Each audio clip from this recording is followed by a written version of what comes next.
talking bad about her. Wow, that's crazy. The good news is, I think you wrote your cousin an obituary tonight, and Your father's a softie? I don't know. you guys didn't like that? All right. I was gonna say you have 99 problems and an obituary ain't one. I've been waiting 12 years to say that joke, and finally found the right opportunity. Are you sure?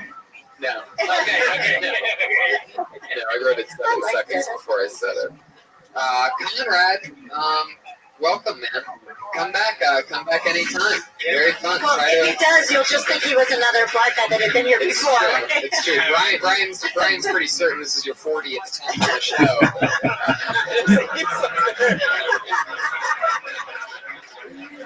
Fuck yeah.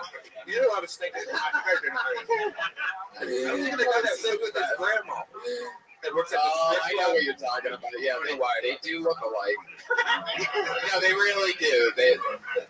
I'm from Youngstown, Ohio. I know that they look alike. Conrad Audie, everybody. He's on Twitter at Conrado, like short for captain, but Conrad with an O at the end. CAPT Conrad. Oh.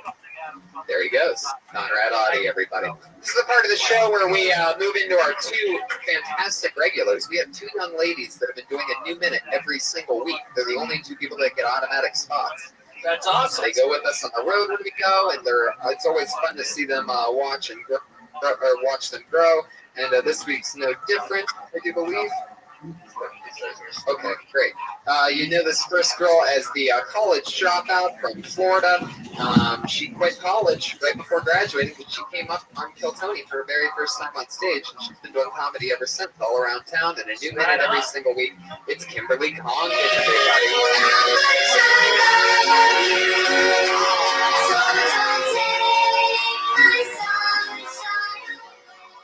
Hi guys. Hey, what's up? Guys, guess what? I've been seeing someone lately. Really exciting. All right, I'll take that. That's a confidence booster. Thank you. I'll see you after the show. I have been seeing him, and I think pretty soon here, he's gonna start seeing me back. He's really gonna, because I'm walking past a lot, so he's gonna pick up the hint pretty soon. It's gonna happen. I hate when my boyfriend says, "Stop calling me that. I don't know you." That's super weird. Stop freaking out. I knocked. You didn't hear it. I'll get out of your house. Okay, I'm going. Yes, it's your teacher.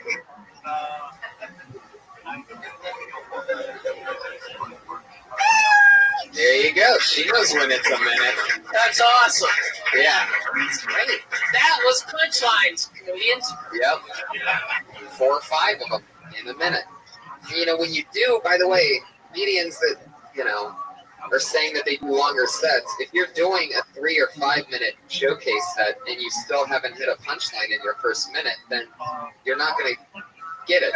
You're not going to do anything. Everybody else is going to have multiple punchlines in that first minute. Nothing should take longer than a minute. No. Kim, that was fun. You're in crazy girlfriend mode this week. Yeah. You're writing about this. Was this an imaginary boyfriend? Are you really seeing somebody? Well, I got really creepy last weekend, and so I figured I should write about how creepy I've been getting. I didn't even meet a guy. I saw a guy at an improv show and found him online.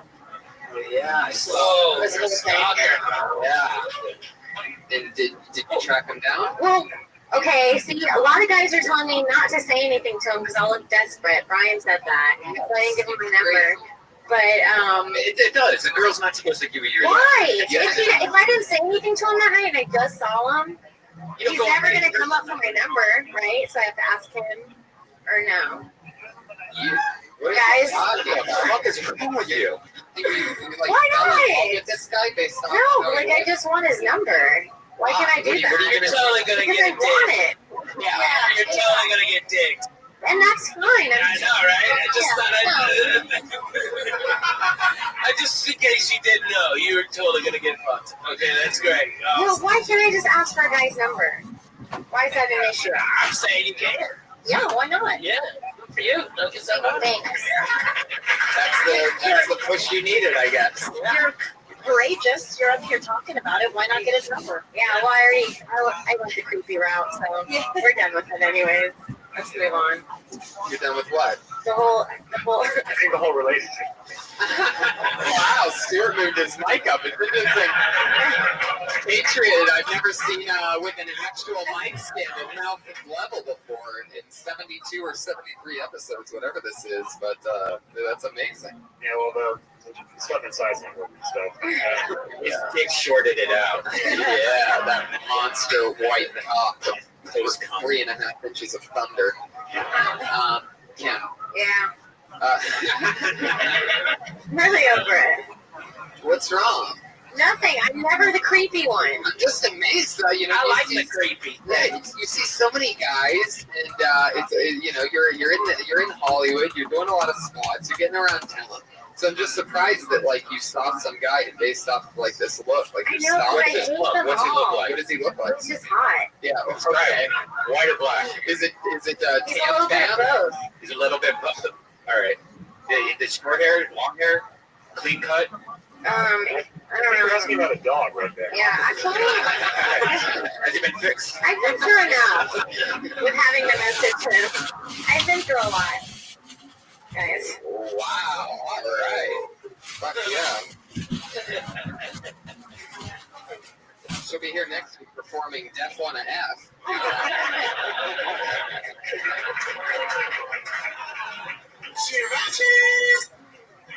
Anything else for Kim, guys? She's writing a new minute each week. I think that's such a great exercise. Comedians, when the first time they go up on stage, they have 5 new minutes, and they never get back to that type of courage for years. Where they just go up with 10 minutes you've never done before. And you're doing a minute every week. You're on pace. You're so far ahead of your peers just by going through this exercise. Congratulations, and I'm proud of you. I think you're really funny. Thank you very much. Thank you. I would get crazier. Get more into the stalking part. I liked it. I like even think of some creepier things that you did. I've done pretty good. Right. Like printed out the photo and framed it or something like that Yeah. on Facebook. Right. I like looking at the first profile picture. You click and then you go left, and you always get the first one. And then you see what they're really about. Wow. Okay, bye. There she goes. She's going crazy, everybody, and I like it. I think we're about to see big breakthroughs on the front of Kimberly Congdon. She's on Twitter at Kimberly Congdon, guys. Her egg is swole. Yeah, she's got that Latina clock is ticking loud. I'm pretty sure the big hand is moving faster than the little hand. That makes no sense. Guys, our other regular, always goofy stylings of a regular on this podcast and on dysentery. Put your hands together for Sarah Weinshank, everybody.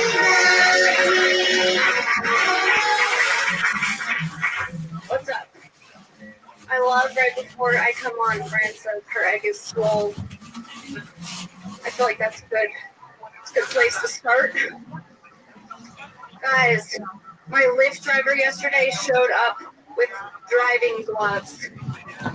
Leather driving gloves. My first thought was not, oh, he takes driving seriously. My first thought was, fuck. This is some O.J. Simpson shit right here. But I'm still here. So it turns out he does take driving seriously. Fooled me. He might also have light OCD. Debatable. Alright. So I have a problem with these blogger bitches in LA referring to themselves as gypsies. It's something that I keep saying, like on Instagram, gypsy, gypsy. It's like, you know what a gypsy is, bitch? You're not. Is there more to that? We'll go on. Yeah, I was gonna go into what a gypsy is, like a nomadic Romanian woman I traveling think you around. saw one blog that called it themselves a No. gypsy. Lots of blogs. Really? Fashion blogs, yes. Reading a lot of blogs. Huh? A lot of blogs. Well, I love your attitude. Yeah. You're just like, Yeah.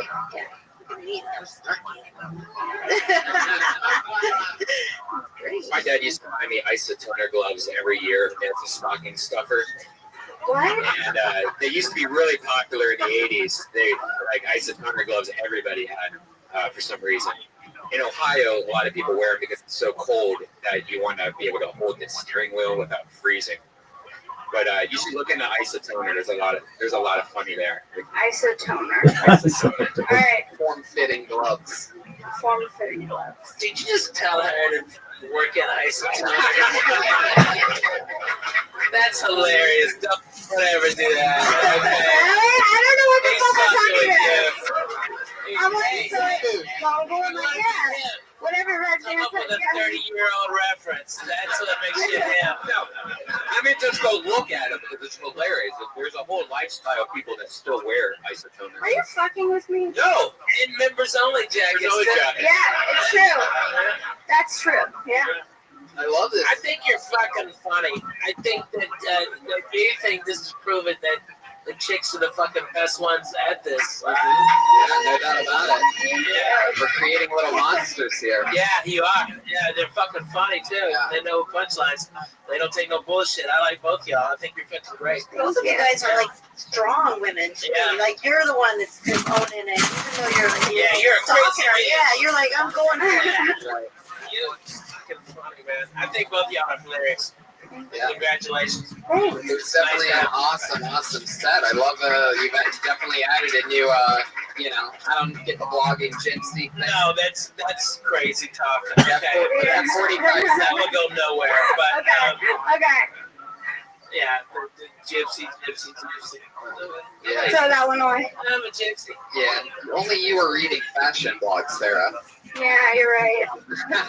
Well, I should have extended the Lyft driver thing for the whole minute. But everyone has to talk about something I It's a added that Lyft shit. driver. It's like an Uber. Oh, Right? is it? Like an Yeah. Uber, except they have a Okay. pink mustache. Yeah. They're a little bit cheaper than an Uber. Like they're the cheapest. Like Oh, that, wow, it's like really? normal people. Like, hey, what's up? That's dude? not even true. It's like the same price. But maybe even explaining what Lyft is, because some places in the country might not even That's have good. that. No. You know, like Cool. Yeah. Yeah. So, or just like cab. Uber or Lyft, like the shitty cab version or whatever. Yeah. Well, you- Is it a shittier version of Uber? Should I just say Uber? Is that more mainstream? No, think not so, even. no, I A lot of people don't know what it is. But why leave a spot for any attention at all? Just say a cab. Yeah. Yeah, and cab it's shorter. It's one syllable. It's got the K in it. It's better. Cab is better. Complicated. Okay. Cool. Yeah, that was awesome. There you go, Sarah Weinshank, everybody. She's on Twitter at Princess Shank. The girls are killers, right? Guys, sorry to break the news to you, but we did it. That's Kill Tony, everybody. Stuart Thompson, the Iron Patriot this week. You can find him on Twitter. Where at, Stuart? At Stuart C. Thompson. It's really good. Anything else coming up you want to promote? All the influencers on Wednesday, 9:30. There you go. Flappers Wednesday, 9:30. How about Ralphie and Lana? What's up? You want to promote anything? I got my special out on iTunes, That's right. and I'm going to be on a TV show on True TV called How to Be a Grown Up in a couple months. That's I love it. Next week. Find her album. That's Lana, Lahna. Yeah. Turner. Ralphie_May on Twitter. Hit me up. Let's talk. Thank you guys so much. Thank you, live audience. So much fun. That's Kill Tony, everybody. Elise Lane killed it tonight with sesame ginger steak and tofu stir fry with baby bok choy, silver almonds, and sticky rice. Thank you so much, everybody. Have a great night.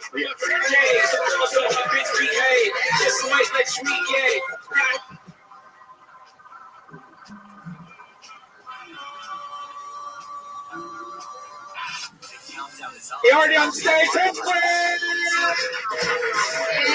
hi everybody and welcome. Holy moly, how exciting. We have a very, very special episode of Tony ready for you guys. I'm so excited to be here. Another wonderful Monday. We're here with Clean Cut Brian Redband, everybody. Look at him. Hats off to Brian Redband, literally looking good. You say clean cut, but most people say creepier than ever. Who says that? Anyone that sees his mustache. Who prefers Brian's new look over the hidden under the ball cap? See? I'm only doing this because I'm about to go on the road with Dean Del Rey, and if you know Dean Del Rey, he has a really big mustache like this. I bought vests, so You're gonna dress up. I'm dressing up. I'm becoming a Del Raiser when I'm on the road with him. Wow, I'm gonna raise some Del. Yeah. Well, that should be interesting. Who would have thought that people get double the Dean Del Rey? I know, with the Tiffany Haddish in the middle. That's right. That's right. Which is the opposite of Dean Del Rey. Exactly. That's more like Dean Del Rey J. That's really funny if you know Tiffany Haddish, but since some of you don't, just laugh now. Google it and then laugh later. Exciting show coming up on Wednesday. Oh yeah, Death Squad Secret Show number 2 is going to be here Wednesday. We have Mark Maron, Steve-O, Joey Diaz, Neil Brennan, Bobby Lee, Rory Albanese, which used to be the producer of The Daily Show and the writer, and Mike Black, Tiffany Haddish, Tony Henschel. We're all going to be here. It's going to be Painter of stand-up comedy Wednesday nights. Yeah. Is that it? 8 o'clock, and there's a lot of surprise guests too. Ooh, surprises on top of Marin, Steve-O, Joey Diaz, Tony Hinchcliffe, Neil Brennan, Bobby Lee, Rory Albanese, Tiffany Haddish, Mike Black. And it's Mike Black's birthday. Wow. So yeah, it's going to be a fun show. That's going to be exciting. Yeah. I was just in Toronto this weekend and performed in front of 3,400 people at the Sony Center. And had an amazing set. Got heckled by a crazy Canadian lady. Campbell did extremely well for 7 minutes and lit her ass up, and now I'm famous in Toronto, everybody. That's what happens if you have one good set. Did you catch it on video, or did anyone catch it on video or audio? I'll bet you there was a few creepy YouTubers out there. Out of 3,400, Yeah, there has to be at least a few. But I got it all audio recorded, and it's pretty amazing. Yeah, Death Squad's so huge in Canada. It's insane. It's A ridiculous. lot of Kill Tony fans stuck around afterwards for long meet and greet. So thank you, Toronto, for an amazing time. And some exciting news perhaps being announced next week about something about Red Band and Tony in Toronto. Oh yeah, that's right. Let's not make it official just yet, but there could be a special announcement in the next episode. Next Monday. That has to do with Toronto and us. That's right. Man, your breath smells like fish. That's because we just had delicious fish tacos, everybody, from our one and only sponsor. Put your hands together for her. There she is, right over there, the lovely Elise Lane. Before I jump into that, I will say, even though they're not our official sponsor, a cool t-shirt company called Homage, based out of Columbus, Ohio, sent me this amazing Ohio State Buckeye shirt. Asked me to wear it on Kill Tony, and of course I will. This company is really cool for anyone that grew up in Ohio because they pretty much take old designs and they reprint them. Like they have a lot of Surf Ohio shirts that are one of my favorites growing up, and a lot of the old logos and designs of old Ohio stuff. They sent me 3 amazing Buckeye shirts that I'm going to be wearing over the next however long, and also a. You know what? I'll just keep that as a surprise too. I will tell you, it's a professional wrestler on a T-shirt because they heard that crazy Rogan episode. Now, Elise Lane made us fish tacos, but I always tell Elise, you're a gourmet chef. You're a professional recipe checker.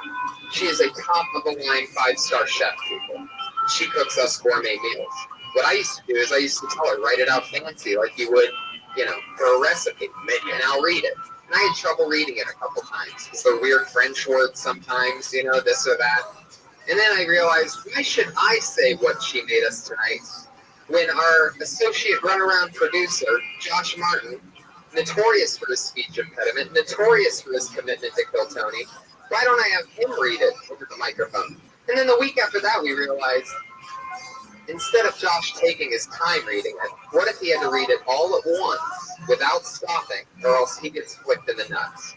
And then this week I decided, why not use this ninja star to flick him in the nuts since it's been sitting on the table? We could lose our first penis tonight on Kill Tony. And if that's not exciting, you can get that on NBC or ABC or Fox, everybody. You guys excited about this at all? Josh is shaking his head no in the back. Put your hands together for Josh Martin, everybody. Here he is. He's on Twitter at Josh Martin.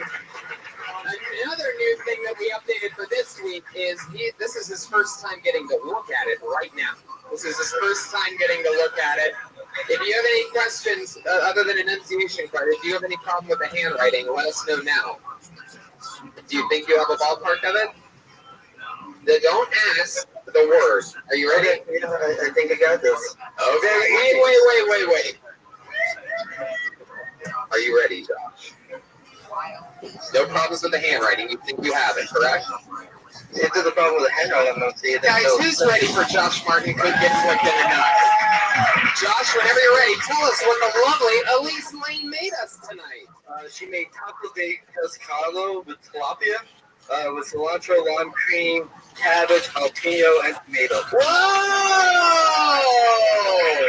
Non-stop. Josh Martin killing it. Speech impediment might be fake. It might be fake. All we need to do is always have somebody about to flip him in the nuts, and he doesn't have it anymore. Follow Elise Lane on Twitter at Elise Lane, that's ELYSELAIN, and she's on Facebook and Instagram at The Girl with the Pan, everybody. So if you want a gourmet chef to cook at your next party, Elise Lane is available. Boom. There you go. That's our lead pop for Elise, everybody. Right back.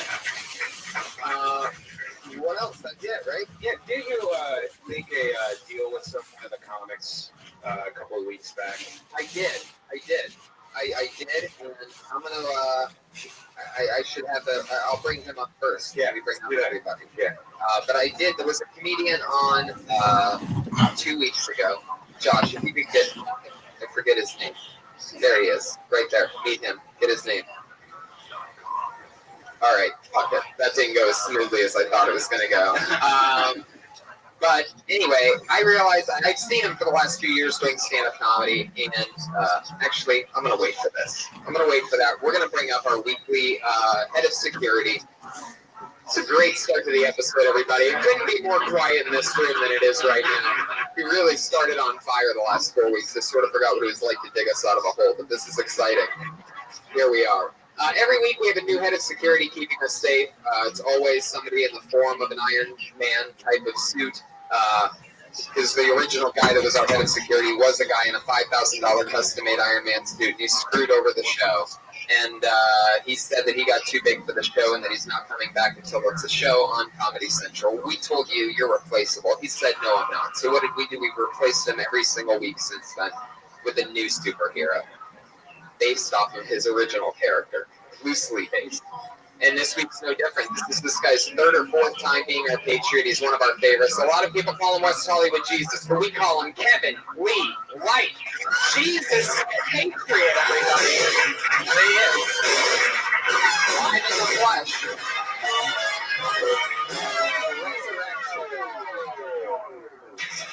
There he is.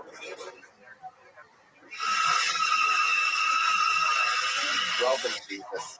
Thanks for having me. I love that just like all the other Patriots, your speaker box is near your crotch area. You know, the strap that holds it on usually is missing this time. So this is double stick taped to my pubes. Really? So if you see me fiddling around on here. I love that. You're on fire already, Jesus. Really excited. How's things been? Anything crazy happen on the streets of West Hollywood lately? You're always out there. A lot of people see you. You're one of the most famous fixtures in Hollywood. Anything crazy happen? We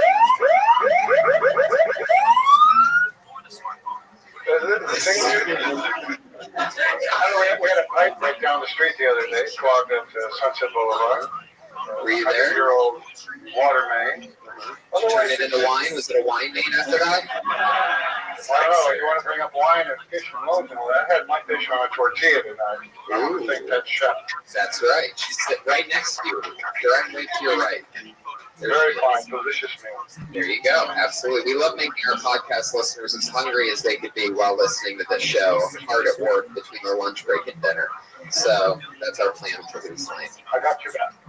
There you go. Nice to I be love there. it. Hello, everybody. Jesus Christ, everybody. He's here. Keeping us safe. Always fun. I always have two of my funniest friends on It's one guy's, I believe, fourth time. He's one of our favorites, and another guy's first time. Put your hands together for tonight's guests, movie stars Brody Stevens and Johnny Sportis.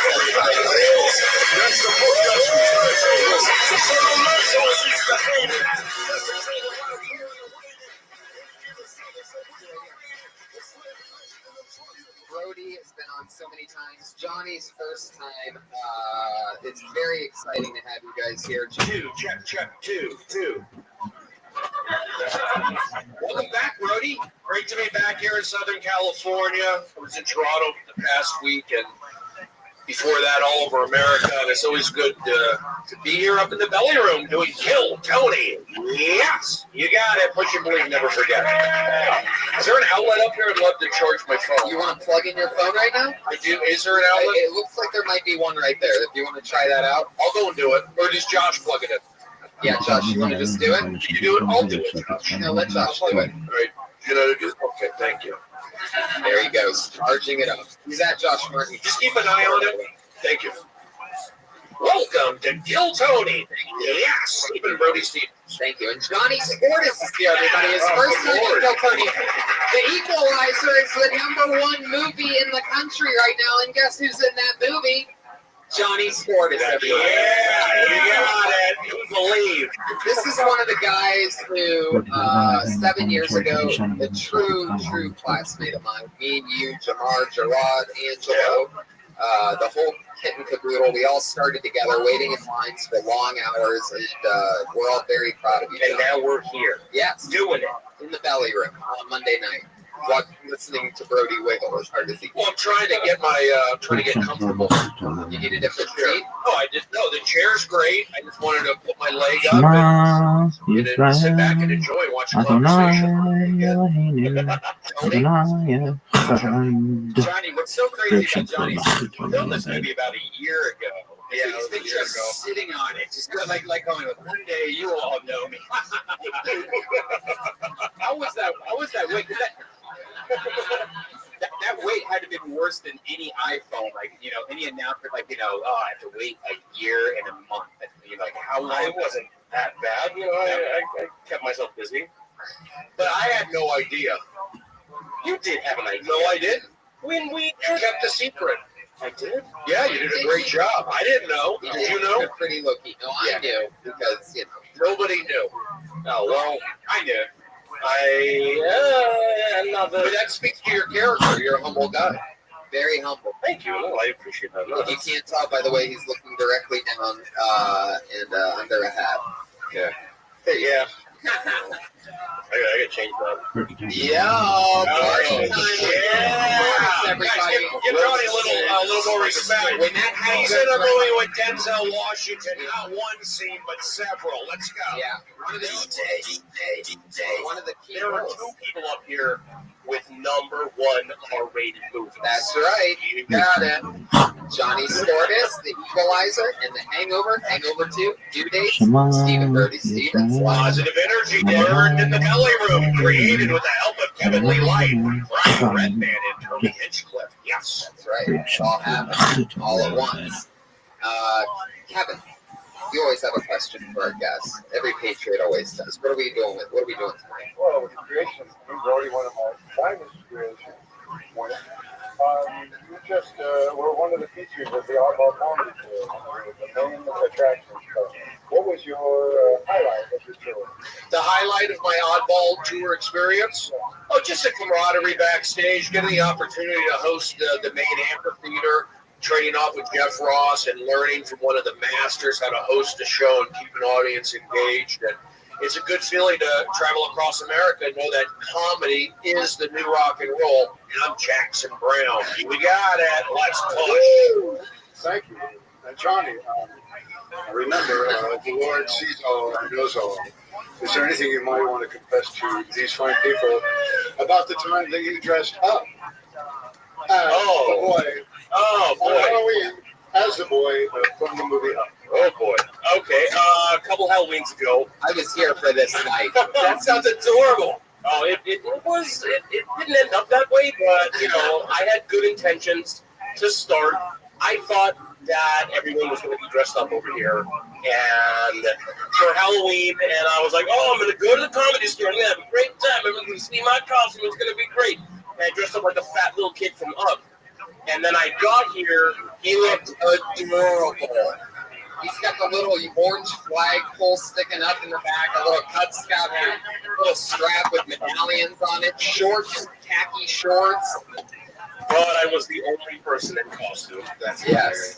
And so then I proceeded to just, I was throwing back like little mini bottles of Jack Daniels, and then I ended up throwing up on the piano downstairs. And projectile vomited in front of all of us while we were smoking pot. And when I got my barf badge. That's always funny. But when the buddy is dressed up like the little boy from Up and he's projectile vomiting on Halloween night after a long night of drinking, that was just humble pie everywhere. It was actually DiGiorno's pizza that I got on my brother's house down the street. Share with us. Did they deliver? It must have delivery. Johnny, share with us something cool about working in Denzel, Washington. I mean, something everybody must wonder. You've been there. You worked with him. What was that like? It was really cool. It was really intense. He's very focused on his craft, but in between takes, he likes to fuck around. And there was one time where there's like all this sawdust on the floor, and I started like doing like the James Brown dance, and he comes in. He's like, "Oh, you're doing James Brown dance?" I was like, "Yeah." He's like, "Oh, okay." And then he starts doing the dance, and then we have like a dance off in front of the whole crew. Wow. And you know, he ended up winning. Of course, it's Denzel Washington. Clearly. He was on Soul Train, so he had a. Is that true? No. He had a. You know, what's funny? In the film, he actually has a joke about being on Soul Train. Are you serious? Yeah. Positive push. There you go. Are you serious? Yeah. There you go. See, we believe things happen. You haven't seen the Equalizer yet, huh? No, I've not. The only Equalizer I've seen has been on my iPod. You got it. Volume limit on. What was that? Is that a foghorn from Long Beach? Guys, it's so exciting. We're going to have so much fun. You know the deal. Comedians signed up with a chance to do a minute for you guys and then chat with us on a live podcast afterwards. So, you know the deal, comedians. You get 60 seconds of uninterrupted stage time, but you know that 60 seconds is up and you hear the meow of a kitty. Here it comes. Right about motherfucking now.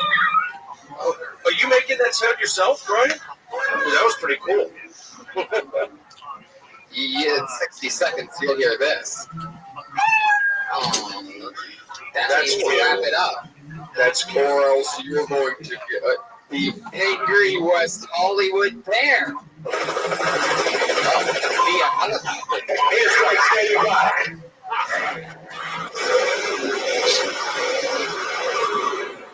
Who are you, Rusty Dooley?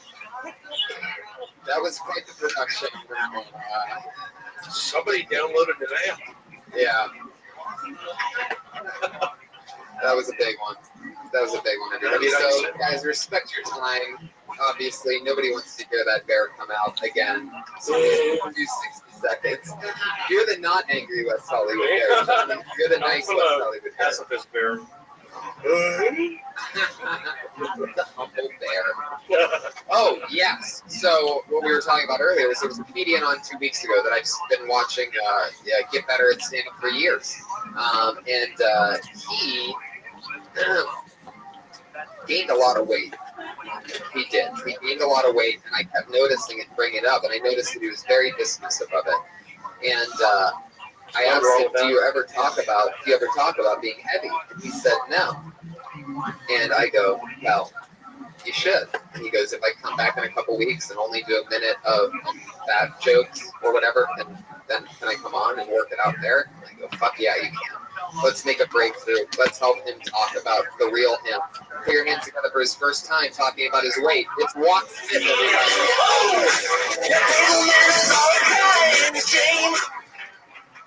Thank you guys. Thank you for accepting me as I am, a pregnant woman. And I wouldn't look this way if it wasn't for my great ass. But you're like, damn, dude, with that ass and this stomach, I look fat.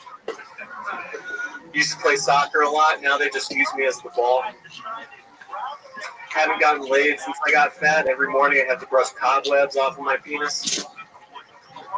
I forgot all the memories of girls I hooked up with. So now my spank bank is just me remembering other times that I jacked off and it felt good.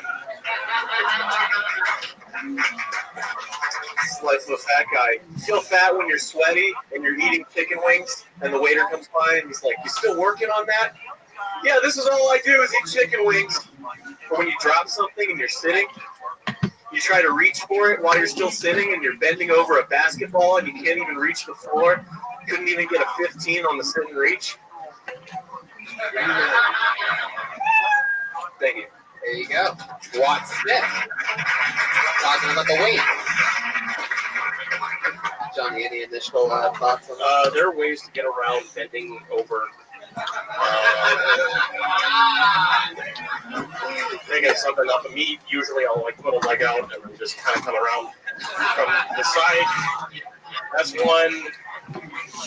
You can ask someone to do it, but you know, I'm glad to know that you're finally accepting the fact that you're putting on this weight. Yeah. And you know, don't be proud of it, but find a way to work around it. Can I throw one? You always can. You won't have to ask again for the rest of the episode. Oh, okay. What about the next episode? Maybe. Okay. So what's your name again? Juan. I would say the fat joke. I would. Do you reference like you recently got fat? Like I would always talk about. I used to be skinny, but now I got to do this. I used to be able to do that, but now I'm doing that. So that's what I mean. You had some good, decent jokes, you know. But I would say talk about being your newfound fat. Right, exactly, and that's a great note because now you're getting your real perspective, which is the real purpose of the bit. What I was saying in the first place, which is, you know, you have something new to talk about. When a comedian has a baby, even though it's crazy when I see comedians have babies, next thing you know, they usually have a killer 5 or 10 minutes about their perspective on this new baby. In a way, you sort of have a new baby, which is, you know, that 60 pounds of extra weight that you put on in the last couple years. Can I ask you to put that on? Is it by choice? Is it just by? Is it? It What's took the about reason? 4 months. I like blew my trust fund with bar tabs.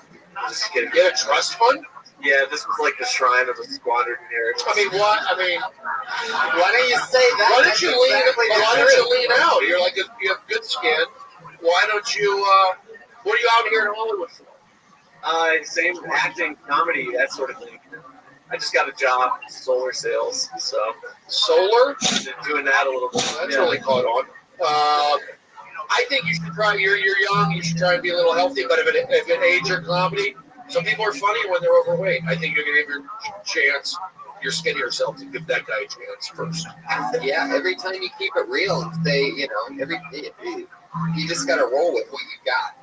Even that shrine of the blown inheritance, that took you 10 seconds to explain the front end of that and get a big laugh off of it. And it's true, and it's real, and it gives that perspective. And it would help your soccer joke too, where you talk about, you know, if you said that you was skinny and now I gained weight, you know, it actually means that it's not as goofy. Yeah, just roll with your rolls. Yeah. I mean, roll. I waited for that one. And another interesting thing that I thought might have a chance of something, you know, out of that chicken wing thing, you know, there's something about them asking you if you're still working on it, I think, because it's like, I don't know, there's something about being asked if you're working, which I think is what you were trying to get at, that I don't think is very clear cut. But it's like, you know, that you look so committed to your chicken wings to the server that they think that like you clocked in for that or something, you know, anything about working.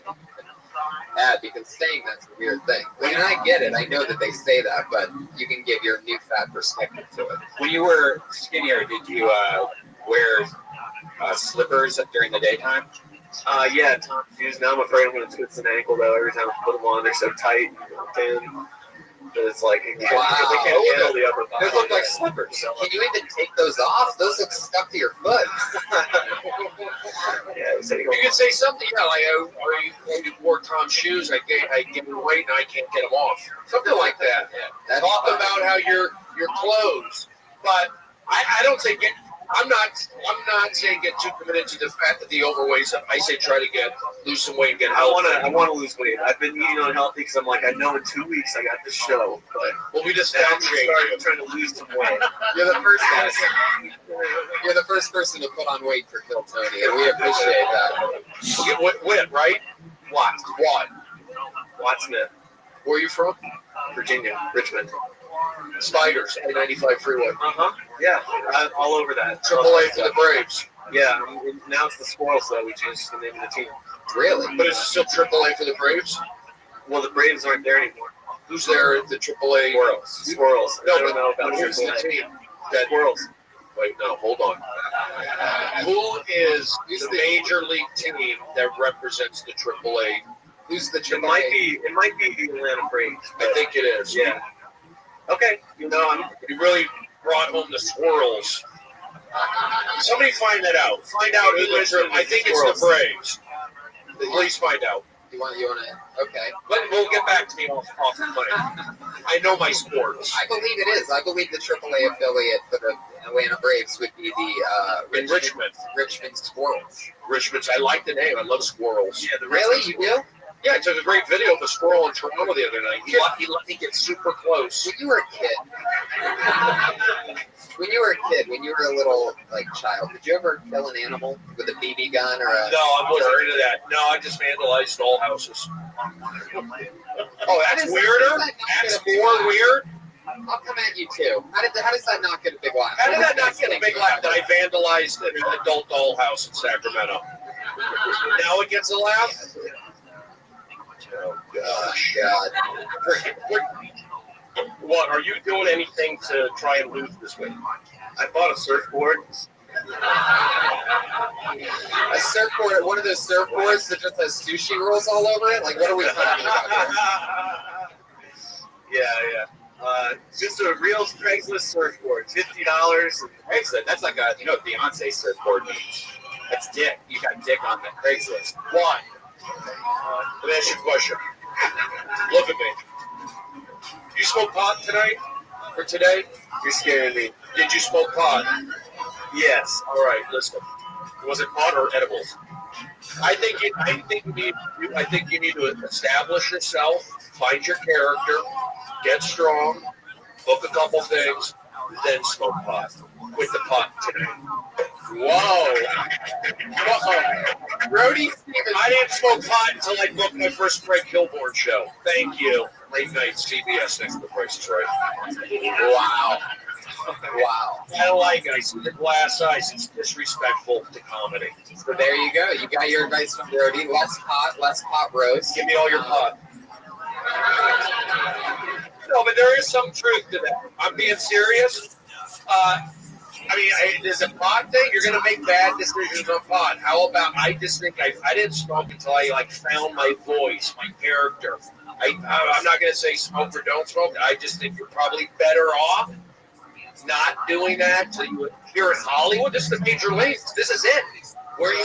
So it's like, I know I'm not going to smoke again until I get booked on the Kilborn show. So. Wait, why are you going off on him about pot? He was just doing some fat joke. Because his eyes are glassy and they notice it. But you didn't notice it while he was doing Yes, I did. What am I going to do? Stop him in the mid-set and go, are you high? I saw they were shiny. I'm just saying, maybe that. But I think he performed well. I think the jokes. I'm not saying he didn't, Brian. It might have something to do with that. Oh, I'm bad guy. just saying. Oh, you just got double air horns. I got double air horns? Yeah, you did. I don't even know what that means. I've never even seen it happen before. He just did it, though. It's okay. I'm doing fine.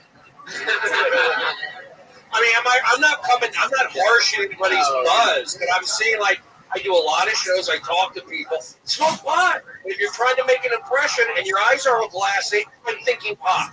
That's all. Do I smoke pot? Yes. But I have a regular gig. And the day that gig stops, I give up pot. That's right. Now, Johnny, did you always talk about your weight from when you first started stand-up, or did you wait a little bit too? I waited a little bit Yeah. before I started doing that. Yeah. But, How did it make you feel when you got to start talking about it? it's what hit. Yeah.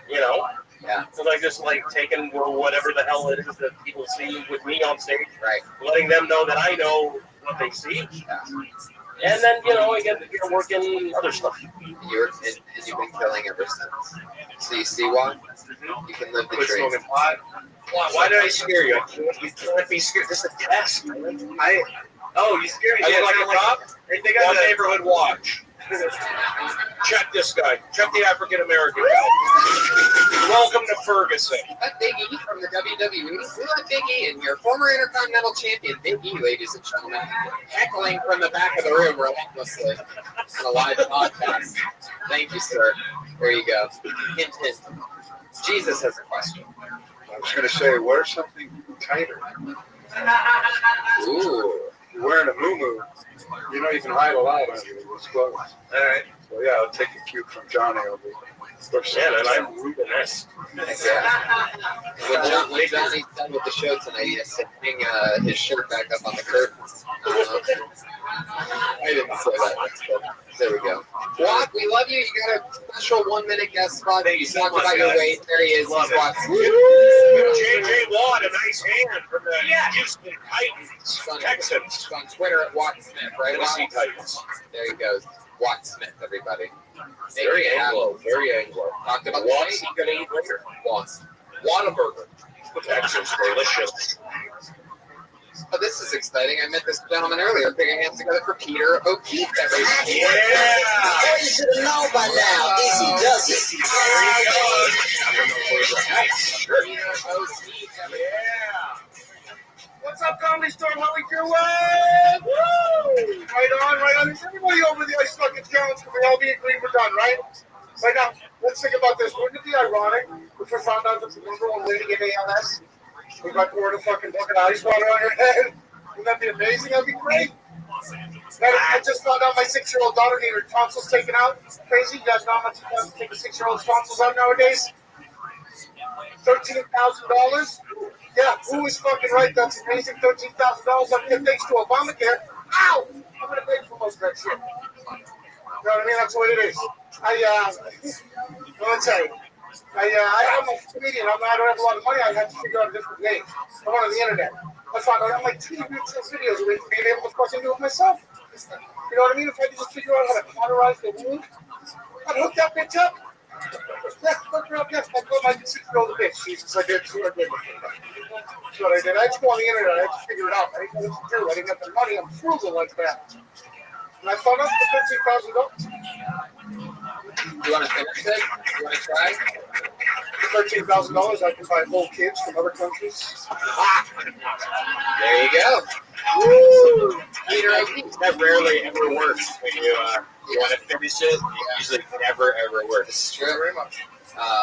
Okay. Sure. Peter. You have great,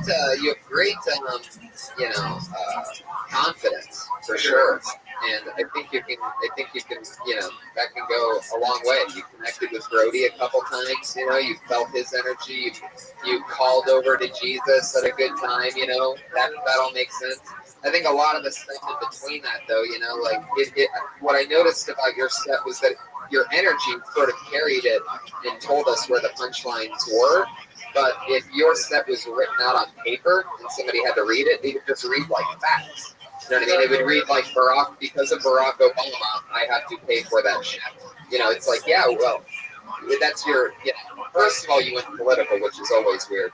Second of all, there's no punchline and you just bashed Obama for a second, which is also weird. But I get it. You're from Florida and you have a goatee, so you must be a Republican. No, not at all. Not at all. No? Libertarian, baby, libertarian. Oh, but that means you won't vote for the black guy, right?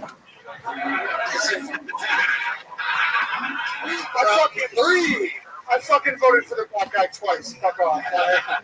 No, but you are from Florida, so you do have the coke buzz when you're on stage, because you do have a very high energy. Like this is a very small room, but you're playing for an arena in your head. You're like, hey, what's up, everybody? And so when you're on stage, you're trying to hypnotize the person, people to listen to you. When you're throwing so much energy, it's kind of like, why is this guy going crazy on me now? It almost puts you off a little. So I would really be interested to see you do a set that was maybe slowed down by 50% or more. Well, I did rush a lot of it because of. Right. But when you rush it, it's like, oh my God, why is this guy screaming at me? Instead, I would rather you just came to like, hey, I was Yeah, going for a it's definitely bomb. always better to do anything at your normal speed. Do a blink minute of your normal speed. It's hard to do that. Or else you'll always make those weird adjustments. When you have 30 minutes of solid material, and you get the Tonight Show, you don't see people going on the Tonight Show trying to get as much as they can just because they have a 4-minute spot. And then I'm like, chicken across the road, buddy, good luck. You have to just do it your own speed. Brody Stevens is here.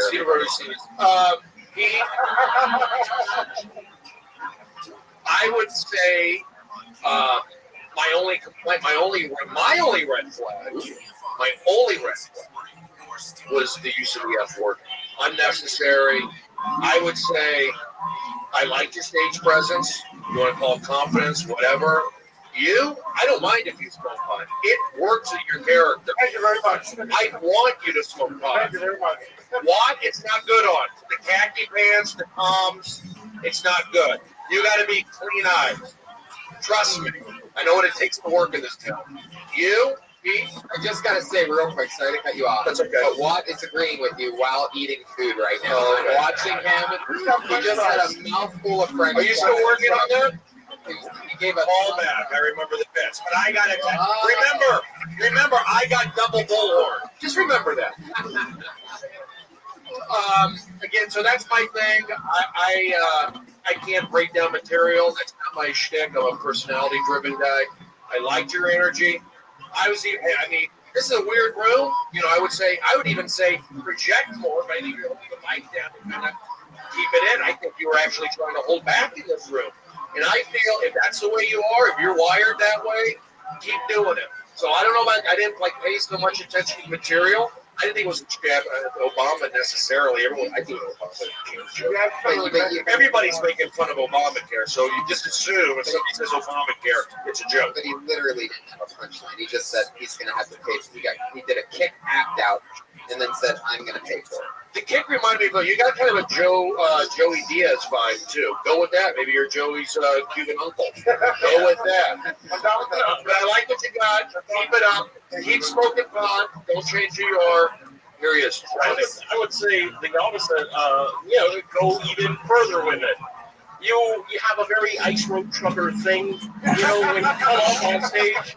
And if you were just to let everybody know that you're a fucking ice road trucker and you do meth, you do all these fucking things, you're from Florida, that, the people who will accept you more than the people who wouldn't. Yeah. So, truck on. Yeah, it's true. You know what? I really like that note. If you talk about being from Florida and what you look like while doing that exact energy, there's no way it doesn't fill. All right. So, your take on Ice Bucket and your take on Barack Obama means nothing compared to your take on you, which is what people really want. But here's you could also play like a Latino guy from East LA, like a Danny Trejo guy. I'm serious. You got to think across the board. I'll do Arabic or Israeli. I have to admit, though, Ice Bucket and Obama are two topics that if a comic does, I'm just like, oh, God. Yeah, that's what I'm saying. Is that why cover things that anybody can cover when you can talk about yourself? Yeah. So, I did that the same when we worked in Jacksonville. Yeah, we actually opened up for us at Death Squad in Jacksonville, Florida. It was a lot of fun. And you're always going to hold the mic a little bit closer. I think he did that for this room. Now you got great hair. It's not going to go anywhere. Your acting range is wide. You can play Cuban Uncle all the way to Santa Claus if you grow it up. So it's amazing. Peter, thank you. All the way from Florida. There he goes. Wow, he's Death Squad, Florida. So does everyone pull a name out, or is it just, how does that work? Do we all pull names? No. Oh, okay. You want to? I'd love to. Okay. I'm trying to look for more interaction, but what do I know? What 2012 is probably more. Here we go. Pulling in a name. I can read it. Yeah. All right, here we go. Okay. I'm trying to look for more interaction, but what do I know? What 2012 is probably more. Here we go. Pulling in a name. I can read it. Yeah. All right, here we go. Here we go.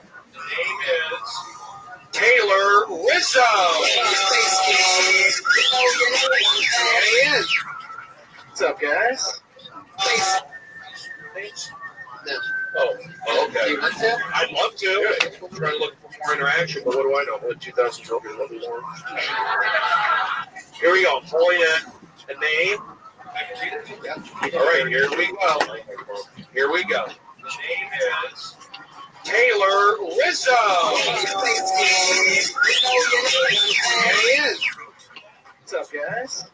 I drove here from South Carolina, and crazy. Originally, I was planning on a trip to fly out here, but everybody kept telling me that if I even step into an airport with this beard, that the TSA is automatically going to put me inside for a strip search.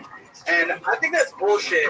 And I wanted to figure out a way, like, if they're going to waste my time, I want to figure out a safe way to fuck with them and waste their time, you know? And I was thinking, like, what's the policy on smuggling things in your butthole? Because the only time I've ever heard anybody get in trouble for that, it's always illegal stuff like drugs or weapons. But like if they search me and they just find like my keys and my wallet and my passport, like in a baggie, of course, 'cause there's poop in there. But like they can't just arrest me for being a weird guy. But it sure is going to eat up a lot of their time. Yeah. All right, that's my joke, guys. Thank you. Fuck yeah, buddy. That's hilarious. That's really good. Thank you. That's really fun. I don't know what I did with this. Wait, so you just stand up in South Carolina? I do, yeah. The first time I ever did stand up outside of South Carolina was 2 weeks ago when I left on this trip, yeah. How long were you doing it there? Like 2.5 years. Nice. I'm so glad you got pulled up too. This is awesome. Yeah, me because, too, man. I'm I excited. had talked to you, and was it also Jacksonville? In Jacksonville, yeah. I met the other guy there too as well. It was crazy. Yeah, it just kind of worked out. And what did I tell you? My original plan, I was dealing with some depression, and I was like, I'm going to quit my job and go pursue stand-up. And I met Red Band, and I told him, he was like, do not quit your job at all. And I was like, well, all right, what do I do? So I took a month off from work and making it happen. Yeah, because you have to get out there, you have to see it, but you can't just like I'm just going to quit and become a stand-up. Because honestly, dude, you're going to become homeless. And there's a lot of homeless comics. Most of the guys that you see tonight are homeless. Like most people in here are homeless. Like Josh Martin lived in his car for almost 2 years. And I think he still does. He still lives in his car. What's the rental? Josh lives in his car. Together for Josh Martin. Almost got pointed in the nuts, sleeping in his car for the love of the game. What's the safety deposit for that? But comedy's something that you need to do if you want to do it. But don't throw all your birds in the basket, put it in your mouth or something. I don't know what that means. You're right. No, I really appreciate the advice because this has been an eye-opening trip for me. I've never really been off the East Coast, so I've seen more of the country in the last 2 weeks than I have my whole life. Tennis question. And I know this will play in the podcast. It's kind of interesting how you hold your mic. You hold it like on your. Put it on my. You have an interesting mic stand right here. Yeah. Because I'm shaking. You're shaking. So it's a defense mic. What you'll get is what I have. You might be able to see a little hurt right here. Because comics are the dirtiest, and then you just, like bite your lip. Next thing you know, you do a show, you have 32 comics that probably have touched that mic in the last 20 I think I have a little one. Yeah, and don't put it in your pants either. It's okay. I'm not going to kiss you. Right. Not anymore. What's your job in South Carolina? What do you go back home to? I work at Urban Outfitters. I build the displays and stuff that they have in the store, or help build the displays. What city in South Carolina? Charleston, South Carolina. Do you have a girlfriend That's there? a hot town. I do not. Boyfriend? No. They're open-minded. They are open-minded. What are you going back home to? Just that? My job. And What are you going to disagree with right now? No. I told him to not quit yet. Urban Outfitters I was just some guy walking up to him saying, hey, I'm going to quit my job for stand-up. Well, I think you should get a job at the Urban Outfitters in the Glendale Gallery. I split with somebody. There's one in Hawaii. There's one in Florida. You get 40% off it with your employee discount. 40%. There you go. There you go. Positive energy. Connected. I picked all the number 40. I got it. But what do I know? Yeah. By the way, that is the 9th time Brody's dropped the mic during this episode, for those of you keeping count. But to be honest, let's be honest here. We talk about this a lot on podcasts, especially Joe Rogan podcasts. How many comedians actually make enough money to survive, to live. To it's a very, very small number. But the ones that sacrifice everything for a few years are more likely to end up making money than the people that just keep working and only go up a couple times a week and don't throw themselves to the wolves. Yeah. And a job at Urban Outfitters, that means you can still go up at night. Don't do your Urban Outfitters, do a waiter job. I only get to go up like twice a week in Charleston. The first year that I did stand-up, I only got to go once a week. Well, if it's something that you want to do, then you'll figure it out. You'll either move to LA or New York and knock it out. It's definitely something I want to do. This is kind of a trip to, that's a really see if I am capable. Yeah, you think so? Yeah, Thank you. Definitely. The one thing I give a structural note on is there's a part where you say it's bullshit, which before the reveal of everything, and it's for no reason. It's sort of like a good Brody, no need to cuss if you don't, because you're going from one thing to the other when you do that. You're saying somebody told you that you're gonna go into you're gonna get stopped at TSA, and then what do you say? Which I think is bullshit. Which is bullshit. They would waste my time. You're saying that in a period where it won't get a laugh, and you're about to tell them what you'd rather do anyway. So there's no point that this is bullshit, and you might make people wonder if that was a punchline that just didn't hit. So instead, don't give them the option. Go straight into more straight into what I would do. Yeah, straight into more bullshit. Think of other things you can put in your butt. Think of it like you're only allowed one carry-on. Think of turning going to airplane mode not when it's in my ass. Like there's a lot you could just. I mean, again, you're missing. You're in that weird airplane humor world. So but it's unique because it's in your ass. So. Sure. I need to have some insight to the butthole jokes. Right, yeah. More butthole jokes the better.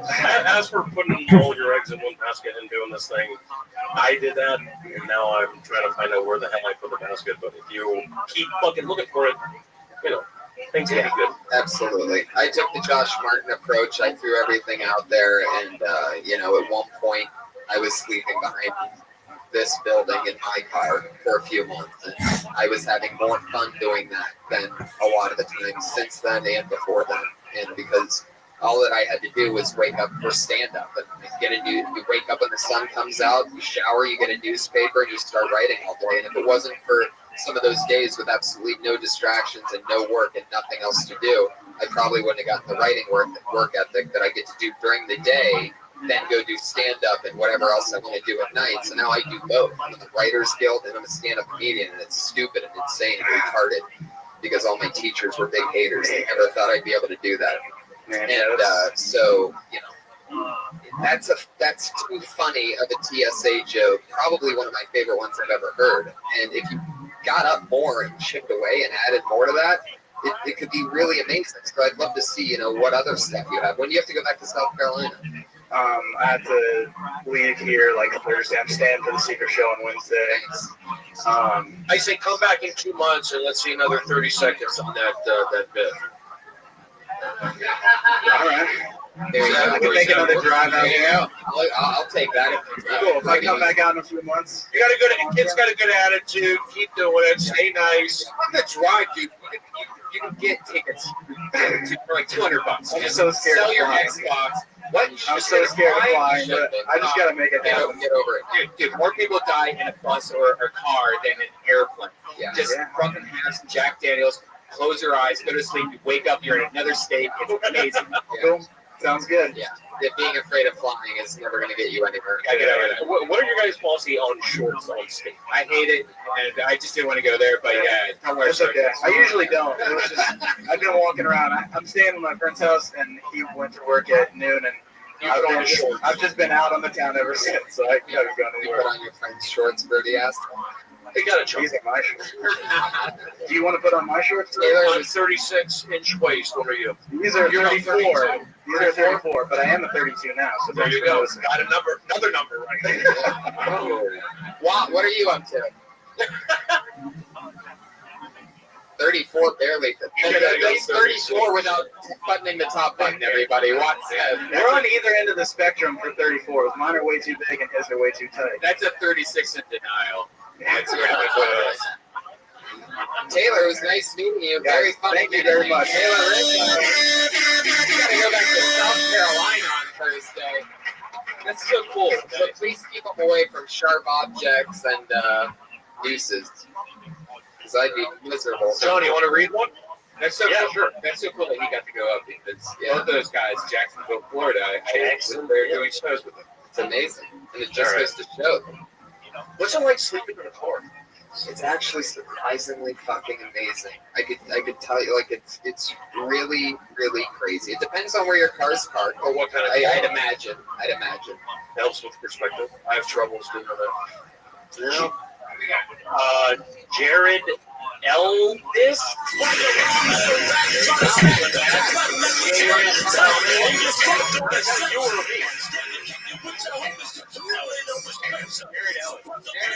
Very happy. All these disease awareness campaigns everywhere. Cancer awareness, AIDS awareness. If you're unaware of these diseases by now, get to a doctor because you probably have them. How about instead of promoting awareness, we go back to, trying to find a cure? That seemed like a novel idea. Being aware doesn't really get you anywhere. I was aware I was balding for years. Look where that got me. I think it shows how lazy we've gotten as a society. Like it used to be a run for the cure, then it was a AIDS walk. It's just be aware. Keep an eye out for window. That pesky AIDS will get you. The campaigns themselves don't even make sense half the time. Like the NFL has their breast cancer awareness month coming up. They don't take a bunch of assholes wearing pink. That's all well and good, but it seems they should be promoting awareness with a few other things, such as gun control awareness, or I used to say domestic abuse awareness right here, but they are promoting domestic abuse awareness nowadays. Going about it in a different way than I would have chose, but hey, at least they're trying. Wow. Jared Ellis just got 2 kitty meows. I was being nice because I like his stage presence. Something technical? Yeah, you have a good stage presence. Came up smiling, good posture up there. Shoes are good. DC, I support that. Rob Deerdick, I'm with that family. Good stage presence, likability. I'll let Tony and the other guys handle the material and all that, but I thought it was pretty good. You got some good, smart, clever lines in there, so I would say just keep doing it. There you go. A little encouragement for Brody. Don't quit. Johnny? If anything, I would just say be louder about it because it's more convincing to the people. It sounded like you were like just running through. Yeah, I usually have more. I don't know. I'm more nervous. It's been like over a week since I've been up. Yeah. Well, but they were coming down hard, or not hard, but Pete's saying like, bring it down a notch. So I'm sure. Did you hear that? Like, bring it down. I'm going to bring it down because of that. Did you think that a little bit? It didn't cross my mind. Agreed with me. Yeah, you were just missing pauses. Yeah. Your timing was a little weird. You were just trying to run through it. But I you still looked and felt good on stage. I could tell. Where are you from? Illinois. What nationality are you? Area? Irish. No, I got Irish, German, Italian. Those are That's all right. yeah. Maybe that's not. How come you slowed it down? Why did you bring it down a notch? You were nervous, or? Yeah, I was more nervous than usual tonight, actually. Oh, you've done this before? Yeah, I've been up there once before. 2 weeks ago. 2 or 3 weeks. I'm probably short there. Yeah. How'd that go? I went pretty well. Molly offered me a job here, but That's right. Remember? haven't How'd heard that back work since. I talked to Adam a few times, but he keeps giving me the runaround. What's your background? You speak pretty well. I've always been, I took a lot of speech classes in college. Got it. Wow. Did I say speak well? Take speech classes. Well, what do I know? Whoa! Nice shot number 10. There he is. Powerful. Triple air horn. It seems to be a good thing now. It went from a negative to a positive. Josh Martin. Oh, this fucking guy. Where's Josh? Sleeping in his car? What's he doing? He's taking a nap on the 405. Taking it down. So Jerry, so you lost your hair. When did you lose your hair? How old are you? I'm 31. What size waist are you? 32. Wow. 32. Soon those two things will eclipse.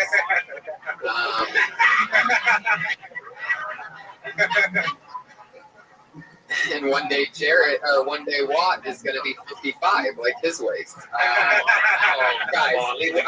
Everybody knows they don't have odd numbers in waist. They actually do. Some do. I just got Macy's 35 the other day. You're 35. That's a weird one that they go odd numbers sometimes. Yeah, it is weird. That's what they do. I think Quicksilver also. Yeah, I guess they do odd numbers. All right. Hey, it's still got a laugh. You guys didn't realize that when I said it. So do you still have to shave your head? Yeah. Where does it grow in at? What does it look like when you have it growing out? What do you mean? Hey, whoa. This is a choice. I gave up on it at like 28. I mean, it had been falling out for years, and I just said, fuck it. How long have you lived in LA? I just got out here a couple months ago. Well, congratulations. Welcome, Jared. That's Jared Ellis, everybody. Yeah, Jared. It took a while on the first two. You're not friends with Deer Dick, are you? You friends with Rob? Not everybody is that deep into show business, Brody. You're the one that works at it. No, he looks like a guy who would hang out with Rob Deerdick. He's wearing the DC shoes. He's got a chill vibe. Yeah. He probably doesn't smoke pot. Jared, are you straight edge? All right, I've been wrong on a lot of stuff. I've been wrong on a few things. All right, you want to... Jared Ellis is on Twitter at Jared Comedy, but it seems like he spells it differently than his first name on the Twitter handle. Oh. Jayre. Is that true, Jared? What's going on here? No, Jared. If you are spelling your name wrong than what your real name is, you need to get a Twitter name that's just JJ22. Yes. You need to get anything, some other man's name on your Twitter handle. Don't confuse the fuck out of your people that know you. No, I think it's a Y. No, it's an R. No, it's a Y. Yeah. I thought your last name was Elvis. You ruined everything. No, good stuff. Well, we know this young lady All very well. right. Here we go. Let's say it together. Her name is Sarah Kinney. There's a little bit more to show. It's been a really good day for me, you guys. When I was riding my bike, I found a finger on the ground. And like everybody knows that's really good luck, right? It's like that saying when you were a kid, find a finger on the ground, you will never wear a crown. Did you guys have that?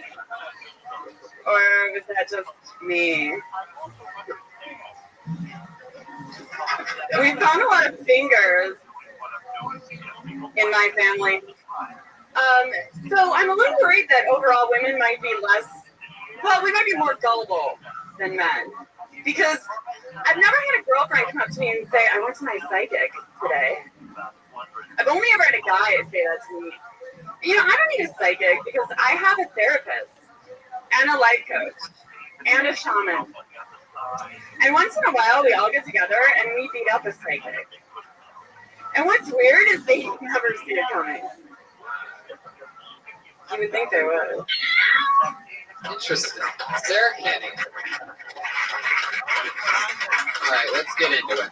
The finger thing, I don't know how it worked, but it worked. So, Did you really find a finger? I actually was riding my bike once and I saw what looked like it might be a finger on the ground, and I didn't stop, so I have no idea if it was. I looked around, there's nobody running around screaming, like, where's my finger? So, just kept going. but yeah. You think like lesbians that find fingers on grounds don't tell anybody and just put it inside them? No, I don't think that. I'll just answer that like a normal question and say no. For a fact, I know they don't do that. Really? Yeah. Nobody ever finds a finger on the ground, first of all. The odds of a lesbian finding a finger are crazy. The closest you'll ever get is Sarah Kenny, who's not a lesbian and didn't actually find a finger on the ground. It's just mansion. Hidden camp In West Hollywood, they got a lesbian bar. You see how many girls put it inside them and not tell the cops. Brian, you're sneaking in a lot of your creepy things tonight. When's the last time you did a dysentery? You need to vent. You need to do that crazy shit that you do. You're all pent up. I love it, but that's a lot. That would be like saying, do gay guys find penises on the street and put them in their butt? I think they would. If they were hungry, their butts were hungry, they would just put it in their You think that's what happens? Gay guys' butts get hungry. It's like I have to eat penis with my butt. Look at the chatter that you started. If this audience was mic'd right now, you wouldn't be able to hear us. Yeah. Sarah? Yeah. I think again, I don't pay attention much to material, but it seems like you got. In general, that's not my thing. You watch Dancing with the Stars, the guys go. I'm like Bruno. I'm Bruno. They don't say that after every single contestant. That's exactly what they do. I mean, why not? It's called branding. Welcome back. It's same every night. If the audience used to it. Right. Just do it. Don't say it. I'm only doing what I've been doing the last 6 months. I love it. Killing it. You're killing it. Thank you. I want complete freedom. I would say that you have a nice, likable personality. I would talk about that. There's no reason to go. I mean, unless that's your whole shtick. Like, I look this way. Okay. Then if you're dark and evil, it's like a Chucky doll. It's like, oh, I'm gonna buy this for my kid.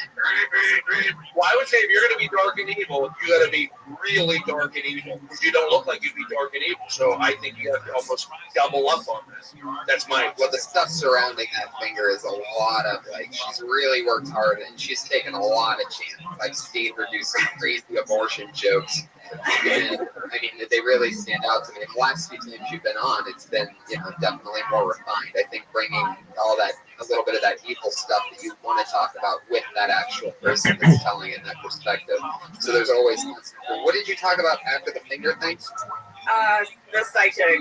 Yeah, I didn't get that at all because I've never heard a guy say I went to a psychic. It's always a girl. It's the opposite. Did I say guy? Yeah. Oh my god, I watched it. I didn't even realize it. It's like, what guys are you hanging out with? Yeah, that's an important one. That's the first time I've ever done that, and I didn't even realize I did it. Yeah, the setup has to work for everything following to work. Or else it would be, why did the chicken stay on that side of the road? And then people would go, they get to the other side, and everybody would be like, what the fuck did you just say to me? Right. Oh, that's so funny. Well, there you go. No wonder, because I usually get a really big laugh and like, that's weird. They don't get it. Johnny, what do you got? No, I was going to say just yeah. I don't know any. No, that was, I can't even believe I said that. That's ridiculous. I will believe. I do believe it. I do believe it. There you go, Sarah Kenny. We're flying through it. S. Kenny Comedy. Yeah, Sarah. She's on Twitter at S. Kenny Comedy. She did it. Constantly signing up, constantly doing stuff. It's so fun to watch her grow. Yeah, definitely. Put your hands together for Rob at Bank. That's a crazy Rob Banks, everyone. Here he is. How are we doing? So, coming up on my year anniversary of moving to LA, and I'm looking back at my experiences, and when I first moved here, I was living in a 16-person house. It was a 4-bedroom, so it was really jammed. It was gay. It was all guys. And obviously, I'm out of breath when I'm down here, but obviously I come from a white family. But it's a mixed ethnicity house. So there's white guys, there's black guys, and there's one Filipino guy, and he scared me the most. And the black guys used to begin with a lot. And I said something, I was like, hey guys, how about we say Nathan instead? And my neighbors in my house weren't feeling it. They weren't. The reason Filipino guys scared me the most is my dad told me, and my grandfather's. Thank you guys. You want to finish it? Go ahead. Thank you. He said that my grandfather was stationed in the Philippines, and he said that we might have some family out there, so he could be my long lost brother. See, it doesn't usually work. The Filipino guy? Which guy? You say Filipino weird. Are you aware of that? Yeah, you do on purpose? I say a lot of things weird. Really? Yeah. Filipino. Yeah, it's like you turn another nationality just for that one word. Yeah. Johnny, do it again. What did he say? Filipino. Those are spicy Filipinos. Yeah. Delicious. A jalapeno and a Filipino. Fuck yeah. I mean, I'm not a material guy. No, I'm kidding. But you guys are talking about that stuff, right? A lot of they go right into it. It's like, is this your first time here? Have you done it before? No, I've done it. This is the second time I made it in the store. Wow. Yeah. Yeah. I just like to like have this, see people like talk more about themselves. Or I'm this film. You know, sometimes they're right into. I just like to find out. I know we only have a short amount of time. Maybe like 10 seconds. Who are you? Where are you from? What do you do? Just I like to see that established a little bit up front. That's my thing. And then point of view on stuff. Like you're a young kid, you know. Yeah, I mean, Tony does the stuff. Like I'm young. I look like I'm from West Hollywood. You moved here, whatever. I play into that. Play into like, you know, what you look like. You're young or whatever. That's my thing. Like if anything, like with what you were talking about with like living with like 16 people and they were all different ethnicities, maybe compare that to somewhere or something where there's a bunch of different like ethnicities instead of just saying, oh, there were a bunch of people there and then one of them did this. Like compared to like, you know, Toronto's multicultural. Number one multicultural city in the world. Where was this at when you lived with 16 people? It is in Woodland Hills. Wow. How long ago did you move here? I'm coming up on a year. It says in November. Was it a flop house? Was there webcams in your bedroom? Where do you live now? In the valley, like Van Nuys. Have you been offered to do straight curious porn? Now I get a lot. And stand-up's your thing. You doing spots in the valley? Yeah. You're driving out to this side a lot? Yeah, I started. Or are you just doing it over there? Well, when at first I was just doing the valley. Now I'm coming over the hill. Which, by the way, for all you people that were groaning earlier when I was talking about sleeping in my car, just know this. I would never, ever, in a million years, live in a house with 16 dudes. That's hell. When I was sleeping in my car, it was behind the Comedy Store, which would open up at about 7 or 8 a.m. A cleaning crew would come in. And then I could walk right in, literally 16 dudes in one house. I had 0 people in this entire building.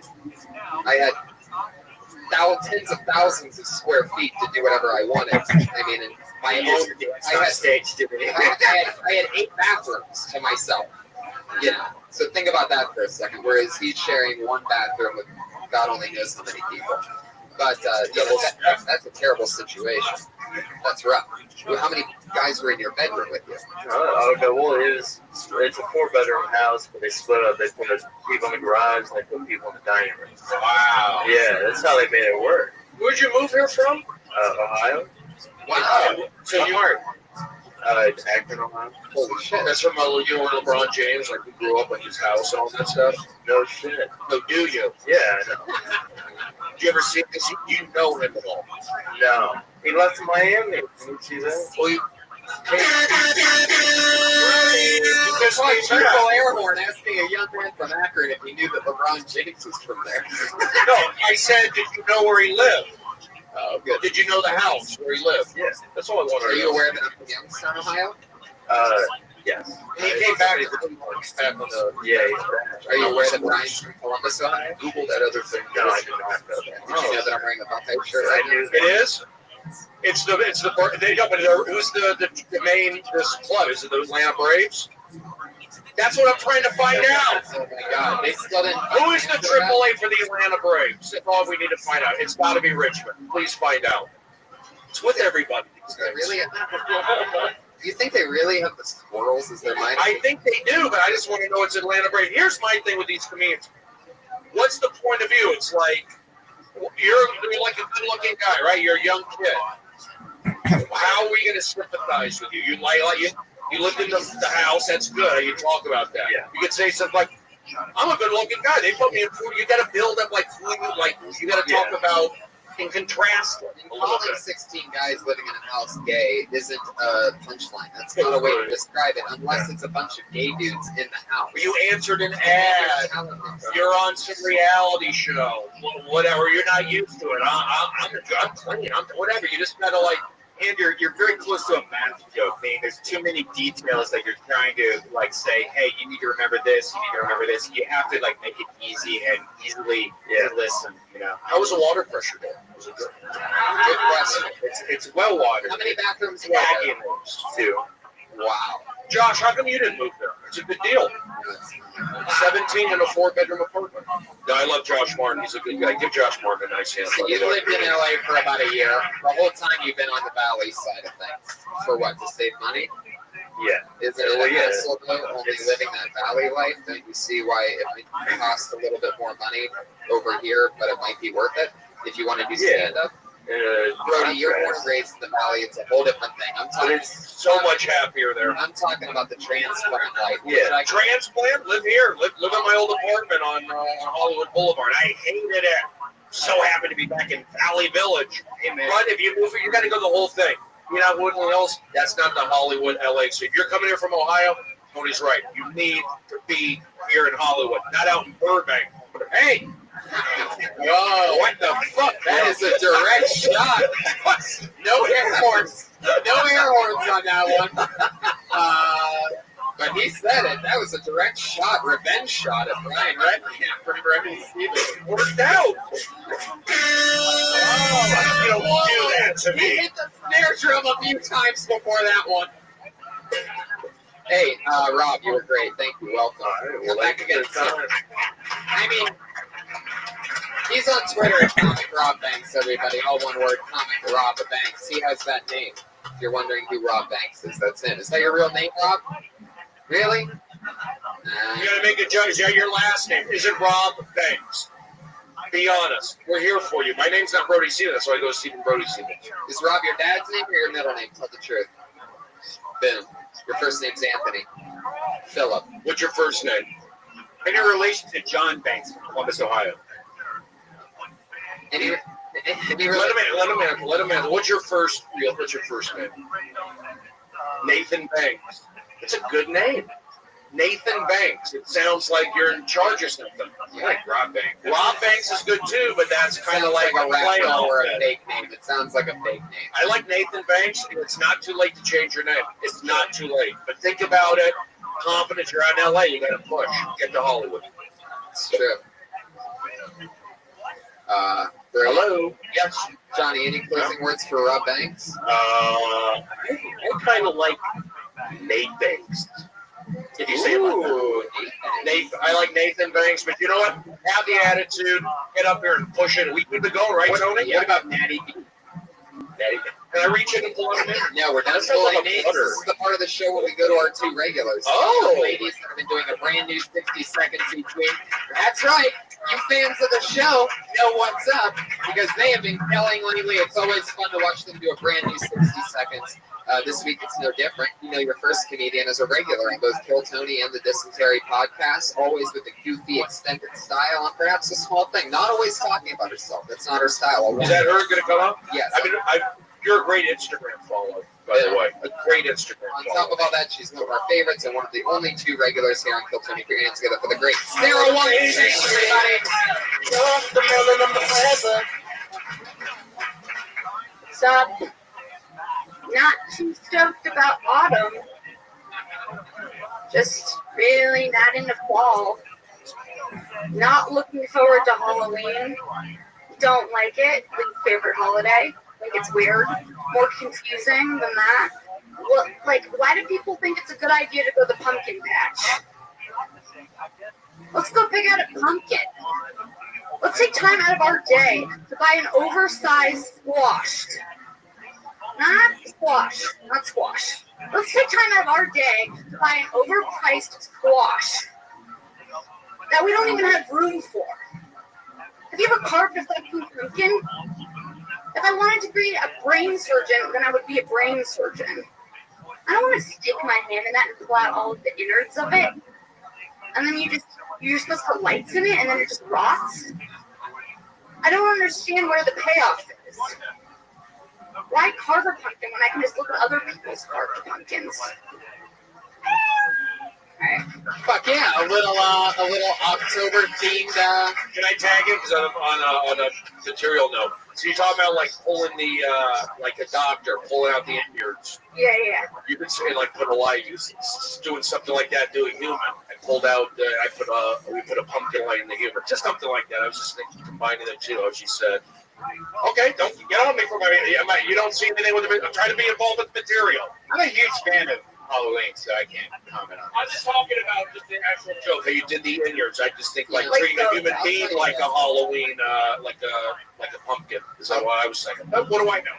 I'll tell you this, it's that you had Weinstein's momentum in the beginning, like you were setting up this dark evil, every fucking one of the first 6 things you said was negative, it was awesome, you were setting up this whole thing, you're going, what was it, don't like autumn, don't like fall, Halloween, and then you go, and worse than all of that, all of a sudden you built up this rhythm in tone, instead of going straight to pumpkin patch or carving pumpkins, however you do your thing. Yeah. There was a part where you started explaining yourself, and you didn't have to. You could have just gone right into it. You said, I hate autumn, everything was hatred. You were hitting your goal. You said it then. But instead you go, and more confusing than all of that. Yeah, that was weird. You're right. I You thought broke that up was a rhythm. Whereas yeah. normally you talk about the actual material, I'm talking about the rhythm that you had, you were setting up for this thing, blowing up this balloon, and then you let all the air out right before hitting it with the You gotta get it on that. Like, I don't know if it's because you didn't have the time, but you get more examples of stuff in fall. That's like and quantum leap, whatever. Like, that stuff in fall, like, autumn, or whatever.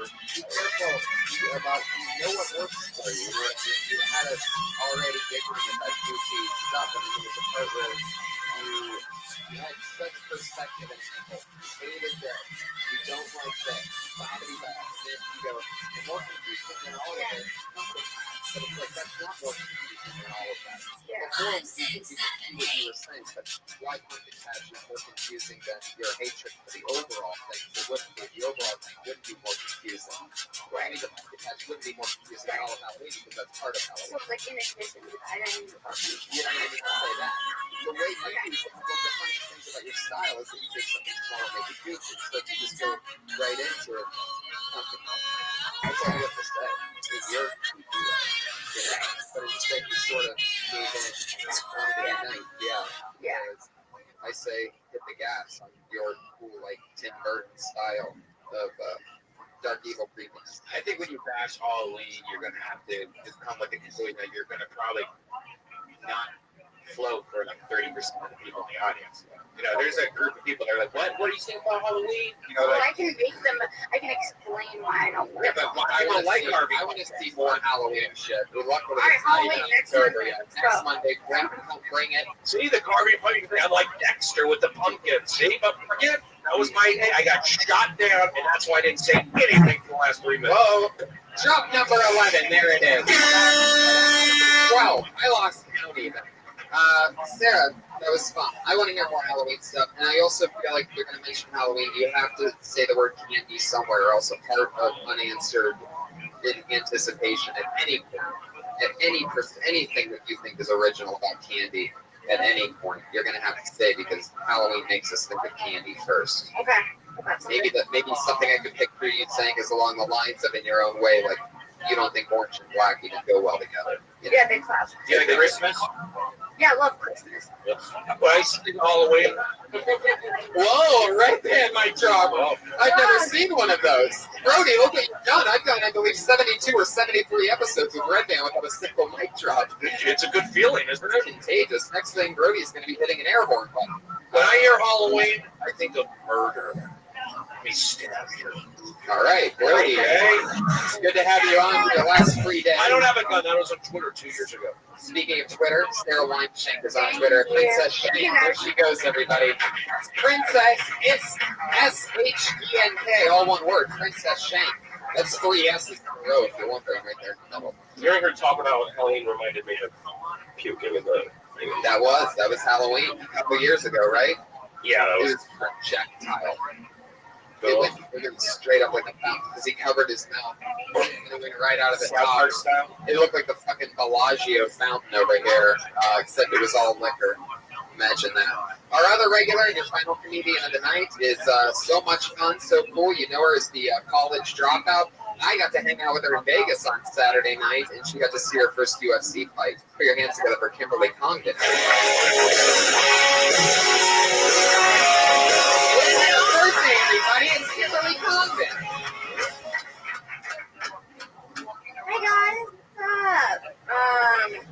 I turned 24 on Thursday, which is really exciting. I spent my weekend in Vegas. It was a lot of fun.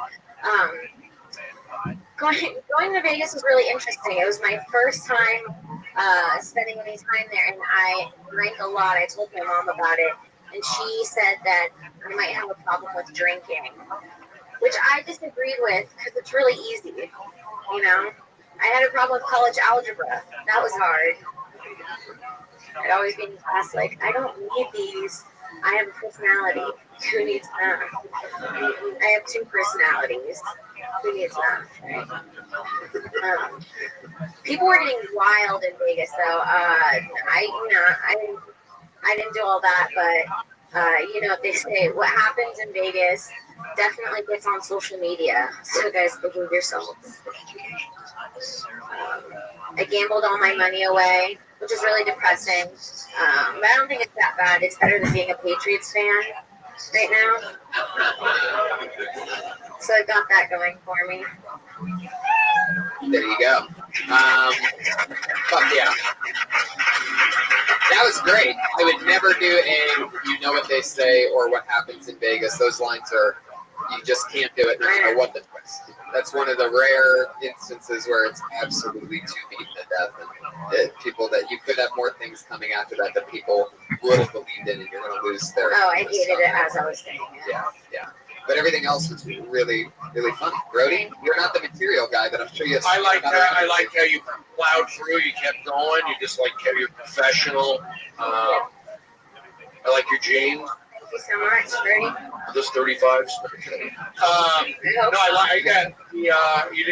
like your work ethic on it and your likability, and I see good things for you in the future. Go ahead.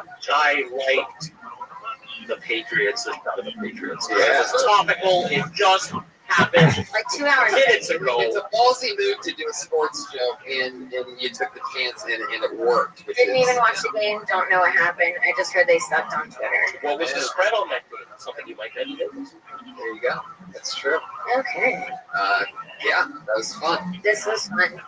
Kimberly Condon, happy birthday. Oh, thanks so much. Kimberly, happy birthday. I teach a comedy workshop in the Valley if you're interested. Wow. It's in my apartment. It's a 2 webcam shoot. Wow. For my classic bits. There you go.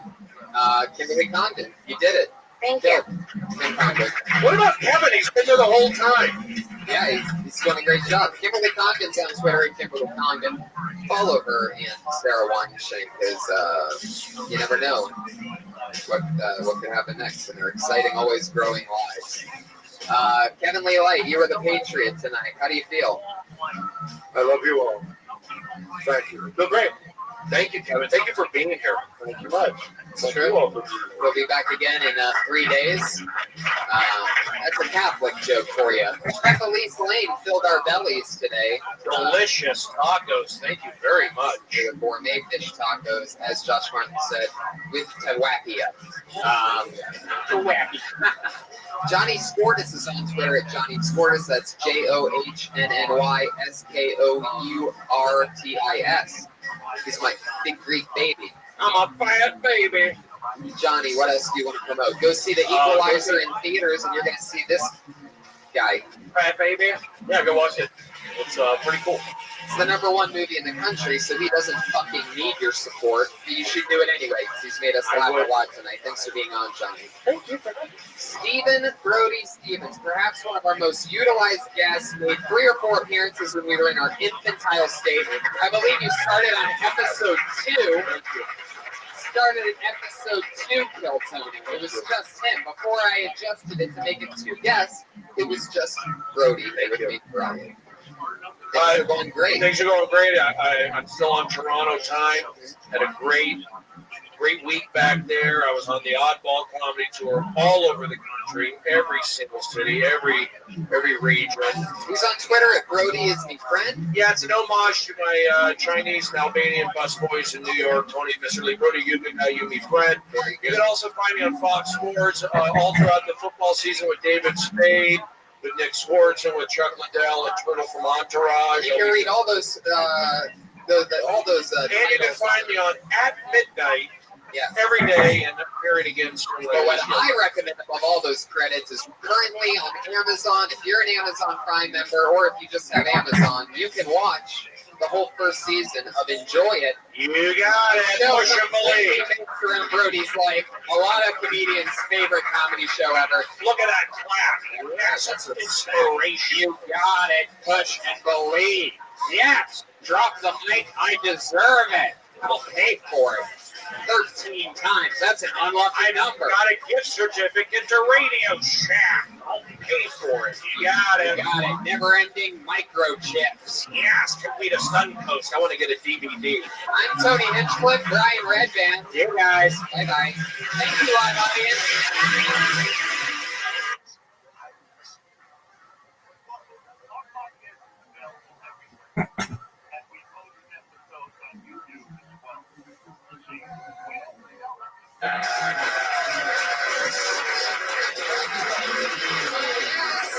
Yes, everybody, we're doing it again. Welcome to Tell Tony, everybody. Happy Monday.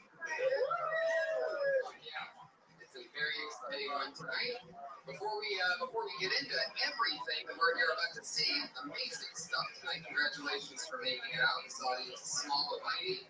I'm excited. Say what? We've been spoiled rotten lately. This place has been filled with hell. I invited a couple HBO friends of mine, but these are not here, so we're not going to make it this week. It's okay. Those guys back there. Oh, I love it. Hello, stars. We have some fun announcements. Oh, yeah. How about this? You Kill Tony fans, and I know you're out there, so I talked to you when I was in Toronto last Friday. You guys said, hey, when's Kill Tony coming to Toronto? Guess what? I promised an announcement last week that had to do with Toronto and Kill Tony, and I'm making it tonight. It's November 7th. Kill Tony, live from Toronto, Canada. Everybody, we're going international. International. Also, don't forget, Redman and I are in Phoenix on October the 26th. I'm saying these sound so fancy, however, it takes forever for some of the votes to. Yeah. Well, we're in Vegas, so that's why. We're going to be there the 23rd. Ooh, Thursday, October 23rd. So for those of you who are available the 26th, cancel your plans. Yeah. They're going to be there instead. I'm wearing a shirt from our friends at Homage, everybody. Sean Michaels, the Heartbreak Kid. I promised the wrestling t-shirt last week, and I'm wearing it tonight. Our friends at Homage, that's HOMAGE. Awesome t-shirts there. I know a lot of our listeners didn't go to college, but if you have a favorite college sports team, including the Ohio State Buckeyes, you get a lot of great gear from our friends at Homage, who are now sending me fucking t-shirts, baby. Yes! It's magical. Another fun thing, I wore a hoodie called Kill Cliff at a UFC event, and I didn't realize I was promoting a company, but those guys were really nice. They got excited. They sent me a bunch of energy drinks, so thank you, Kill Cliff. Yeah, it's true. I thought it was cool because the show's Kill Tony and my last name's Hinchcliffe. I saw a thing that said Kill Cliff. I'm like, fuck it, I don't know what this is. And they got really excited. So we're like, perfect, that's exactly the type of event where we want you to wear a shirt. Great. So, Kill Cliff, that's great. Don't forget, Brian's going to Ohio. Check out all those DJs at TV, Ohio, and Michigan, Indiana, Sacramento, San Francisco. Yes, exactly. Guess what, guys? We only have one. Wow. Sponsor. We used to only have one sponsor on our show every single week up until this point. That's the lovely Elise Lane, everybody.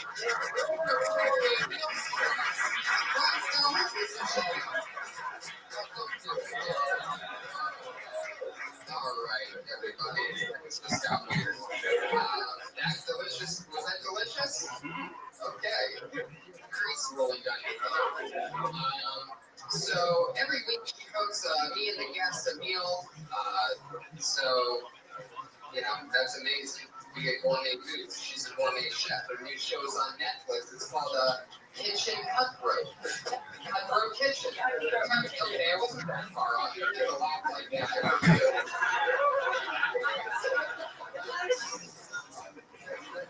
It's not a TV show. Oh, it's not a news show, but it's on. It just got released on Netflix. Cutthroat Kitchen. Just got released on on Netflix. Pepper Vision. Check her out. She's a recipe checker. You can hire her for work. She's Elise Lane on Twitter. That's ELYSELAIN.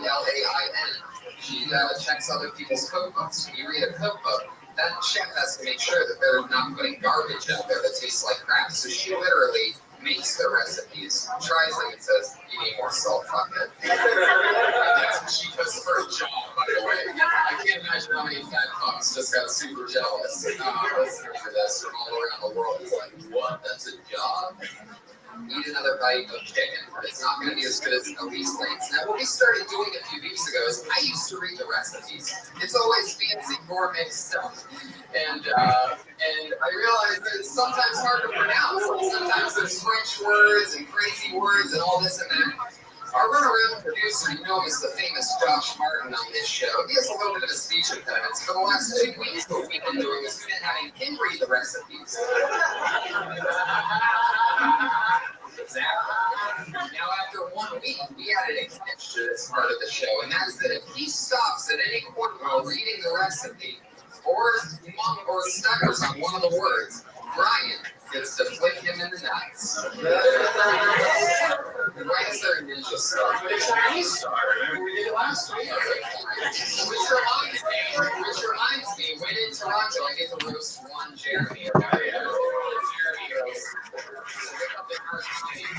You're going to see that. Why that reminds me of that ninja star going against somebody's nuts is because on the day it's rumors of John Wayne Bobbitt. Remember him? I get to make fun of John Wayne Bobbitt. I like this completely. So, however, his dick will not be there. So, he's got his dick. I don't really care. I'm going to say he doesn't have a dick no matter what. It comes out the side of the garden. It's probably like one of the sprinkler systems. All right, let's get into it. I'm going to tell you, Josh. I know that Josh read the recipes beforehand. I will admit, this is a fucking tough one tonight, Josh. So, Brian, I'm going to warn you before, maybe not flick him too hard. He's never gotten pointed, by the way. He's made it through. We found out that the only way that he doesn't have a speech impediment is if his balls are on the line. So, it's going to be really exciting, everybody. Put your hands together for Josh Martin. Brian, for some reason, for full-size samurai sword. Josh, go ahead and read that recipe. Read it into the microphone. Welcome to show business, Josh. This is Spanish? Yeah. Say it into the microphone so that the hundreds of thousands of listeners can hear it, not just the 43 back in this room. Give me 1 second. Oh my God. Josh, I feel like they should just get hit at the nose because I got your face. Brian, watch out for Brian. She made, Cedra,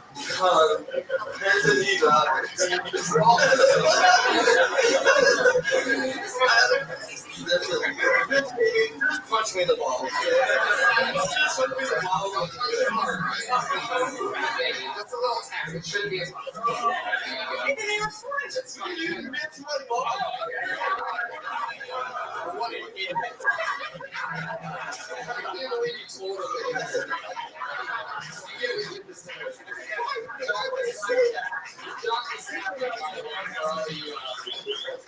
people that might be listening to this show. By the way, I can probably enunciate this. I'm going to go for it. It's Pitu alla Cedra con Catanas y Crisantes Trasterias.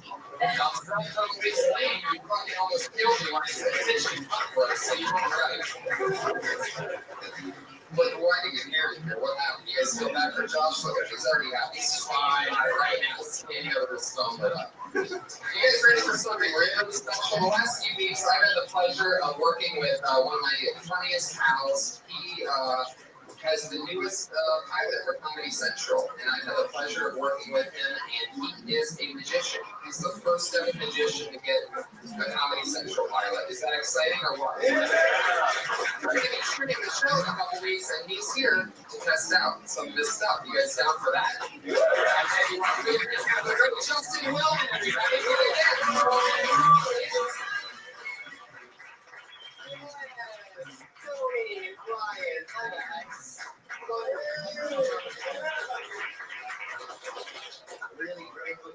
information on an audio podcast. What are you hello sir, how are you? What's your name?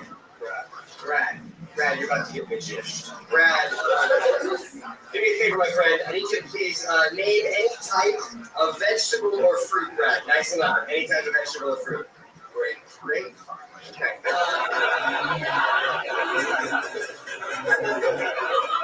For the listeners, I nailed it. Great.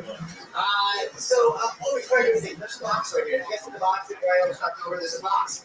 The box is elevated. You can see behind it. Yes, it's nothing above it, nothing below it. I'm not going to touch the box. Delay for the box will be very second. Very important second. You know, listeners, there's a box. What's in the box? Something in addition to 12. It's so crazy. And in those pictures, I've noticed that a lot has changed that affects my job, most notably Google. You know what this guy? How bad Google is for a magician? No, but like my job as a magician is to give people wonder and mystery, you know? Do things that you can't explain. And Google's job is to kill wonder and mystery by explaining it. Like when I used to do a trick back in the day, people were like, "Whoa, Justin, that's amazing, I'm never gonna forget that." And now you're people are like, "Whoa, I'm gonna remember that, so I can go to Google it." And it's not funny. The great magicians have to go to Google. Houdini, Blackstone, Jesus, they're for safe, but for me, it's so I'm gonna fight back, okay? I need everyone to do the favor. Just silently, everybody think of a celebrity in your minds, okay? Everybody think of a celebrity, and I'm not going to use you again, if that's okay, because that didn't work out well. Hello, how are you? Are you thinking of a celebrity? Yeah. What is the celebrity you're thinking of? Betty White. Betty White. Betty White. And real quick, first up, we don't know each other. We don't know each other, right? We're not Facebook friends or anything? Honestly, truly? Okay, you don't follow me on Twitter? You don't follow me on Twitter? You should. Right? We're not seeing everybody's on Snapchat, Grindr, Snapchat, no? You've never seen my dick? Never seen your dick? These are strangers. You could have said any celebrity, you said Betty White, yes? People inside this box, it's been isolated the whole time. You're watching behind it, above it, behind it, below it, further. Inside the box is the information that states Betty White. That is genuine, unexplainable miracle, all right? Yeah! Amazing! Yeah! Ladies and gentlemen, here it is.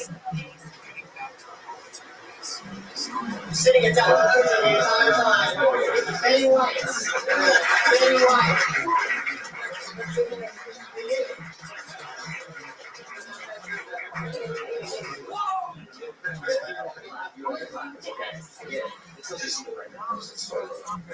That's my point, okay? We know, it's like exciting. If you didn't know, you'd be like, wow, how did you get anyone in the box? Well, we know we have a printer, and I know we put an iPad up there, and I think there's a Wi-Fi connection. I was just killing time on the printer talking about our dicks, you know what I mean? It was important ad-libs. That's the problem. Like, we think we're on magic words, it doesn't work well. Okay, we don't need to know everything in this world. It's more fun to believe that there's a Santa. It's more fun to believe that Bruce Willis is alive the whole time. In this sense. We don't want to know when we're gonna die, right? We don't want to know. So I'm trying to bring mystery back. I want to help you not know it. Is that okay? Yeah.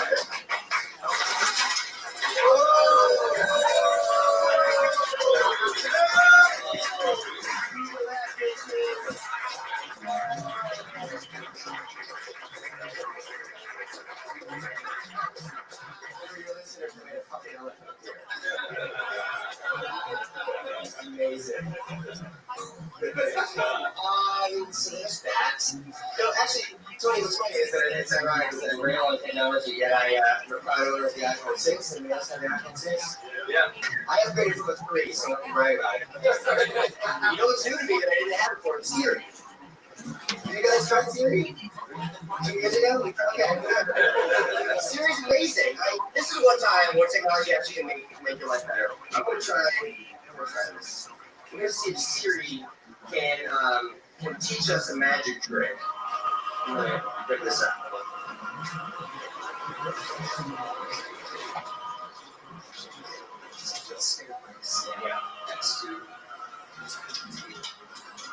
I love that it's just talking about how high-tech things are. This is not very good, but this will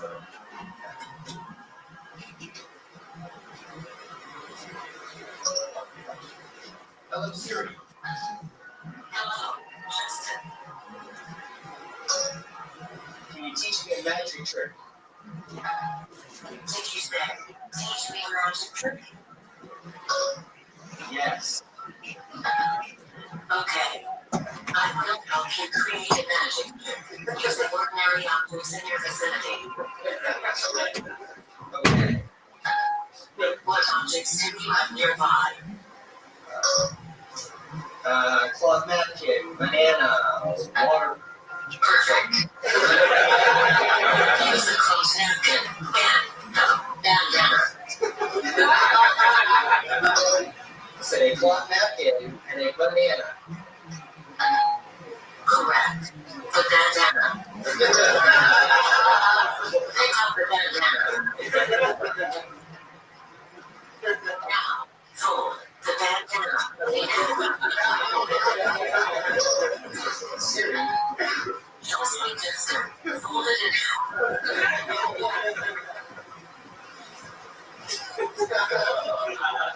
Now, fold it one more time.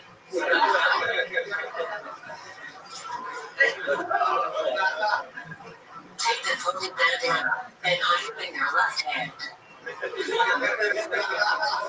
Remember to keep your hand held in a natural position. This is called palming. Now that you have mastered palming, we are ready to begin. Open up the folded bandana. Show the audience it's a regular bandana.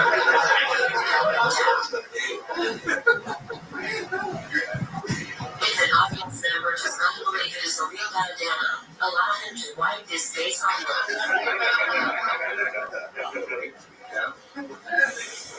Pick up the closed napkin and gather the corners together, forming a makeshift bag.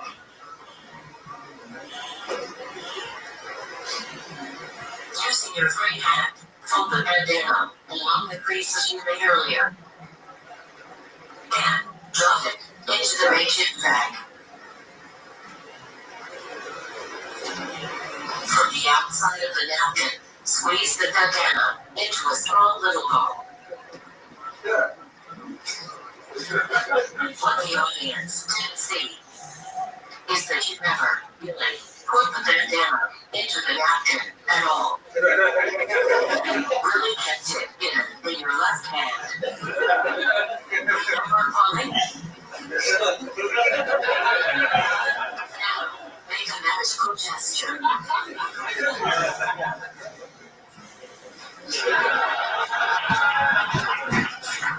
Finally, fling open the napkin and receive your well-deserved applause.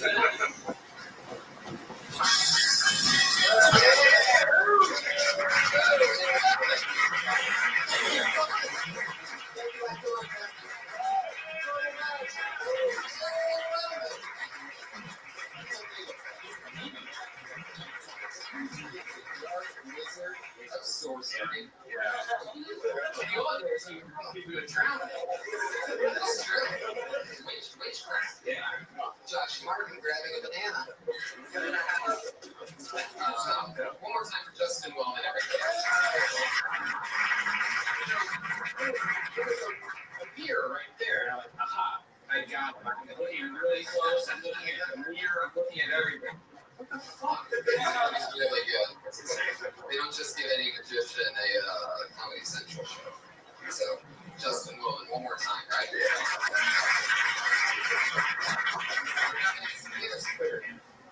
He's at Justin_Willman. Very cool. The one named Justin Willman, some douchey college student. Why didn't he make that guy disappear then? That's good. That's a good point. There you go.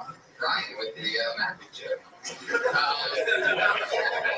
By the way, Elise Lane's on Twitter at ELYSCLAIN and at the girl with the pan on Instagram and Facebook. Thank you to Elise Lane, who's now picking up her boyfriend from the airport.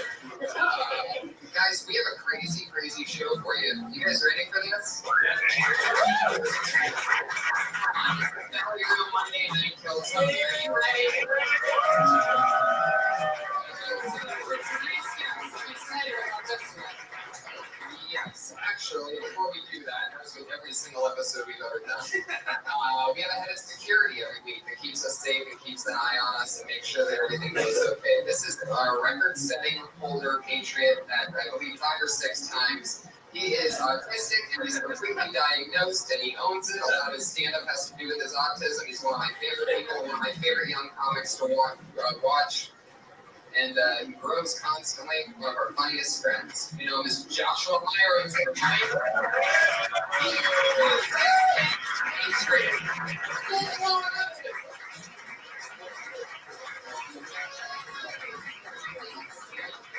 Good at what he does. Autistic Patriot. How's it going? How's it going?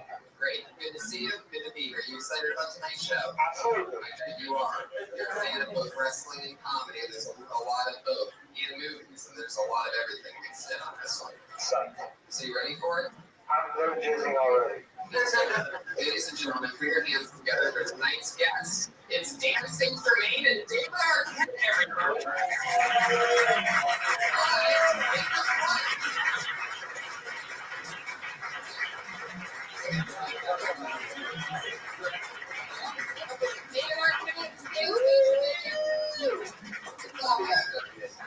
I've been waiting a long time to get you two guys on. It's been a long time coming. Well, thanks for having me. Yeah, David. I speak for the collective. Glad you guys made it. David, I'm wearing a Shawn Michaels shirt. Some of you may not know, but if you don't, I feel bad for you. Former WCW heavyweight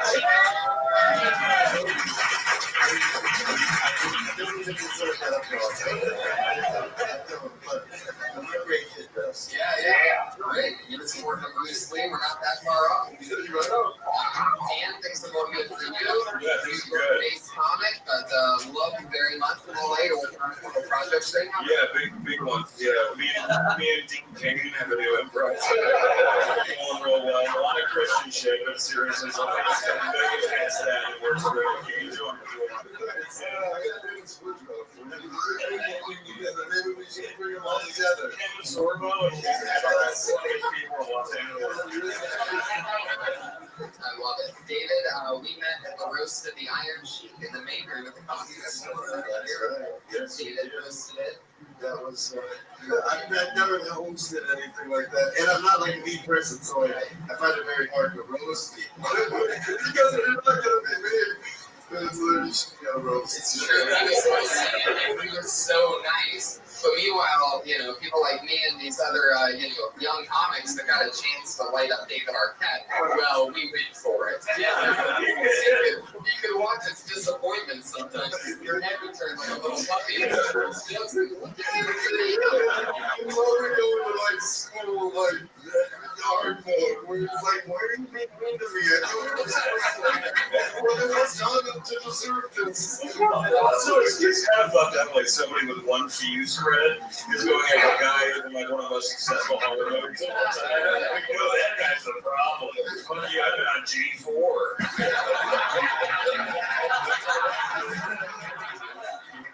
Every week, our Patriot always has a question for the guests. What do you got for tonight's guest? I'd like to start from my left with Dan. Dan, you've been a guest on many shows, talk shows like Conan. I love it though that autism isn't even in your top 5 from Captain America. Oh, listen, I don't know my live, so I got all problems, You've been on Conan, you've been on podcasts like this at WTF. Yeah. And you've been on regular TV shows that I'm blanking on. Right. How autistic are you? I was on Becker for 4 seasons. Good reference, good reference. And then Pinfield comedy. Oh my God, meta reference. It really is. MTV in the 90s a long time ago. I might be autistic. We have a lot to talk about. Spectrum sisters. Is there a show that you want to be on that you're scared you're never going to get to be on? I mean, first one comes to mind is Comics Unleashed. Every day I send me these notes, I get notes back, but I'm trying. That or Army-wise. You can play up and grab them on that. Yeah, exactly. How about for David? Yes, I have 2 questions.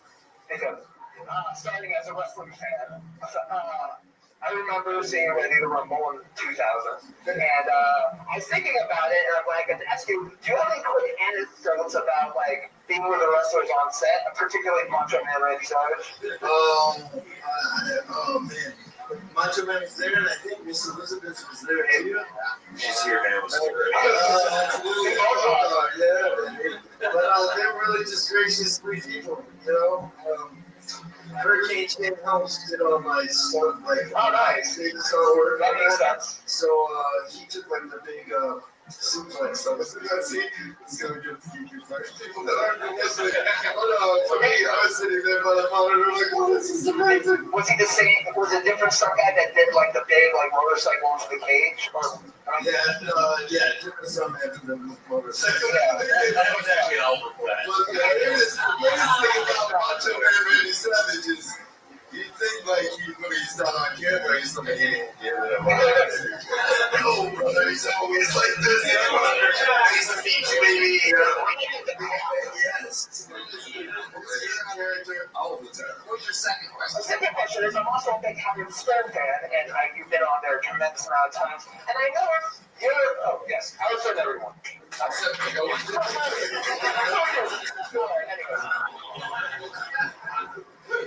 I get a feeling like you should be the guy to replace the Artie Lang seat. Do you think you deserve something like that? No, thank you. I so appreciate that, but they don't really need it. You know what I mean? You think it was I don't know. I went in and I was able to sit in one time, and I think I might have done something to like make Howard uncomfortable because they have it just their flow. Yeah. And it's just like you don't know what to jump in, and you don't know what you know what I mean. And you're trying, and you're just trying to do improv, or like improv, and just stay in the flow. They have you on something. You're down. Everybody has to like come back to sit in. So it's like I don't think. I can understand Artie's hard to replace anyway. Absolutely, and I love like being on the show anyway. I mean, it's just a fun thing to just be a part of and fans. You want to know a fun fact about I live in Ohio. I was a manager of a really small independent movie theater for a long time, and we got one of Dave's movies in country, like the Fishes. It's one of my favorite movies of the whole entire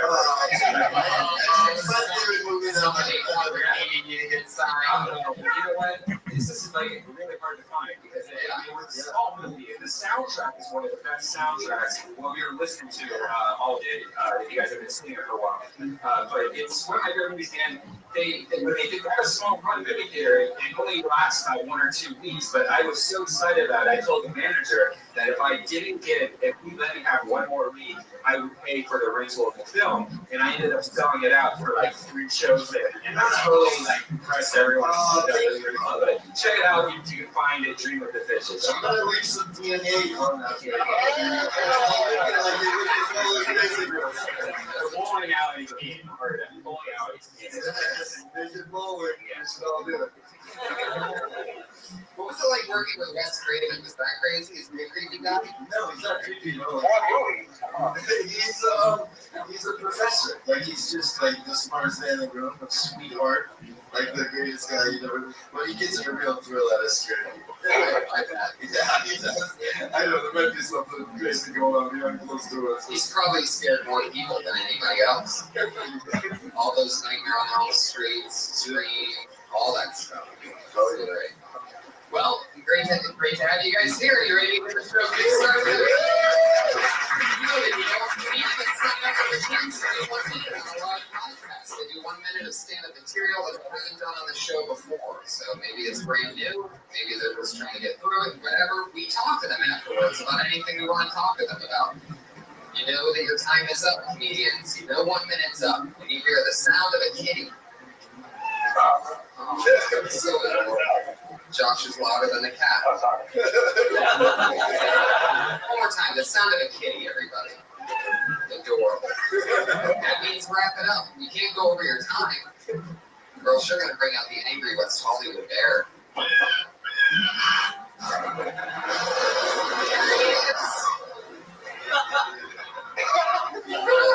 bit of puppy and horse at the end.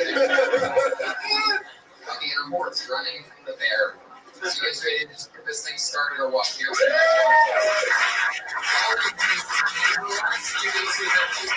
Driven here from South Carolina to Florida to Canada and all these crazy places. They listen to the podcast, it inspires them to start, and then they're here. This looks like a new name. It's together for Aaron Liner.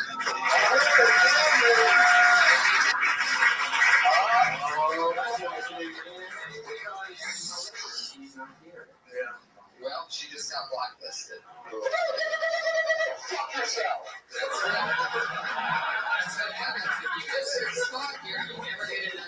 I'd like a plug for Pee-wee Herman, Paul Rubin. Yeah! Blacklist tonight. You just said blacklisted. Blacklist tonight, and DPR, I guess it's in there. Sorry.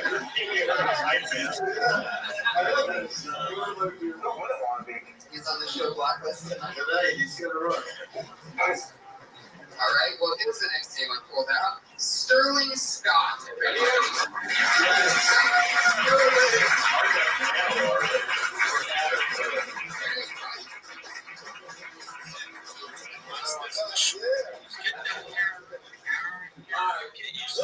I've been to a lot of shows across Canada. Yes, I'm Canadian. And I got to a show at a gay club, and it was a lot of fun. At the end of the show, all the gays brought back drinks and fuck you, I like free alcohol. I was there. And I told my friend, tell him how much fun I was having. He was like, where are you? And when I told him, he was like, get the fuck out of there! I was like, wow, I'm having this time of my life. He was like, listen to me. They are trying to get you drunk so they can have sex with you. Oh, but that's the stupidest thing I ever heard. You can't drink yourself gay, you moron. It doesn't work that way. It's not 4 pints of pussy. I love when the time of the straight man's life, you will wake up naked, cuddling in a bed and drink yourself. You'll have too much tequila.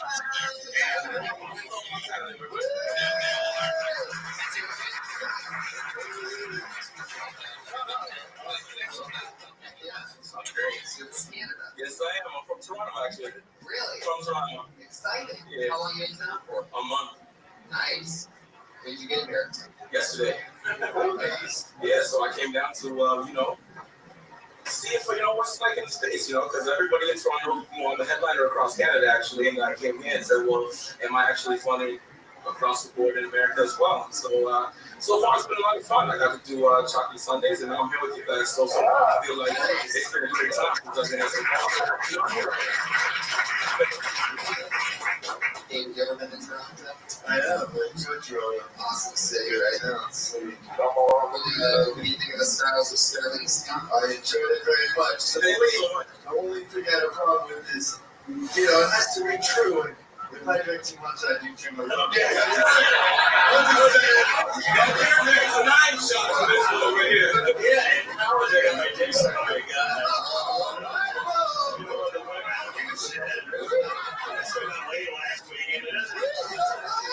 You can still have sex with girls. That's all. Close your eyes and look at his eyes. Did you look him in the eyes of those guys?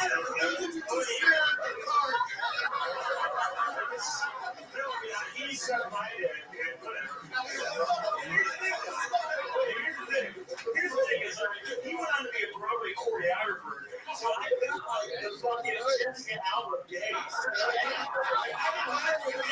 I never did with that straight the entire fucking day. So go fuck yourself. You want to get close to Broadway? Fuck my dick.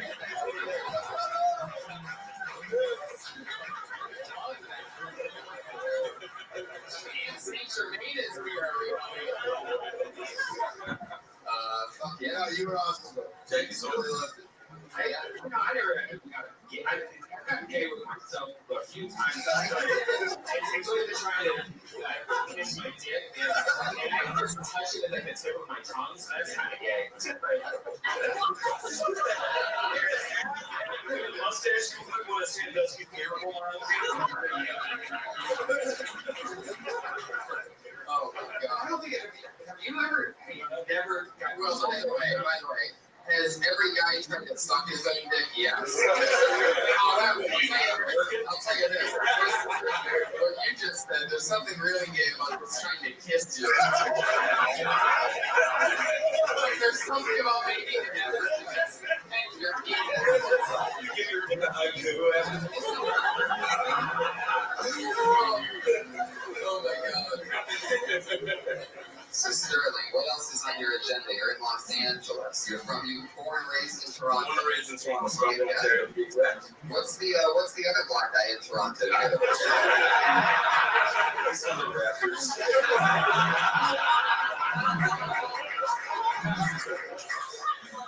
Misconception. Like, Toronto has a lot of black people. So when I moved out to Edmonton, and they didn't have any black people, it was just me and then the other guy. Like, we get excited when we see each other. We say hi. Like, you know him? No. And you saw him lately. What the fuck you in there? That's how he did it. So now that I'm here, it's pretty much the same goddamn thing. I love your energy, your stage presence. Everybody seems like a really awesome guy. So, well, thank you so much. Yeah.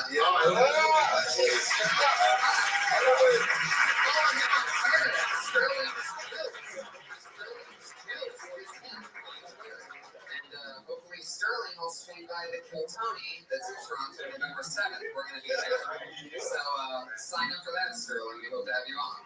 In fact, you can just do a spot on it if you're there. Can you get that, Sterling? Sorry, you get a minute on the show in Toronto if you're there on November 7th. Cool, awesome, thank you. This podcast comes out in 3 weeks. You can re-listen to that.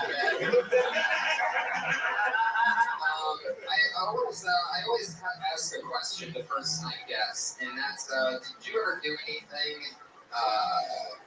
Well, I guess David, for you it'd be in your acting career, but Leanne, for you, it's obviously in stand-up. And that's, did you ever do anything when you first started out that you can't believe that you did on stage, like looking back on it, a bit or a trip or something? You know what I mean? For sure. Yeah. Can you tell us about it? Well, I mean, this isn't that funny, but like, I used to wear black sunglasses and do one-liners. Someone's like, "Oh, you're just making a hamburger." And I was like, "No, it wasn't. This is different." But looking back on it, I was just like fucking the fat hamburger for like 6 months, and then I gave it up and became I don't know, into this fucking shit. David, how about you in the acting world? Did you ever do something weird in an audition or on set? Not really audition or on set, but Ellen Barton tried to get me to step up. Oh, God. Yes, that's right. True? Oh, yeah. Were you guys fucking or just at a crowd? She hates when I talk about it. But no. Okay, I'm sorry. So what did you do? You were on your back. You held it. You grabbed the thing, and then you're like, "Oh, fucking hamburger." Ellen Barton trying to get out of You're talking about this mission of Ellen Barton helping me push Holy shit! I get that video. Raging the video. I'm just glad iCloud hasn't caught me. It's not gonna be pretty. Shit like that. Fucking midgets. Oh, sorry. That's awesome. I love that she would push. Like, she would push your butt farther in so you would get closer to your face. Wow. I'm sorry, but don't be sorry. They were barking up the wrong tree. Alright, I'm going to kill myself. You sure look good hugging up there. Everybody's got to be your next comedian. Jerry Lopez.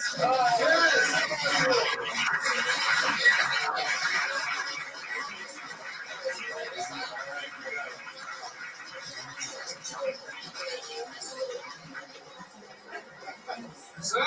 What's up? Good. Good. Kind of my mom's son. Walking the mailman. I wanted to tell her, like, why are you fucking the mailman? Then I realized my mom's a grown-ass woman, and if she wants mailman dick, she's gonna get mailman dick. I just told her, I was like, you better hurry up. I'm coming home in like 20 minutes.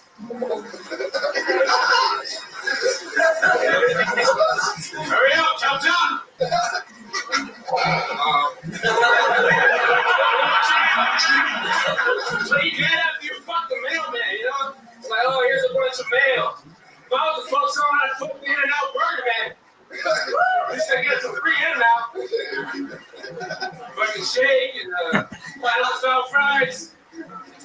It's all good. 5 seconds.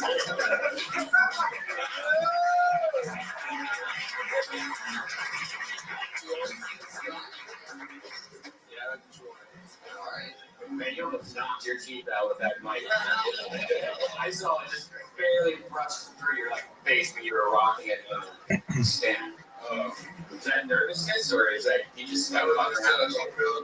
Yeah, I like your in betweens. It's hilarious. I love your Kenny, kind of. Yeah. There's absurdity nonsense that you're screaming out when you make jokes. You had the on there that took me out of that world. But if you didn't have it, you're like, so, I also noticed that you hit an e-cig on your way to the stage, right? What? What was that? Like a big Oh! Just a drop. That might be. What do you do about that on your way to the stage? Is it like a Jeff Dunham thing? This guy's mom, he's fucking around. So you have an oral fixation. Do you still something come that night?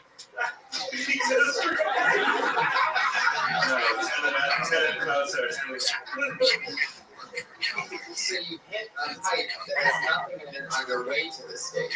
You don't use it on stage ever? No, I'm just curious as to why you have a routine when you're on your way to the stage. You bumped it and you ended up doing what?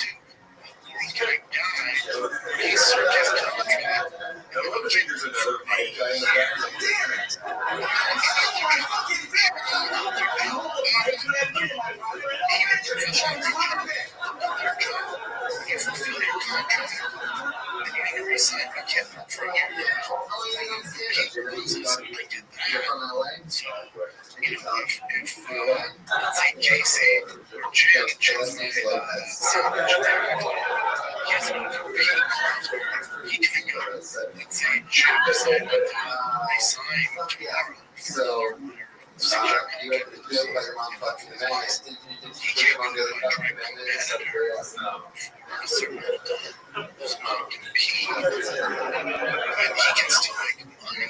Is your mom single? You can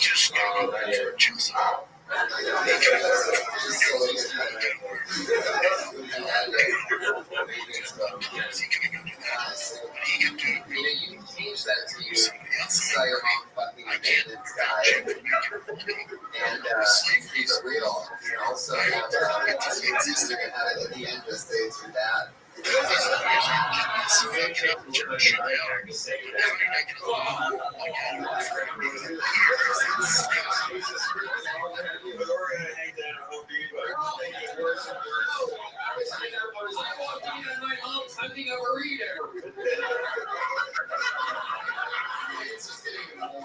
was thinking of more things that were like at your house because it's like you walk in where you see your mom fucking the maintenance spirit guy. You know what I mean? It's just kind of. Whatever. What you do before you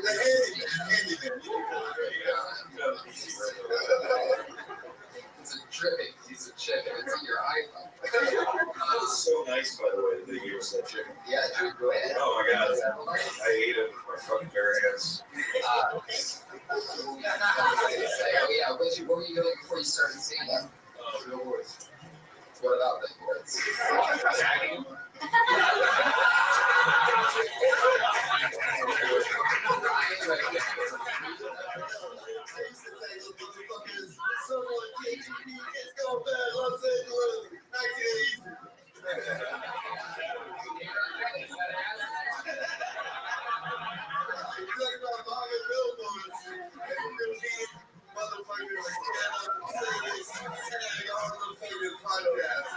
It's called the KGB someone.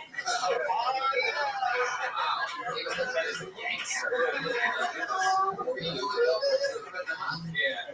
Wow, it's scary. That's a scary gig. Yeah. Tedious work, honey. Yes, sir. How long are you doing that for? 2 years. Wow. Did you took them down when you figured they were just like huge? That's awesome. Do you have a big cockpit in your place? Do you still have your parents? Oh, really? You still live with your parents? Do you talk about that at all on stage? Do you have any jokes about that? Shit. Yeah. And so you're planning on eventually moving out and then putting this fiance billboard up against the wall somewhere. Wow. That's awesome. So you're just gonna jerk off across the other side. Put it on the ceiling. So we're gonna get to this way when Ellen Barkin is making you something.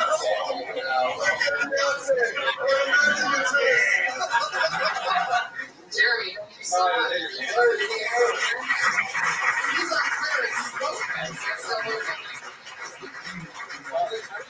like that's silliness, you know, like I said, in between the jokes, that's something that's really, it changes everything. You didn't have those little pieces in between, it would be different. I like it, Alex. How y'all doing? I'm fine. Yeah.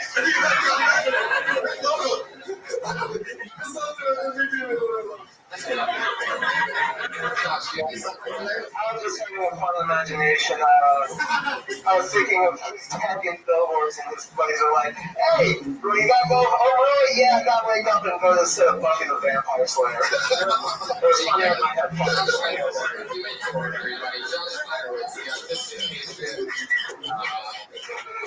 His mic is now muted for the next 10 hours now. All right, let's keep this fun train moving along. The next comedian is Sam Turner.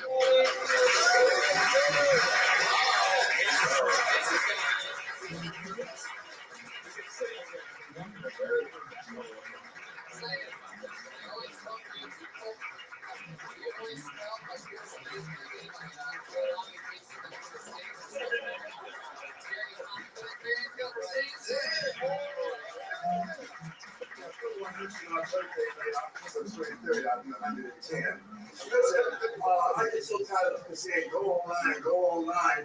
Damn, online, I know about my clothes line on my party line. You know, people tell me, I go to the comedy shows, City, and other shows, and bring 40 of your friends. I said, yes, I'll be glad to bring 40, 50, or 60 of my friends, but first I have to go out to the graveyard and dig them up. All my friends are dead.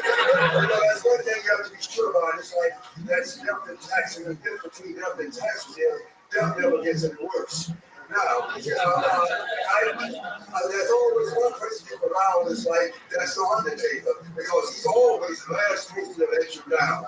Now, the woman in the third James Bond movie was called Pussy Galore, Goldfinger, 1964. Most of you were not born. Her name was Anna Blackman. She made the part of Pussy Galore.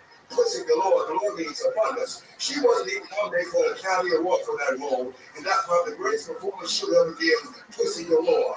A woman across the street from where I live was found dead. All right.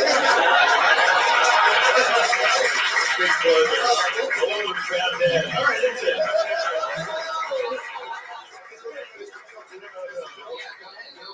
She was found dead. The cops came and they were appraised of the situation, said this is the work of a serial killer.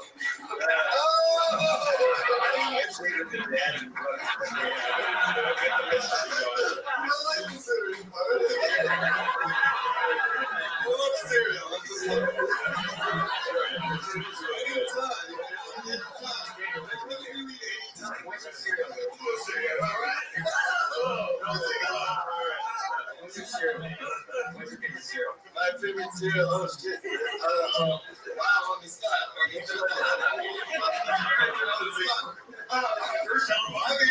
If I'm trying to be healthy, my first name is Zane. I looked up that she's sort of decent, one who's dependent, whose favor was support of other people. That is sure the damn truth. I got 50 people owing money right now. That's a Zane. Zane does support of people. All right, Zane. What's the last of all those 50 people? I like your style, Zane. Where are you from? Well, I was born in we live in Sam. I live Every 10 years. I spent 40 years in New York City. I performed in Carolina. You know, Carolina's on Broadway, 15th Broadway. I performed there before an audience of 200 people. I put it on YouTube, the performance was 10 minutes. I spent 4 years in New York City before I went to New York City. Was Birmingham, Alabama. I got funny stories about Martin Luther King, Hank Harold, Ray Charles, Fast Dumbo. I met them all in Birmingham, Alabama. Then I came here 2 years ago. I came here 2 years ago trying to get into the movies doing stand-up comedy. I sent a tape to Killian's store, a tape, and never came back. What's the Killian's store? The name that comes on late night show. Kimmel. Kimmel, yeah. I sent it to the Killing store. That's why he hasn't got back. Also, if you said anything you talked about tonight, that's why he didn't. I retired. I retired for my performance at Caroline. He didn't bother to send it back. How much are those? I said Comedy Central tape the same tape, never paid that. He has confusion, does what do you want to be, a big or dyke? What does he want to be?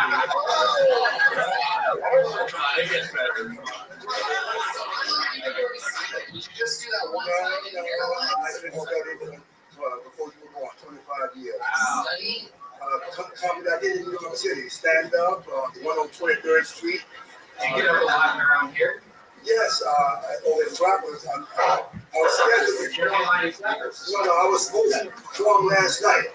I got down there at 7 o'clock last night. He said, all the performers have been canceled. I said, why? Because Kevin Hart's performing tonight. I said, well, I don't want to see him. So I went back home. I was so they rescheduled to November the 2nd. November the 2nd. Yeah, but Kevin Hart wasn't in Flatbush last night. He was supposed to be. They just tell people that when they have to cancel their shows. He wasn't there last night. He told me that. I went back home. Yeah, you know, the penis man lesbian. Yeah.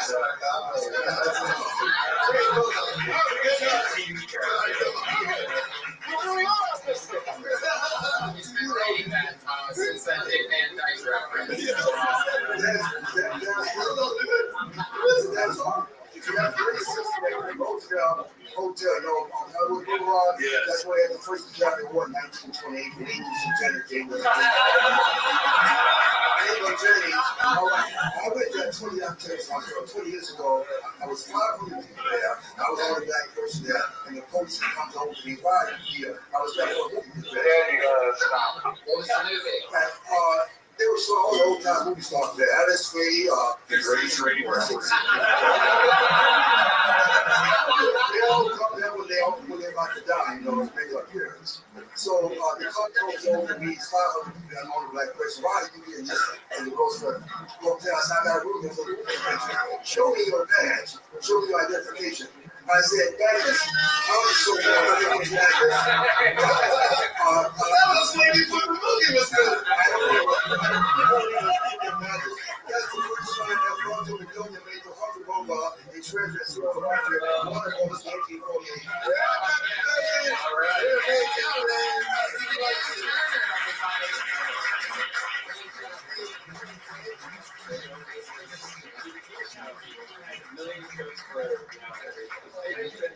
There you go.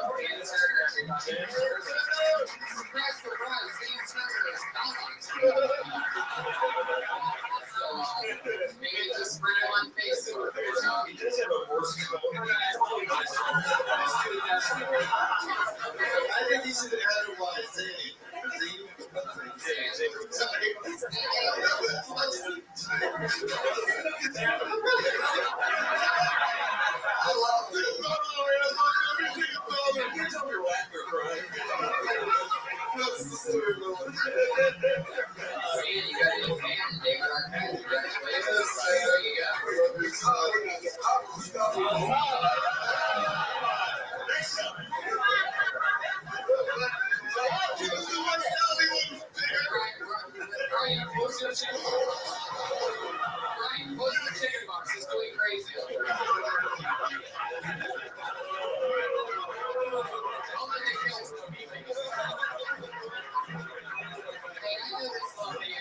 she's always fun and edgy and crazy. Put your hands together for the style.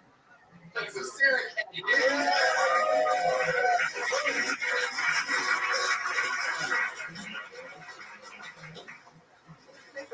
I think it's so sad that I don't have any cleavage. It's not because I want really big boobs. I just feel like my breasts, they don't really know each other. It's so much time apart. Yeah, unless I lay in a particular position on my side, and then they're forced to interact. They're like, hey. How's it going? So instead of twins, they're more just like regular siblings. Like, we don't even look that much alike. The black one is way bigger. So I'm reaching in my pocket because I felt my phone vibrating, and then I realized I was just farting.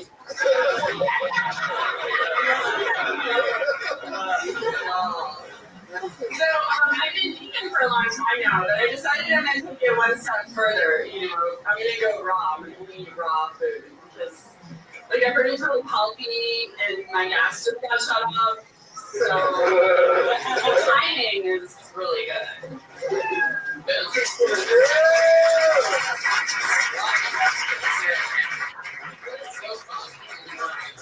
I have no boobs jokes that I've heard. And I've heard a lot of people, Flat-chested gals. They talk about it. It's worth acknowledging, and that's a really funny one. The fact, that they haven't met things like that. The black one, like you have one of all the bowls. I just can't picture my mouth and then my dick. It was like swirl the thing. We're going to the thing. Sorry. To the mind, we're like dippers. Too long and just all that.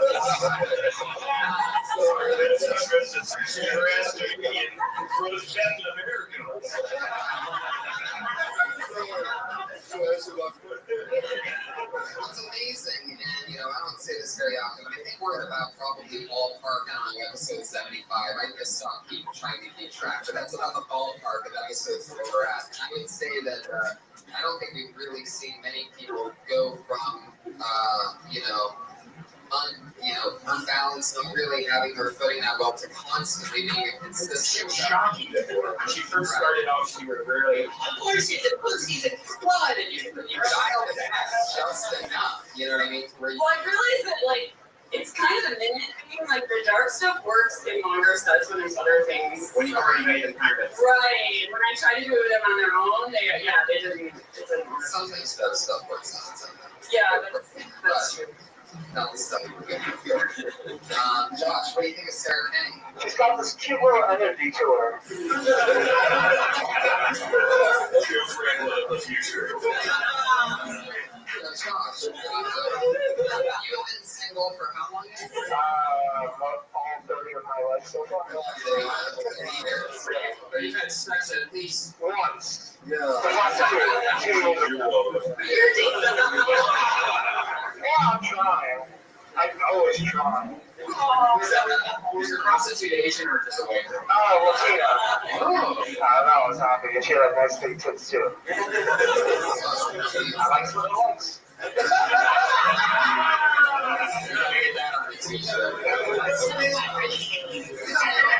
The new Autistic Patriot t-shirt available by the time this episode's out. With a back that says, I likes what I likes. Sarah, are you single right now? I am. Have you ever been on a date with an autistic genius?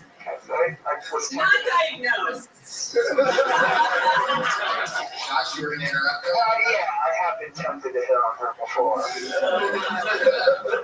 Did you take her out to eat? I actually was asked to go out today and she said yes. So,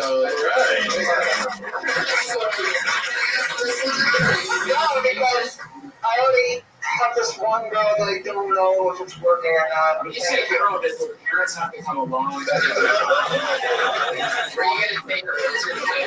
I always go to like a default as a cool bit, like keep it casual, get something Asian, like Japanese woman. Listen, there's good places. I'll cite you. I know what I'm talking about. You need to you need to ask the same girl to at the same time. Level down. I'm a romantic. I don't want to fuck with sex. But LA, there's no romance. I understand, but I'm a dreamer. I'm a single stupid dreamer. I'm a fuck. Josh, I wish you the best of luck. You're thinking about taking this girl to Asian. What else? Is there anything what's step 2 of that plan? Just Asian dinner and then take her home? Figure it around.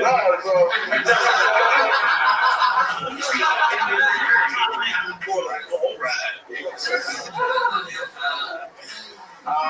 No, I might hit on something good with my last date. It was sort of like meeting here and walking all the way down like Sunset and Garden. I went to places, so we have time to talk to each other.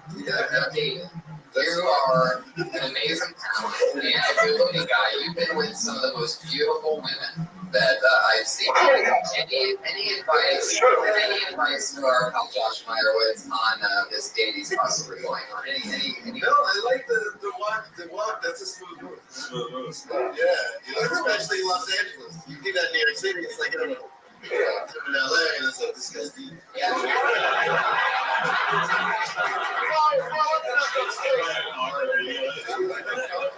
I'm always wondering, because obviously you fucked all these beautiful women, but do you still have like a few duds on your history, or like, holy shit? I'm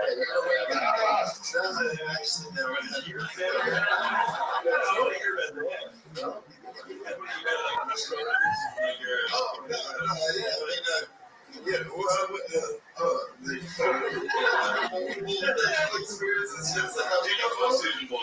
sure. Yeah, terrible. I thought you were incredible, though. You were very fun. Thank you. There she goes. The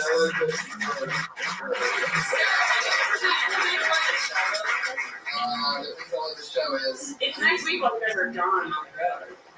Okay, well, this podcast is going to be out then. You guys aren't out next Monday? Okay, wait, what? Go ahead, plug the show. Let people plug this. The podcast comes out in 3 weeks, so no one will go to your show. No, I just meant the logo. Oh, but you're out front. This moment, if this show was the last decade, this moment would be 9/11. That's why you got the cool from you.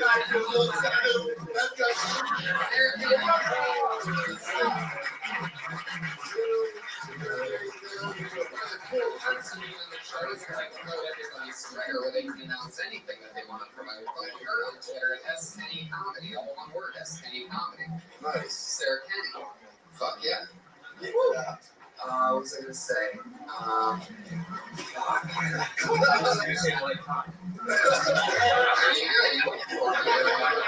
There you go.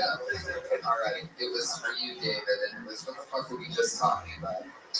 That's sex. Oh, yeah. Okay, so here it is. Have you ever hooked up with like a perfect chick that you wake up the next morning and her makeup's just smeared and she looks like a clown? Yeah. Sort of. I'm sure you're looking better. Yeah. So nice. The image that I have of your bed is it's just covered in makeup from this quality of 11s just pushing it. It's just fucking headshots of.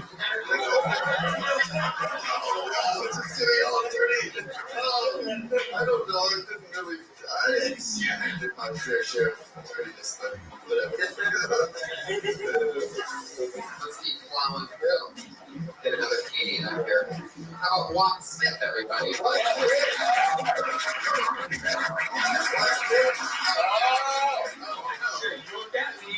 Smith, you just missed your spot, so you just got wild.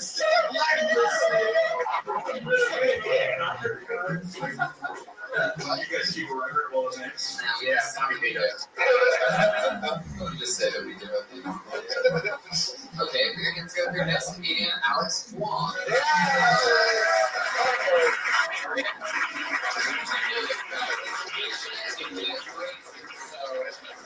Brace yourself.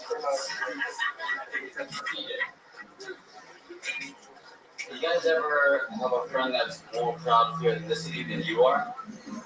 Yeah.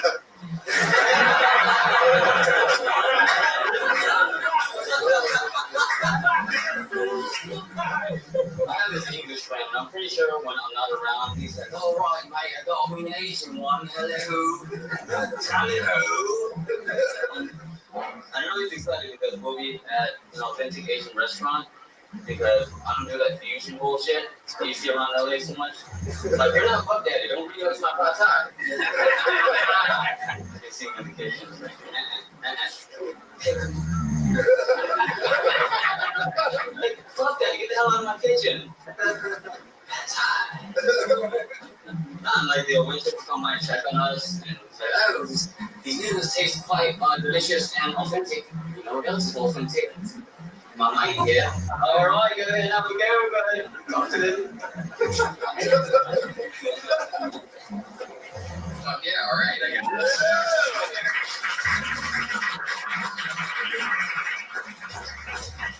is your friend English or Australian? Because the accent is clearly Australian. I get mixed between the two. Which is funny because this whole thing is sort of like a race-based joke friend that you're doing, but meanwhile you're doing an Australian accent about an English guy, so it's sort of like Conception. I really love that Asian. I really love that Asian fusion thing. That's totally right up your alley. That last part was weird though. I got completely lost.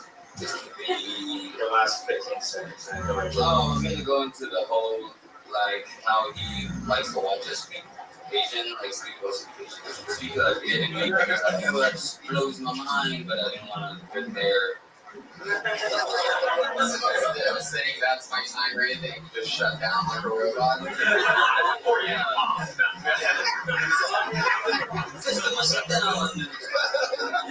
fucking because I misheard what you said. What was the first line you said? The line is, do you have a... We're excited. We're like, oh, thank you. Never has a sound been more apt. We're excited about what? Fucking Jerry Lewis over here. The line is, have you ever had a friend that's more excited about your ethnicity than you are? I thought you said C. You are. Because I'm going to give you something, but I got really fired up, and then it's weird. And then he looked at me I was like, oh, like, excited about my ethnicity. Sorry, I'm not really like this weird stuff. I like this stuff. It was great. Yeah. It seems like how long have you been coming again? 4 years? 2.5 hardcore. It seems like you've been going longer. And it seems like you've been doing a lot of stage time because you seem very comfortable and your jokes are very well written. You should be getting out more, I think. I love you doing your own shows. And That's you got past at the ice house. oh, you did? Wow, they asked you? Sure you didn't get asked at the Rice House? For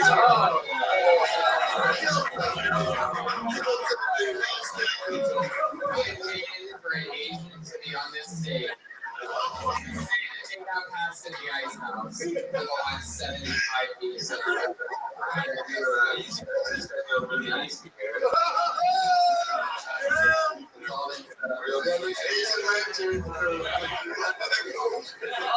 What Asian are you? My mom's Vietnamese, French, that's Chinese. Wow, Vietnamese. I'm surprised you put early on your set.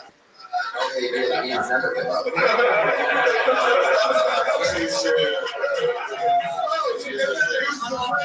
was the French part. Grandfather's name.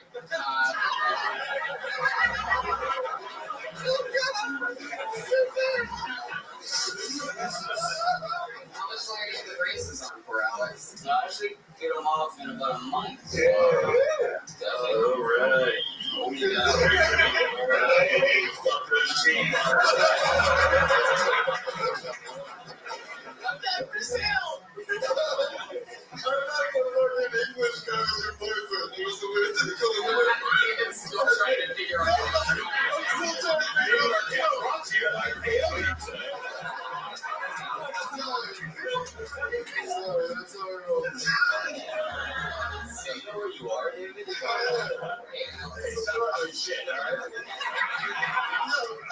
think some of them have been crushed over 27 people confused about the music. You know what I'm saying? Someone kicked you, please.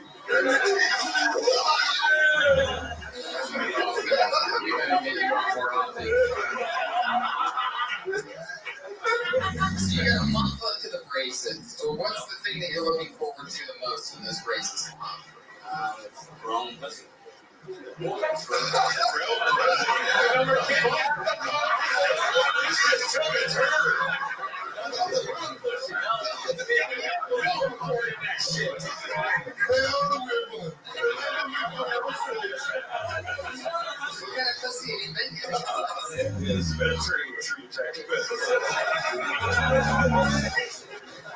not like college girls and like cougars. It's like one or the other.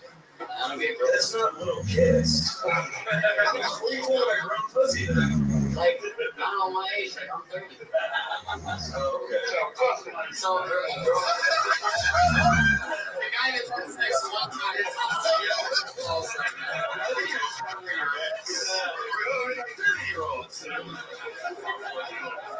He's just maybe not Asian. Oh, isn't there one thing? I'm trying to me, it doesn't work.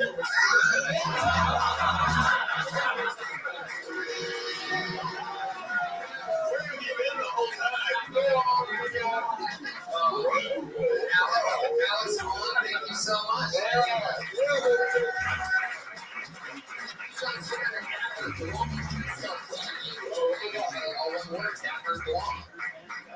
Yeah, fun times. How you guys feeling? Good? Great.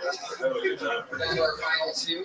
These are the regulars on the show. They do a new 60 seconds every single week since the show started. And it's always fun. They've been absolutely slaughtering lately. So we're excited to see what that new 60 seconds they're going to do tonight. Up here against going to be our first comic. We know where it's the college dropout from Florida. Great. Everything popping.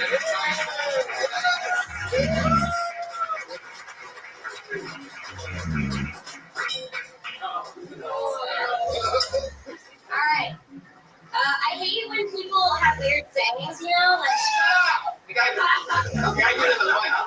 I hate when people have weird sayings, you know? After my first breakup, my friends would say things like, "There are plenty of fish in the sea," which is such a weird thing because I'm looking for dick and not sushi. Or the apple doesn't fall far from the tree. That's not true. Because sometimes the tree's just having a midlife crisis. It didn't go to college. And the apple's nothing like the tree. And I'm not you, Mom. I went to work the other day with a sore back. And everyone kept asking me what was wrong. Which is a weird question because I'm a young, attractive 24-year-old kid living in Hollywood. It's obvious when my back's sore. I can't afford bed.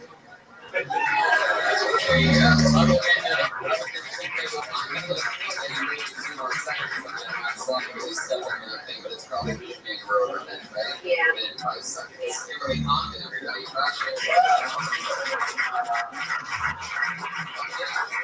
the way, fun fact, Kim started stand-up comedy on this show. So her first spot, her first 60 seconds ever is documented. That's so great. Yeah. And she's done a new 60 seconds each week. Now you're on stage with David Arquette. Yeah, you actually came to my work. Oh, that's surprised. Can we tell that story? That wasn't him. That wasn't No, that was a different story. That was a different asshole. You need to show him that. No. You fuck Maggie Willard. I heard that guy would suck his own cock.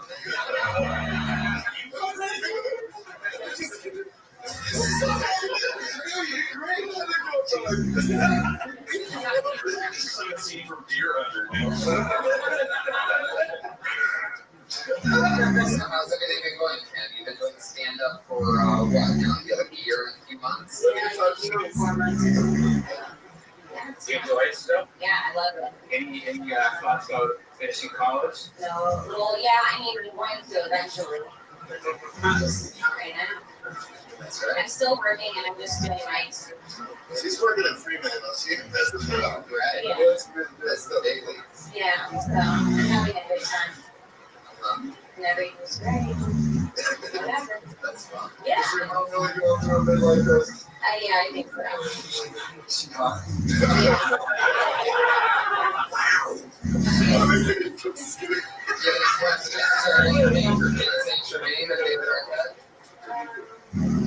don't have any questions. Do you have any questions for me? Just to get better, I wish for the timing thing, other than the timing thing at the end, there was still like your classic anyway, that changes direction for no reason. But that's been the thing that you've been working on. There was only one part in the middle of it, so that's fun. Joshua Meyerowitz, what do you think of King Kongan's performance? I'm evolving. She's really getting, she's quicker. She evolves quicker than most comedians. You can hear the erection go.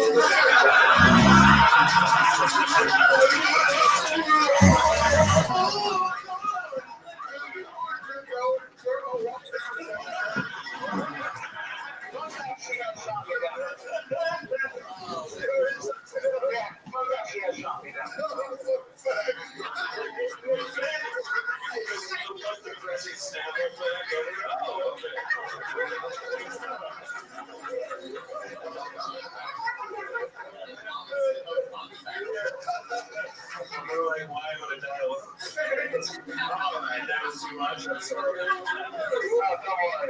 Another fantastic performance.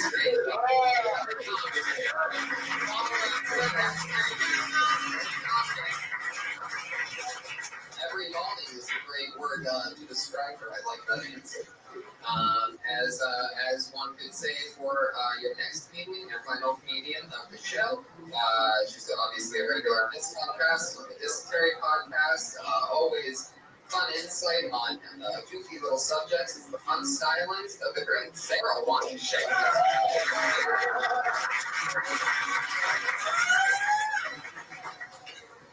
What's up? What's up, Sarah? Please take a moment to realize I am wearing a Ricky Martin t-shirt. They've been lucky to fucking lose it. Found it today. Also, I would like to take a minute to apologize to Kim because I was wasted the other night. And I needed a lift home, and my phone was not on me. So Kim requested a lift for me. And the woman who was going to drive me, her name was Sabrina. And in my drunken stupor, I decided that Sabrina seemed like a bitchy name. And that I did not want to get in a car with a woman named Sabrina. So I didn't. So I hope that your lift rating didn't go down. Also, my dad took me to a sushi restaurant deep in the valley. Deep valley. And I don't recommend it. I ordered a Diet Coke, and it was not right.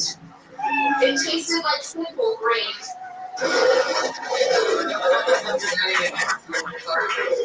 About how like sometimes when you get a soda and it doesn't taste how it's supposed to taste, it's flat, and like there's nothing you can do. So you're like, this doesn't taste right, and then it comes back and it still doesn't taste right. It is flat. They need to change their carbonation. Yeah. Oh, why does it taste like chemical? You're talking about fountains, so this is right. It is chemicals because when they wash, they usually take out everything and dip it in bleach, and then they don't wash it up and they just put it back on. Everything's chemicals, man. Everything. You know, she Netflix So it tasted like they were trying to kill me. It's like simple grain. Right. And this was at the sushi place that your dad took you to? They're very nice. I sold them a club. And to be nice was the problem. They made what they're nice for his cars and keys. Not Steve. Not Steve.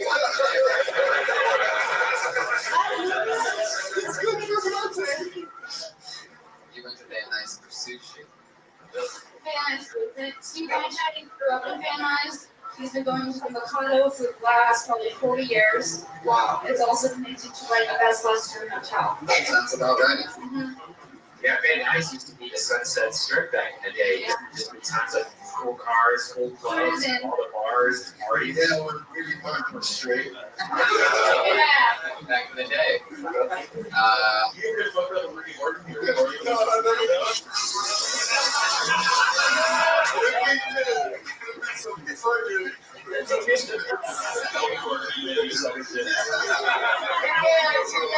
What if I told you this entire time, playing a character underneath that Patriot suit?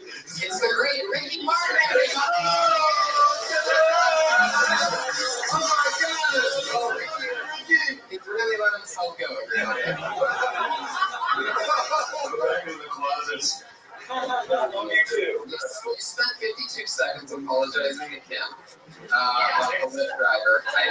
I'm surprised, at least with the Sabrina reference, that you didn't say anything about not wanting to get in a car with a teenage witch. I did, and I also really wanted to talk about the soda. Yeah. And like, normally I just pick one topic and stick with it, but I'm trying to just talk about things that are real that are happening to me. I'm trying to fit them all into a minute. Well, I can sort of picture the line shank approach to complaining about fountain soda. You got to be specific, saying that it's fountain soda, or else people will wonder why your soda is bad. But they can relate to it if you say fountain soda. And knowing you can go off on a run about how it's nothing like a fountain. And fountains are normally nice, beautiful, and good. So why they call it fountain soda when it's really just a box of hot syrup being pumped through carbonated water? Like, if you have that style, right? I can picture you picking that apart. Right. And delving into the word fountain, it's unrelatable to soda. Yeah, and how like some McDonald's have better fountain sodas than other ones. It's usually just the soda if they're if the syrup's out or if they're a combination of the soda. You like a soda fountain. I used to get into it. Dr. But yeah, well, that's it. Now, you said you found the Ricky Martin show today without explaining any more after that. That's what happens when you say Ricky Martin.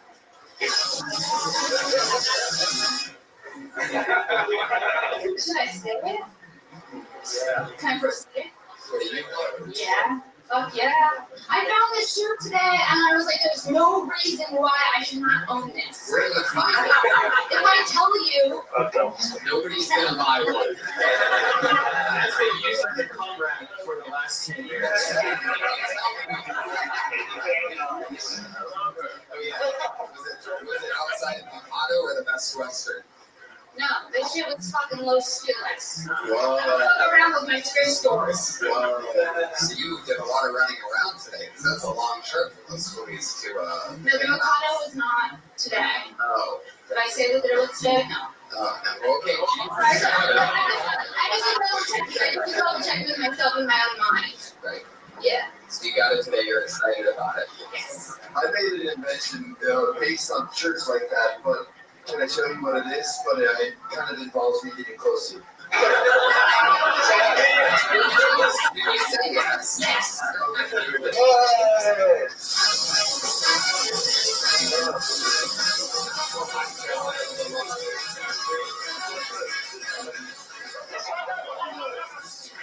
love you.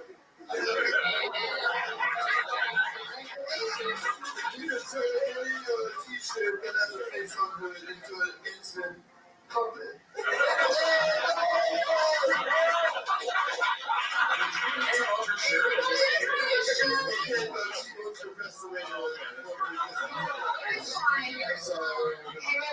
The good news, Sarah, is you're pregnant. That's all it takes. A little commentary. I would say you just got the street high. And I'm moving with those with Courtney Cox. Moving with us. You didn't say the C word in front of you.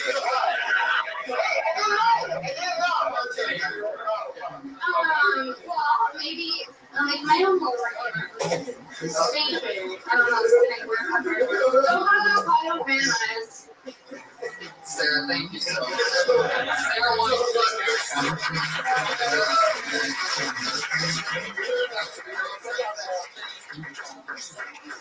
Great. Follower on Twitter. Josh Myers, anything coming out you want to plug? He's at Autistic Thunder on Twitter, all one word, correct? Yes. Very good. A lot of bad offers makes me up. I know. I dwell on that because I don't take what you're saying seriously, but in my head I feel like I did something wrong and I'm actually No.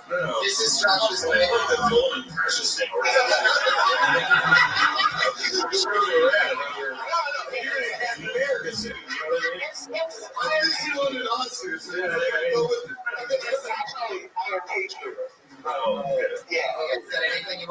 This ends with like me riding a bicycle, he's in the basket, Salisbury Hills. Yes! We had a moment. Fuck you guys for not laughing. There you go. So that's Josh Myers. Anything you guys want to promote? This is in 3 weeks, right? Yeah.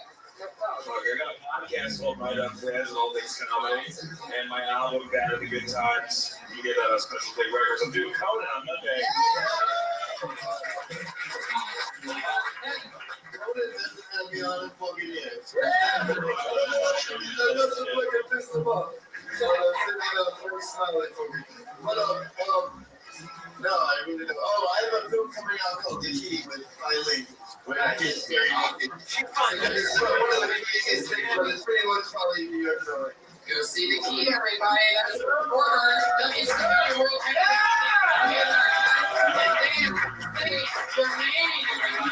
you, my audience.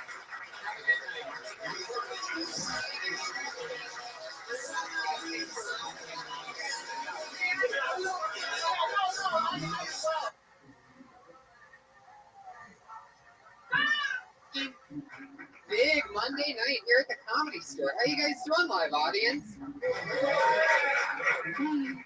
Listeners on the other side of the world hear that? That is the sound of Monday Night Magic, everybody.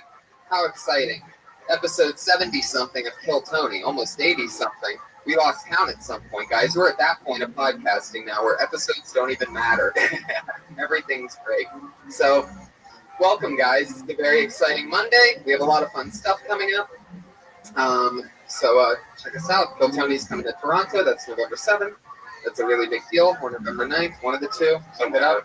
One of the other days is the Roast of Ron Jeremy, which I'm doing, which looks very promising and exciting. As John Wayne Bobbitt is on the dais.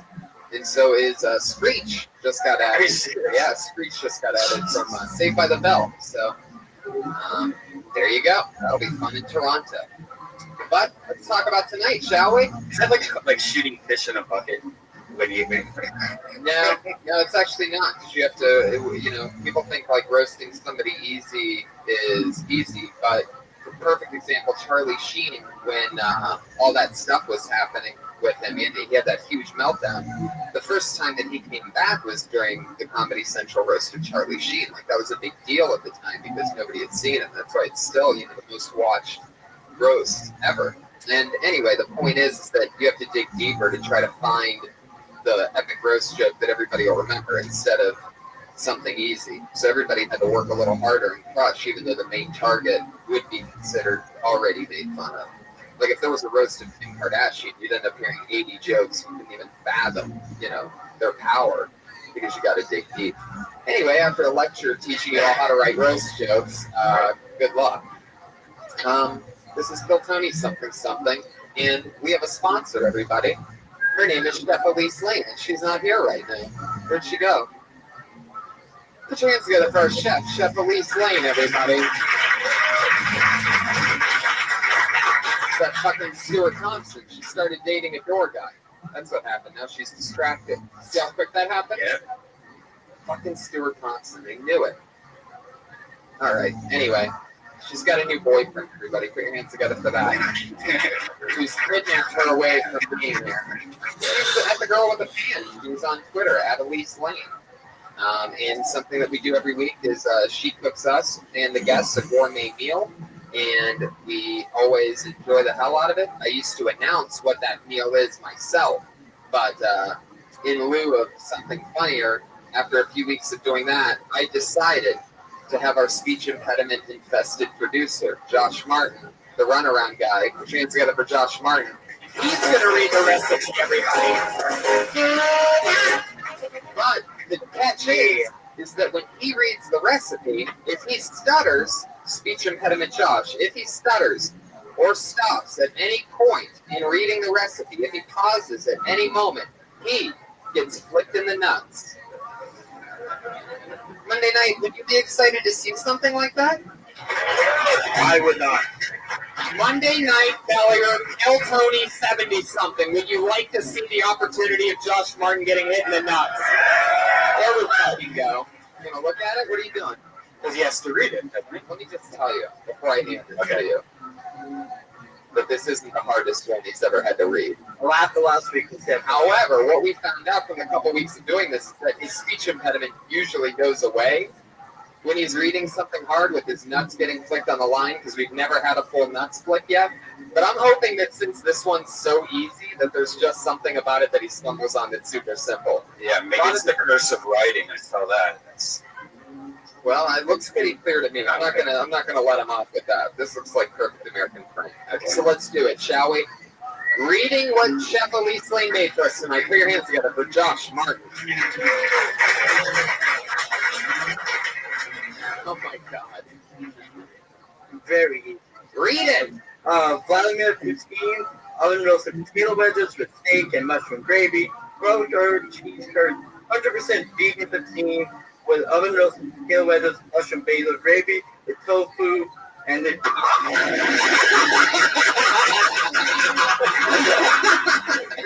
What'd you mess up? and the Trisco yeast. Oh my God. Holy shit. Josh Martin took it. He ran out of breath after tofu. That was awesome. I accidentally hit him a little too hard, I think. He went for a jog after that. He's getting us all set up because at this point we bring out our head of security. Every week we have a brand new head of security, always to keep us safe. It used to be a man named the Iron Patriot, everybody, but around episode 30-something, he went a little goofy on us and said that he got bigger than the show itself, and that once it gets picked up by Comedy Central, he'd be willing to negotiate having his position back. To show him exactly how replaceable he is, we've replaced him every single week since then with a different human being.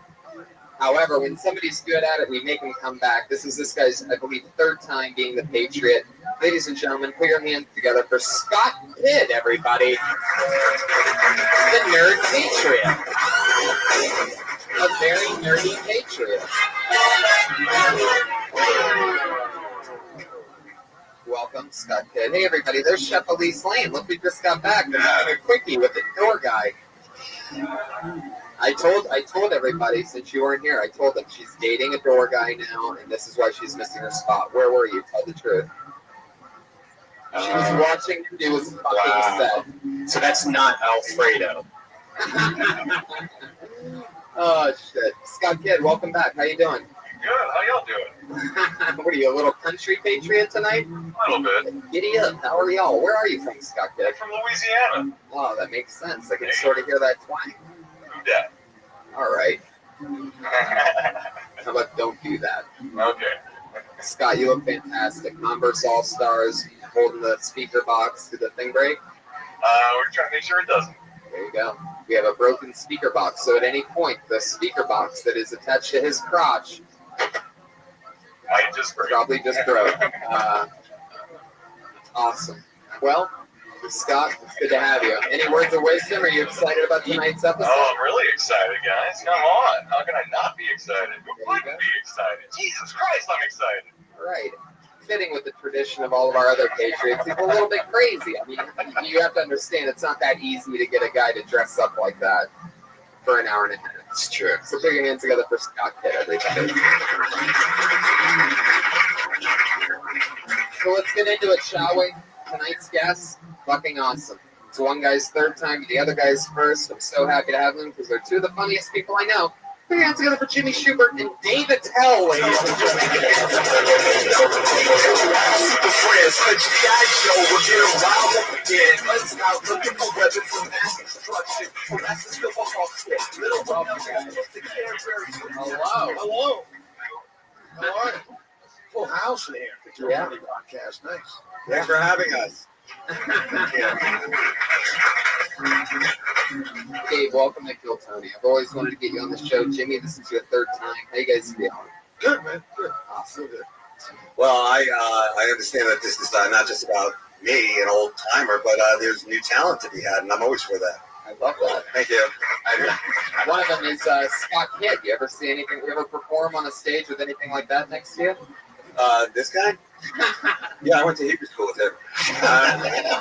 Sorry, I'm just warming up. Jimmy, what do you got? I got nothing. He's Iron Man. I like how both of your ears are locked and loaded, Dave. You have a cigarette. Yeah, do I realize? Oh, shit. I thought this was a prison show. All right. No, I'm glad to be here, man. This is cool because, Tony, I told you this before, and of course, Brian, that you guys are like, I see you guys as like the new wave. You're young, and you guys write a lot of jokes, and I like that, you know? Thank you, Dave. It's not just about, getting up there and storytelling or whatnot, right. And you guys land some punchlines, you know? Thank you. But you kind of lose it in charisma. Now, it's true. I've been to like house flipping auctions that are more exciting than this. Well, let's pump it up, guys. Yeah.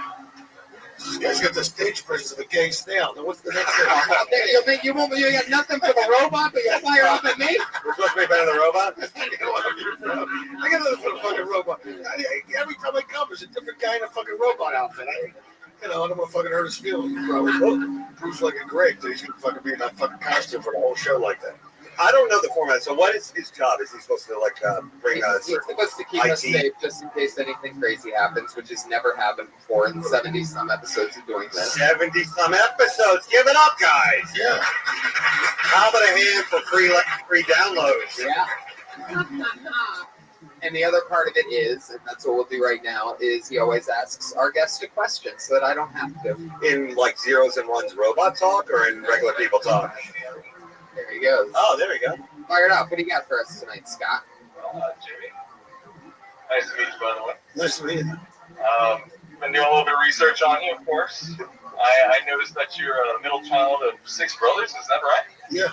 Also, your dad was a detective. Yeah. So you read my bio. Fantastic.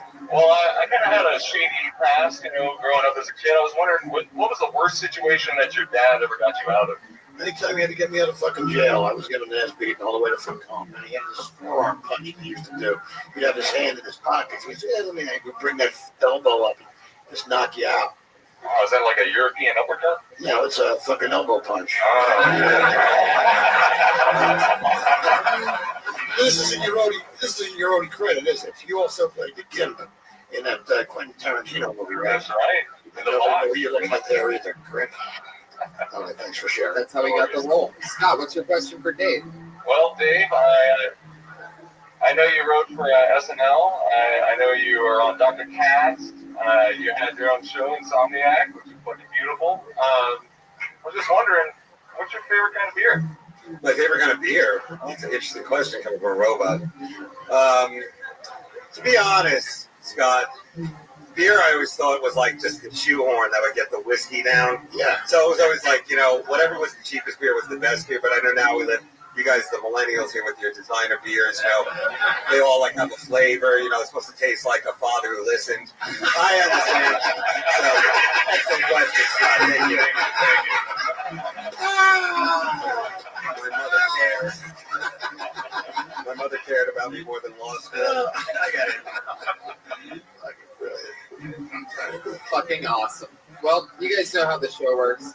36 comedians signed up for the opportunity to do 1 minute on this stage. We're not going to get through all of them, but some people are going to be lucky enough to have that minute and chat with us afterwards and be on a cool podcast. So, you guys, comedians, I think you know how it works. You know that your minute is up when you hear the sound of a kitty. You can barely hear that little baby kitty. You hear that? Listen to that. There it is. Now you want to wrap it up then. Those are going to bring out the Angry West Hollywood Bear.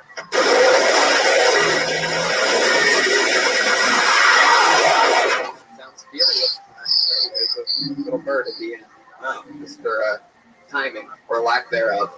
Is this a show designed for people on Molly? You know what it is? Just sounds? It works. A lot of our listeners say it goes great with Molly. All right. Just checking. So let's get this thing started. You guys ready? We're going to the bucket. Got a picture of you in your wallet? You carry pictures of yourself?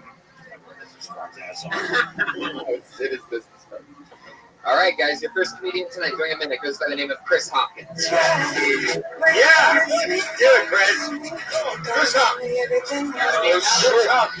You know what that means? If you don't show up and you miss your spot, that means you get permanently blacklisted. Wow. There you go. That's what happens. All right. That is the noise that happens if somebody misses their spot. It rarely ever happens with the threat of being blacklisted, but that's the penalty.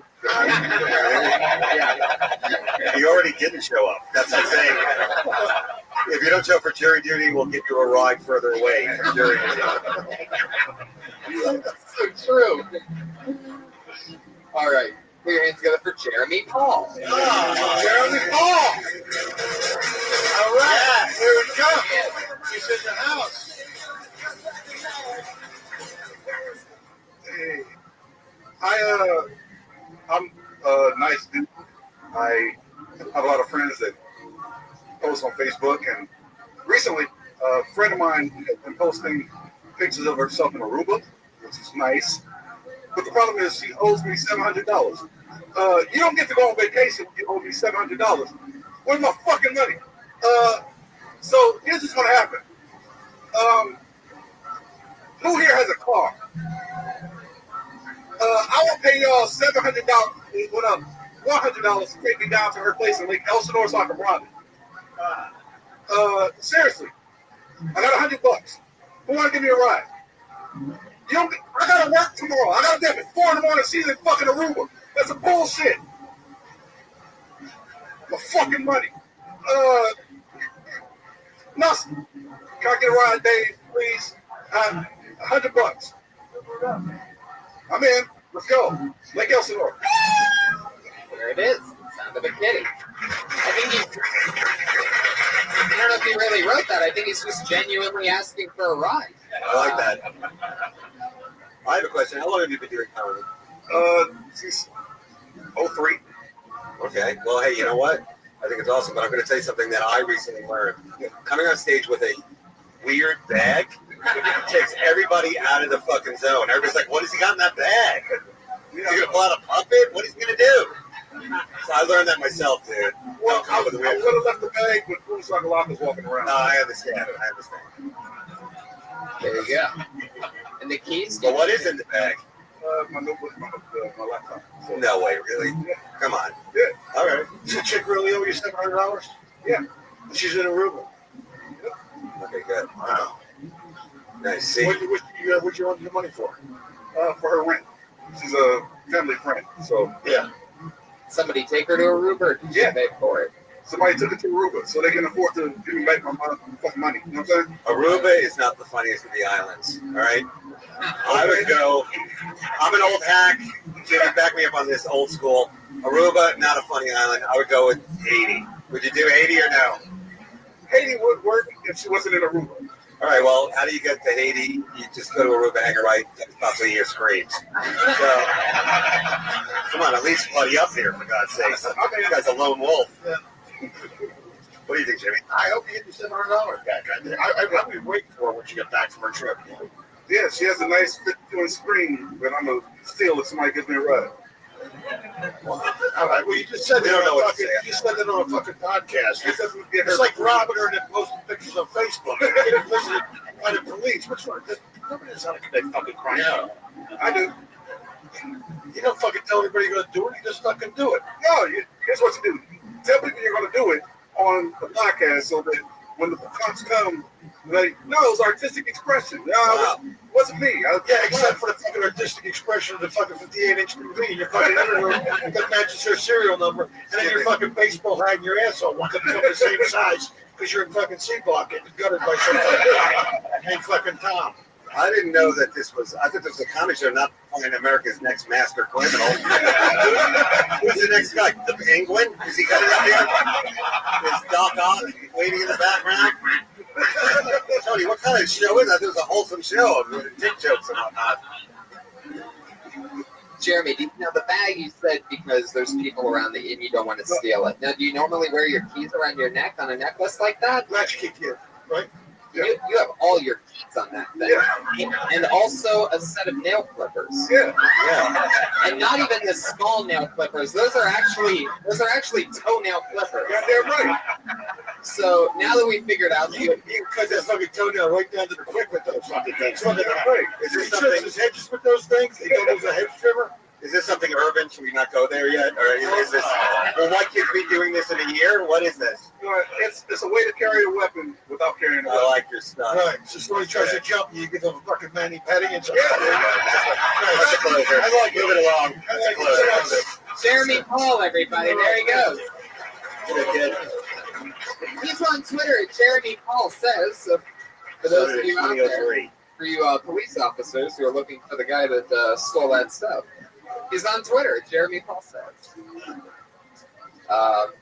Let me ask you something that I always ask guests that are on for the first time, and I think I've already asked you this, but maybe tell a different story when it comes to you, Jimmy. But I always ask everybody, Dave, is there something you did on stage when you first started out doing comedy that you can't believe you did, that you totally regret, like something stupid or Can I tell you what I really regret the most? Anytime I ever wore a suit on stage, because I'm like ugly to begin with, but like suiting it up, it like just a tinge of like special needs on it. Like, oh, look at this guy thinking he's normal. Look at this fucking freak. I wish I had the balls to walk up here with a toenail clipper and several keys to cars he doesn't have. Oh God, that's so true. I wonder what he wears for Halloween if he's dressed like that now. I'm not sure. Halloween ideas. What do you think, Scott? Vampire, pirate. Come on, dude. Already? That's it? I mean, two-ply money. I go with the Kmart costumes. How about you guys? I was going to go with Dracula, Untold, but look, what's Untold? I've seen the fucking 37 versions of that same fucking story. When he had braces when he was little, what are you fucking leaving out? What am I missing? What's fucking Untold about the fucking Dracula story? I've seen it 99 fucking times. Yeah. I'm not going to go with Dracula, Untold. I usually go with something, annoying but not threatening, like the UN. Or, sorry. Jimmy, what's your answer for can't believe you did it when you were starting? Believe it or not, this is a fucking story. I was trying to figure out what the fuck I was doing, and I went up on stage and did a character called the Uberator, coming from 27th century, where I came out with these fucking stupid glasses and made these fucking things on my eyelids, and it was just a fucking ridiculous idea, and I'm sorry I ever did it. It was like fucking... It was like watching yourself in a gay porn. When I think back and I see that fucking tape, it's like, what was I thinking? Ooh, it's on tape? No, I don't know. They fucking destroyed it. Ryan, what are you going to go as for Halloween? Dean Delray. And Tony, what are you going to go as? I'm going to be in New York City for Halloween, so I'm not sure. I'm going to have to improvise the day of. Why don't you go as a speed bump? I'm joking, people. It's a fucking comedy podcast. Shut the fuck up. I'm fucking joking. Don't want to. Come on. I love fucking Tony. I'm teasing. No, it's okay. I actually might end up going as a speed bump. Guys, your next comedian, everybody, goes by the name of Fang Chow. So here he is. How are you guys doing? How are you? Hi. Great. I'm really excited. It's my first time on this stage. You guys don't know me, and I don't know you guys. If you don't, very Chinese. Now, when you see a Chinese guy on stage with a microphone, jokes are on the way, guys. It's about to pay off. I am very Chinese, but I don't like the Chinese girls. Here's why. Because they are bitchy and stuck up all day, every day, no problem. For no reason. Because they think they have the smallest pussy in the game. So they win. Smallest pussy in the game, but they don't have titties and ass. Fish has a smaller vagina. You don't see me go fuck a fish, right? Thank you. That's my time. Thank you. Yeah. 59 seconds. Are you from China? Yeah. What province? Beijing。 Beijing，你鸡肉拍了吗？我还没吃，回头我。谢谢你。 What do you? Get the fuck out of here. No, I fucking. You guys think that you guys just order without me? No, we Yeah, he orders a whole I just asked for beauty. Yeah, that's all. I was fucking. Who isn't wet with that half-ass stripper Chinese running around? No, I know enough Chinese. We're gonna work around the fucking sauna over there. You know what I'm saying? Can I ask you a question? Oh yeah, right. Yeah. Wang Chung, what is your name again? Chung Fao? Chung Fao, right? Yeah, that's my slave name. No, what is your name? I'm sorry. Let me ask you something. Feng Chao. How do you do comedy and also have the time to build Scott? My cousin did it, and then I'm just here to do comedy. How long you been here? Oh, you know, eh? Yeah. 5 months. 5 months. And you're from China? Yes. That's excellent, dude. That's excellent English. That's a fucking, that's fucking Yeah. cool. Give it up for Dave, too. His English is pretty good, too. Actually, believe it or not, Don't worry we about came it. to LA to get rid of the fucking air pollution over there. It's fucking amazing, isn't it, over there? Yeah. Because I was thinking, How long you been doing stand-up? could have been more than a year. That's excellent. Wow. Could have been more than That's fun. I learned English first. Yeah. Now, what I like the most is that you took on your own kind. You have a problem with Asian women. Yes, sir. Is that just a joke? Is that a joke or? No, he's right. Asian women, I don't like dress sexy. They look nice, but they don't know how to be sexy. It's like fucking a starfish. I'm There's a lot of hate around here. No, it's not. I'm just being serious. I think we need an Asian woman to retort this. Oh, Yeah. Come on. Well, they gotta earn the mic time, right? Like, Wow. Dang, you are Somebody on run outside fire. and see what year it is. Do you get up a lot? At the comedy store? Or comedy shows? I mean, No, not a lot of shows. Your stage presence is amazing for doing comedy such a little time. What's your full-time job? I do some translation. Oh, you're a hacker. Chinese and half there, but You translate English to Chinese. Yeah, Mandarin. Yeah. Not bad. It fucking sucks, but you know. No, I'm telling you, for a guy who's been doing it about a year, it's cool. You know, comedy in a minute is difficult. Right. And to be able to get out like 2 or 3, hard one-liners, that's great. So, yeah. Because I come here. I started coming here. I think it's a cool show, and it's only 1 minute. I can't just let me tell you guys about China, guys. Yeah.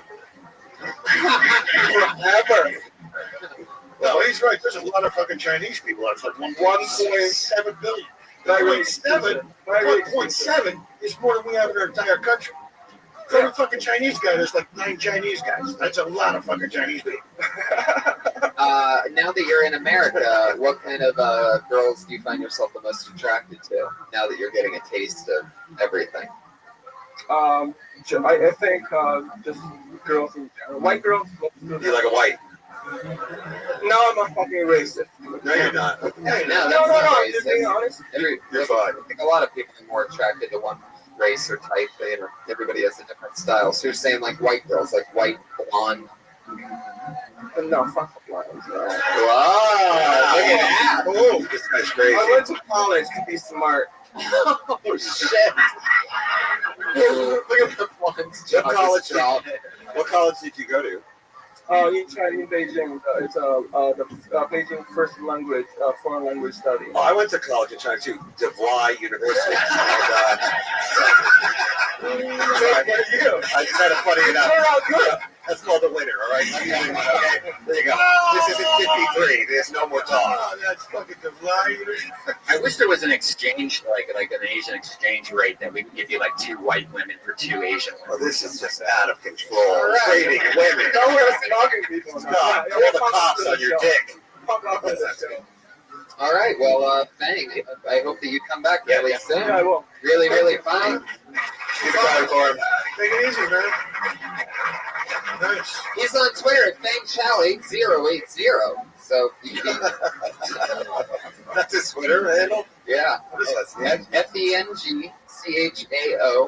FENGCHAO8080. Nice. That's Rings right off the tongue. Beautiful tweet.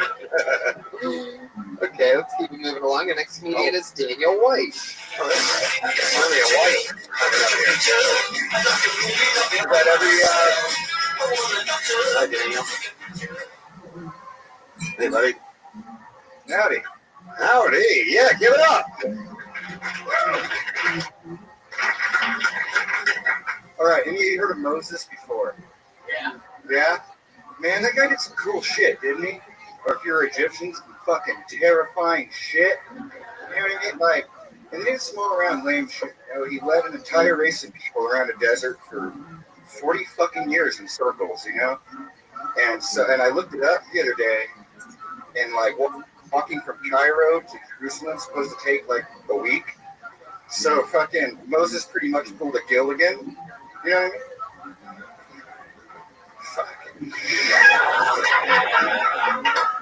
That shit's fucking SS Minnow, 3-hour tour. And so fucking what's more fucked up is that God told Moses that he never entered the promised land. And Moses was just like, they don't know that. You know what I mean? And then fucking he came down from Mount Sinai a second fucking time, and somebody goes, "What you got there? Oh, these are some new commandments." You know? Well, what? Did God say anything to you about the fucking first set? You know, you broke. No. There you go. Finish it, son. Finish it. He said, yeah, no. He said, the promised land. He said the promised land is really far away, and everything we see is going to look really fucking familiar. All right. Hey, you brought up a horse. First time. Oh, first time. This is the first time I ever on stage. Wow. First time ever on stage? First time on stage as a comedian. Oh, good for Wow, you. we're in together for Daniel White. Yeah, that's awesome. That is First time ever on stage. It is cheering on the Kill Tony podcast. In front of David Hell. That's got to be crazy. In front of these guys. Yeah. Monsters. And for the first time, what did you do? You said you were on stage before, so what else did you do? Like some kind of musician. Oh, okay. What was your instrument? Bass, guitar. Ooh. Christian band. No, thank you. So you decided to go with the ever topical Moses. And I thought about that. I thought I'd go fresh off the presses. Topical, I go like religious. Yeah, I wouldn't ask people if they know who Moses is. Most people know who the fuck he is. So you set yourself a step there and just assume people know. It's like you're asking permission to tell the joke. Just fucking go into it and say, wow, who fucking Moses is. Tough love. What about the Gilligan's Island reference? I mean, how old the are these thing, kids? it sounded like you said topical. It sounded like were you raised by grandparents that you know Gilligan's Island and Moses? Yes, as a matter of fact. You really were? Gilligan's Island, Munsters, and I Dream of Jeannie. Oh, how old are you that you know this stuff? 27. Oh, weird. Wow, a lot of Nick at Night for you. Yeah, really. Too much. Where are you from? I told you LA earlier. That was a fucking lie because I don't like to tell people I'm from Bakersfield, California. Fuck yeah, dude. Wow. Nice. See how hard it is to come out of the Bakersfield closet? Imagine being from a place where you're that ashamed. I'm sorry when I tell people that in Washington, D.C. Somehow I get, I'm sorry. Bakersfield is it's a tough ride. Well, you seem very well spoken for being from Bakersfield, so I'm guessing you're like the Walter White's son. Whoever's running that entire operation, the smartest I got guy. the fuck out of there as soon as I could. 27?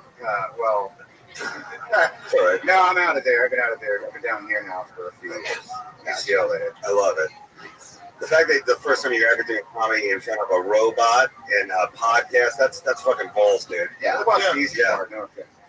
That was the easier thing. You've done that before, performed with robot. What kind of music did you play? Oh, I play jazz. Oh, that's cool. You must have made hundreds of dollars a year playing jazz. Why would you give that up? I'm not gonna give up my jazz. What instrument do you play? I play bass guitar. There's nothing better than a white guy who loves jazz. I love that. And bass guitar. Yeah. And bass guitar. Well, there you go. You got to double up on not getting booked. Anyway. He's going to get coming up next week. He's doing Little Lenny Horowitz's bar mitzvah, right? Do you always have the face like you lost your baby? Oh,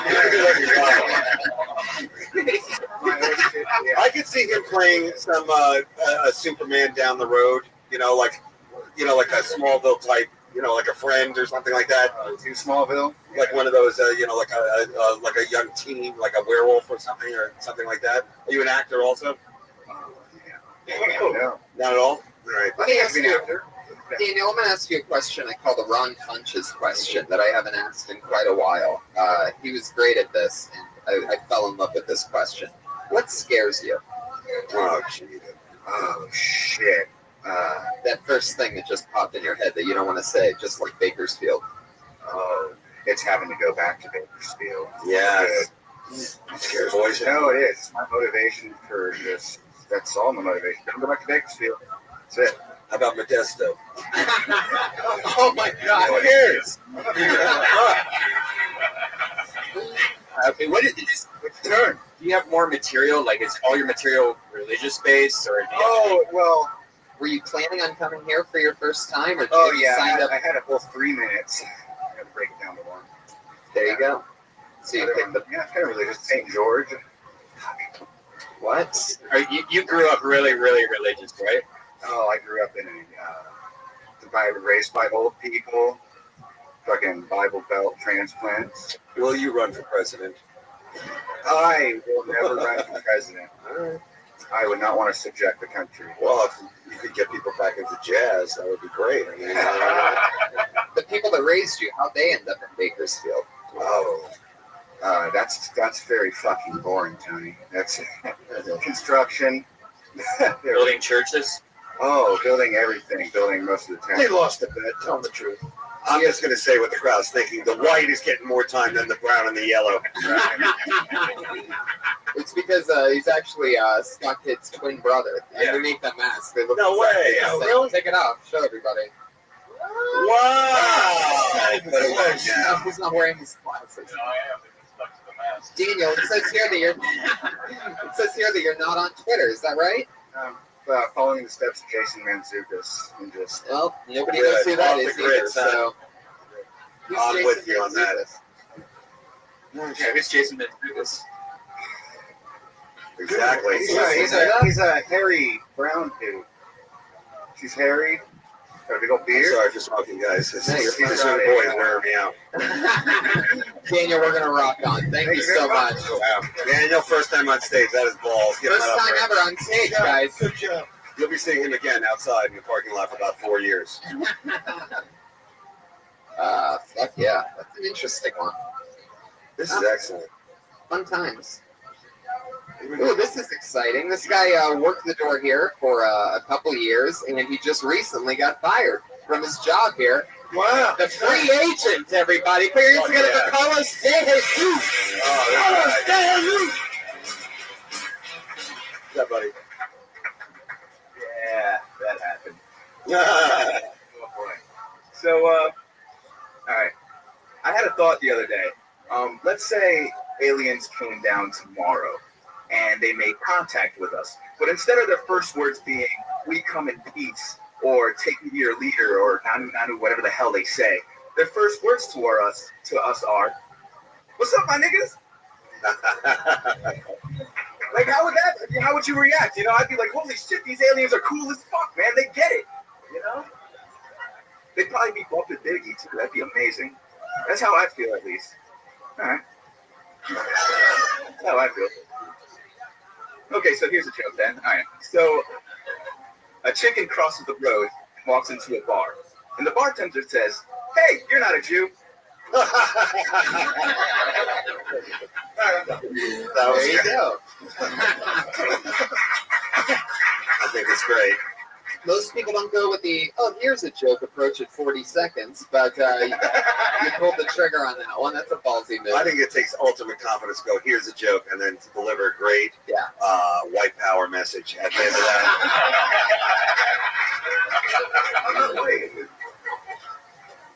I would say the beginning was a little rough, you dropping the N-bomb and all, but let's face it, you earned it working here, so you know what it's like to be a slave.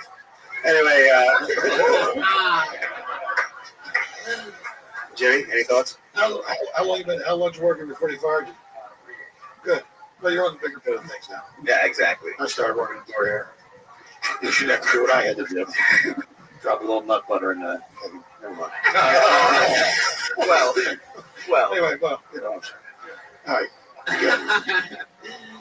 Carlos, how's life been going? How long has it been since you've been fired? About 2 weeks now. Maybe 2.5 weeks. I was banned for a week. Interesting. Yeah. I was banned for a week, so I got fired on my day off. Nice. What's changed? How do you feel?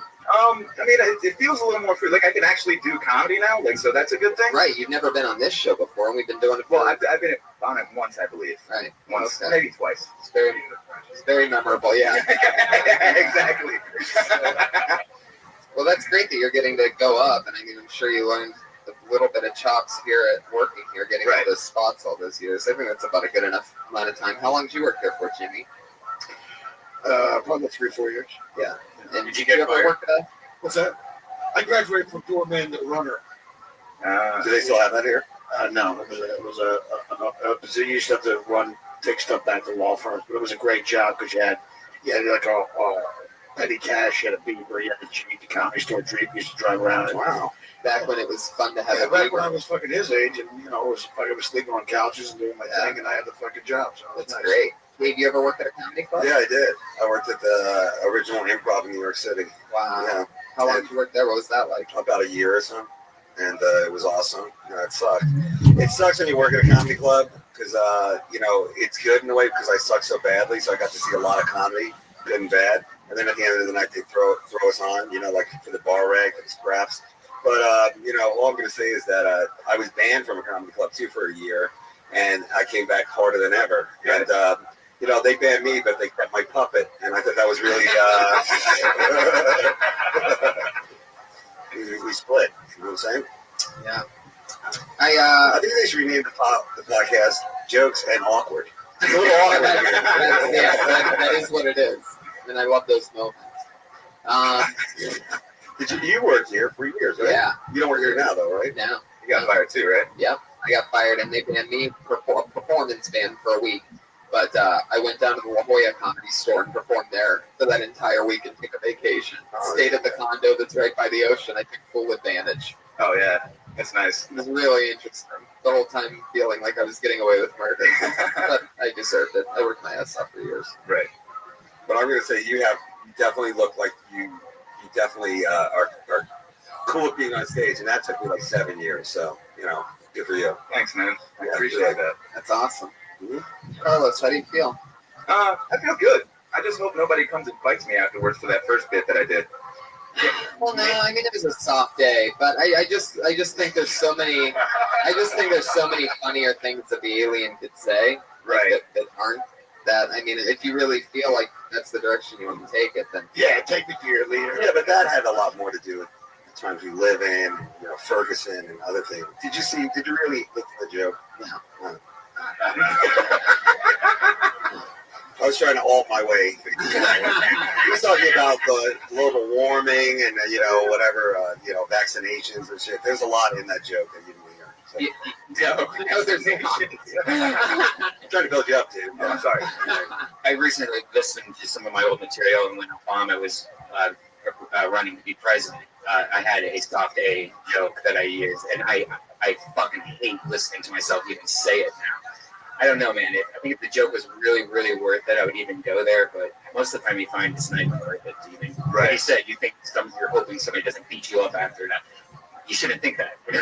Right. I don't think anybody actually will. Yeah. Even if you said "What up, fool," you're still taking an urban approach, and it's funnier because you're not going to make everybody uncomfortable. I would change it to they go, hey, can I get a ride to Aruba? Sorry.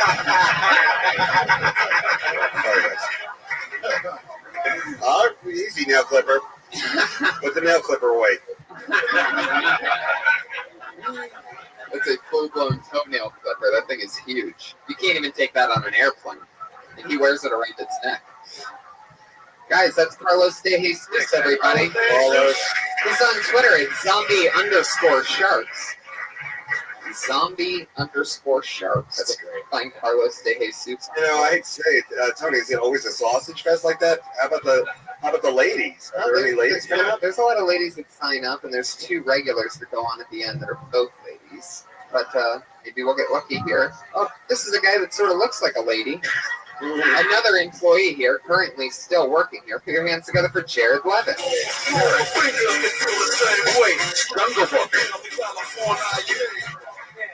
I didn't think I was gonna get I don't know, man. This is one of the few places that'll actually hire me. Like I tried to be a forklift driver, and they fired me the first day. I ran over with a box with a guy sleeping in it. Like, how am I supposed to know people sleep in boxes? I'm like, what do you want me to do? Speak tongues and revive it? But I'm sitting, I'm not sitting, I'm sitting, I don't know what's in me.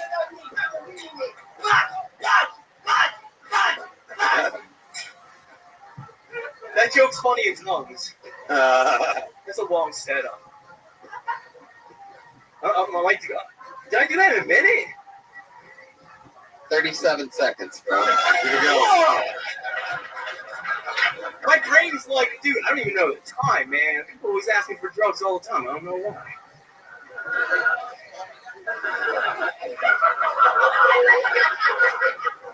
Still have 5 seconds. Act out. Describe what you're doing. Yeah. Buttoning his shirt.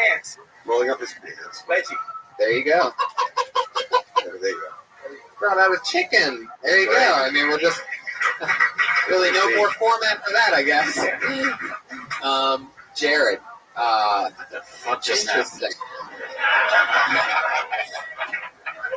Your first words were, "I wasn't expecting to get up," and it really showed the whole minute after that. Yeah, I know. You're really like a one-man improv group. I liked it. I do suggestions. You're either the best comic we've seen so far, or every guy I've ever met in Costa Rica. Either way, you've got a nervous energy. So, you ran over a guy in a box. Is that real? Did you actually? I got fired as a forklift driver. You did. Yeah. For the first day. You just, when you're a forklift driver, you usually use forklifts to pick up boxes, so it's kind of impossible for you to kind of run over a box. I ran over a box. Now, I know from you hanging out here a lot, and I've seen a lot of you over the past, couple years you've been here? Yeah, a couple of years. Okay.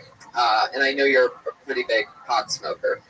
So my question is when you got fired the first day driving this forklift, did you get high beforehand? No, I was just being me. Oh, okay. Well, then I understand why you smoke pot all the time. I get it. I mean, if you're going to run people over and get fired, might as well be Does pot calm you down? Honestly, it just does the same thing, except I get hungry. Well, you have pot abs. I like that. When you're showing everybody that. It is such a shame the podcast listeners can't hear that smile that's on your face awkwardly after everything you say. Like, is that a smile, or are you just like, is that your normal face? Like, what is it? It's weird. Like, I'm getting a call from the it's a president. combination. Like, I enjoy being on stage, but I also I just smile a lot. You have a great look, dude. Have you ever been in any kind of like one of these like a role playing kind of things, like a cosplay kind of thing? Are you ever a Power Ranger or anything like that? I always wanted to be a Power Ranger. I can totally see you doing That's a something like that. Lifetime network issue playing Richard Ramirez in the Meat Stalker fucking series. I do too. You have a great look, dude. I'm getting ready. You have that. Was that an earthquake, or am I just really high, like 4 a.m. in front of your house kind of look? I meant trailer. All right. Either way, dude, you still work here now? Yeah. It's a miracle. Now, you really thought that a minute was up at about, when I told you, I think I said 37 seconds. You had waited about 5 seconds before that. So about 32 seconds, you thought that you had done a minute. Yeah.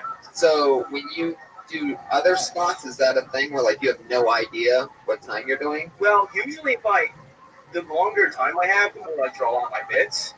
Yeah. So like, especially like, I'll do something completely out there, and then I'll just be me, and then I'll stare at the audience. So you'll bounce that microphone stand off your stomach another 7 fucking times. Yeah. I love that.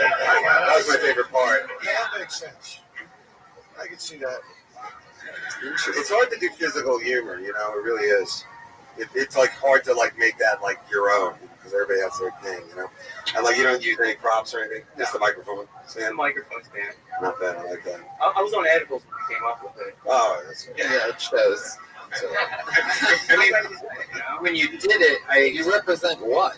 You said I represent after you used the Disney Corporation for Jungle Book. That's right. Yeah.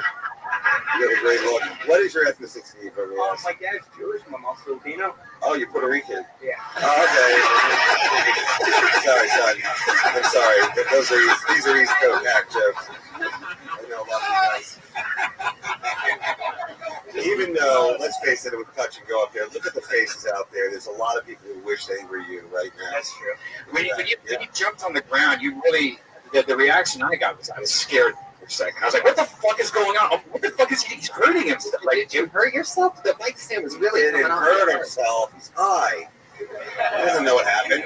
Is that a bit that you do regularly? Yeah, I did downstairs. So you already did that bit tonight? Yeah. Did it work down there? Oh, yeah. Really? Wow. It crushes. Well, I don't start out that strong. Usually I start out softer. Yeah. But with a minute, I'm just like, oh, God. Okay. Right. Interesting. So jump straight to laying down on the ground so that nobody beyond the front row can see you. Yeah. And then lifting that up and slamming. I get it, though. It's scaring the fuck out of those people that can see you. Yeah, I think he did scare a few of the people up front. That's what it was, a little bit. Well, his name's Jared, too, so that's why. Oh, I thought you were going reverse crowd work. Yeah. It's good to know your audience. Don't know their fucking names. All right, Jared. Well, did you have fun tonight? Oh, yeah. Cool, man. What are you going to do now? What's the rest of a normal Monday night look like for a guy like you, who looks like he just does, lines of coke off of the back of skateboards? I'm going to go to the girl I'm seeing's house. She's going to make me soup. Make me soup. Wow. That was the dumbest look on the face I've ever seen after you said that. That thing you do, like you exhale out of your nose and you just like, it's like very Asian girl. Just smile like, oh, so, you know. Oh, man, Scott likes those. There you go. Still bombing. Jared Levin, everybody. Oh, Jesus. There he goes. Jared Levin, everybody. He's on Twitter at Jared Levin Lost. That's all one Twitter handle for those of you that like using 140 characters on the handle. What's the name of this podcast again? The Dream Crasher or the Reverse Disney World? Is that what this place is? Hey, Feng Chao had a blast up here. That was fucking epic. Yeah, I feel like seeing him again, actually. I like Feng Chao, that cave kid who was up here, the cave boy, and the glasses white kid who looked like he died in every World War II movie. That kid, so far. Feng Chao was great. He speaks better English than Josh Martin, and Josh Martin was born in America. Wow.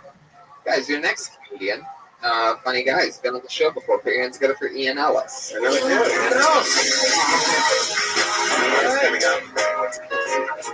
Chicago, where I spent all this weekend. It's Ian Ellis, everybody. Put your hands together. Welcome aboard, Ian. Yeah, man. Yeah. I don't have any nail clippers. I lost them in divorce. Speaking of cunts, so I was pussy fucking my girlfriend, and the condom broke, and I didn't stop fucking her because it felt really good. Like, it's weird, like, my penis just, like, it really likes to feel vagina. It's weird. Does that happen to you guys? So after I came in the pussy, I made her get the morning after pill, but I didn't have her get it the morning after. I had to get it the moment after. I was like, baby, you got to go. She's like, can I finish picking the broken piece of the condom out of my vagina before we run to Walgreens, fucking Romeo? And I was like, no, bitch. And then, like, the lady at Walgreens was like, do you have any questions about the morning after pill? And she's like, what are the side effects? I don't know anything about it. You don't know anything about the morning after pill? And she was like, no, I just started dating a guy that lives in his parents' basement. My name's Ian Ellis. I love you. Good night. That's excellent. Oh. Ian, it's good to like describe the story. Don't make us there. That's the thing. I felt like I was right there. I felt like I caught a load on the face somewhere in that joke. What I'm trying to say is watch out, Mark Twain. We have another great storyteller. You didn't fuck around, man. You came right out. I think cunt was the third word in. I fucking like it. I like that. I mean, you only got a minute now. So word economy, I like it. 3 word efficient. Dropping the C word. That is balls, I guess. Yeah, right. 3 words out. Well, you definitely committed to it. What I can't stand is a guy that will say cunt and then like backtrack. I mean, you went cunt and kept going woman hating all the way. You did not pussyfoot in it at all. Like, one. Right. I also love pussy fucking. I mean, that's one of my favorite terms that I don't think I've ever heard before. That's great. Yeah. So, I mean, I'll give you those points for sure. That's insane. Yeah, I gotta be a credible man. Really spelling it As out. opposed to throat fucking, ass fucking, pussy fucking. No, I think just by that one phrase we get like your whole origin story. You're an orphan who was raised in a junkyard somewhere somewhere near Illinois, behind a Kid Rock concert. So you get it. How close is you right on that? Yeah, nice. You want to go through a divorce? Yeah, man. No, I can tell by the way you said it. You weren't fucking around. You need to say it. You can tell. I lost it in divorce. Nice. Got it. And how old are you, man? I'm 32. Too old to be a teen shooter. Now, I'm not Asian either. no, but you definitely have your own style, man. That's pretty awesome for a guy. How long you been doing it? I'm coming up on like 4 or 5 years now. Sweet. You did the majority of that in Chicago. How long you been in LA? I've been here about 2 months, and thank you to Attell for putting Junior Stock out there, because he's a fucking Chicago legend. I love seeing him on TV. Junior is awesome. He's great. And, thank Doug Stanhope for putting Junior out there. So, here we go. Now it's Chicago's one of my favorite cities, man. I love that place. That's fucking awesome. Yeah, it's a great town, man. Yeah, I was just there this weekend. Fucking eat Portillo's beef sandwiches. Fucking 3 meals a day. That shit's fucking like mother's milk. Everybody there is pretty thick. I really stood out there as a skinny guy. You are really too skinny for that town. And everybody else was thick. And the marathon in Chicago was Sunday. So by like the second show, I started telling them they need more marathons in that city. They need mandatory marathons. Chicago's got a great sense of humor. They're almost like, I have a belief that the colder it gets, the better comedy is, at least from what I've noticed from going up to Canada. Yeah. Chicago definitely has that shit weather. That's why Edmonton rocks. Yeah. It really does. I've been there. Those fucking people are animals. They like hockey fights and hard jokes. So do you work here too, or you don't? No, man, they won't give me a job. All right, well, you know what? You got like a cool thing. You remind me, I guess, when you're like, your style reminds me just a little bit of Hedberg, But that's okay, though. That's okay because you're starting out, But you definitely have your own take on stuff, and I think that's really cool. Not that I have no good advice for anybody. I mean, look at me, but you're definitely doing it, man. So Yeah, keep going. good job, man. Really good. And he's on Twitter at Chicago Open Mic. Also an awesome artist. He's made great fan art for us before at Chicago Open Mic. Ian Ellis. So we're going to just keep going until the crowd leaves? Yeah. What's that? Yeah, we're almost there. I feel sorry for the next guy. This is the check minute spot, right? The what? Do you have a check spot in the minute of these poor guys' acts? No. This goes, it's a comedy store. They don't really have a check spot here. Isn't it funny how this is happening right now in North Korea, but for food? Anyway. All right, who's up next? Your next comedian. Put your hands together for Rob Banks.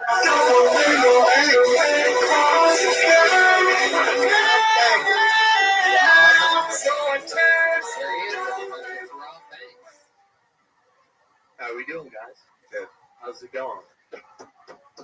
I didn't get a fantasy footballer this year, which is a real bummer. So, which is really hard because when you watch football and you don't get anything out of it, then it's not really worth watching. So, I decided to take Facebook and make it my fantasy football team.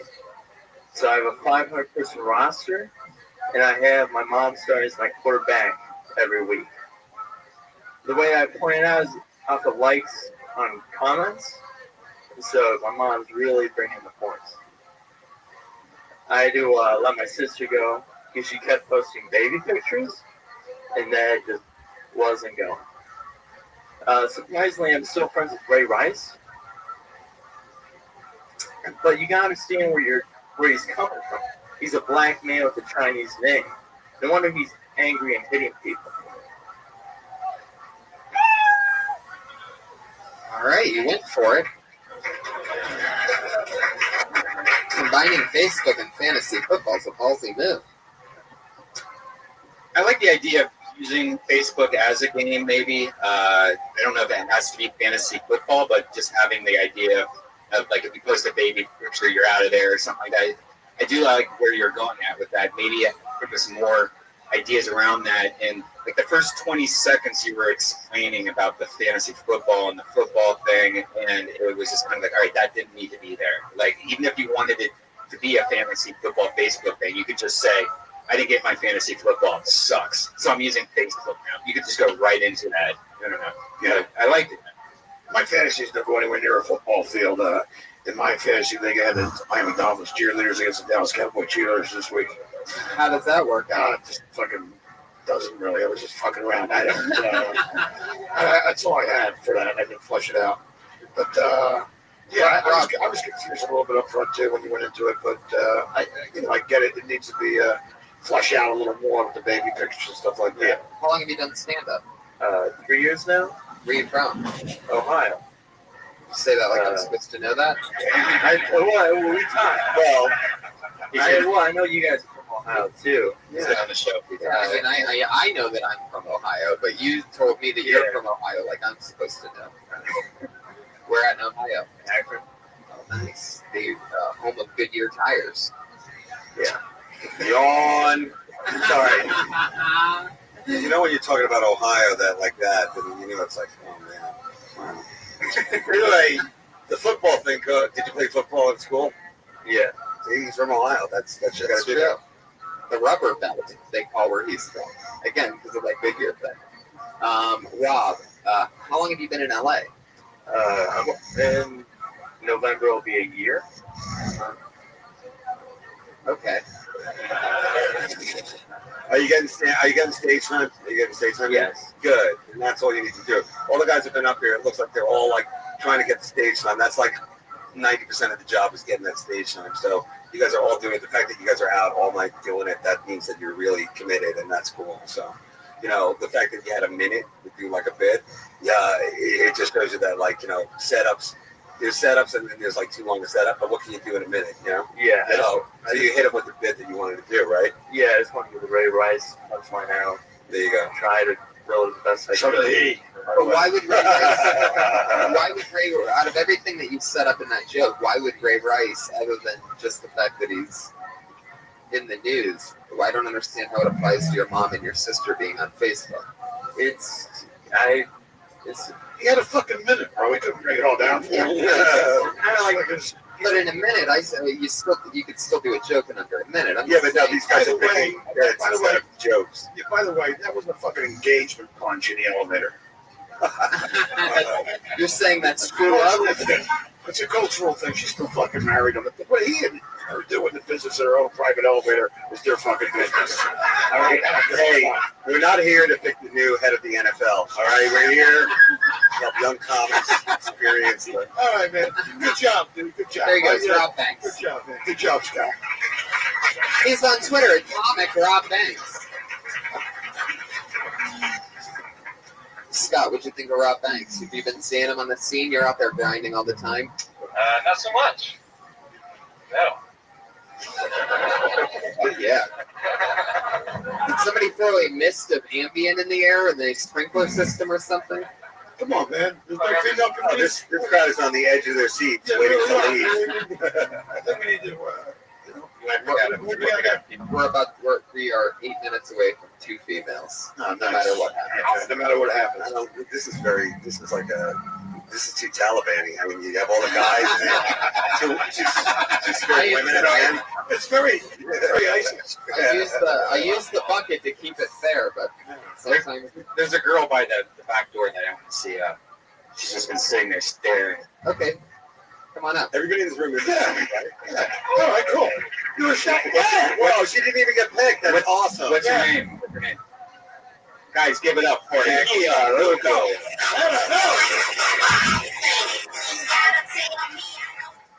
Tyler Perry is about to have his first child, which I am very happy about because it'll give him more time to focus on his baby instead of writing another Medea movie. No. Nice. What was Medea, like 97 in the last movie? I think Tyler Perry's next title of his movie should be Medea's Rest in Peace. I could see it on the marquee now. But I think Medea should go out in like a shootout like Queen Latifah did and set it off.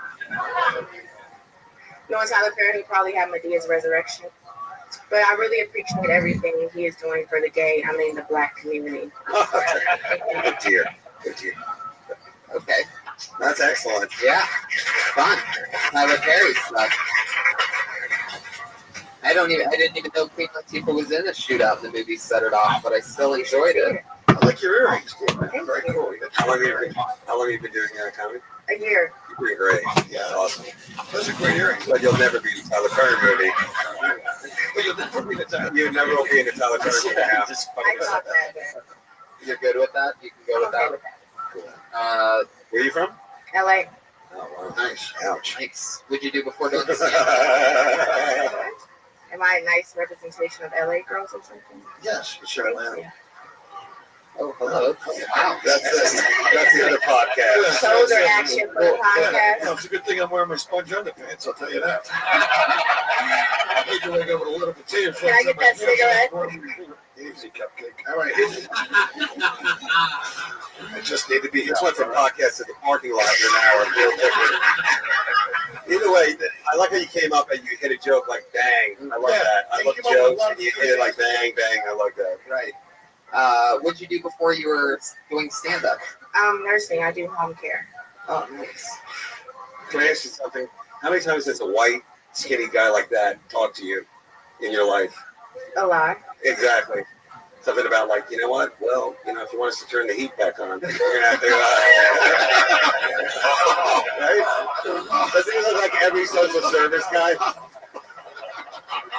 Oh, I see that earring is I see one of your earrings is a giant key. Be careful. There's a guy with a necklace that he's adding the nail clipper guy too. Yeah, exactly. Be careful. Did you make those earrings yourself?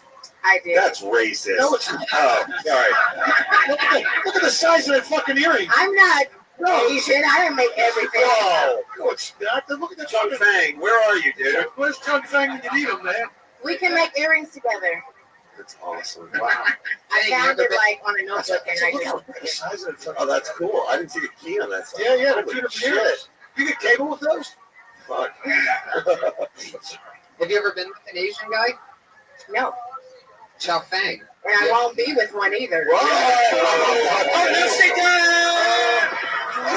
Oh, shit. I think your tattoos on your arms are really sexy though, but once we get down below, I'm you never really see that. You never really see an Asian guy with a sleeve. Your tattoo sleeves are dope, but yeah. you'll probably just finger bang. You got any tats? It's excellent. You got any tats? One tattoo. Finger bang, that's the town he's from. Go ahead. Okay. I like this chick. She's good. Oh, fucking hilarious.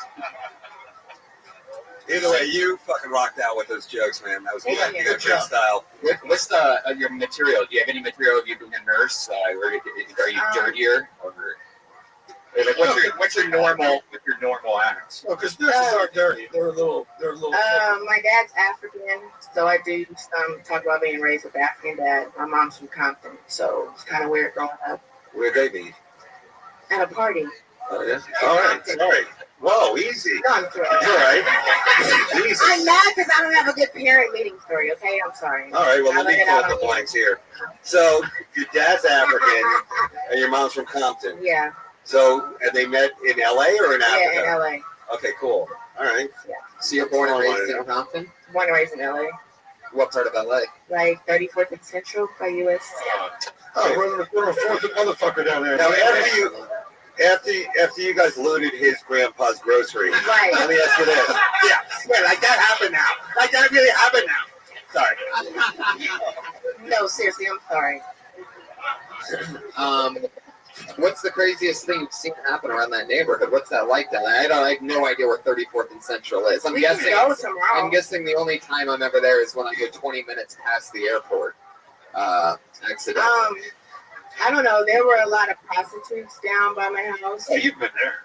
Yeah, I mean that was a. There were like prostitutes. They filmed this episode of Naked and Afraid. There, he was a naked prostitute, and he didn't have a condom. You get a deeper discount. Afraid? That's a show. All right, so go ahead. I'm sorry. Prostitutes in churches. So one time I failed a math quiz, and my dad's an engineer, and he drove me down. It was like, if you don't study your math, you will be one of these prostitutes. That's great. That's one of my jokes. So why did you go to comedy instead of tennis?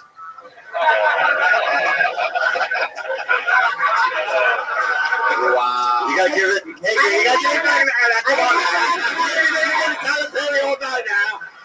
I didn't have enough color breaks to put in, so I said, let me stop it. I didn't have enough We'll work on beads. that. I love your style. Good job. Good energy. What's your name again? You want to promote? Akila Aluko. You're on Twitter or anything? Yes. Anything you want to promote? No, not. What's your Twitter address? Want to give a shout out? Yeah, I want to give a shout out to my grandma in Compton. I'm sure she's listening to this And Death it's Squad my favorite. podcast. No, really. You're awesome. You came up with the hard jokes. I Thank love you it. so much. Yeah, very good. Can I be the black girl in the Oreo cookie girls at the end, please? No, we don't need that.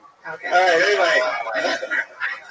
I'm asking Tony, but thank you for job. your time. Good Thank job, you guys. Oh shit! That was heated. Heck yeah. That was I love it. We went That was like the last season of Mad TV. You know what I'm saying? Heated. Fuck yeah, it was. Because there was one black girl on that too. Mad TV. Yeah. What was her name? Are you still talking? Okay. So who's next? This is the part where we have both of our regulars. We're both ladies. Fuck yeah. So it's all estrogen from here on This out. is guys. good. Finally. Akila got it Sticking all the started. swinging dicks up here. Putting it together for your first regular, you know her from all the Kill Tony podcast. She started here on this podcast, and she dropped out of her last semesters at the University of Florida. And now she's co-emceeing all over the country. Please put your hands together for Kimberly Condon.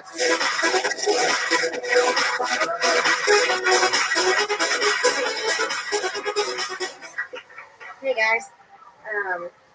A while back, I had a pregnancy scare, which was terrifying.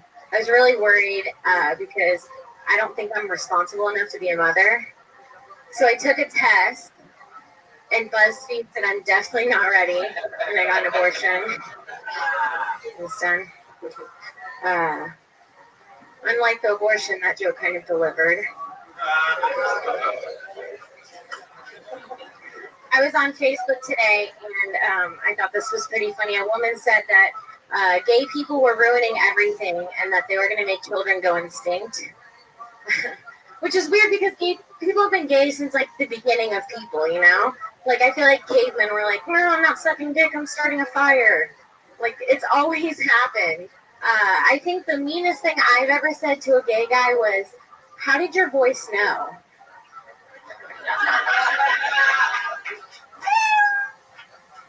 That's funny. Kimberly Condon. What do you guys think? I thought that, once again, great joke writing. For how long? A little over a year. Awesome. The ladies are writing some hard jokes here. I love it. Yeah. What's the BuzzFeed? I didn't get that. Because a lot of people take BuzzFeed quizzes and tests. Yeah. Come on, Grandpa. Yeah. Get on the net. Wow, you're right. You know, you're the BuzzFeed. Guys take BuzzFeed. I didn't know. I knew it was an online quiz. I thought maybe. I mean, I see them on Facebook. Oh yeah, I sit on the computer all day, so it's everyone that is on the computer all day is just sharing BuzzFeed. Yeah, you daily Text share, or and that's something, fucking obnoxious, right? Yeah, it's terrible.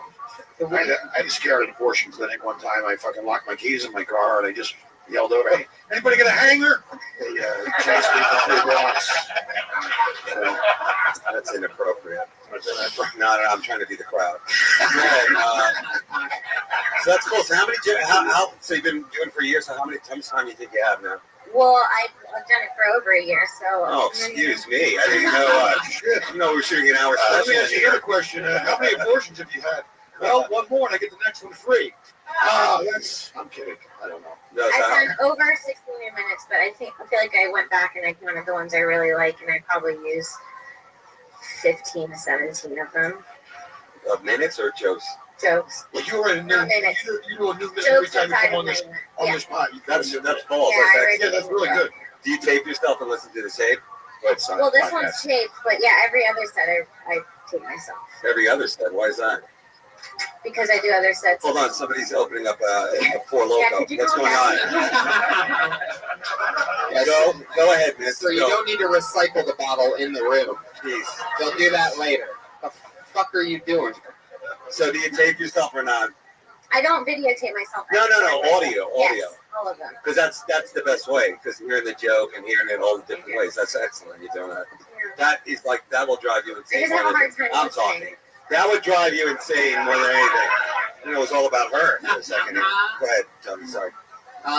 Tony, you tape, right? You tape and you listen to the jokes. Everything, yeah. Yeah, it's the hardest. Yeah. It's really the worst. It's really hard to listen to it, but I try to when I'm done with the recording, if there's one thing that I know stood out to me about it, like I just label it as the set. You know, like when you okay it, it's like name file, and sometimes I would just hit okay, and it'd be like new recording 135, and it's like what the fuck is that? So now what I do is like jizz pants or whatever word. Oh yeah, your buzzword. Yeah. Yeah, you're not even. I don't know what you do during the day. You said you're on the computer. I'm a receptionist and assistant. Oh, nice. Interesting. So, just on the computer all day. How does that turn out for you? It's easy. It's a breeze. And you've been doing a lot of spots at night? Yeah. Anything crazy happened lately? Breakthroughs? Anything fun? Yeah, I did the Ice House with Joe, Yeah, and I did Comedy Juice. Oh, nice. Yeah, it was really fun. It was really, really fun. How many minutes did you do? I did 5. I just did a Jews cleanse. I got rid of all my representation. That was really fun. Well, fun times. Yeah. Thanks, Kim. Thank you. Kimberly Condon, everybody. Follow her on Twitter, Kimberly Condon. Jews cleanse.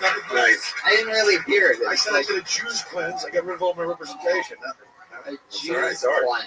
Now I get it. It was like when the other guy said Gildigan, and I thought I didn't. Nervous. I never would have put Gilligan, but I didn't hear Jews cleanse. I also would have laughed harder, Jimmy. Guys, our other regular. Always goofy, always fun. Put your hands together for Sarah Weinshank, everybody. Yes. What's up? Yeah. Really, really fucking happy. I never have to take another science class again. I hated science. Science teachers are just like doctors that couldn't make it. All science teachers are fucking weirdos. I never want to look at another microscope again. I don't even know what the hell you're supposed to scope. When I was looking into the microscope, I scoped nothing. I was like, wait, what are we looking at? Am I training to be a doctor? You want me to look through a lens at a specimen? I'm in 6th fucking grade. You want me to look at a lens and scope it out? There's nothing to scope. I don't care what a plant looks like. I don't want to draw it. I'd rather look through a kaleidoscope. Bring me a fucking kaleidoscope. I don't need a microscope. I want to see some colors. Good job. Commitment. Yeah, you're all angry about that 6th grade science class. Yeah. I think you've had enough time to get over it. Needed to be said. How long have you been doing this? A few years. There you go. And that's a character. Yeah, well, it's like another side of me, but I don't walk around like that. Like, I'm a normal person. You know what I mean? I'm not always on, but this is how I feel inside. But this is you right now. We're This is looking at me. you. When I'm talking to you right now, Yes. I'm not going to yell at you. Okay. So, Well, at least. unless I'm going to be fired up. Okay, but the other character is a composite of what? Of how I feel internally, but I'm a lady.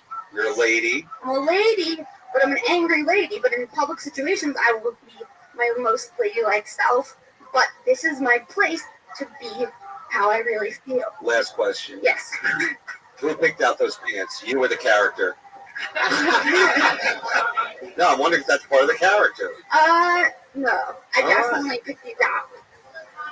Thank you. Yeah. Thanks, Phil. Now, wine shank. Normally, your style is you take something small, and delve into it and break it open. Make it bigger. Yeah. With like a Seinfeld. Yes, exactly. Exactly. Normally, it's like, shaving cream or something, something that people deal with usually. And I think that's what sort of happened here tonight is you went from taking these niche things and making them bigger to your niche thing. Nobody in this, you're talking about microscoping. Mm-hmm. You know what I mean? It also was like one joke that you seemed like you kind of just repeated through the whole thing. Okay. Well, so many of your things are usually condiments and like things that people see or deal with. So, I mean, I'm just saying, like, okay. What do you think about what made you so passionate about your 6th grade microscopes? Everyone who went to school and wasn't fucking around had to look through a microscope at some point, right? Mm-hmm. And so I felt like that was going to be relatable. But maybe I didn't make it relatable enough. But I know for a fact a lot of these eyes have seen what I've seen through a microscope, which is nothing. It's all blurry. Let's go back to our Asian comic. Did you find that interesting, science, or no?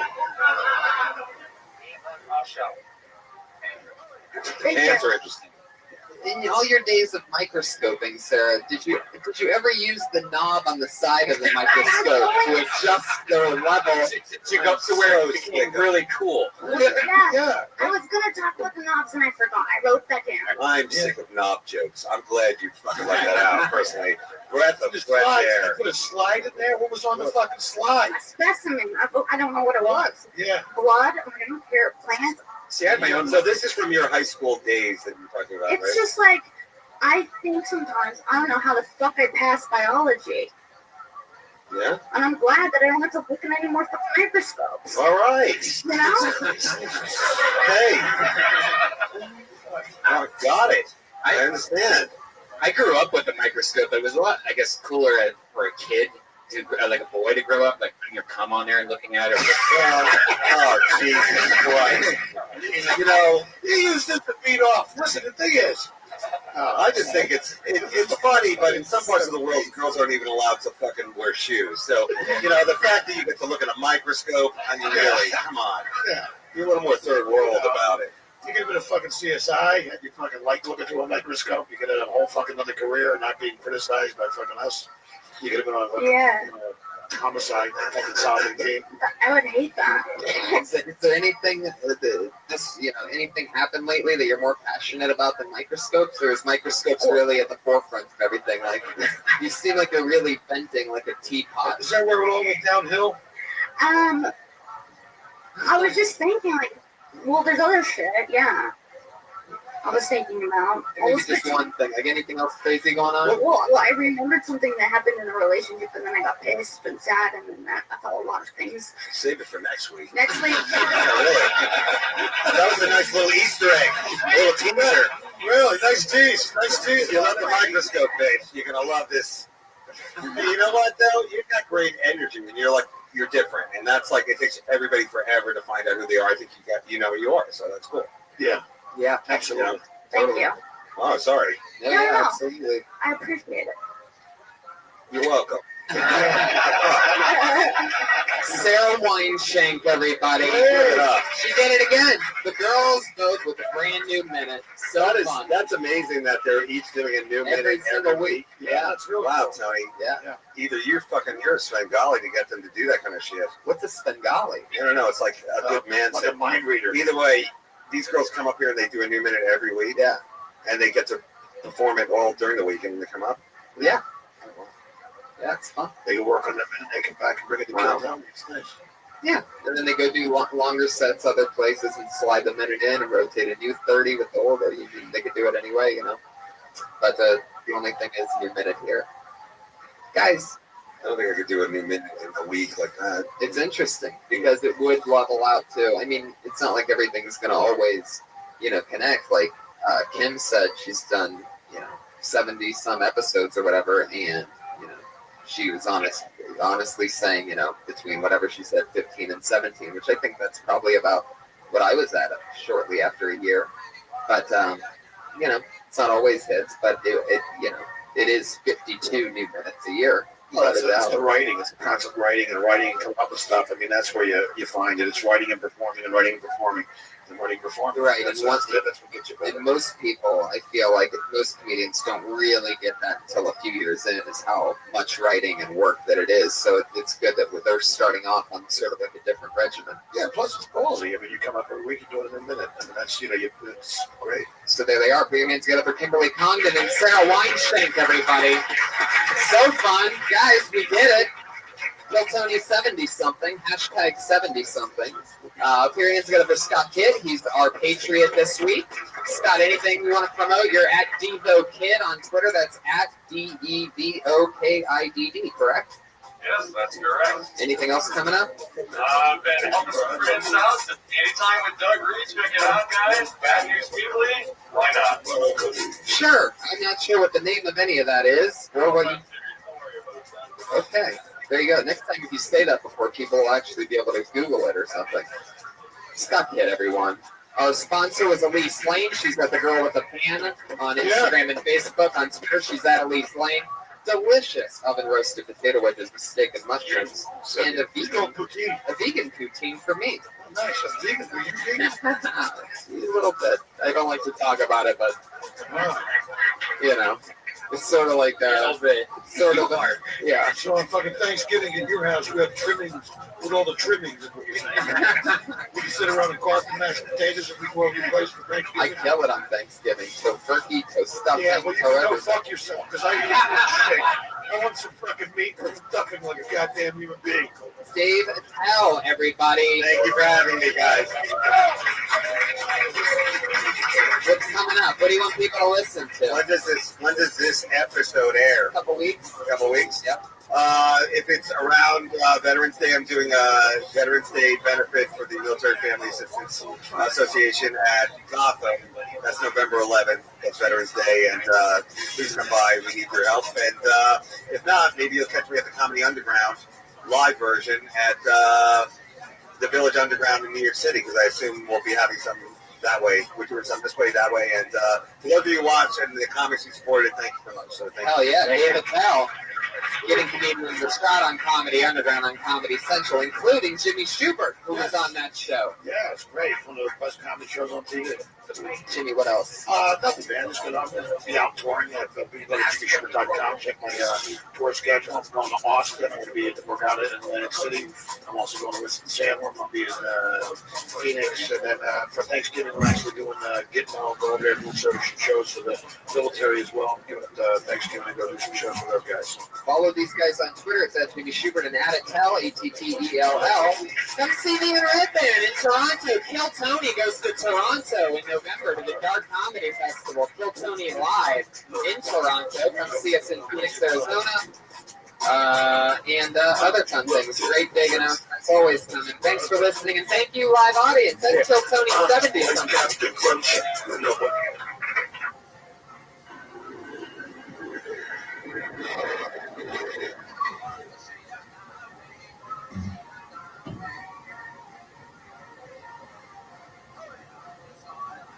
A new episode of Kill Tony Volume 2. Give it up for Solo Rothschild!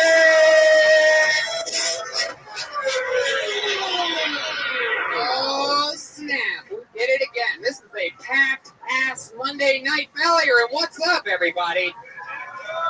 That's right. You podcast listeners are really missing out on this one. We have more fun on Mondays than other people do. It's very exciting to be here. I am well rested. I didn't work on a TV show today for the first time in 6 episodes, which is great. I got to relax and run errands, go to the bank, and deposit many checks because things are going good. And I'm so glad you people are here. You had a fun weekend. You did the Death Squad tour, Grand Rapids, Columbus, Ohio, Indianapolis. And finished it off with a Doug Loves Movies also. Oh, that's great. Sunday. A lot of, if you're listening to this Death Squad Midwest, thank you so much for coming out. That, putting together a show last minute and having so many people come out, it's always great to see that. And Phoenix, Arizona, we're with you this Thursday. In Toronto, Canada, Kill Tony is selling out very quickly. We are doing a fucking giant theater there, and we are already almost sold out. It might be sold out by the time you hear this podcast. That's so right. Try your best to get a ticket if you're listening anywhere near Toronto. I want to give a special shout out. Met a few fans today before the show. One from Scotland, Danny. Hello. Where are you? Yeah. All the way from Scotland, this motherfucker came wearing a Death Squad t-shirt. That's amazing. Oh, hey, what's up? There he is. Look at him. Look how Scottish he looks.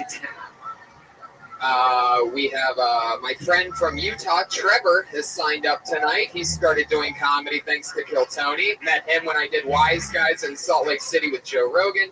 Trevor's an awesome guy. And the great Heidi is here from Phoenix, everybody. We love Heidi.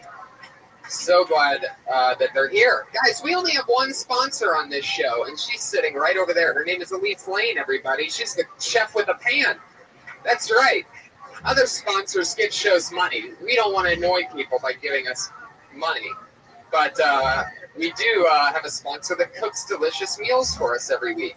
She is a recipe checker, which is a job in which professional chefs have to run their food by her. She makes sure that it's good enough so that they can put it in their book.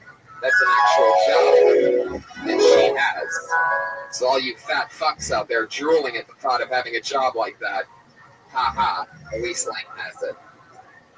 She's at the Girl with the Pan on Facebook and Instagram, and she's on Twitter at Elise Lane. Tonight she made delicious food. For the first couple weeks, I would always say what she cooked for us right off of this piece of paper here.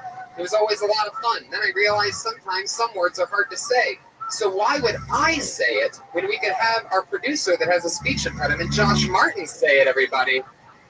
So Josh Martin, why don't you come on up here? And then after a week of doing that, after 1 week of having Josh say it, and he would take these long pauses in between words so that he could properly say the next word. So what we did for the next couple weeks after that, next few weeks after that, we made it a game where if Josh stops talking at any point or he stutters over a word, our pal Brian Redband here gets to pat him in the balls. That's not a pat, but that would be interesting. Josh likes it rough. Josh, thanks for wearing your worst pants. Did you buy those like that, or was that an accident? Did you go down a slip and slide at bleach or something? Like, what exactly, what happened here? Yeah, the monitors all seems a little bit quiet. Can you guys hear me all right? You think it should be louder? It's a little soft. Yeah. Get a little louder, little louder, little louder. I would have to go. Yeah, good the bathroom needs to be thing, good thing this isn't a live podcast. All right, Josh, you ready? No.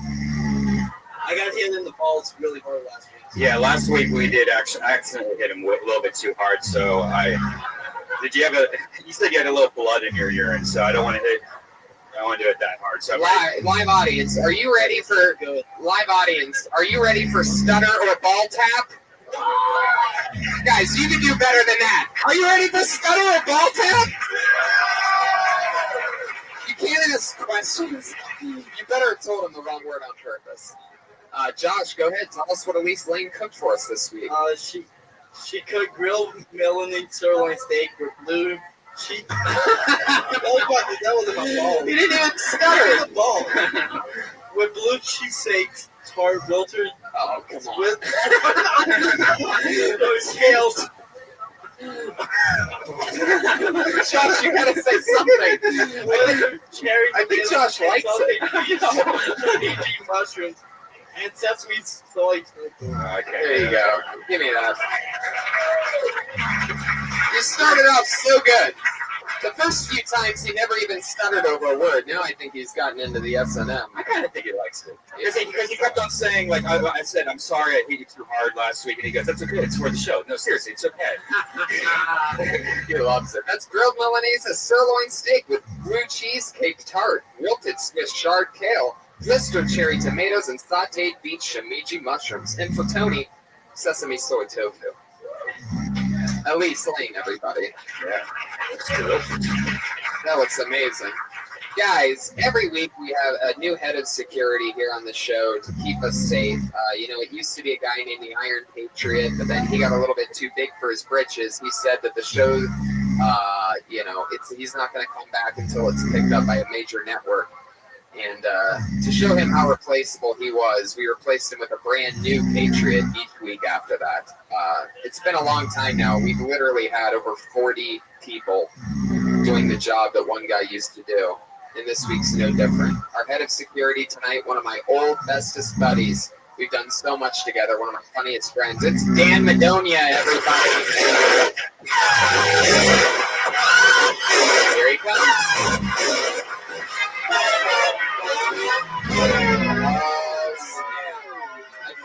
I feel safe already. Dan, how you doing? I got this shit on lockdown. He's gonna keep calm down, lady. Dan's gonna keep us safe, make sure everything goes well. Dan, how's everything going? We've had a lot of fun together. We've been doing stand-up together for what, 6 years? 6 years we've been together, and not a moment has gone by that I regretted. That's right. One time during a mushroom trip in San Diego, Dan caught me when I passed out. Brought him back to life. That's who's doing your security tonight. The fucking best. Boom. Only the best for this audience. I'm very excited to have you, Dan. Thanks for making it. You look fantastic. You're one of the few guys that suit actually fits. Up until it turns into high waters at the bottom, but I like that. You kept your pants on. Ballsy move. All right. Fuck yeah. Well, let's get into it, shall we? Tonight's guests, two of my favorites. It was originally supposed to be Ari Shafir was going to be here. He might swing through a little bit later, but unfortunately he had to do an unexpected fitting in Sherman Oaks for his brand new 1 hour special that's going to be shot here live at the Comedy Store in the original room at the end of October. There might still be tickets available for that if any of you are interested. And if you're a comedian, you can watch it in this room. It's going to be playing live on a big screen right here while it's happening live in the original room. Something cool for you comics to see is a Comedy Store born and bred machine running his 1 hour Comedy Central special live. So that's very exciting. He's going to say hello to us later. But I got a great replacement for you that you're absolutely going to love. And another first-time Kill Tony guest. However, they are two of my favorite, funniest pals in the world. Put your hands together for Court McCown and Sarah Tiana, everybody.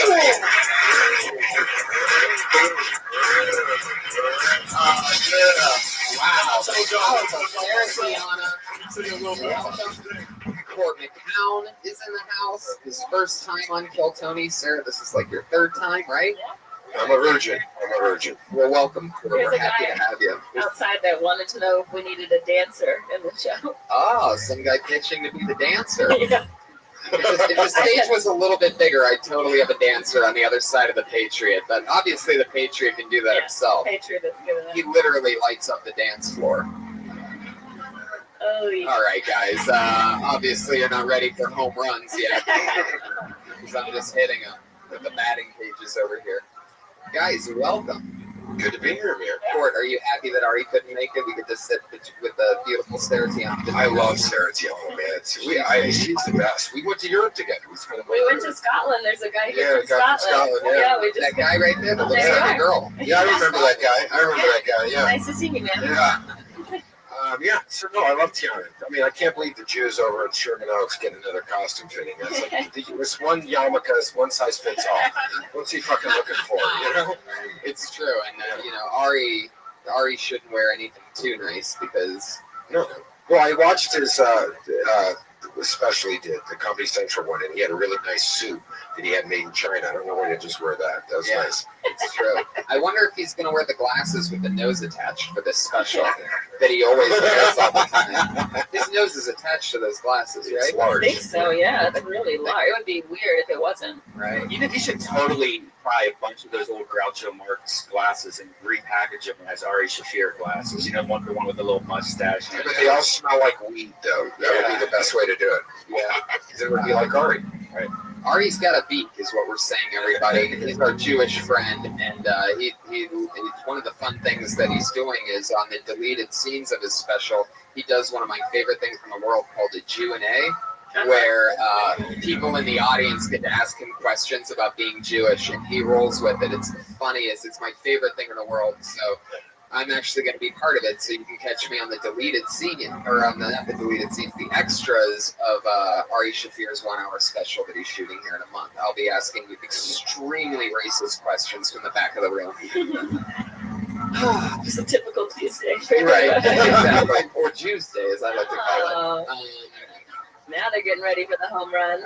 Sort of. I don't think they're really paying attention. It hits them like 5 seconds later. It's almost like there's an audio delay in here right now. Yeah, they're still trying to figure out why Ari's not here. Right. I don't blame them. No, it's true. But Ari's going to come say hello later, hopefully. If he makes it out of Sherman Oaks. Hopefully he will. I don't know. There's a lot of Germans there. Takes him a long time to get up over the mountain. Right. Yeah, he's an interesting guy. Dan, do you have any questions for tonight's guest?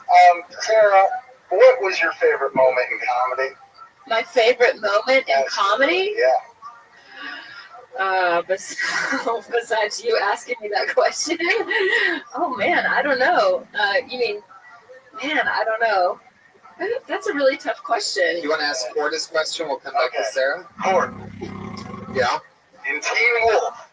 In Teen Wolf. You were number 33 on the team. Correct. What position did you play? I have no fucking idea. Do you know? I don't know. Dan? No, I have no idea. That's what I wanted to know. You can't tell who's playing what, though. It wasn't like a real game, I had money on that. Michael J. Fox was the star of the team. He's 4'3", and he has Parkinson's disease. What a shitty first round pick that would be. You know what I'm saying? All right, that was my favorite moment. Yeah. That's my answer. I didn't know you were in Teen Wolf. I love that movie. Yeah, the original. Wow. He was in Can't Buy Me Love, which is the reason I even became friends with him, because I was such a huge fan. Oh, thank you. Well, that was initially what made me go up and talk to him. Oh my god, because I had a Volkswagen Cabrio convertible, just like Cindy Mancini. Man, I wish I was your guys' age to know what you're talking about right now. You will be. Go fuck yourself. Can't Buy Me Love was one of those movies I used to watch because I was like a loser, and it made me feel good because the loser got the popular girl, and then you were the bad guy in it. But I was the nice person. Just because I threw shit at it doesn't mean there's nothing wrong with that. Now, what did you play in Teen Wolf? Were you just like was that a small role, or? That's the role he retired on. Yeah, I retired on that role on the 4-cent residuals I get from that piece of shit. No, I was like one of the guys on his basketball team, so it was like one of those things where we were there the whole entire time, and it was a lot of fun, man. I mean, except you're just like, really shitty basketball. I mean, they had this guy that was a basketball player at Loyola Marymount. Like, he was a college basketball player, the shortest kid they could find to put in the wolf costume, and then he was the one who would play basketball when the wolf costume was on. Michael J. Fox sucked really fucking bad. Right. But, so did we, so it didn't really matter. Yeah. That's still, like, one guy, Mark, he was in Pee-wee's Big Adventure, whatever, this guy, Mark. He weighed about 350. And it was like you could see his nipples through his basketball costume. It's disgusting, man. Surprised Michael J. Fox wasn't that good at basketball. Like, I figured he would be. Do you think he'd be better now at basketball than he was then? He could probably dribble better now. Right, he could then. But what about with the ball?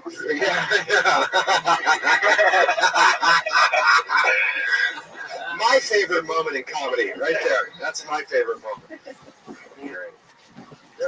So, all right, let's get into it, guys. This is Kill Tony 70-something, and we have over 30 comedians that signed up for the opportunity to do 1 minute here tonight. You know how the show works. Comedians, when your minute is up, you're going to hear the sound of a kitty. You can all barely hear it. Let's hear it again. There it is. That means your time's up. Wrap it up then, or else you're going to bring out the angry West Hollywood bear. Here it comes.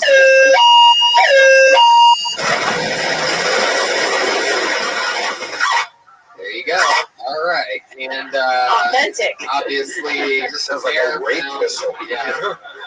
Obviously, our bear was driving a French police car in that one. So you never know what the bear is up to. So let's get this thing started, shall we? Here we go. Doing your first minute tonight and then talking with all of us on a live podcast. No, it's in the Put your hands together for Dan O.W.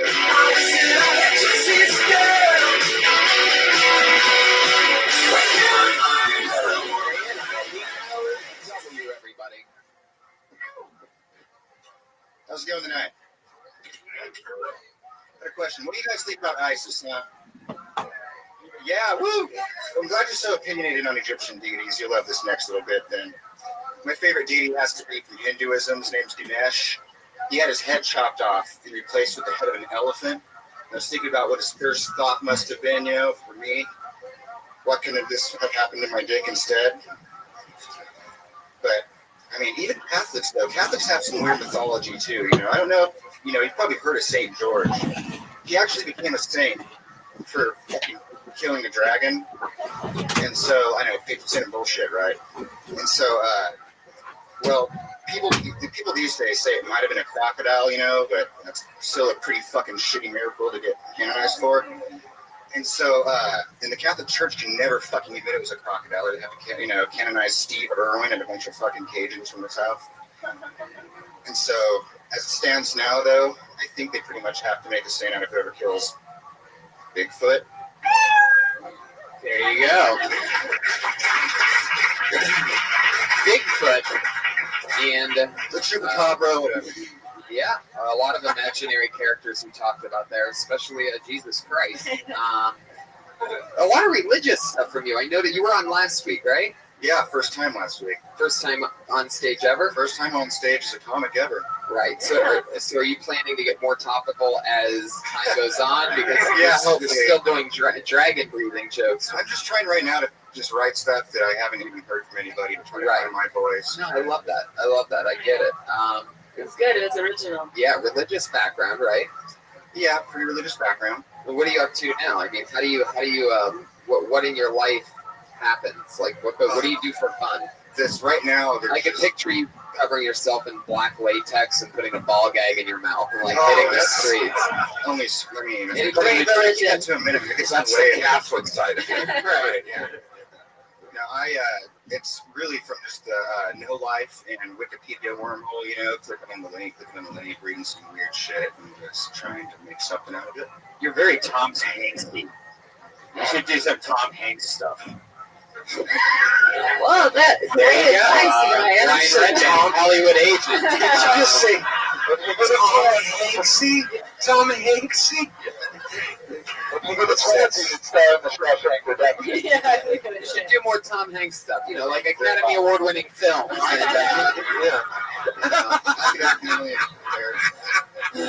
Great advice, Brian. So seriously, what do you do for fun? You said Wikipedia. That's not an answer. Well, I think last time I covered musician, and that pretty much takes up a fair share. You're a jazz musician, right? Jazz and blues. What instrument do you play again? I play bass mainly, but I also play guitar, piano, whatever else. Right. Does the bass do you play the bass because it sounds deep like your father that wasn't there to talk to you? So I like to feel heavier and blacker as well. Cool. Yeah, you looked at your penis when you said that. That's exactly. That's Freudian slip. Yeah. Yeah. No, it's because nobody else really plays bass, so you're. What do you mean nobody else plays bass? Everybody plays guitar, so if you play bass, more people. Have you ever been to any concert before? There's almost always a bass player. Right. They're those guys. It's usually the guy that couldn't get laid playing guitar. He's playing bass. Exactly. Can't sing. Yeah. Well, I thought your material was interesting. I wouldn't start with a question ever, because you just need to, you walked up there and you took the mic like you were in control, and then you immediately asked a question, which means that you need the audience to tell you what you want to talk about. And I just think if you're going to be assertive, you just come out and go, let's talk about Isis. It's my favorite Egyptian god as well. Hey. You know what I mean? Just come right out and just start going. Yeah. The only thing I would tell you is that every time you say something, you step backwards, almost like you didn't want to own it. So just stand your ground. Yeah. Stand up there and tell you own your material. So just stand there and tell it. And if you are going to ask a question, after you ask the question, don't point the microphone at the audience. Like, why, Tony? Is this that doesn't work in real life. I think that and it was a rhetorical question. I mean, what did you expect people to say when you asked, how do you feel about ISIS? I just wanted some reaction, really. Okay. Positive or negative. I just wanted to get to the opinion. Did you really think there was going to be a positive, like a slow clap in the back? Or... I think there was. Like, yeah. Oh, yeah. I said. If they were going to have to, they could name themselves after Raw and made themselves easier to cheer for. Whoa, what was that face you just made? The Canadian. I mean, I think if you had a little bit more confidence delivering your material, it would have gone better because you were obviously still really nervous about it. But I think the idea is there. And I like the idea of Steve Irwin having to get canonized, you know what I mean? But we missed a lot of it because you were talking really fast and you were a little nervous. But that's just going to come with time. So I think it's good that you got it out the way you did. What's up with Dan O.W.? What's your real name? It's Daniel W. Why Dano? Because he plays bass, dude. You think Dano, because I've been called that a lot throughout my life. Dano. You're just going with it. It's just the initial W? You know, W's from being in AA for a long time, just to have it. You're in AA? No, not really. Not really? Never like a lead balloon. What do you? Are you in it? You're not in AA? No. Do you ever drink? Oh, hell yeah. Oh, AA would hate me. Right. Where do you drink at? Church 3 times. That's a joke so far. You got it out of you. Yeah, book him, Dano. Do you really drink? Yeah, basically. At home? No. Where do you drink at? I'll drink probably now after this. All right, Dano. Wherever someone's paying for them, that's where he drinks. I have a lot in common. I like your style. I'd say you don't want to say your last name. It's White. Daniel White. I don't have a Twitter though, so it doesn't fucking matter. Dude, I think you should embrace lots the of white. self-confidence going on there. You know? I think you should embrace the white. Well, no, I'm thinking about some point transitioning to just Dano? I'd say Daniel or Dan. Dano sounds like, some kind of moron frat guy. Yeah. And you're not, hey, yo, Dano! And then you show up and it's like, what the fuck? Yeah. You look more like a. Like that commercial where all the people are holding signs for Michael Jordan and it's that old white guy that shows up at like the airport or they think they're gonna be bringing pizza to Michael Jordan and it's just that guy. Right. So that's like how I felt when I heard your name. I was like, oh cool, Hey, Dano. Oh, Poindexter. Yeah. Welcome, Dano. Yeah, Waldo. Well, thanks, Dano. Fun times. There he goes, everybody. Great Dano. job, great job. Yeah. Wilson. Talking religion, a little religion from Dano, future mall shooter right there. You saw him here first, though, on Kill Tony. Put your hands together for Ryan Hicks. There he comes. Keep him back.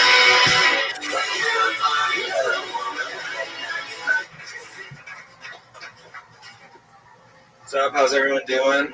Good to be here. In a weird place right now. I just found out that my girlfriend cheated on me with my sister's boyfriend, Todd. Yeah, I want revenge. So I'm going to fuck Todd. Yeah, right in front of Karen. See how she likes it, man. The punishment should fit the crime. That's all I'm saying.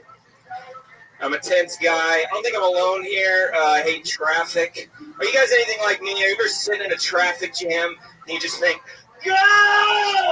How hard is it to merge? Just slow down. Let the other person in. Reconsider it. We're not really the golden rule. Treating each other as we want to be treated. The government has pitted us against each other. We're divided on simple issues where we just realize we're all being fucked over equally. We can come together and put the right politicians in office. Ones that aren't corrupted by the corporations. We can properly fund education and properly fund science and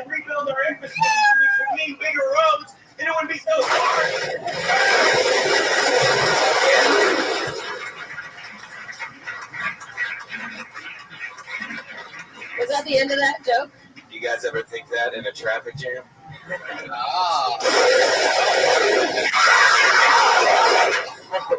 At the beginning of that Janet Jackson song? That was really intense. It was like last week when that dude like laid on the ground and did that thing, the Jungle Book thing we did. That really makes the whole room kind of uncomfortable when you do that, I think. It was it's an interesting thing. You went from, the Todd thing I liked, and you had me, and then it was a lot of just performing. I get that though. People are gonna laugh at that because it's commitment. You committed hard. You definitely stuck with it. Thanks.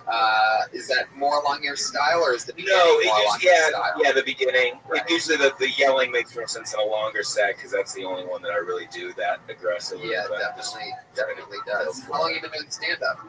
Almost a year and a half. Where are you from? San Diego.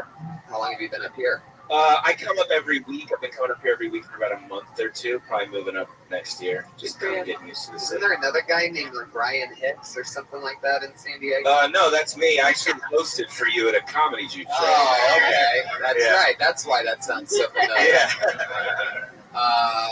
First of all, I'm sorry. No worries. No worries. That's all right. It was memorable. I don't think you saw my set. I was okay. After you do that joke, can you come back from it? Like what's the joke after the screaming one usually, or is that your closer? He goes back to that thing that he said at the end. Yeah, I do. Do you guys ever think that in a traffic jam, and that usually gets a laugh, and then I can just kind of go back into material? I've been trying to close with it though. Yeah, that would be a better if you could make it a closer. Yeah, because I just. It seems like to me after when that was happening, I got the joke, but it was just like, oh my god, he's just screaming right now. Like, it took me out of it. Where to the point I was like, dude, this is fucking crazy. Right. I loved it. Thank you. I didn't think you were screaming because you weren't doing it in the microphone. If you were screaming into the microphone, I thought it would have been awkward. I thought maybe a cool way to end it would be to say, and that's why I don't own a convertible, or something, to where or that's why I'm not allowed to drive a motorcycle, or that's why I don't have a car right now, or something like that. Right. And also the Todd thing, I felt like. It's kind of also a punishment to Todd. Oh, yeah. You know what I mean? So maybe there's just a little bit more exploring that you can do on that end of it. Like, I'm going to fuck Todd. Because I like how you said that, like, every action, what did you say? The punishment should fit the crime. The punishment should fit the crime. Right.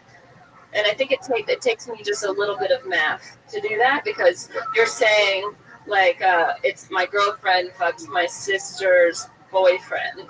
There's already... Or you could say the punishment should fit the crime, and the punishment is my dick, and the crime is his asshole. Yeah, I think just... and I'm going to make it fit. I think spell it out, because for me, I'm like putting like all these people together in my mind and like figuring out who's who. Yeah. And so I just feel like, if you just spelled it out a little bit more. Or you could just say, I'm going to fuck my sister to get back at everybody. I thought of that when I was writing the joke. Sorry, I got to Todd's not into it. I'm going to punish him by fucking my sister. Yeah. And I'm going to make him watch that. Yeah, you could go all day in that. Yeah. If Todd doesn't want to do that, I will fuck my sister. Because he should have to pay for not wanting to. Right. Yeah. He should be punished as well. But I didn't mind the screaming part. I liked it. I liked that it went somewhere. Yeah. That it wasn't just screaming. That you actually had it. It kept going to a different place and kept getting deeper into like fucking crazy shit. Right. And where it's like you're crazier and crazier and crazier, and then it comes back to, and that's why. I didn't mind it at all. I like it. Yeah, I thought it was tangible evidence, and it was stuff that we always think in traffic, which I thought you were like really spelling out how we all really feel, but you were putting it in a much more articulate sense. So I thought it was cool. But if I were going to approach something about traffic, because it's like traffic and stuff like that, it's like a lot of people do it just because it's out there. Yeah. I would just simply say, have you ever been in traffic? And someone doesn't merge, as opposed to like saying, how do you feel about traffic? Right. You drive a lot from San Diego to here, right? Yeah, and a lot in San Diego too. What kind of car do you have? I just got a Chevy Sonic. It's like a new. What the fuck? Yeah, it's like a little 4-door. It's just like a cheap, good fuel. Chevy Sonic. Yeah, it just looks like a car.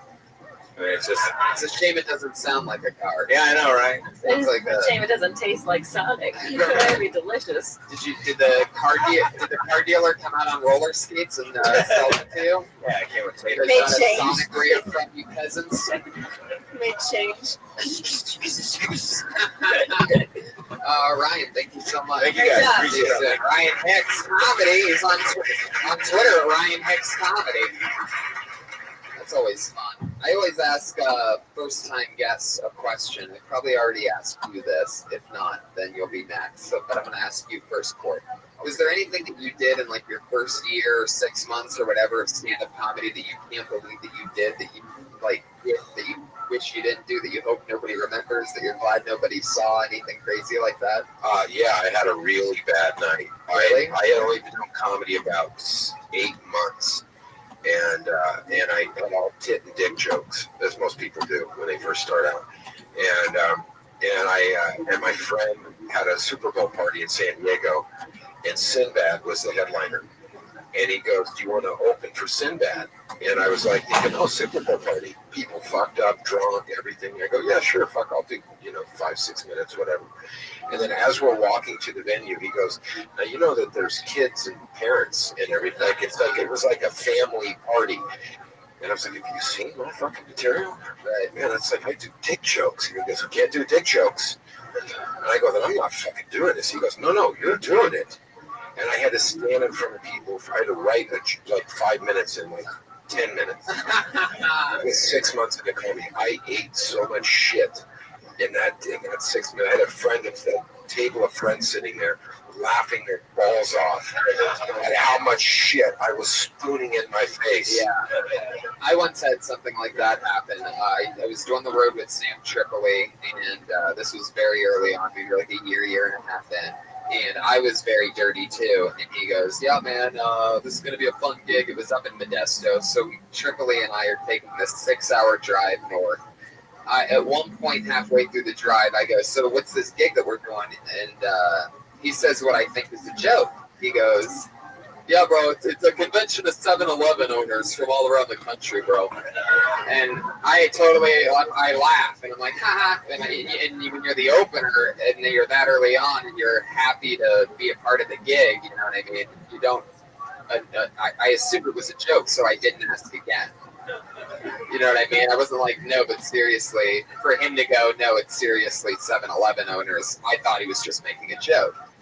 Turns out it was just 7-Eleven owners from all around the country, and it was round tables, so half the crowd's facing the other way. They're literally eating dinner while it's happening, and we have to perform at a podium.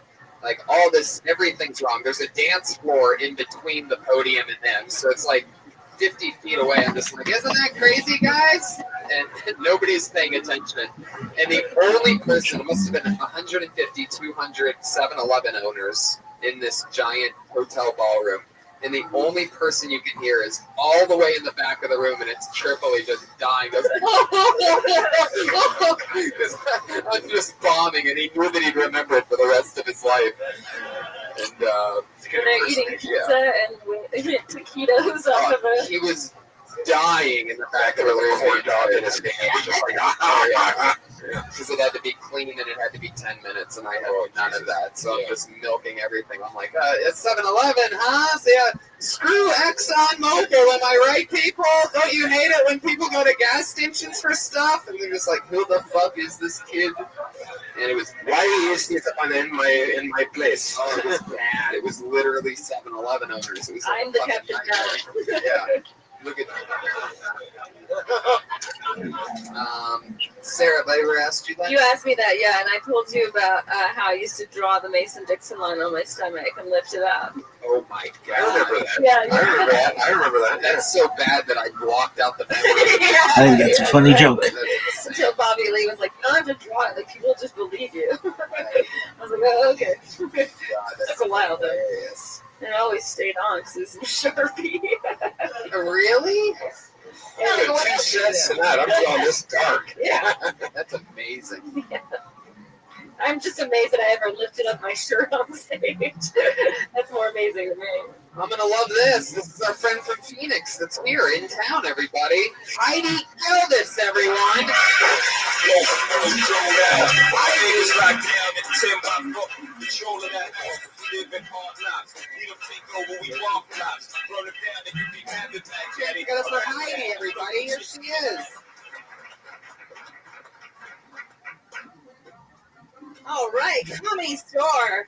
So I'm in from Phoenix, and last month we were doing our back to school shopping. I have kids, and we went to the Walmart. I'm sorry, guys, but I did. And this guy in front of me wasn't wearing a shirt. Now I get it. We live in Phoenix, but the least you could do is cover your hairy nipples. I mean, we're in a grocery store, right? But I did notice he had a sweet tattoo. It was a Jesus tattoo, and it had the sweet Jesus abs. And it said, he died for our sins in Old English because he's a gangster and that's what font of choice they have. So I thought, that's awesome that he died for our sins. But if a lady said to you, I'm dying for your sins right now, how bitchy would that be, right? But a guy says it, let's write a book. So I was thinking, let's say it was a lady, a girl Jesus, a Kardashian type, if you will. And she's on the cross, crucified. And she says, do you guys even know who my dad is? No. I love that. Heidi, how long have you been doing stand-up? 8 months. 8 months, and all in Phoenix, right? And wow, that's so cool. You're so likable on stage. Yeah, very likable. Yeah. Should I? Yeah, I just wanted to say first of all, it was very cool and cute, and you're very likable. When you say we shop at Walmart, I wouldn't apologize for that. I would actually make a joke about it. Just be like, we went school shopping at Walmart because we have money, and that's where people with money go. You know what I mean? Just make it. You can get an extra laugh out of the fact that you have to go to Walmart. Or we go shopping at Walmart because we don't like people to get paid for their services. If I did, I would be shopping at Macy's, but I'm not that kind of person. You know? Or you can make a joke about being from Phoenix and like how it's so hard to be like Latina in Phoenix because you have to show your ID, so you might as well go to Walmart and hurt white people. Yeah, I shop at Walmart because the girls are easier than the girls at Target. Is that true? Yeah. I think you can get some extra jokes. I thought you were really good. I thought the material you wrote was good. I thought you were fine. I thought you were very, you were comfortable. Well, and everybody's nervous. You always get nervous, but it was like, I thought you did very good. 8 months in, it's outstanding. Yeah. I have a question. Where was the tattoo? On his back. So it covered the whole back. Yeah, Okay. it said he died for our sins, and it was a sweet. And was Jesus facing outward, Yeah, or yeah. was he facing like it was Jesus's back? Outward. Oh, okay. Yeah. So that's what happens to the joke is I say that then religious wars would be if it was a girl Jesus, would she be hot or not? And since she's a Kardashian type on the crucifix, she'd be like passed out. Oh, I'm like Lady Font. I died for your sins. Holler. Yeah. I love when you say Jesus had like rock hard abs. Yeah. I think that's something that I never really noticed that he does. So That's sweet abs. I'm sure there's more there. Like you never read about that part in the Bible where he's just doing sit-ups for 5 hours a day for some reason. But man, he really works those things. Yeah, how do you get abs and sandals? Get out of here. Like other main religious figures don't have bodies like that, right? Well, we don't know, so we can Buddha, see that. Buddha looks like shit. Who else is there? There's Muhammad. We don't know what Muhammad looks like. Right. Oh, it's so great because you don't even know. How amazing. Anyway. Yeah, I feel like there's our one a little bit. podcast listener, guys. I think there's more that you can do about why the guy has his shirt off at Walmart. You know what I mean? Like, I guess if you have a sweet tattoo like that, you want to show it off. Crazy part was, since he was in front of you in line, you could tell by his order that he wasn't even buying a shirt. Yeah. There you go. Right. So it's like you're in a store that also has clothes. Like, And there's probably also something about how he had a belly, but Jesus has rock hard abs on his back. You know what I mean? Like, he doesn't even use Jesus as an inspiration in their way. But is that technically a trans Santa that's on your back. Well, that's true. Was it on his lower back? It covered his whole back. Holy shit. Yeah. But I think there's also like if you have like a Jesus on your back, you know, like a monkey on your back. Like there's all kinds of there's something you could say there about having you're carrying the weight of Jesus on your back. And there's a little dude too. Yeah. Right. Yeah. Yeah. You can also say like his name was Jesus too. Double dipping on the Jesus. It's like this doesn't look like the same Jesus. Yeah, that's fun. How long are you in town for? What brings you to LA? So I'm actually on family vacation. I asked my husband and my daughter to drop me off so I can do some stage time. Oh, wow. That's great. So they dropped you off in LA and went back to Phoenix. Yeah, no, Don't applaud family values. Jesus. This is Kill Tony. no, they went to Universal Studios right now, but they're going to come pick me up. Nice. That's very Latino of them. Yeah, very. That is Latino Disney World over there. City walk. It really is. City walk, you guys. It's nice. Oh, that's Are you going to be at our show Thursday? No, I'm not going to be back. I'm going to be here the whole week. I know. Really? Oh my goodness, that's insane. We're going to be in Phoenix and you're going to be here. What are the odds of that? I'm gonna be there in December. Awesome, I'll be there. Yes. Boom. At the stand-up Scots. The stand-up. I can't talk. I'm at stand-up Scottsdale. Heidi, who are some of your favorite stand-ups that you've seen that you like that you inspire you? Dean Del Rey, Sarah, I saw you when I came here the first time, actually. I think I saw you in the OR. Tom Segura, I've never seen him live, but I love him. Yeah, I mean, just his cadence and everything, that's awesome. I love it. Heidi, it was so much fun to have you on. I'm glad you came Good out of the job. podcast. Great Heidi Geldis, everybody. She's on Twitter at Heidi Geldis, HEIDIGELDIS. Heidi. We love Heidi. We always hang out with her after our shows whenever we're in Phoenix or anywhere in Arizona. And now she's here, which is great. Billy Anderson, Scotland's finest. Holy shit. Yeah. Sometimes the bucket just spits out magic, everybody. How's it going? So, let me swallow my gum. So, I'm 21 years old. This is my first time doing stand-up comedy. I'm from a different country. And I really like digging myself out of holes. So this should be interesting. I don't know how much you know about Scotland, but it's cold. And it's so cold I can actually remember a time it was socially acceptable to wear a ski mask in public at school. What I'm trying to say is, I think terrorists have ruined ski masks. I hate being from a nation of people doomed to look like Norwegian fishermen standing on the edge of a dock with their chapped, cracked lips. Yeah. 55 seconds of thunder. You almost fell off of the stage at one point. That was pretty awesome.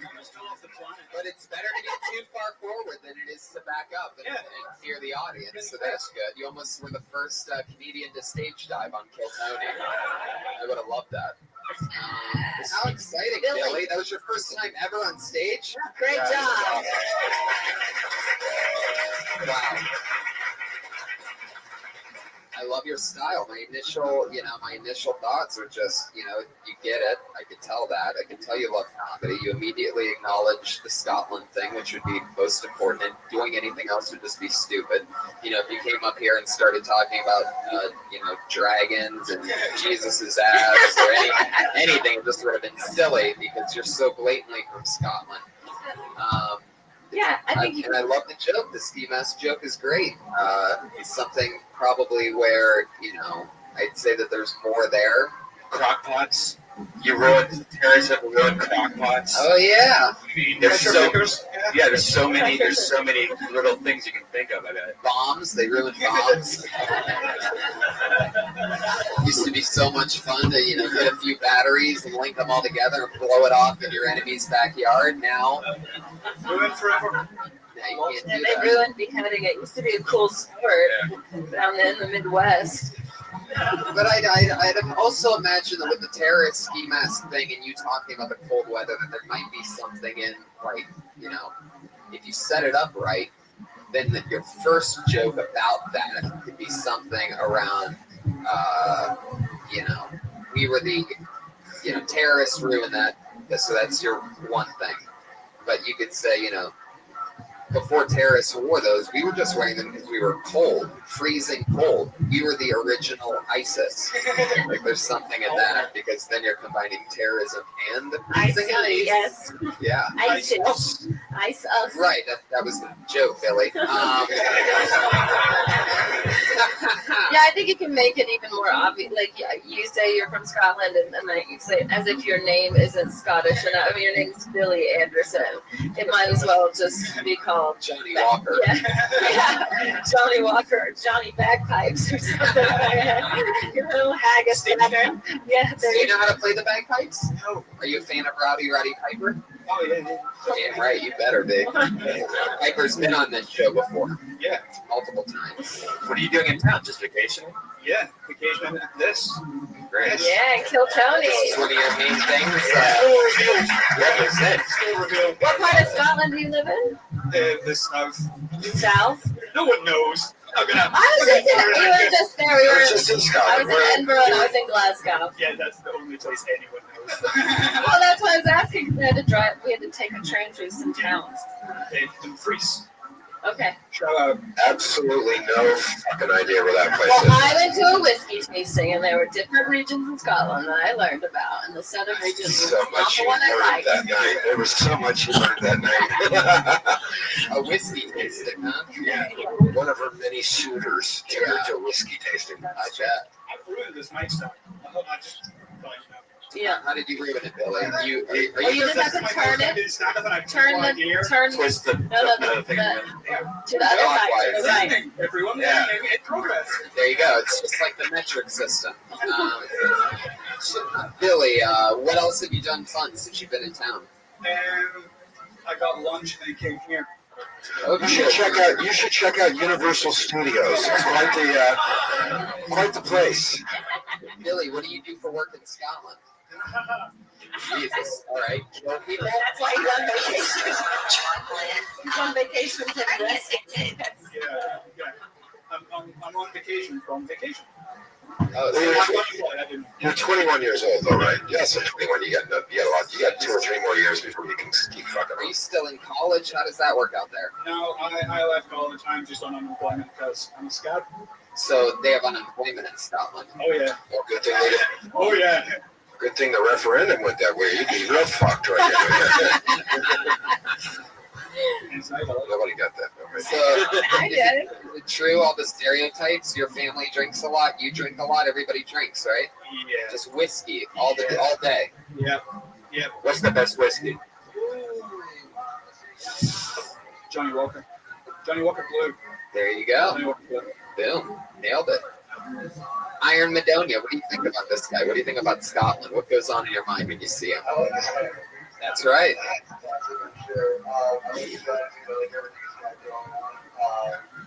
Sounds like a real fucking man crush there. Yeah. Have you ever been fucked by a robot before, Billy? Yeah. A little taste of America is going to happen tonight.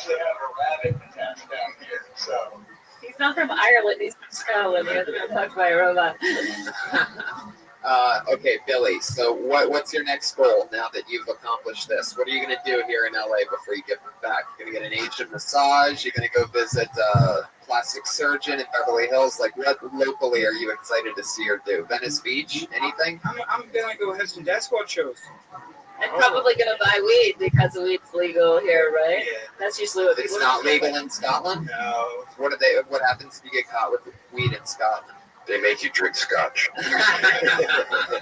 You drink all this fucking whiskey. Yeah. It's jail. For how long? Depends on how much. Wow. But you can just get drunk as Oh yeah. all hell. Oh yeah. And they don't care at all. They encourage that. They introduced 24-hour drinking and then things just fell apart. 24-hour drinking? Yeah. What does that Vegas, mean? Like Vegas style. Wow. Yeah. It went south really quickly. You're so Scottish, and you drink so much whiskey that even talking you make Court have to go pee. It's amazing. So Billy, You ever drink so much you see a blue baby walking on your ceiling?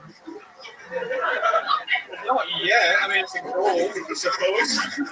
that usually happens when you're older and your liver gives out completely. So you'll probably see it one day.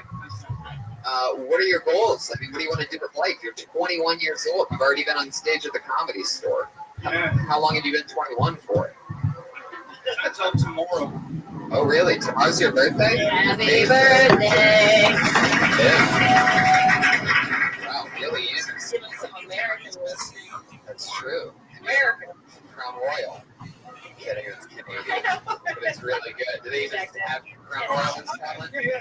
People love it, right? And free whiskey, possibly. There's nothing to do. Billy, relax. It's depressing there. It's so beautiful, yet it's so depressing there. It was really cold when I was there too, and I was there in August, which is like the nicest. And by the way, your seagulls are the worst. The seagulls there are so loud; they sound like they're choking on other seagulls. Like it's literally like a Disney movie, like crazy. Yeah, that's true.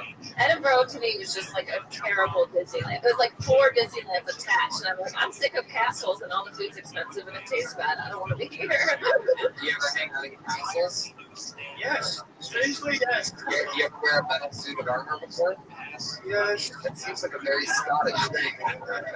Yeah. Why do people in Scotland do that stuff? Why did you guys? It's not legal. Are you the only person in Scotland with the internet? I think so. I think, yeah. Can you do a Sean Connery impression? Can you not do a Sean Connery impression? Billy, it was a pleasure, buddy. Billy Nicholson, everybody. Good job, Bill. He's on Twitter. That's called Alba, A-L-B-A. Alba, Scotland. So that if you've ever wondered who Death Squad Alba is, 2 members and 1 is a street. I love it. Okay, this looks like a new name I haven't seen before. Maybe it's got for Scott Blacks. Shit, you know what that means? No, if you miss your spot, that means you get blacklisted. There you go. That's what happens is Patriot makes some noise and you don't come back on again. Yeah, it happens that quick. Blacks. Well, no, I think you're confused. No, it's called a blacklist because that's just the list they go on. His name is Blacks. Oh, Just put him on the blacklist. wow. The first guy was white, Dano White. Just saying. To the back of the bus, Scott Blacks. Well, if there's anything we know about the Blacks, the early comics get. if we know anything about the Blacks family, he's probably just running late. Yeah. So he'll probably be there. It's okay, we're gonna run the light anyway. They love running. Oh, anyway, guys. Oh, this is going the wrong way. Yeah. This is definitely a new name because I remember this one if I saw it. Put your hands together for Lauren.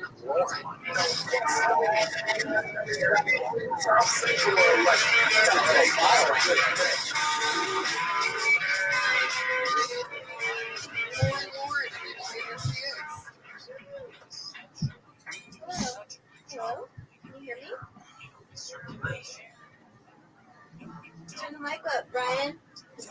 Alright guys, hi everyone.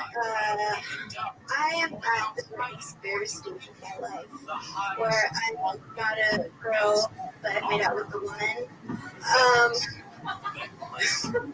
Thanks, Sarah.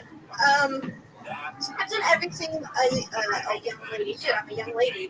I graduated college, traveled the country, had a few pregnancy scares, went vegan.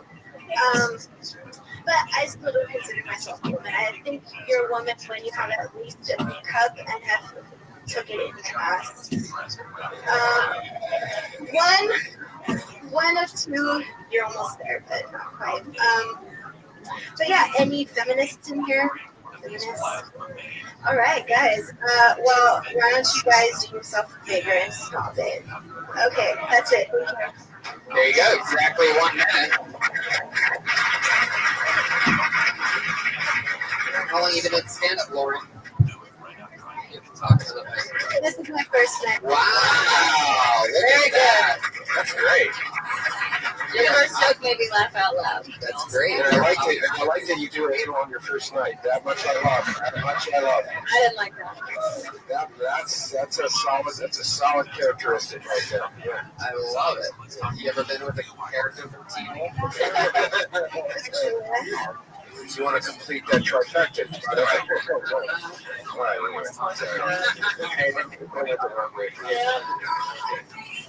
Well, I mean, I got that joke. I don't know if you guys got that joke because it was a reference to Britney Spears' song, and then she did a switch at the end. So I thought that She made out with a woman. Yeah, an old lady when she was like 23. Yes. How old are you? I thought it was really smart. And then I thought you were going to go in a cool direction and stay smart, and then you did it. Yeah, I was really upset because I felt like you're that angle of like, I'm not yet a woman, and I don't think you're a woman until you do this. I just thought that. Why do you think that? What would you think with the anal that makes you think that would make you a woman? Yes, why is that? Yeah. Like when a guy puts something in his butt, that makes him a woman. But that's because we don't have vaginas. Very good. Very good. Yeah.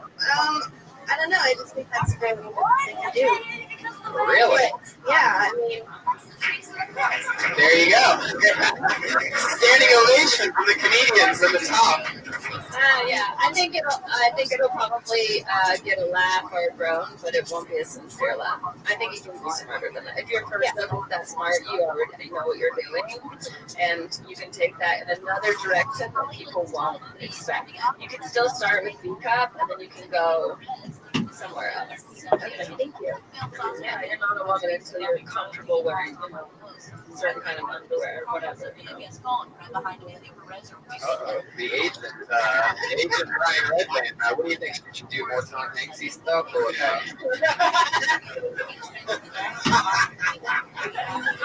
Lauren, who was the girl that you made out with? Just a chick. Well, that would be yes. That would be one part of the woman thing again. Yeah. Who was it? A friend? A teacher? It was a friend of a friend that I met at a party. So it was just one night, one It was a one night, one thing. Never done it again. Do you want it to happen again? Certainly, yes. Ryan, put something in your butt and make out with her. I'm still not a B cup though, so I'm still not gonna do it. What about a finger? I'm sorry? What about a finger? Oh my God. Okay, guys, this got weird. I was going in a whole other direction. I mean, I just think if you're going to tell people not to be feminists and do like that kind of stuff, which I think is cool because I think feminism is ruining the world. But I think you can expand on that. But I don't think if you're going to go in that direction, you can do something so. Well, I have more on it, but it's only a minute, so that's fine. But you still don't have to do taking it in the butt joke. That's a cheap laugh when you're obviously working towards a smarter goal. Yeah, it didn't seem like it fit Chris. It didn't fit her. It seems like one of those early shock jokes that were like, that sucks. Thank you. That's really good feedback. So, how long have you been in stand-up again? First time. This is my first time. And where are you from? I'm from here. I'm from LA. What made you want to start stand-up? Comedians? Yeah, who's your favorite? Like, who did you watch? I love David Talon's my favorite. Oh, you should have been here last week when he was on the show. I was here and I saw him do Now, Lauren, is that, what's the deal with that? I'm not giving myself any service with that. I don't know. Just, L2. I like it. You think so? Yeah. You don't think having a real name is always the better way to go about it? What is your real name? Like Castaneda.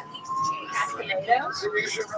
Castaneda, but people don't like saying stuff. All right, Lauren it is. No, I mean, I used to go by my full name, and then they like MC started cutting it off, so now I just became Sarah Tiana as my middle name.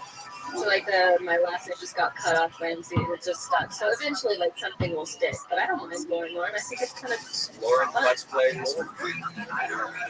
Jesus Christ.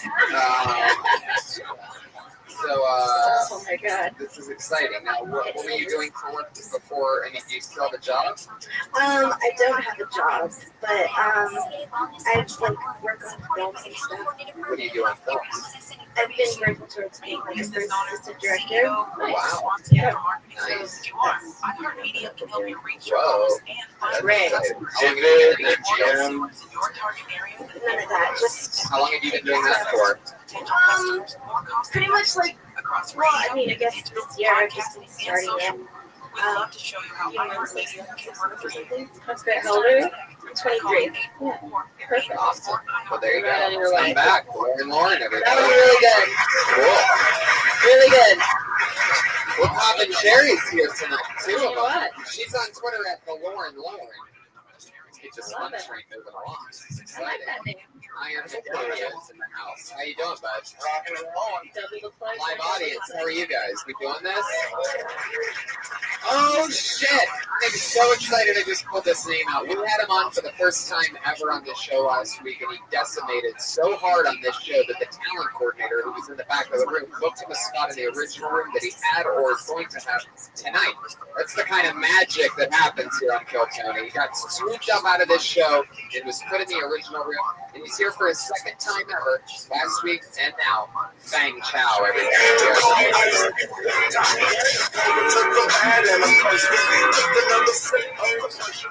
How are you guys doing? Good? Fucking yeah. Just let me get this out of the way, huh? What if I trip and fall? That's gonna be funny. I am feeling really Asian right about now. I woke up this morning, I checked myself, still Chinese, really happy about it. I jerked off, had some cereals. Just regular Monday. I am very Chinese. Here's the deal. Child labor is a problem over in China, obviously. But the new iPhone 6 is really nice. All right, I think I'm running out of time. Thank you, guys. There you go. Got a good internal clock, 15.88 seconds. Fang Chow. Man, you have such a great cadence. Your timing is insane. I really hope that the more time that you spend here, I really hope that your English doesn't get better. Like, it's a serious concern for me, because if it does, I feel like it's going to mess up this awesome thing you have going on. Like, you almost got to have a full-out applause break because you said cereals instead of cereal. I am third attempt, like Rosetta Stone English version. Like I'm trying. Just keep Stop trying. Yeah. Just let it go. Yeah, I mean. All right, I'll write that down. Of all the Chinese characters I don't know, you're my favorite. Thank you. You're welcome. I take that as a compliment. I like when you walked up and you just the way you just are honest. And I like that, because you're here. I mean, obviously your English sucks, and but it's comfortable though that like you stand up there and you're just yourself, and that's funny, and that's hard to do. So hang on to that, because just being yourself is the hardest thing to do on stage. Yeah. And you do it very well, and just keep doing it, because the material doesn't have. I mean, the material is good. It was good material, but I think how long are you going to stand it? Like a year and a half. Yeah, you'll more material will come, but just your presence is really solid, and your comfort of being there makes it really fun to watch you. So I really enjoyed it. Yeah, thank you for Did you already do your spot downstairs? Yes, I did. Last week? How'd that go for you? I think I did pretty good, and I got a lot. Are you one of those super humble guys that you always just say, I think I did pretty good? Oh yeah. I think being humble is the way to do it. I don't. Well, you're Tony. Right. I'm from Chow, so let me be me, and we'll get. No, I know. I definitely want you to be you. Do you have any food allergies? What kind of question is that? Is it possible And when you hold the mic, you can hold it like chopsticks. I can do that. Yeah, if I want to. But everybody's freaking out about Ebola, and I was like, I'm fucking from China. That's just nothing on What me. does that mean? You don't know what Ebola is? I know what that is. I just take my vitamins and jerk off every day. I'm fine.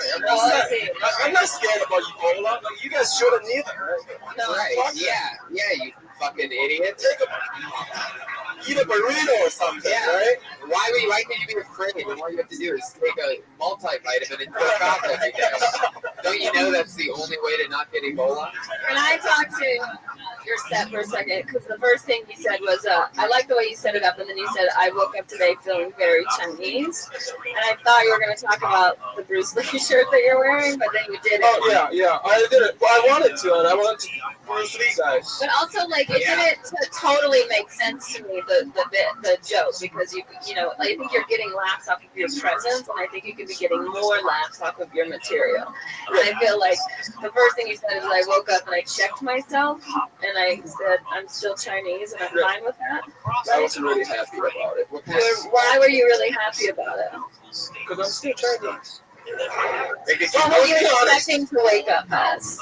Like a dragon? Did you wake up? I don't know. That's an honest question. Do Chinese people look more Chinese when they first wake up because your eyes are still like more you know, it's only like I only get to that stage when I smoke weed. You know, like, see, I thought you could even do something like, at least I thank God I wasn't Korean or something. There you go. You know, I woke up, I'm still Chinese. Thank God I'm not Korean. I woke up Korean. My mom will fucking kill me. What the fuck is wrong with you? Yeah. Bro, you to this world. Yeah, but something on those lines. Yeah. Meanwhile, everyone in the audience is going, he's not Korean? Are you sure? What kind of cereals did you have this morning? Cheerios. I had a feeling it was going to be Cheerios. That's what he said, Cheerios, but it said Cheerios, right? No, I had a cereal. I said cereal. Yeah. I thought you said Cheerios, but you were making it sound even more Asian. See? Your jokes have layers on them. I got it's like Pulp Fiction. Everybody hears a different joke. Everybody sees a different movie. I got this. Good way to do it. Yeah, I got this. I thought he was going to say I woke up on the side of the road after driving off of a bridge because I'm Chinese. You know, that's what I thought. Well, you thought that. Like that. That's another thing you say. Like, I woke up, I checked myself, I'm still Asian, and I woke up. You know what I try to say? Like, I woke up on the side of. I get the feeling that you are. I honestly, I will timestamp it right now. How long are you in America for? My visa already run out, so hopefully forever. Until this podcast goes live, I guess. Yeah, I'm gonna be here for. You got a few months. Oh, How long? How long do you think you're going to be here for? Like the next 10 years, at least. All right. Well, then I'm saying it right now. I guarantee you that Fang Chao is going to be a superstar. I'm stamping it. Fuck yeah, that is a guarantee. The only thing you can't do is, don't get sick. If you die, you're going to make me look like an idiot. Yeah, I got you on this. So don't do that. I don't know if you're one of those Chinese guys that like sits down and smokes cigarettes all day, but you got to take care of yourself. Yeah, don't get SARS. Right.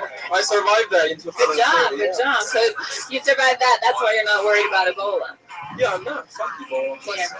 Plus, you and your family always wear the surgical mask everywhere you go, right?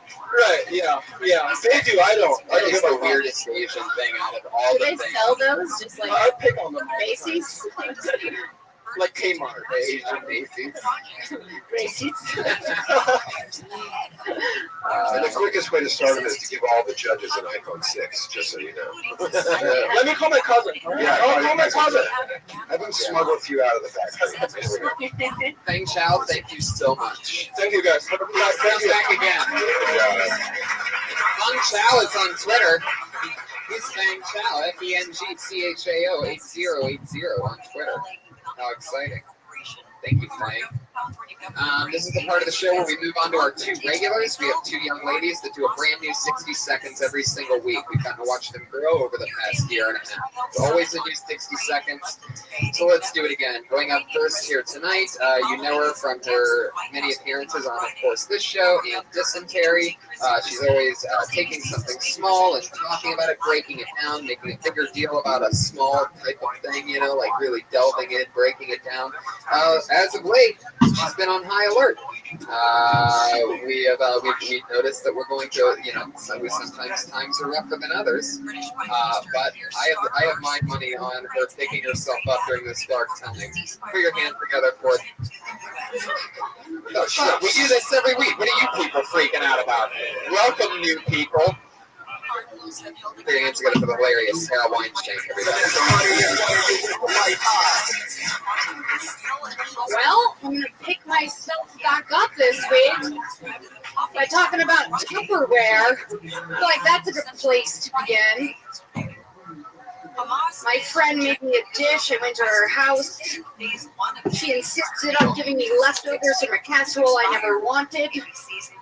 And then for a fucking week, consistently texted me asking me to get her Tupperware. Welcome. Dry food storage. Hope you're having a good day. How are you? If I make something and I put it in a Tupperware, What'd you say, big dog?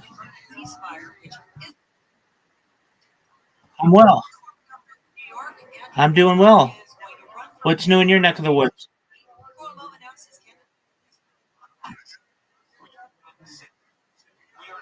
No, from where are you?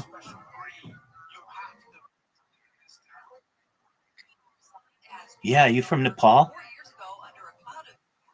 No way. Are you from Kathmandu?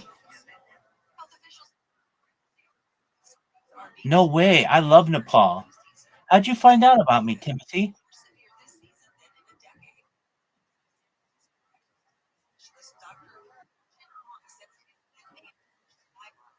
No way. Did you get one of my messages on Twitter? Oh, I love you. And I love Kathmandu. Amazing. So I created a robot that's just sending out my driver's license with a message. And that's amazing. You're the second person who has told me this. And I've only been sending them out for like 72 hours. Oh, I am so happy. Oh, thank you so much. Excellent. All right. Do you mind if I tell you about myself? Okay. Well, excellent. Firstly, I love Nepal. I really do. I always have. I always thought it's really interesting. But before we get into that, I'm Rabbi Rothschild. I stream my life 24 hours a day, 7 days a week, 365 days a year for world peace. I don't want war anymore. I want to help end world hunger through the use of technology such as agricultural drones, floating greenhouses, saltwater greenhouses, hydroponics, vertical farming, and agricultural drones. And I also want to help through the use of cloud seeding. I want to help end world thirst. I am sponsored by a cryptocurrency. It's known as Harry Potter Obama Sonic Teninu. It's worth tens of millions of dollars. And we've built wells in Africa, specifically in Nigeria. I want to continue to help people who don't have clean water through the Life Straw program. But most importantly, I want to make desalination technology mainstream. That's where you pump Earth's seawater onto land to make it drinkable. I talk about other things that aren't normally discussed in society, things like anti-gravity, antimatter, faster than light travel, faster than light communication, ufology, things like de-extinction. I don't know if you know this, Timothy, but the first successful de-extinction took place in 2003 with the Pyrenean ibex, which was a goat that was located in northern Spain, southern France. Fast forward to the year 2021, a company out of Dallas, Texas is founded known as Colossal Scientific. They've made it their goal that within the next 3 years, or by the year 2028, to reintroduce the woolly mammoth into the Arctic Circle using African elephant surrogates. I just think this is mind-blowing technology. Following the reintroduction of the woolly mammoth, they want to reintroduce the Tasmanian tiger, followed by the dodo bird, which I just think is amazing. People don't know this, but data overtook petroleum as Earth's #1 resource. And I have more data up online than any person ever. I've been live streaming my life since the pandemic, more than 3.5 years from 16 different angles. And that may make me a very influential person someday. And when that happens, I'm going to make you, I'm going to make your friends, I'm going to make your family, I'm going to make all of Nepal extremely wealthy. And we're also going to help the people there and the people who you know through life extension technology if you want. When you were born, Timothy, the average life expectancy for you is perhaps around age 80. And I want to increase that if you want through giving you access to technology like oxygen therapy, human growth hormone, things like stem cells, things like cryonics, cryogenics, nootropics, things like perhaps things like ambrosia therapy and cold shock therapy to increase your life expectancy to age 100, 120. But then, Timothy, you may say, okay, Rabbi, I'm 120 years old and this has been wonderful. You took care of all of my hopes and dreams and I've lived this wonderful life. I don't want my life to end, though. What's the next step? And this is, again, with your permission. This is all with your consent. If you want in the future, in the not too distant future, there may be a technology available to you known as mind uploading technology, where, again, with your permission, we can scan your brain, knowing where every molecule is within your central nervous system and your peripheral nervous system, into a computer like a CAT scan or an MRI for later download as an android, an avatar, a cyborg, a cybernetic being, a clone of yourself, a robot, an ethereal being, whatever you want to be. But what I want you to know, Timothy, is that there is a really amazing future perhaps for you. And if you want, perhaps even a digital immortality. What are your thoughts on that?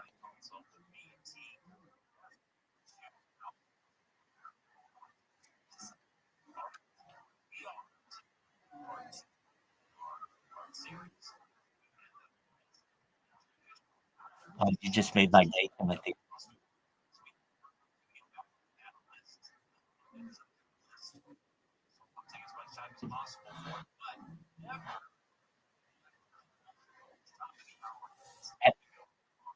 Well, thank you. Absolutely.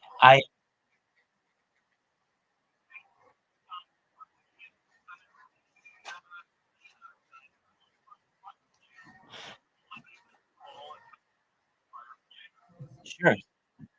Well, so data is really the key. People don't know how valuable data is, but essentially, companies. I mean, already I'm wearing like this sleep mask and this shirt and these pajama pants and my pillows and merchandise and stuff. My covers. This is all a cryptocurrency. It's all sponsored by your crypto. Yeah, so sponsorships are going to be huge.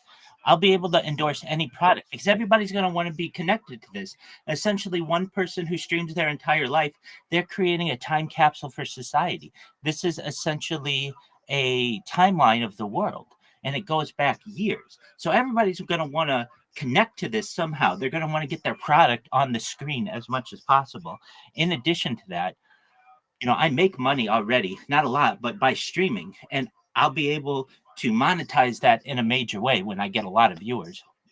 Additionally, I certainly can work in consultancy. I mean, by trade, I'm a certified project management professional. I've launched apps on the App Store and Google Play. I've had contracts with Fortune 100 companies. So I'm very well versed, or to some extent, within the technocracy. And I know that I'll be able to provide a lot of good to people. But most of all, the way I'll be able to make most money is through data. Essentially, this is how I create analogies so people understand. In the United States, around the year 1849, the gold rush started, where essentially there was this huge move to California for people to dig gold. About 30 years later, we have petroleum that becomes very important within society. All the data that I have is worth more than all the gold in the world and all the petroleum in the world. And here's why. We're in a world of AI. Literally, I have been able to see the death of a queen, the birth of AI, the coronation of a king, and everything in between on this stream. I've been using ChatGPT since it was launched on November 30th, 2022. So we have the birth of AI that has happened on this stream. AI needs human models to be able to accurately depict predictions for the future and models for just creating artificial general intelligence and artificial superintelligence. And I have more data on a human than any person ever has, which is going to make me very wealthy. And on top of all of that, people are going to want to study this in the future for several reasons. One, from a biological perspective, they're going to want to know my heartbeat per minute, my heartbeats per minute, my circadian rhythms, my eating habits, my bathing habits, my social habits, my emotional state, everything about a human will be able to be studied from this. Additionally, people will want to study it from a technological perspective and just how I did it, how I was able to archive basically the world 24/7. Something that I always have going is a radio that's tuned to Los Angeles radio stations that has the news going 24 hours a day. So on any given video that I have in the past for the last 3.5 years, you can go to a certain day and find out what was going on. And it's basically a time capsule for society. Have you ever seen, Timothy, the movie The Truman Show starring Jim Carrey from the 1990s? Oh, you're amazing. You're amazing. So that's essentially what I am, except we have my consent to do this. And you should know you're here at a very key time. And here's why. I've tried all kinds of ways to go viral. For the last 3.5 years, I've been trying to do it, but I finally have a very good way with Twitter. So what have I tried? Well, uh, the way that I first started this is it was during the pandemic, and I would be on camera for like 8 hours a day, and I got very comfortable on camera. I'm a normal person though. I didn't do social media very much before the pandemic. Didn't have a YouTube. I wasn't a YouTube creator or anything like that.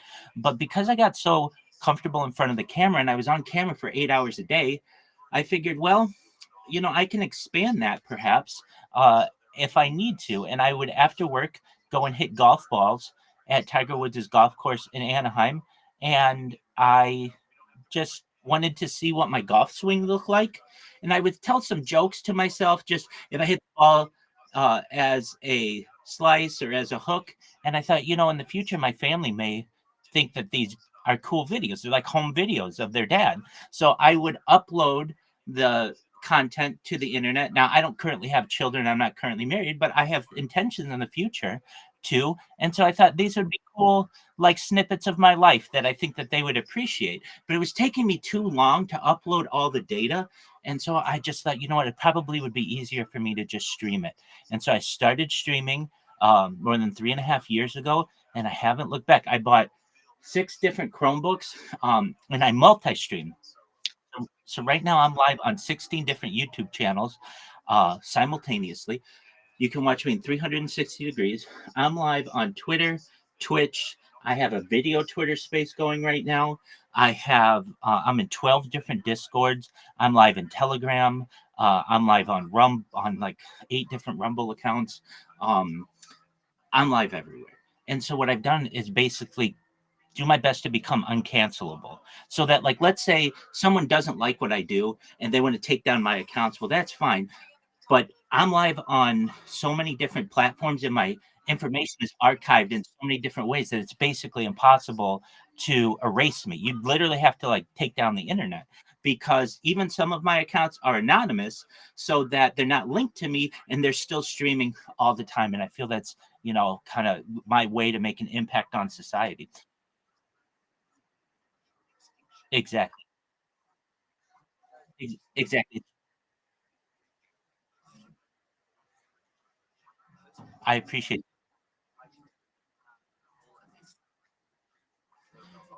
I appreciate that.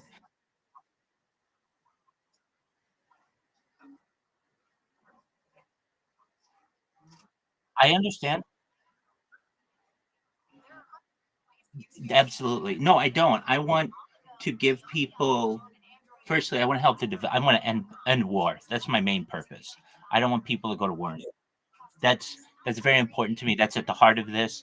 I'm a pacifist, and that's been consistent through this whole stream. I want to help end hunger, and I want to help end world thirst. Those are, I feel, things that we can do if we have a leader in society who pushes corporations to be able to do the right thing and stand up for the little guy. Additionally, with those things, I'm a futurist. So I'm someone who studies not just what we do, but where we're moving as a species into the future. And I want to have these conversations with the world and teach people about things that they may not know, like nuclear fusion and nuclear fission, and things like perhaps space tourism and terraforming other planets and terraforming other planetoids, like planets like Mars and Venus, and planetoids like Europa and Titan, and eventually getting into inner space travel, interstellar travel, and intergalactic travel. We need someone in society to teach us about these things. It's difficult because we don't have one person, or there's never been one person who has the tools that I have. That I'm not anything special. If you ask me a question right now, Timothy, about, let's say, intergalactic travel, what's the difference between interstellar travel and intergalactic travel? Okay, I know. I mean, it's basically traveling from Earth to the stars or from Earth to another galaxy. But if you were to ask me, all right, Rabbi, what's the distance in light years of that? Well, that's a good question. I don't know the answer to all of these, but here's what I have that's going to change the world, and that's AI. So I can just say, can you please tell me the difference in distance generally between interspace travel and intergalactic travel? And I can have an answer like this. Interspace travel, or I actually even misspoke. I meant interstellar travel. Can you please tell me the difference between interstellar travel and intergalactic travel in terms of distances? And so interstellar travel is travel within the same galaxy. So ours would be the Milky Way. So it's about, in light years, about 9.46 trillion kilometers for interstellar travel. But for um, intergalactic travel, we're looking at millions or billions of light years just to get to the next closest galaxy. It's 2.5 million light years away. So, I mean, like, there's some information that I need to go to a resource on, but here's the thing. I have AI, and no other really influencer uses it in the way that I do, and they should, but I'll be able to teach people in such an amazing way that there's really not a question out there that we cannot at least have discussion about to perhaps get an answer. And I just think that that is a phenomenal tool, and I use it. So I'm at a very interesting time of society where all my life is archived. We had a global pandemic, which really changed a lot of elements of society. AI was born, and I use AI to be able to teach people. So it's very exciting. What are your thoughts on that, Timothy?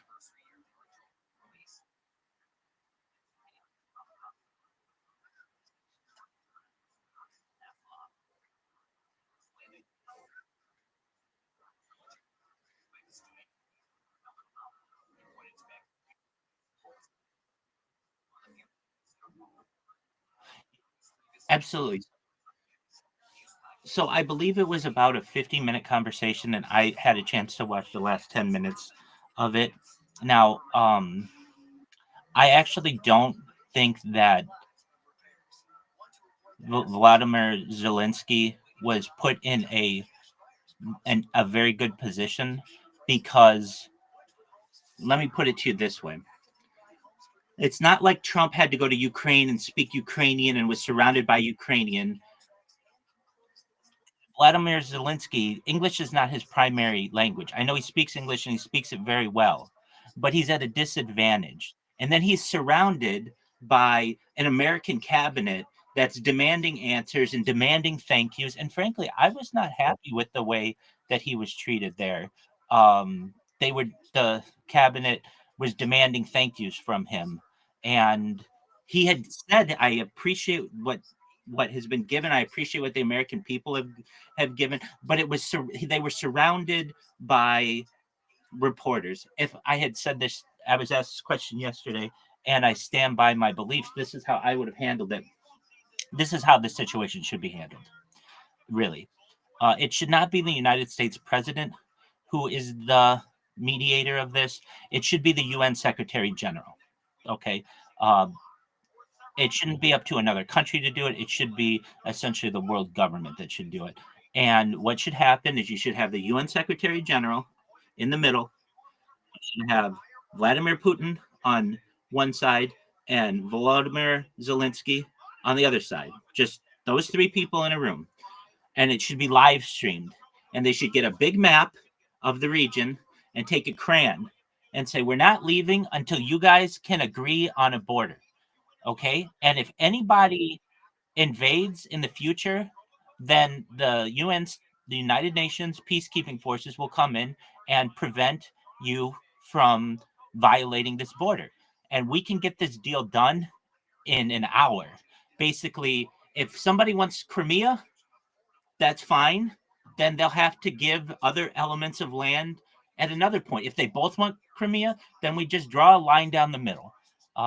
It's not too difficult, I feel, to be able to have some of these discussions. We need to do it in a simple way, and it should be live streamed so that the whole world can see it. But it shouldn't be a point where people can interrupt and people can attack. It should really just be one neutral party, being, I think, the United Nations, and then the two sides. It should be Ukraine on one side, Russia on the other, and here's your crayon or a marker or a pen or whatever, and you guys just draw the border the way that you want. And I wouldn't say that you need walls there. Walls don't do anything to help anyone. It should be a mutually respected border, and you should be allies. You are essentially the same people. When I was a kid, that was all the Soviet Union. It was all basically what would be referred to as the Russian people or the Ukrainian people were all Soviets, and they're cousins, they're brothers. This is essentially somewhat of a civil war, and I want to stop people from dying. I think it's been terrible what's happened there. And so if I had it my way, I would not have done it in the way that it was done, where you have one guy from one side being Ukraine, no one from Russia there, and then the man from Ukraine is basically attacked by the American cabinet. I know people think that Volodymyr Zelensky did something wrong. I think he handled himself. He was pretty quiet. He didn't explode at anybody. The United States vice president and president, I feel, did. And another thing I did not like Donald Trump putting his hands on Zelensky. I don't think I don't think that's right. Like it's one thing if we're buddying around and stuff, but we know that these are essentially going to be taken in photographs, and if I put my hand on you and somebody takes a picture of that, it looks like I'm the aggressor. And I would just say that, like, basically neutrality should be kept there. But that's how I feel. Did I answer your question?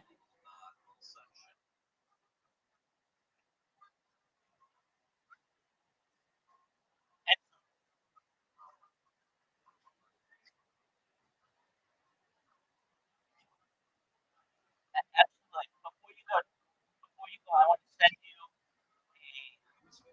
an invitation, and apologies for that person. I don't know what their deal is. But excellent. Okay, so in um we are friends here on on Discord. How did we become friends on Discord? Have you been in here before?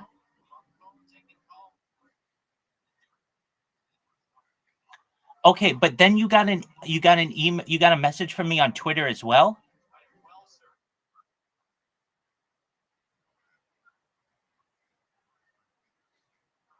Okay. Yeah, I did not think so because I would have remembered that. So, okay, so let me make sure I get this straight before you go. I know you're at work, so I'll make it quick.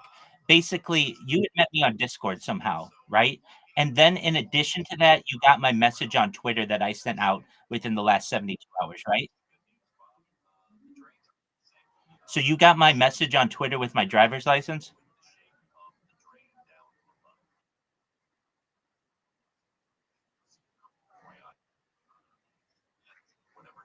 Wait, hold on a second. Let me make sure.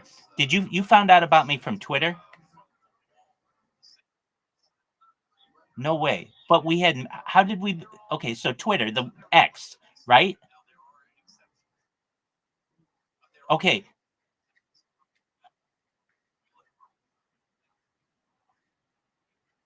Yeah.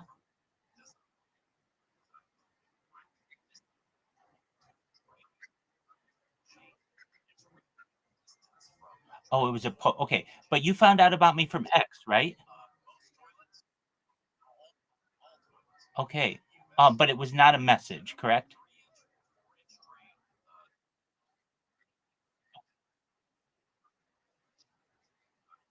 No, it does.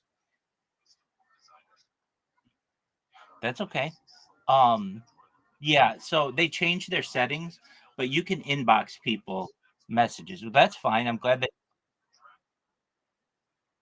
no, no, it's allowed. I mean, essentially the way that you do it on X is just in the bottom corner here, there's a little messages, and here are the messages that you can send to people.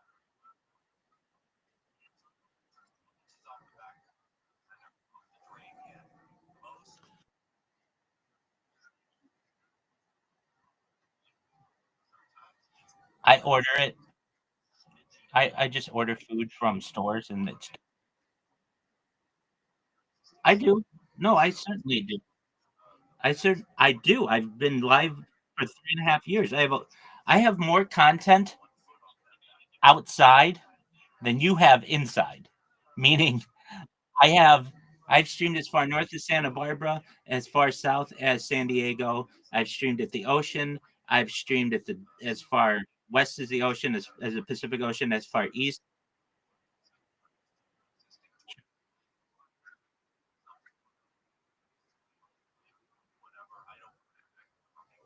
What country is the best?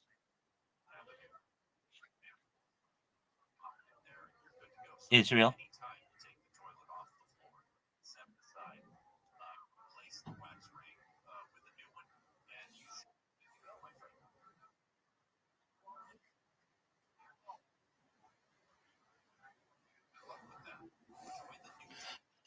Right. I mean, it may seem very hectic there now, but over the course of the next 1,000 years, it will be very peaceful there.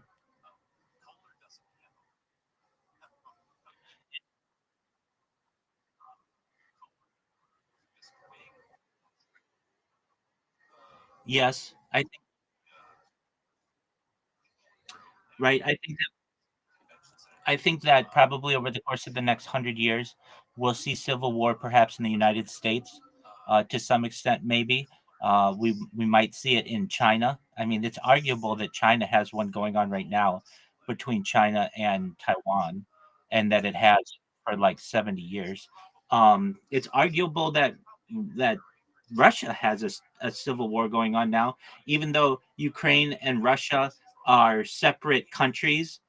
Again, that's new. That 30 years, 40 years ago, they were the same country. So that's arguable that that was a civil war.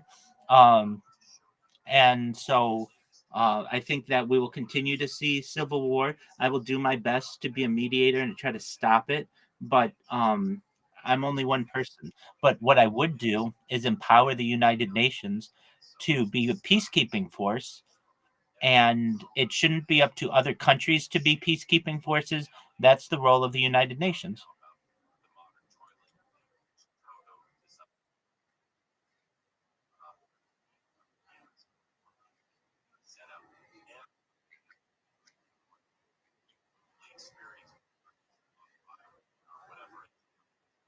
In South Carolina,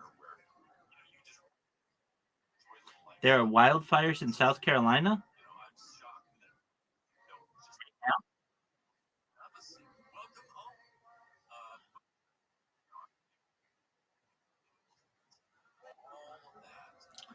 Um. Okay, let's see here. I mean, in California, we get fires all the time, so that's not too much. Uh, you're talking about South Carolina on the eastern coast of the United States.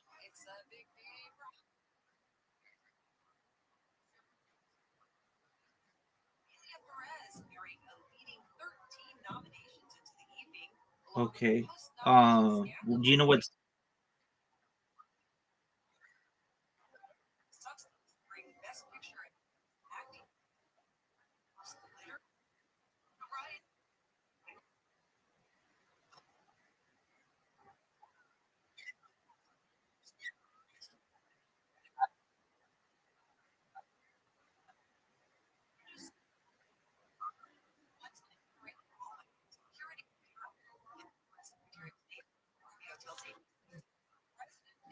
excellent? I appreciate that. Now, before you go, I just want to make sure I understand how you found out about me. Was it a you just saw a post of mine on Twitter, correct?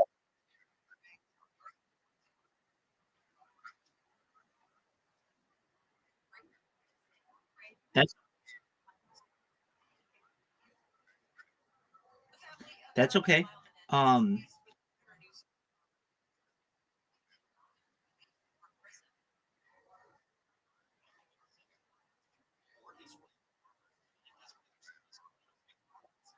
excellent.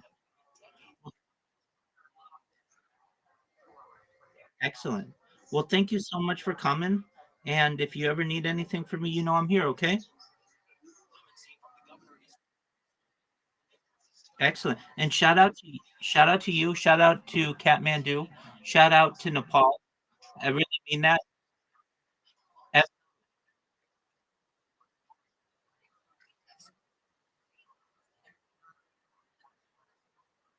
I appreciate that. I appreciate that. You take care, my friend. Peace. World peace. Shout out to Timothy.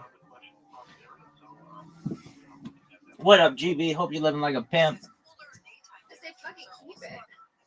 I'm not trying to be that person. What about Tupperware parties? Like, it's ladies' night. You want to trade dry food storage containers? I have a rectangle. You got a square? Perfect. I have some sponge cake that can fit in that. If you're a Tupperware woman, eventually you just become, if you're like a Tupperware obsessed woman, you eventually become a weird post-it note leaver. That's what you evolve into. Like if Fuck yeah. Sarah Weinstein. Tupperware. That is an interesting one because it's not often talked about, and I love the angle that you have on that you're attacking on it of how crazy people get. They always want to attack. It's a weird thing. Maybe they just want to see you again. I don't know. I think they just want their Tupperware back. I like the dry storage container. That's like dry storage container. I mean, you get in the shapes, it's good too. You know, square, rectangle. There's a circle one. It's more of a quadlock type of device. Yeah. You know? And maybe there's How the fuck do you know that there's a fucking small because I deal with a lot of to-go containers. Elise Lane always sends me home with my food rather than I can't eat it here. So that should be good to know. Did you get to eat Elise Lane's food? No. You have a dish. I hope you like sirloin steak. I do. Back to the dry storage containers. Yeah. I think it's interesting, but I think it's interesting to know what you thought Tupperware was for. Like when people put food, like I feel like there's other uses for it, and like the fact of like what if somebody came to your house, like what would you give them? Something to go in. You know what I mean? I just want to keep it. Right. Yeah. You'd be like, why don't you just take it in a to-go box that it was delivered in, or whatever. You know, like I think it's interesting, like why. I mean, it's not that interesting of a topic to begin with, but it still could be interesting because you're interested. Do you have Tupperware? No. My roommates have Tupperware, and then they're always wondering where the Tupperware went. And it's Was it on you? the trash. Yeah, it's me. You take your roommate's Tupperware? I take it all the time, and then I'm like, fucking wrong. in my car, let's just get rid of it. Like a science experiment. See, that's the stuff that you should also be talking about because everybody goes through that with that. You know, you throw a dish in your back seat, and then all of a sudden, you know, you don't want to. You're afraid to open it up. Yeah. Tupperware is always one you throw away. You just don't want to look inside the mold. The glass ones, but the plastic ones are meant from Rothschild.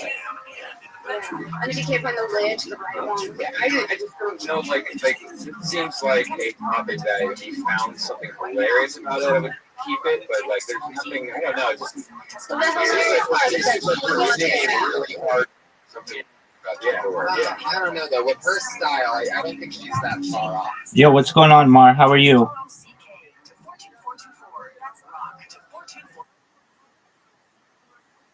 You, how old are you?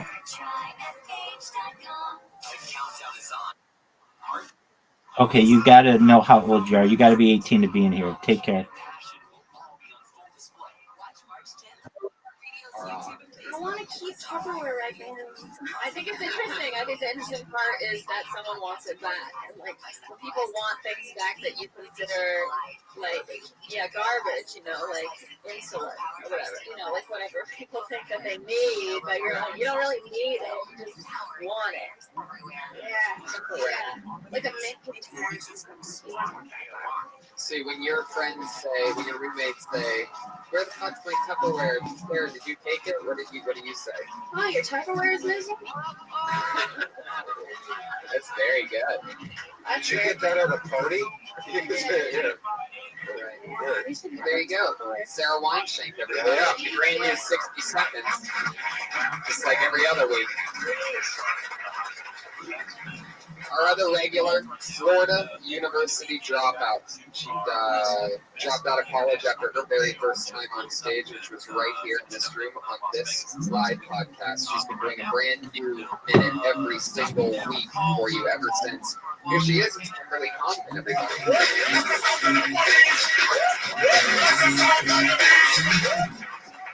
Hello, guys. My name's Kim. But sometimes the bartender calls me, "Ma'am, you're cut off." I read a headline today. It said, "Chris Brown says Ebola is a form of government population control." They called him a musician. Can you believe that? That was the most shocking part. They called him a musician. I wrote a joke earlier about a flip phone, but it's a throwaway. I think that if you love someone, you should really throw your heart at them, and if they don't catch it, they probably play for the Raiders. Okay, that's it.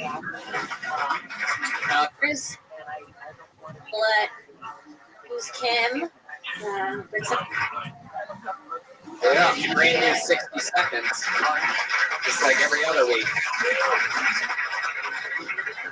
Our other regular, Florida University dropout. She dropped out of college after her very first time on stage, which was right here in this room on this live podcast. She's been doing a brand new minute every single week for you ever since. Here she is. It's Kimberly Condon, everybody.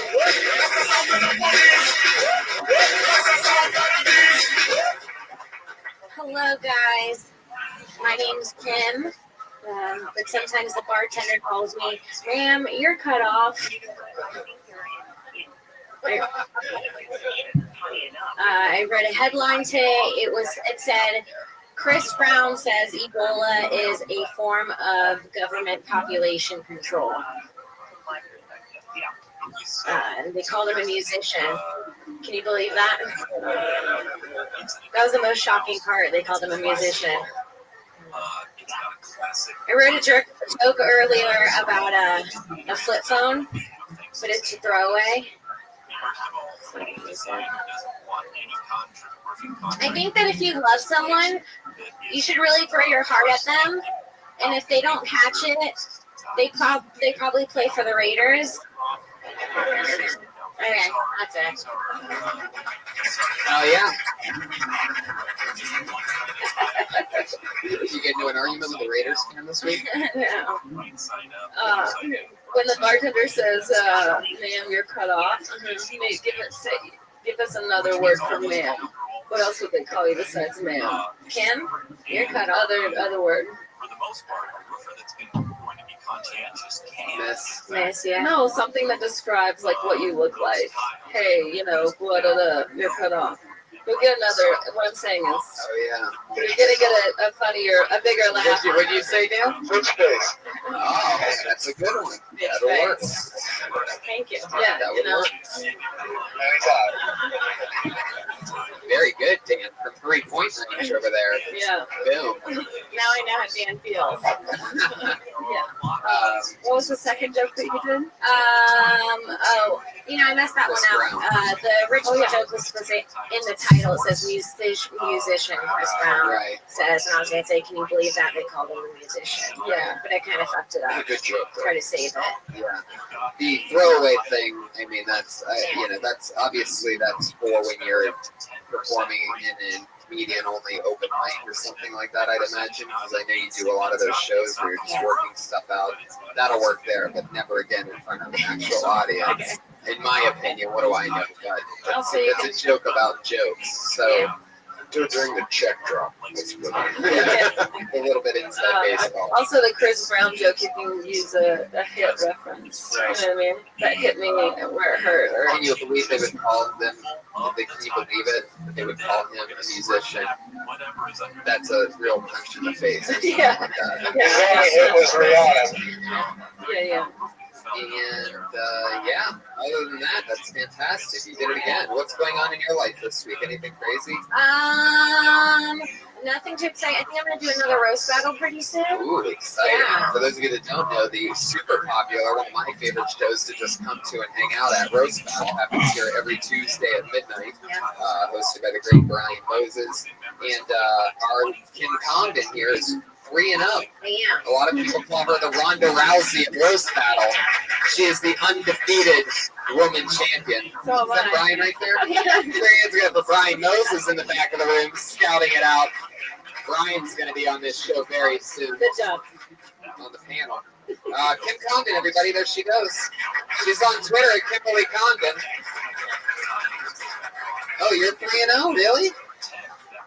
Yeah, she just took down Ralphie May last week. Oh, yeah, that's right. Literally. You know what else? All right, forget it. By the way, for any listeners who are in New York, Ryan, when's the roast battle in New York City? November 8th, Saturday, 10 o'clock. If you're listening anywhere near the East Coast, go see Roast Battle at the New York Comedy Festival. Guys, that was Kill Tony, everybody. We did it. Feel free to go watch us all do stand-up in the original room downstairs after this. Dan Madonia, anything coming up that you want to promote? You're on here. Second season of Relationships coming out. Oh, Google Relationship. Find it on YouTube. Him and the hilarious Christina, his partner in crime. Great video shorts that they make. Court McCown, you're on Twitter at Court McCown, MCCOWN, all one word. That's it. ORT. Yes, sir. And then I have on All Things Comedy, Sensitivity Trip with Joe Barton. Oh, awesome. That's you too? Wow, that's so cool. I love Joe Barton. He is an awesome, solid dude. Great guy. Former Lisa Lampanelli roast writer. So him and I connect hard on that stuff. We love busting balls. Speaking of roast writers, Sarah Gianna, she's 3-0 in Roast Battle, Comedy Central roast writer, and a writer of the TV show The Burn. Yeah. So she's very, very evil, everybody. Don't let that sweet face confuse you. She will tear your heart out of your chest. What's coming up? Sarah Tiana, you're on Twitter at Sarah Tiana. Sarah Tiana, Sarah, the name Tiana, the Tiana, and I'll be on San Jose Improv this Sunday.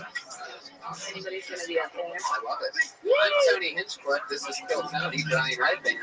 Hey guys. We're in Toronto, guys. Check us out then. Thank you so much, live audience. Good night. We'll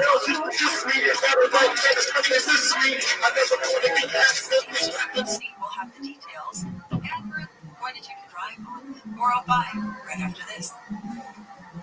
Big store for a new episode of Kill Tony Volume 2. Tune up for Tony.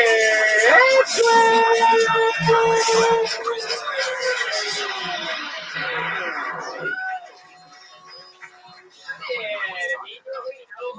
guys. Fuck yeah. Sure. Okie dokie. Fuck yeah, always the best, guys. Only the best here at Kill Tony from the very first second. What's up Monday night? Packed ass belly room. This is so much fun. It's getting out of control, Brian. People are finding out about it. It used to be our own little secret. I know, and I can't wait to take it on the road in 2 weeks. Toronto, it's selling out. This will sell out. This is a huge place too. This is Already hundreds of tickets sold. Yeah. Toronto. Yeah, that's right. Be stunned. You are at a show that has already sold hundreds of tickets in Toronto. What the fuck? You're at home base right now on a Monday night. This is exciting, but Toronto's going to be crazy. Not only am I doing the Roast of Ron Jeremy a couple days before Kill Tony, which is going to sell out, but just added to the dais of the Roast of Ron Jeremy, Brian Redman, ladies and gentlemen. first roast. He's going to pop his roast cherry, but most importantly, I get to make fun of Brian Redman for a minute or two in public, which is going to be great. I didn't even think about that. Oh, I'm kidding. I'm just going to have, 7 top-notch ace jokes that get applause breaks. It won't be that crazy. Now I have to try, actually. I have No. to do something, get some different kinds of weed, sit back, look at videos of it in slow motion. Well, no, the videos in slow motion, that's a whole different thing you're talking about. But you were close. I would say the majority of great roast writing comes from a lot of weed smoking. Yeah. Because you daydream for a second, then you come back and it's like a whole new thing again. Now that everybody knows how to write a roast joke, let's talk about tonight's show, shall we? First of all, I'm very excited about it. It's the return of 2 of our favorite guests ever, but we'll get to them in a second. First, I'd like to thank Elise Lane, our one and only sponsor right over there, everybody. She cooked us some delicious food tonight. She's out of control with how good this food is. You see it? It's unbelievable. What? Wow. Holy moly. Put your hands together for this thing. Now, I used to read we've been doing this for a little while, and I used to read the recipe, but then I realized it's so much funnier if our buddy with the speech impediment, the runaround producer of this show, Josh Martin, everybody, has been saying it for the last few weeks. Oh my God. Oh, Jesus Christ. Did you just toss that box over there? It actually saved itself. If you look, it actually saved it inside the container. It's lots of cheese. Still edible, everybody. And it's going to be delicious. And it was made from the lovely Elise Lane. She's on Twitter at Elise Lane, ULISELAIN. And guys, now Josh Martin reads the recipe, and oftentimes it's very hard for him to read it. So what we decided to do a few weeks ago is if he stumbles or stutters on any word at any point, Brian gets to tap him in the balls. That's right. Are you guys ready for this? Come on, Monday night. Are you ready to see if Josh Martin gets hit in the nuts? That's right. It's Josh Martin hitting the nuts time, everybody. Now, the name of the game is simple. Elise Lane made us an amazing meal. She is a gourmet chef, everybody. Sometimes the things she makes are really hard to enunciate and pronounce. Now, I used to get Josh the piece of paper right away when I first started this. Then he'd get time to look at it and actually see it, decipher the words, and come up with a bit of a plan. So this week, I'm not going to hand him this until the very last second. Are you guys ready for this or what? Now again, if he misses a word, he gets bonked in the balls, which we've actually found out in the last couple weeks that he seems to actually enjoy. Yes. So here you go. Start reading. It's in French. Start reading.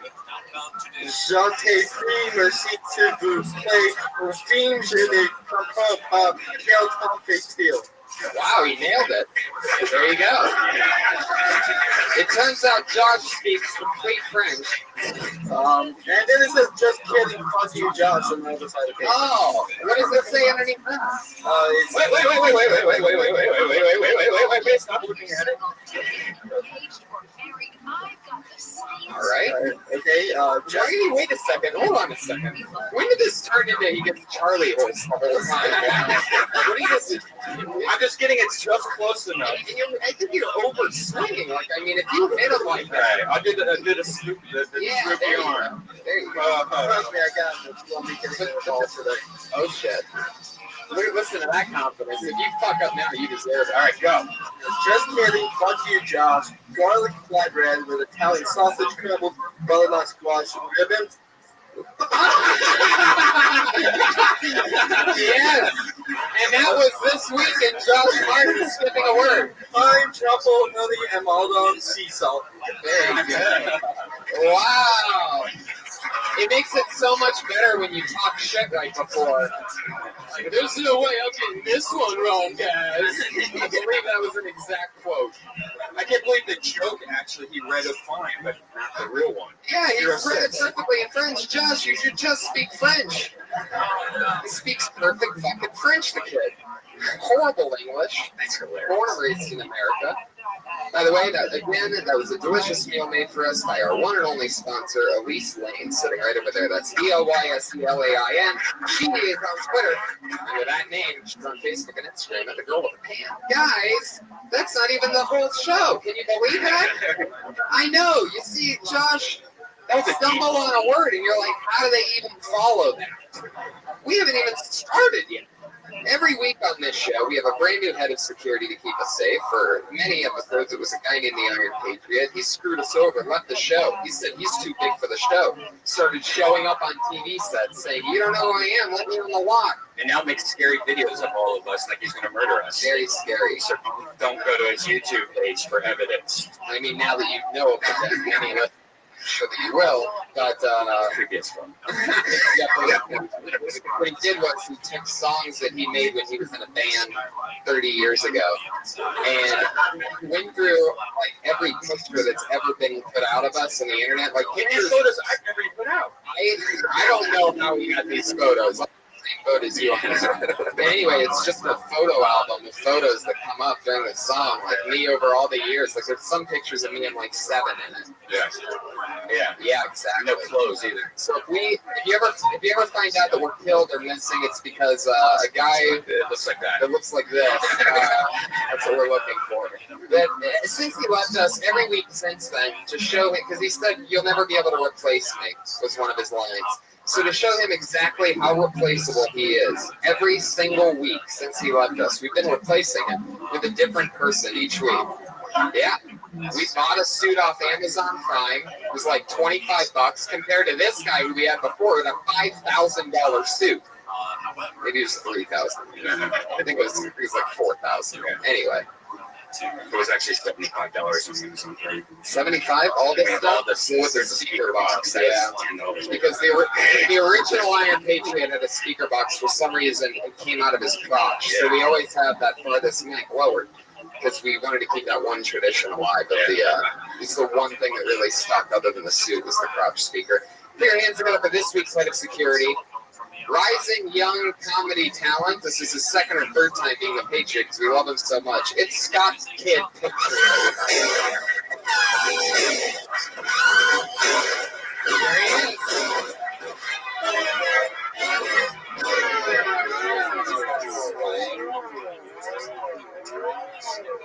Let a guy be the Patriot a few times. He gets a lot of confidence, huh? Look at that entrance. I like your style. How's it going, Scott Kid? Pretty good. I got the voice box sticking in order. You know, it's not all running around my nuts like last time. No, I don't remember last. Did you just put it in your underwear? That would have been a better idea. Yeah. That's what a lot of Patriots have been doing lately, just putting it in their underwear. Because we're all comics, we can share. I'm glad I rubbed it on my face earlier. Jesus, Scott, you're on fire already. Really good. No, I have a Velcro belt from back when I was a medical, and I just stuck one Velcro into the other. Ta-da! Holy shit. There you go. You're wondering what kind of comedian can we get to dress up like that? That kind of comedian, guys. That's right. I've noticed a lot of comics use Velcro. For what? I don't know. It's just a lot of people around here. We talk about Velcro more than normal. Have you noticed that? Even you were talking about Velcro last week. I think it was, because I was talking about the Velcro for that. It's been popping up in my life a lot, but only because we've had problems with the speaker box on the Patriot belt for the last few weeks. That's just the world I live in, people. That's Tony Hinchcliffe problems right there. I need, it's called Velcro for the Patriot. Scott, thank you for joining us. You excited about tonight's guest? Of course. Awesome. Let's get into that, shall we? Tonight is a really, really special panel because, this is actually episode 75 of Kill Tony that you're at, ladies and gentlemen. That's the official number.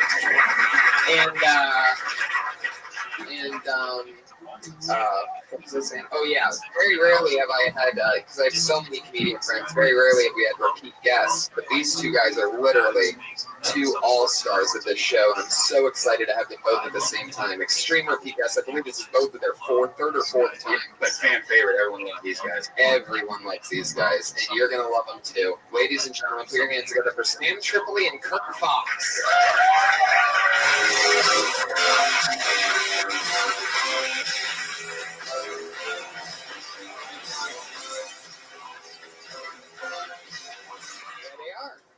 Welcome, gentlemen. Welcome back to the slaughter. Back in the saddle. That's right. What's been happening? Just living and loving, sinning and winning, brother. Trying to be a goddamn champion. Sitting and winning. We're sinning and winning, making bad decisions, getting paid well to do that. Mostly sitting. A lot of sinning. Those sin keeps my teeth white. You know what I'm saying? That's what you enjoy. It's like the weird shit. I like my vices. All my hobbies are felonies. Anybody else got that? That's who I am, dude. That's what I enjoy. Now, Sam, I'm part of your podcast, Fantasy Football League. You do a great sports podcast called Prince Drunk with Ari Shafir and Jason Tebow. Yep. And I'm currently in your Fantasy Football League. Yes, you are. You guys were nice enough to let me join. Are you a player? Regretful. What are you? The Hinchcliffe Winners is a team. Yes. Would you like to tell these people what I'm doing in your league right now? Well, you are somehow miraculously scoring the least amount of points, yet having the most wins. The most wins. I'm 6-1. I'm 6-1, everybody. 6-1 in fantasy football. The name of my team, just to let you know my angle to fuck with people, is the Hinchcliffe Winners. So when I beat these guys, it's fucking awesome. It drives them crazy. Well, we just fucking painful. But something just happened recently on your podcast. What I love about it, my favorite thing is this thing you guys do called Bag of Bets. Yes, Bag of Bets. Can you tell us what just happened and why you just cringed when they said that? Well, recently. Okay, well, we do a Bag of Bets. It's like sports, and guys, the whole premise behind Punch Drunk is, comics love talking shit about sports, and they all think they're experts, even though they've never really played professionally. So we just got together and we argue really bad. And if you have a really strong argument, you want to lay it on the line, you do a Bag of Bets. We've done some crazy shit. We did, I lost a bet to Ari in bowling. I had to watch 2 hours of gay pornography on boner pills and ecstasy. That's a true story. And it's like Clockwork Orange style. Like, you had to look at the TV. Because I had fucking Tebow sitting there grilling me. And did you try to cross your eyes or, like, blur your eyes on purpose? You had to watch 2 hours? 2 hours. They only wanted you to watch one. Yeah. Right? And I just tried to build up a little credit in case I had to do it again. But no, so yeah, I had to do it, and I sat there, and Tebow sat there, and it was really a horrible thing because the fans could call in and request what kind of porn I got to watch. And it was fucking horrible because everyone would be like, compilation porn. Now, when other people do it, they did a full porno, and they got story and plot that they could buy a little time with. We just went to the greatest hits of the worst hits, you know what I'm saying? So was there one guy you kept seeing in a lot of videos? No, that was the weird thing. Like, it's like in porn, like street porn, like you see the same. I do a joke about it. Like you see the same chicks over and over again, start feeling like you're dating. You ever done that? You're like, I gotta fuck other people. She's wearing her hair different. Yeah, right. It's like it's the same thing. Gay porn. It's like this dude's first and last show. You know what I'm saying? It's like it's weird. It's only watch 2 hours of gay porn. If you watch 100,000 hours of regular porn, we don't know that for sure. Yeah, but even if you went to like,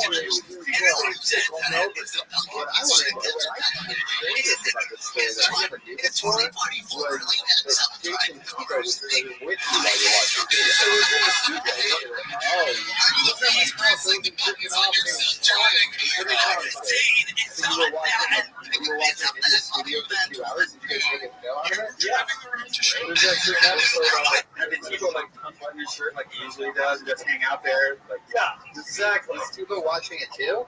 No, he didn't. He was far on the side of the screen. He just sat there in karate stance in case something flew out. So you were looking at porn and him at the same time. So it was almost like he was in the porn. Yeah, I mean, if it got there, I guess it could go there. You know what I'm saying? It was weird that we've done different stuff. Like Ari had to wear a diaper the whole time for a whole day. He couldn't take it off. If you shit his pants, he had to stay in it. Ari lost a bet to Nick Yusuf, and he had to wear Yusuf's jizz socks for 24 hours.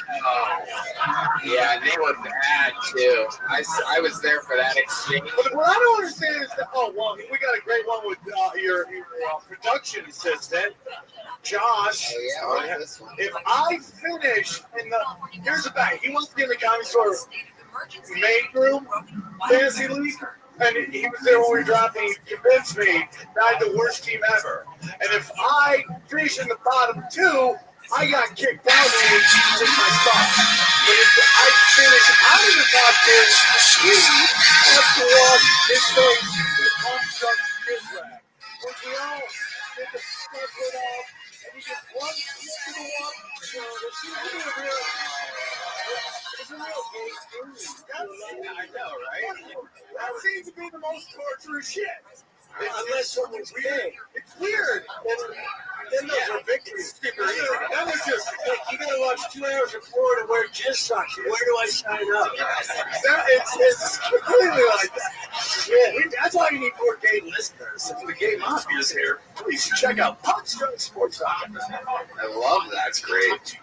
Normally, our Patriot has a question for our guest. What do you got for us tonight, Scott? Well, my first question's for Kurt. Yes, go ahead. Trust yourself. Just believe in it and stand tall. Go ahead. You're slouching. I got a fucking D. Never mind. Was that your question? No. Hey, so I saw that you're from San Diego. Yes, I am. Good start. You some of your filmography on the Patriot, but you were in The Patriot with Mel Gibson. Good point. You're also Now wrap it up. Short's Dead and also Parks and Recreation, of course. But my question for you is, where do you shop for fans? I don't shop for them. They usually just end up somehow in my closet. I've never bought a pair of pants. Wait a second, guys leave them over? What the fuck? Guys, girls, I can fit into just about anything. But I'm just telling you, I don't shop. But I have a lot of pants. I've been accumulating just mugging tall people and stealing their pants. They just end up, man. These pants, I do not know where they came from. Are those the pants you wore in Tombstone? These make me from Wyatt Earp. So I got a lot of shit from the park department. Wonderful. So was that the answer you needed? I mean, I guess so. I'm looking for pants. Come to my place. You got to watch 2 hours of porn and live in pants. You don't have any rags, but You're going to. If you leave in these pants, you will. Does it upset you? You have to shop. They look big and First of tall. all, nothing upsets me. Really? Nothing upsets you at all? Peace, nothing. Okay. But you can ask It sucks because you're a tall guy. You got to shop where fast fuck shop. Is that upsetting to you? Oh, yeah, but I told you, I don't really shop. Never. I don't think I've ever really bought anything. Where like you mean that's the same thing with your pants happens with your shirt? And your glasses? Yeah. These I got from doing the test. They just give me shit. I'm not gonna go out and buy stuff when it seems to appear magically. You are like a real life superhero. Yeah. Listen, I worked hard to get where I'm at. Are they running your show in like third world countries right now? We're starting fourth world countries, and we'll work up to the third. Nice. We're in Uganda right now. Oh, that's a good beautiful. Yeah. Patriot, what's your question for Sam? Well, Sam, I know you have the Naughty Show, and Tony already mentioned Punch Drunk Sports, but I was wondering, what's your favorite cup size for big tits? Whichever's in my hand at that point, pretty much. I like it. I always like to go. I have a Victoria's Secret near my house, so sometimes I'll hang out by the 34 double Ds. I'll just hang out and see mystical beasts come by and just check out unicorns, but that's about it. I don't know. I'm more of a face and ass guy. I could care less really about fake asses. I like fat, sloppy asses. You do? I do. I like big. Why do you think that is? How is your mom though? No, you know what? That's a good question. My mom's like, I just grew up. I think you're attracted to women who are from your, like, your look at your area in a weird way. You might like it kind of cleaned up, but I just grew up again around fat chicks, man. I mean, I don't like out of shape, man, but I like, dude, all day, every day. What city was that? Is there just a fat city? Yeah, it's just upstate New York. It's just fat fuck. You're either super fat or super skinny can do math. There's no thin fuck in between. It's one or the other, man. I just grew up, I was thinking this is a rant. This is not even about fat chicks. I was thinking the other day, I have been eating ass since 1985. Wow. I did the math. I ate ass in first grade. This little French-Canadian girl lived down the street. We were both fucking shady. And I was like Christopher Columbus of ass eating. I went exploring. I got lost. Found paradise. You know what I'm saying? That's a true story, man. 85. I was 1 year old. Yeah. Eating ass. Of course it's true. That's not a story you make up. Yeah. Who brags about that? What up, GB? How you living, pimp? Thank you for being here. Don't worry, this week we're going to get the whole crew in here. We just started something phenomenal. It's just like, did someone say, hey, if you want the girl, you know what I'm saying? Like, do you teach the lions to hunt? You just, they just do what comes natural. Oh, yeah. Sam, that's really young to be that sexually active. That usually comes from being molested. Who molested you? I would tell you if there was. I wish somebody had one. What are you talking about? He's the molester. No. The girls on the street were real molesters. They were very active. They well, of course, once word got out in the girls' restroom, little Sam Tripley's eating ass down the street. Of course, they stopped liking school. I loved it. I just champion. I love that. And you continue to this day. It is one of my thrills. You're probably really good at it. Ass is on Sam's food pyramid. Yeah. You just underneath brains. That's in my food pyramid. My food group. There's five basic vegetables like beets, big asshole. Not even in that order. San Diego, dude. La Jolla. There's ass in San Diego. They don't like even talking about ass eating. I would be crushing, and then I just start being honest on stage. Here's what I learned about comedy. People want you to get honest until you start getting honest. That's what they want. What people really want is you to talk about shit we all already agree upon. That's what we like. That's what. Once you start talking about how you've been eating ass since '85, everyone gets weird the fuck out.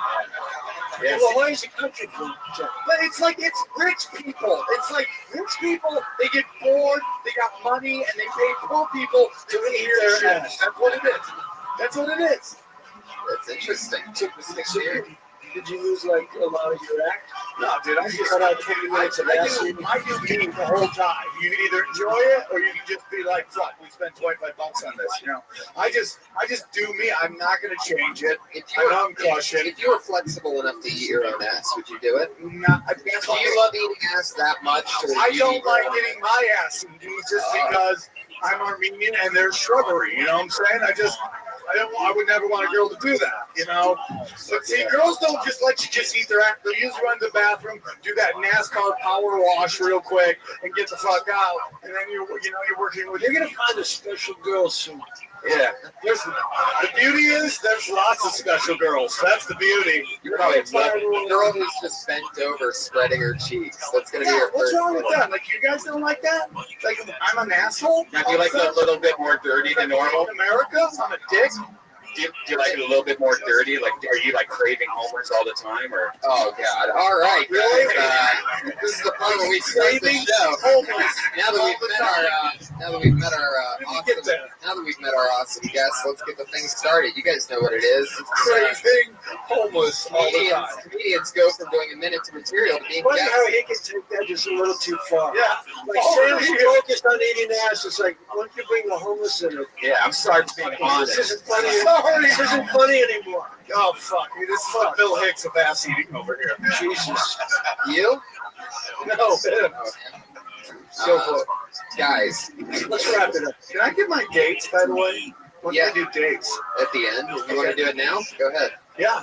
No, I got. Sam will be eating ass in Sacramento. It's so true. So true. So true. Comedians, you know how it works. You get 60 seconds on stage. You know that 60 seconds is up when you hear the sound of a kitty. That's what it sounds like. You got to wrap it up then. This is Hollywood. Or else you're going to bring out the angry West Hollywood bear.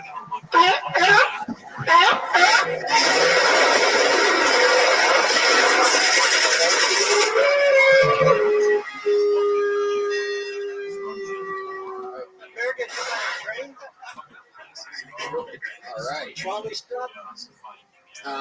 That's what's going to happen. So please don't run the kitty sound. Get off that. So you guys know how it works. They go from being comedians to guests on a podcast when the sound of a kitty happens. Are you guys ready to do this? This is Kill Tony, episode 75, ladies and gentlemen. Here we go. Your first comedian tonight goes by the name of, we know her well. This is Sarah Kenny, everybody.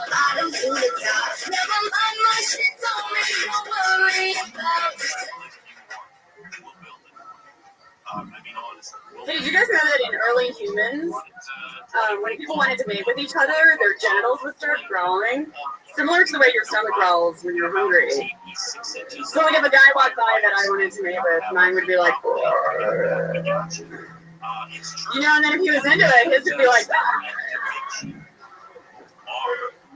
But that trait died out really quickly because growling genitals are a huge turnoff. And it didn't make people want to procreate with each other. So thank you, natural selection, for that one. You know, and a lot of people like to say that dog is man's best friend, but I don't think that man is dog's best friend. Because I think dog's best friend is probably someone that doesn't cut his balls off and put him in a cage. If I had to guess. Like maybe a squirrel. Maybe a squirrel is dog's best friend. I don't think they would do that. I don't have the resources.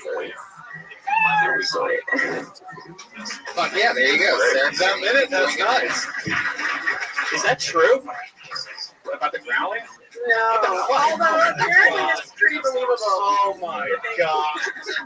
I didn't know, like maybe that was, I don't know, what's that one bone that we don't know what's scored, like his appendix or whatever, that was our tail? Oh my god. What was our tail? I think the genitals just used to talk and then eventually realized they didn't need to. So someone's going to grab us. You know, you never seen chicks doing great sound effects, do you? You never seen like the Pablo Francisco with a JJ or anything like that. That'd be great if you just thought they walk. You'd be like, oh my god, that girl can make sounds. You know what I'm saying? I think that'd be cool. Like your sound effects were really horrible. But it was, I guess the premise is funny.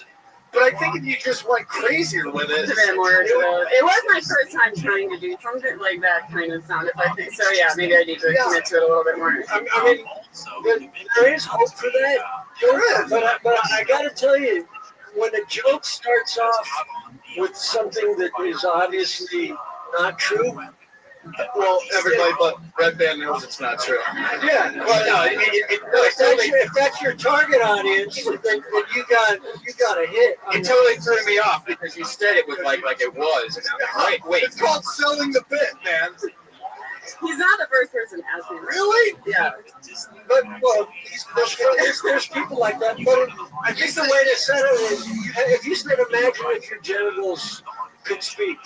Like make it clear that it's Just make it clear that you know the genitals have never spoken. Because once you say, genitals used to speak, everyone here except Red Band knows that things don't talk. They mumble, but they Kurt, before language, what if the woman didn't know how to communicate that she wanted to have sex? So she made sucking in air noises. They make noisy noises. And so that's called just he had issues.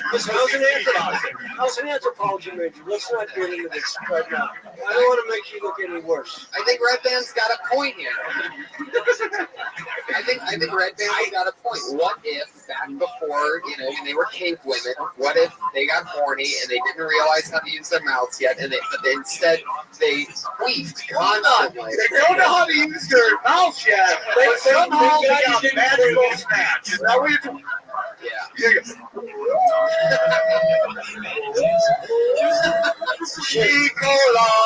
If an ass can talk, you can run. I'd be like, Marco, where are you? They actually probably did queef more because they were always squatting, building pots and stuff. Oh my God, they weren't building pots. Red Band, you're like the guy that built the dinosaur Christian museum to try to make everything work, Yes, this is how it works. Dinosaurs and Jesus were hanging out. We don't know for certain it didn't happen. Yeah, you should talk after the show. Yeah.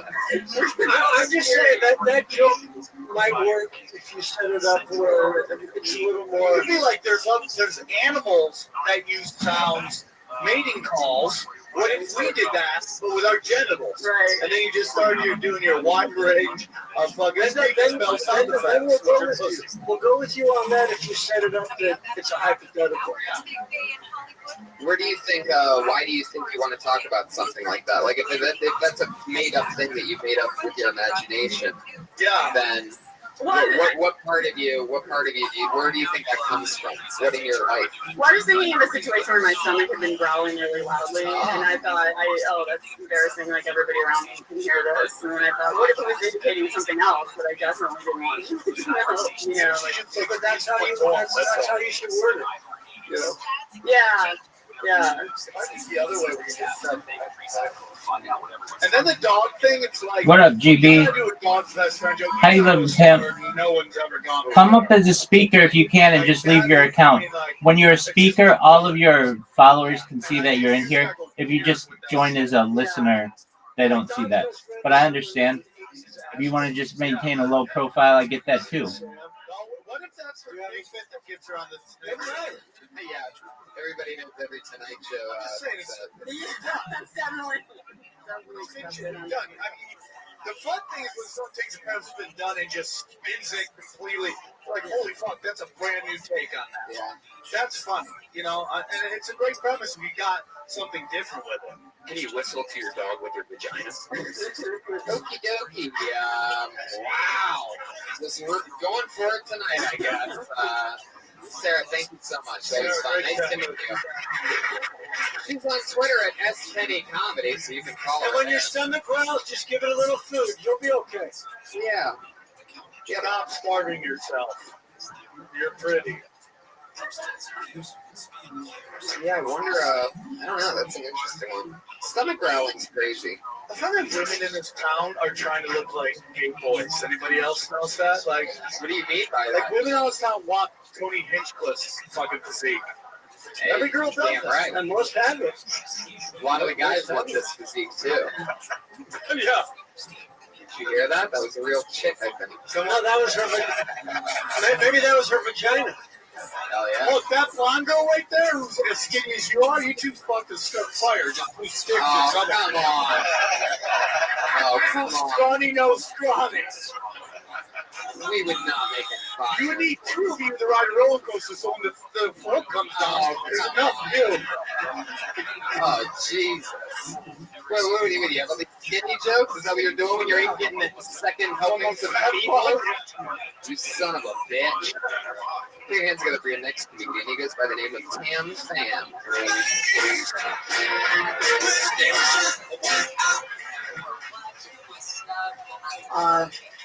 By round of applause, who here looks at me and does not assume that I'm a terrible driver? Okay, good. So now we know who the liars are. If you're not lying, thank you. And for the rest of you racists, you're completely right. I'm a fucking death machine.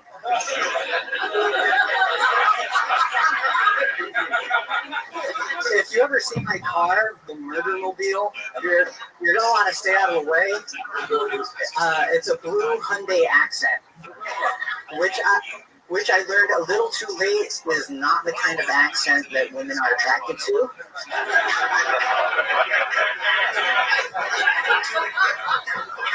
By the way, my mom is an even worse driver than I am. I can't really help it. My mom is this terrifying combination of Asian, old, female, nearsighted, immigrant. She's basically the Captain Planet of movie violations. Wow. Thunder and lightning. Yes. Holy shit. I like your style, Tan. You're a cool dude. Thank you. You were on a couple weeks ago, right? Oh, yeah. You crushed that, didn't you? You have to stand like that because your dad made you. Like every Asian stands like that. Like, more green tea, sir. It is very proper. You have great That was a nice joke. I had other things I want to say. You have great posture. You do have good posture, but are you nervous? A little bit. Okay, now I got to tell you something as a friend. And I'm not just saying this because I like your shirt. Your material is so good that you don't need to be nervous. You gotta try. You gotta trust. You gotta trust. You gotta trust what you have. So when you come up here, take a breath and enjoy the moment because you know that your material works. Yeah, it's very well written. It was very funny, very quick. You know, it's easy when you go. You can even slow it down a little. The opposite of the way you change lanes.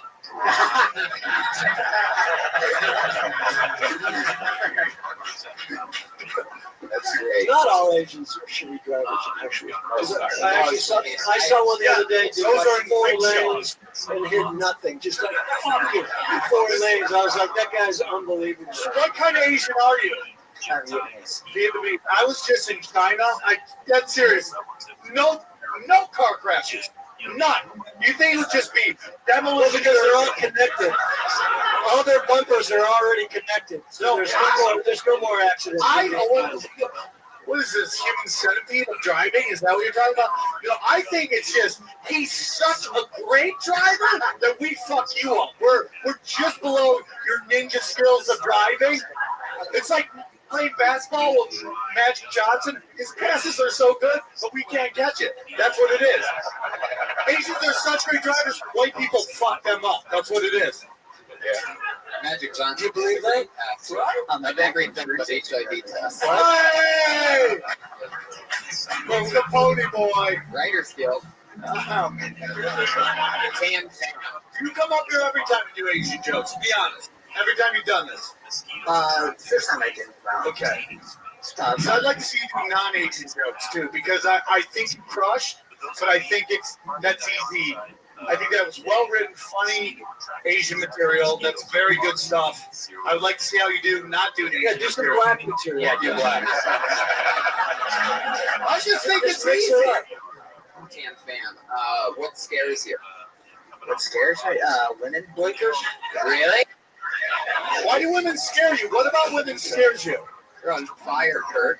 It's really everybody. Women, but Men and women? Yeah, women are the ones I What care are you, about. insecure Rob Lowe? What is this? I'm not trying to understand that reference. It was no one does. Here you go. You don't have to be from Vietnam to not get a lot of that. What makes you nervous about girls? I'm just not good with people, period. And girls are the ones whose opinions I care about. So let me tell you something. So this is what you should talk about also. Yep. How, you don't know what you are. But what you do know is that you don't like people. See how funny that was? You're almost like peeking the brain almost. You're just like this guy on world domination. The truth is, you'd like to sit in your seat and have the room turn around toward you. See how confusing that was? Damn. This is like giving away Jedi secrets. It's like the test world tour we're going on right now. By the end of this show, everybody in the room is going to know how to do stand-up, and I like that. But just trust you're enough, and then you'll find out what you like. Yeah, dude, but start off by liking yourself first. Yeah, dude, might as well be yourself. Yeah, you're already wearing your own T-shirt. Yeah, dude. Or is that even yours? I found it in the Goodwill. It's a weird coincidence. That's a good start. How many of those do you have? Just one. That's all you need. You're funny, dude. You need to start accepting that. You've been doing a lot of spots other places. Now, if I remember correctly, you worked the same job for a long time. You saved up. You just quit a couple months ago. You've just been doing stand-up, right? Yeah. I get it 3 or 4 times a week. I gotta hustle more. Yeah. When I was here, dude, when I first moved here, I was hustling every night. I was getting up in LA 3 times a night, and that's not an exaggeration. I would run fucking everywhere. Stop eating ass to go do comedy. I mean, that's how important comedy was. I slowly regret being honest with this crowd. But you can use your own. Now, do you have a car, I'm assuming? Yeah. Okay. So you have a car. You should be running everywhere. You should be trying to get anywhere. Like go. Baja Cafe every day.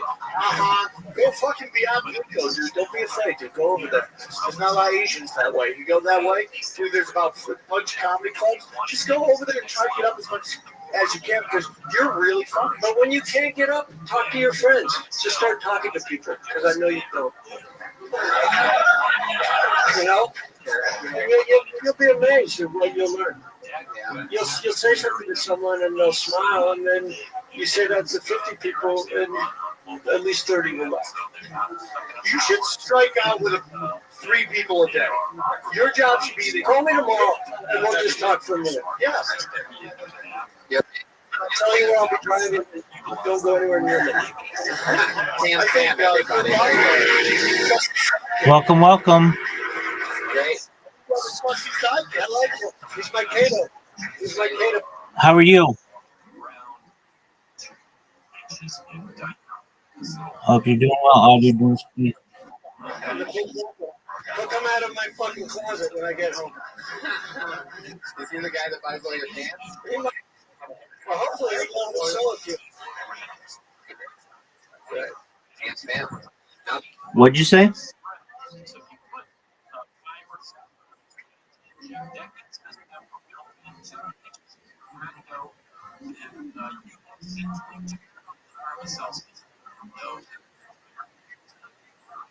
Will be for your entertaining night.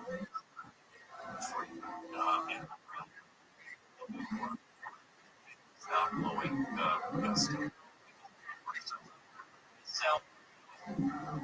Insect solutions. Yo, how are you? Which translate insect solutions.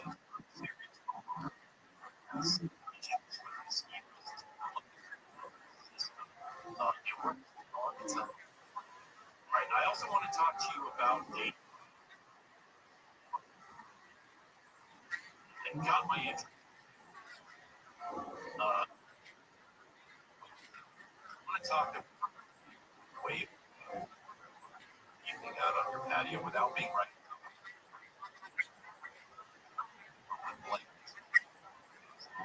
How do we do that? Right. That's correct. When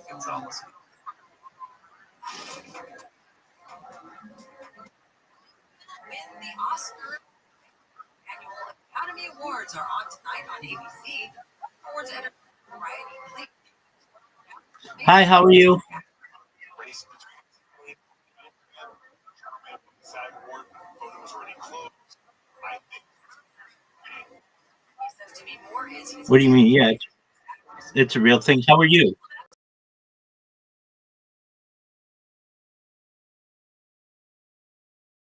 Well, are you at least 18?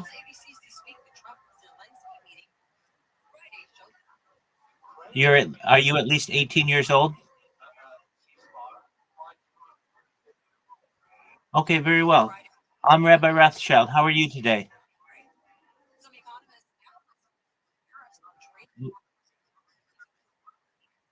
Okay, why are you doing so much better?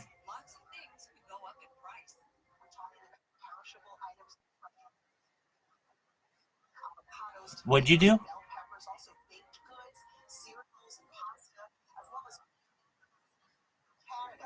Okay, what improved in your life since we last spoke?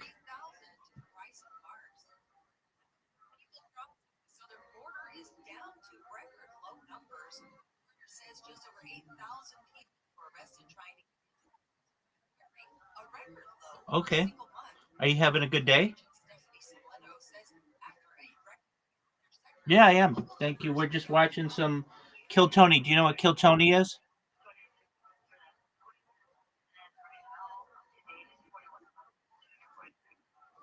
It's a podcast of stand-up comedy. You like stand Do you like stand-up comedy?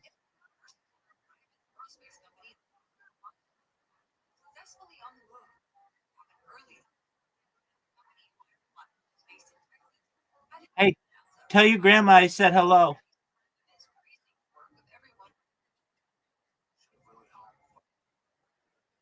Hello. I'm this person. Hello.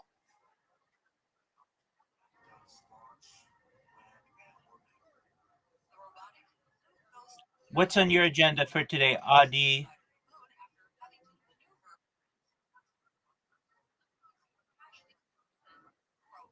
Are you hanging out with your grandma? Yes, you're hanging out with your grandma. Uh, I am watching stand up.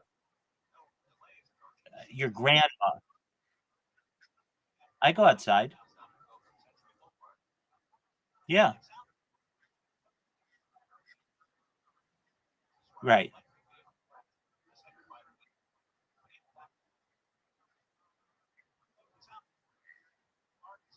Um, well, I don't have Wi-Fi outside, and my signal's not that strong, so I just keep the devices where the Wi-Fi is.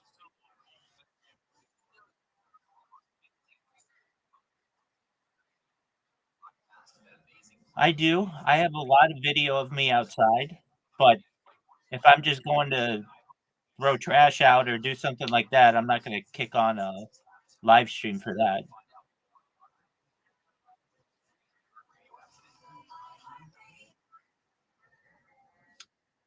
But yeah,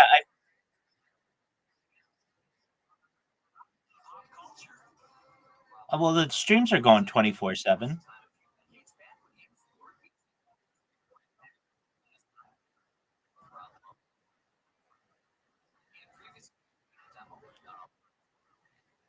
That's okay. I don't say that I have been on camera completely 100% 4 hours a day, 7 days a week, 365 days a year. I'd say that I've done it more than any other human in history.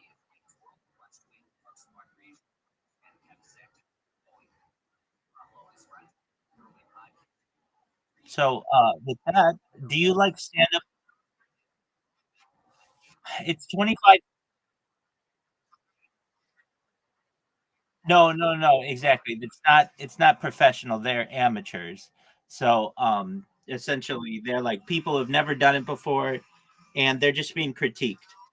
But the reason why I watch it is because I don't get a copyright strike when I watch it. If I watch people stand up comedy who are professionals, then I get copyright striked from YouTube and all the other platforms, and then my video doesn't stay up.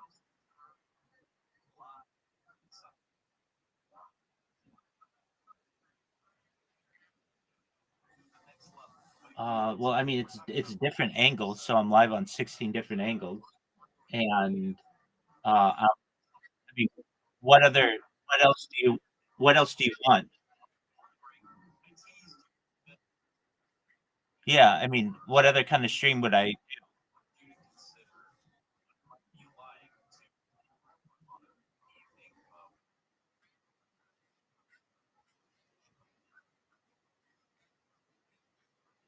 Oh, I'm just myself.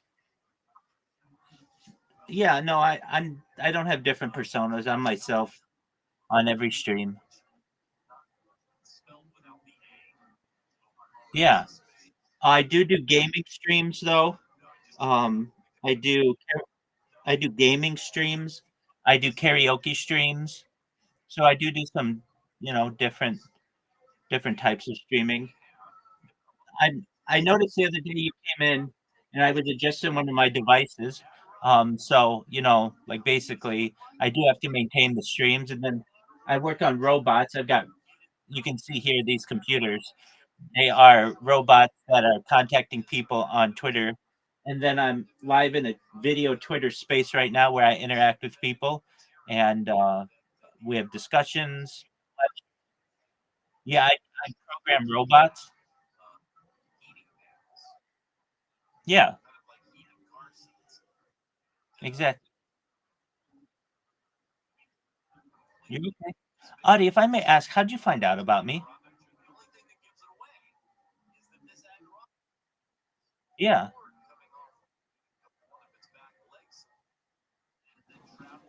All right. That's okay. Was it on Discord?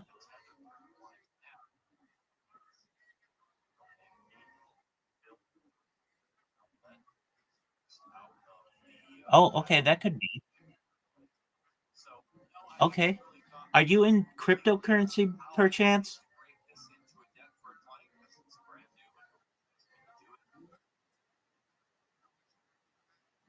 Oh, okay. Very well. I didn't know if perhaps that's how we got to know each other. If I may ask, uh, um, how long have you known about me, if I may ask?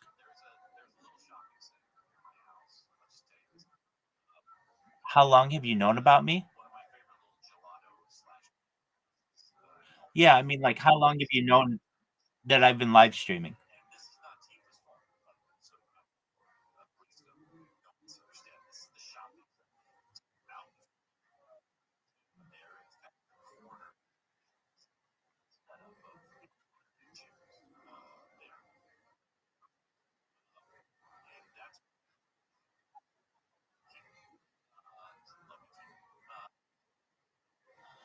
No, I mean, just like, have you known about me for 6 months?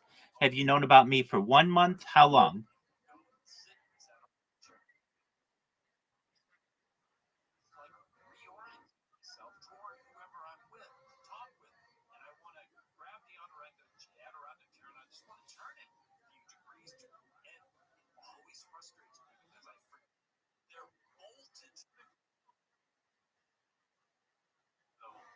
Okay, that works.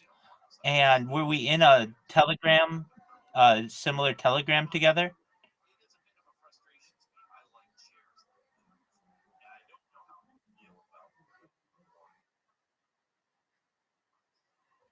Do you know whose Telegram it was?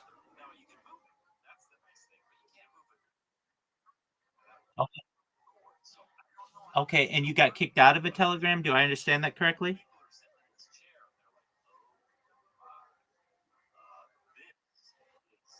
Do you remember what Telegram you got kicked out of? All right, do you want to share it with me?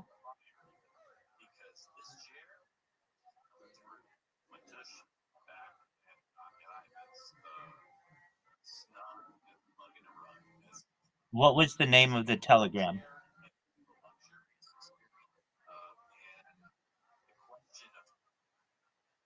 Oh, perfect. So you know about ticker Bitcoin. Okay, phenomenal. So you know about Harry Potter Obama. Right, I know, but I didn't know which crypto. Okay, so you know all about Harry Potter, Obama, Sonic, Deninu, and all of that. Okay. Do you know why they kicked you out?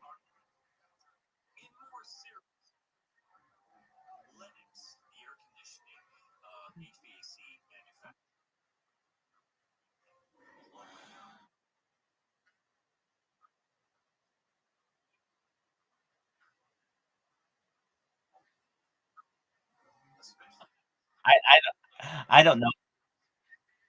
I don't. For whom were you looking?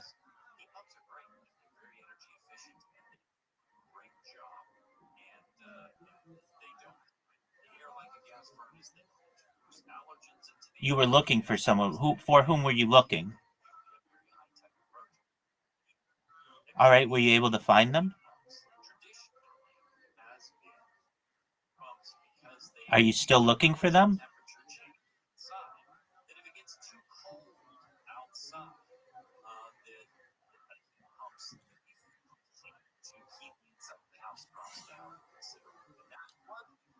Are you still looking for your friend? Okay. Do you want to get back into the Ticker Bitcoin community? If you can, I can get you back in. If you don't care, that I understand that too. Are they still racist?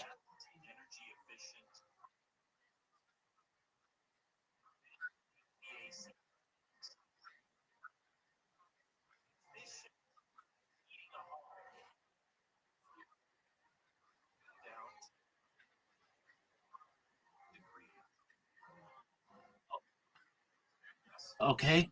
I don't get that, but that's fine.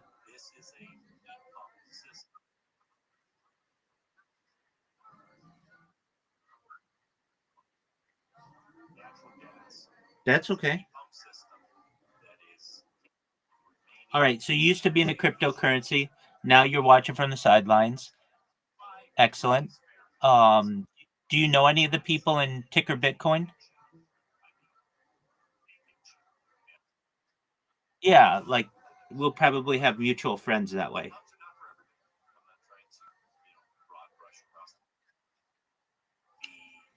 I'm not saying that we're not. This is maybe the second conversation that I can remember having with you. So, I mean, we're not. Well, thank you. I think you're a nice person as well. Yeah, but we can be. I mean, I'm always making new friends. Uh, what other social media do you use? Do you use Twitter? Do you use Instagram, that kind of stuff? Okay, very well. Do you ever go on Twitter Spaces?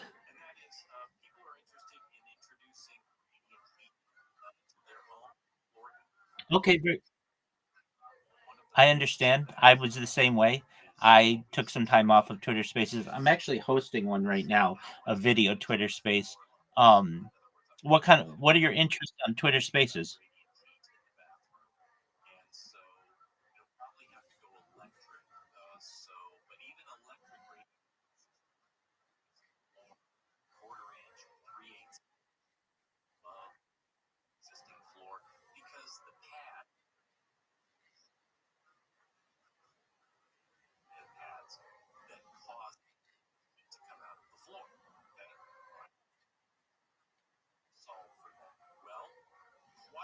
Okay.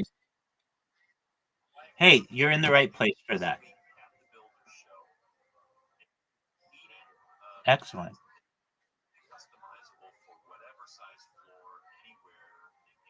Go ahead.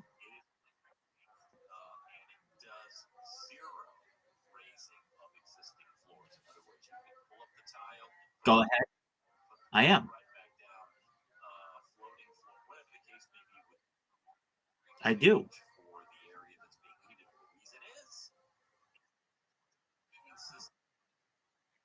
Best I can be. I do my best to have a righteous heart every single day of my life.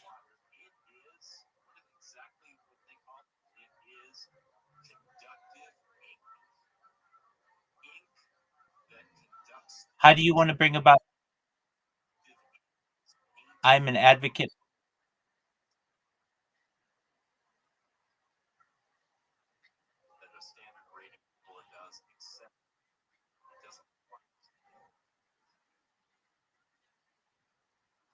No, no. How are you?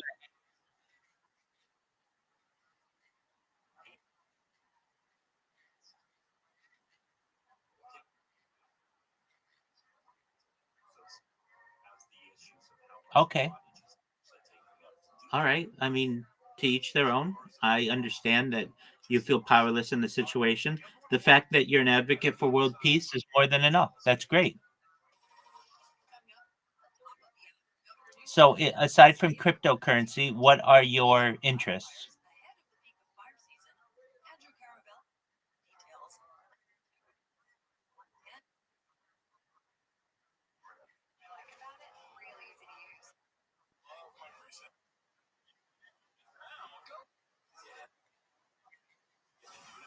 Oh,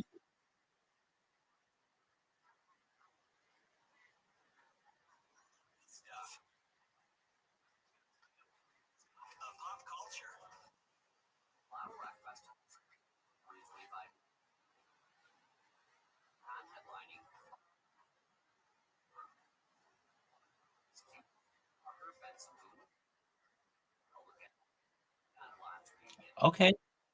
Okay, so okay, poetry. That's a beautiful interest. Do you like to write poetry or do you like to read poetry?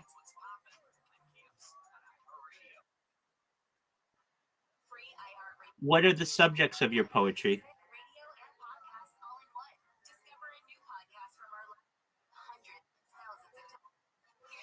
So you like to write poetry. Okay. So you like to write.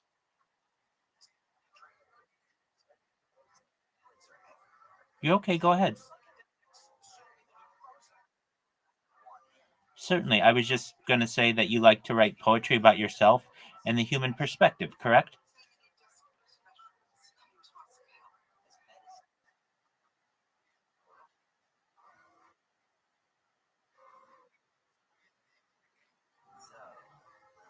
Could you repeat that one more time?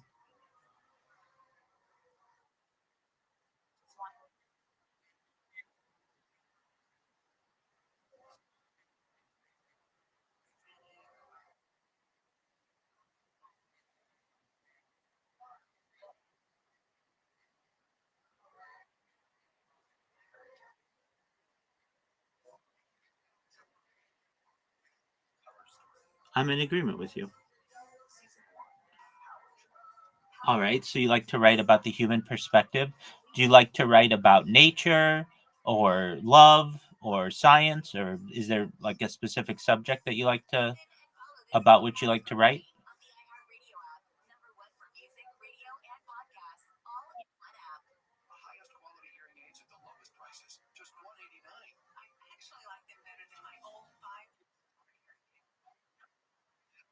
Okay. If you want to probably improve the quality of the audio, mute the other account that I have on here from the stand-up comedy, and then you'll only hear me once.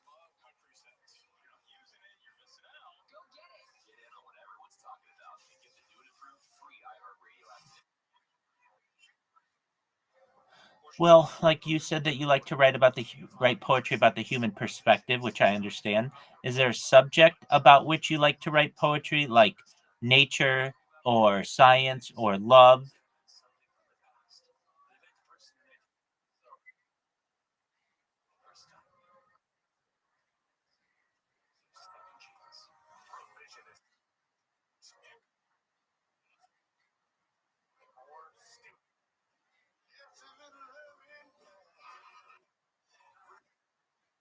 Yeah, I'd love to hear one, Audie.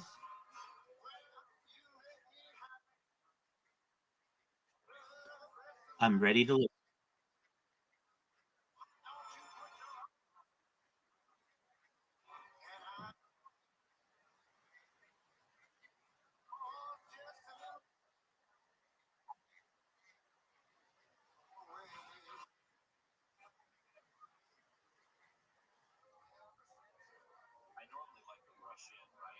That's absolutely beautiful.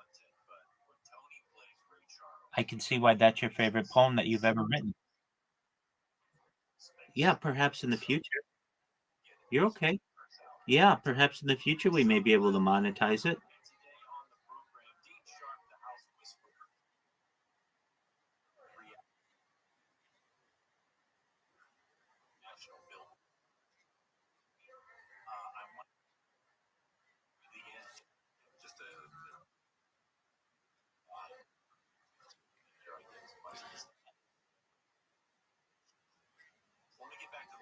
How are you concerned? I hope so. How are you concerned about disdaining yourself?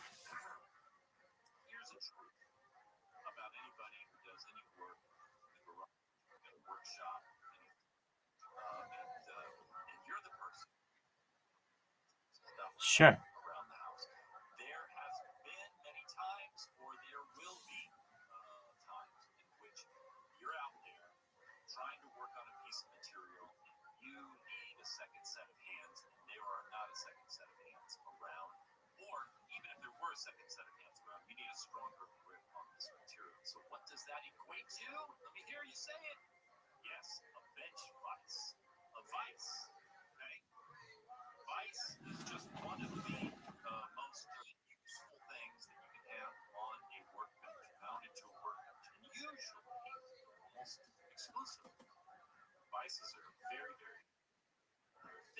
We were talking about your poetry, and you wanted to know how to monetize it.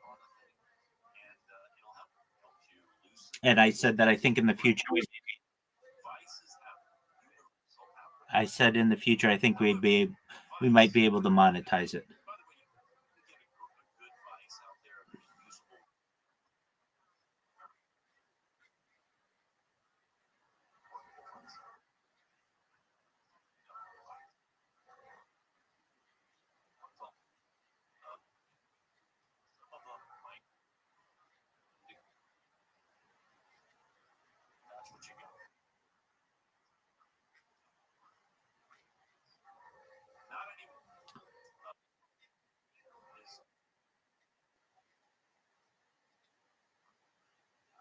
I'm in agreement with you. Do you ever use, perhaps if you turn your poems to music, basically make them song lyrics, there may be.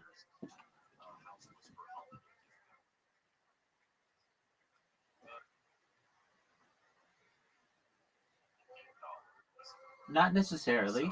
I mean, essentially, you could be a lyricist, someone who writes lyrics.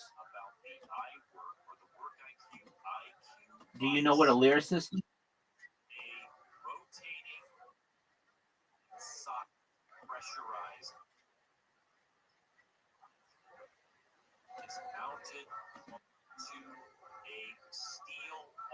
Oh,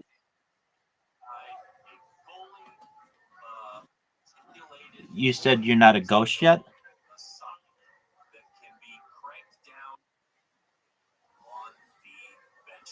Okay.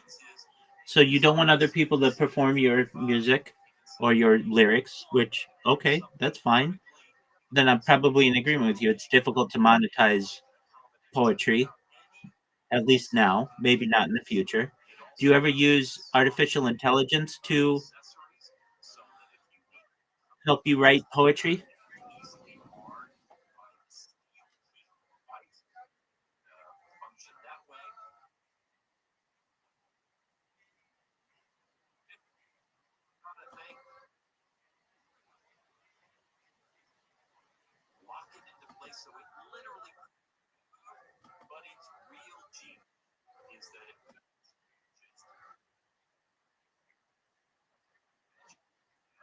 No, I'm not asking if you plagiarize. You can just use AI to enhance your poems.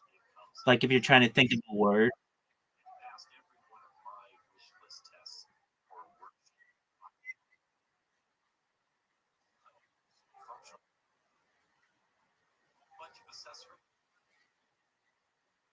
Yeah, Rhyme Zone's great. That's not cheating. Okay. Exactly. No one expects you to. So it's nice. It would be like using a thesaurus or a dictionary. Rhyme Zone is a similar type of tool. Very well. All right. What do you, I mean, aside from cryptocurrency and such, do you have a career? Okay. Are you in school?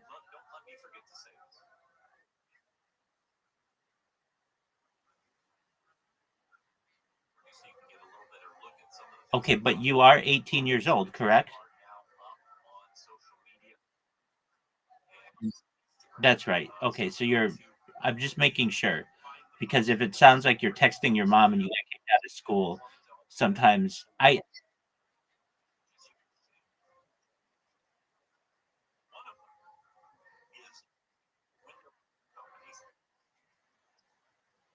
I'm familiar.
No, I don't. No. Um, it is not a church. It's a community.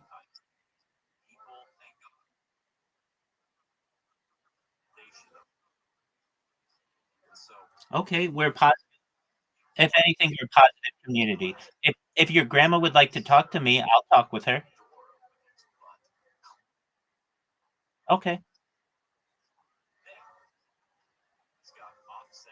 Okay. Well, I would just alleviate any concerns that she has. We're a positive community for people to be optimistic and have hope for the future.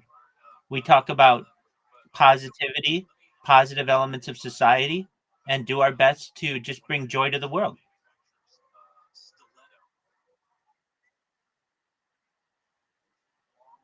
Great question. They're already created. Essentially, what you can do in areas where real estate is limited, essentially land is limited, is to take large, buoyant, essentially rafts that float on the water and then put a greenhouse on the raft. And it allows you to have more land, especially in.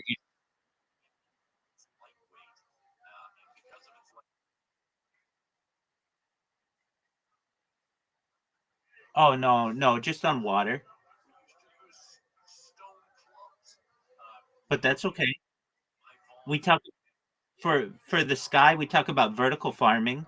So that's essentially where you have like a pillar with little slots in it, and you can raise a lot more agriculture from a vertical standpoint than you can just using two dimensions.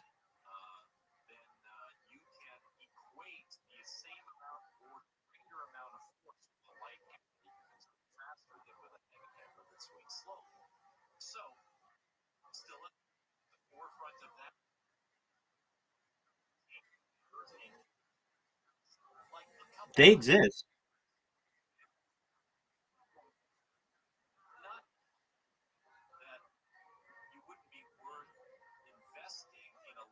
It's certainly an interest. Have I ever built a floating greenhouse? No, but I've helped to build wells in Nigeria, so that's a start. Yeah, and I know that once I gain more appeal and attraction and more people know about me, it's just a matter of time until we are able to utilize floating greenhouses and saltwater greenhouses, vertical farming, agricultural drones, hydroponics, cloud seeding to be able to end world hunger and things.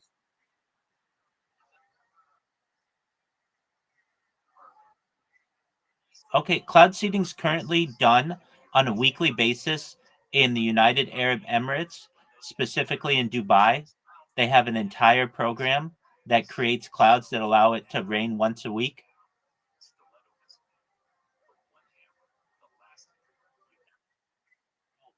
It works phenomenally.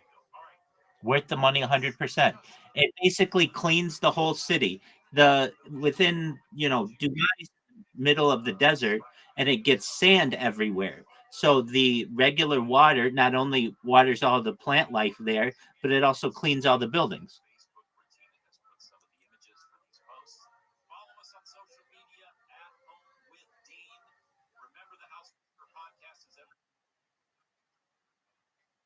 No, no. Essentially, they have pipes that are out in the desert to the west of the city of Dubai and Abu Dhabi, and they shoot into the sky certain particulate. They can do it with planes. That's a way to do it as well. But basically, it's like these big pipes that shoot up into the sky and then create clouds, and then it allows the clouds to rain in a calculated area, and the calculated area is in the range of Dubai. Here, I can show you a picture of them. It's a really cool system they have in Dubai. Just a moment. I've seen it on TikTok. Um, I've seen like a little documentary on it too. Let me see if I can find it. Cloud seeding, Dubai footage. Here it is. Hours of cloud seeding a year, and it's all controlled by this building in the National Center of Meteorology in Abu Dhabi. How the seeding process works. Start to release all the salt, and the droplets will become bigger and start to rain.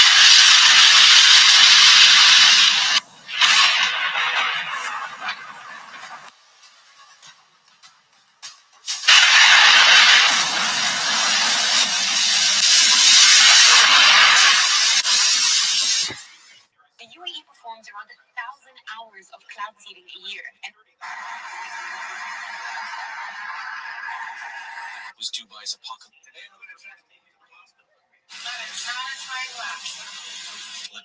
So you can see at the beginning of this, it's controlled from a building that the government has sponsored, essentially to control the weather there.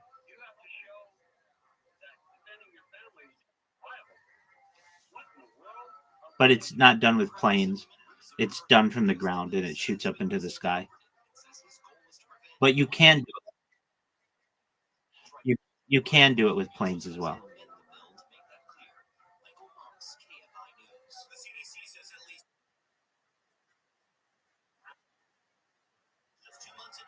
It can be done at any temperate temperature, essentially anything that's not freezing.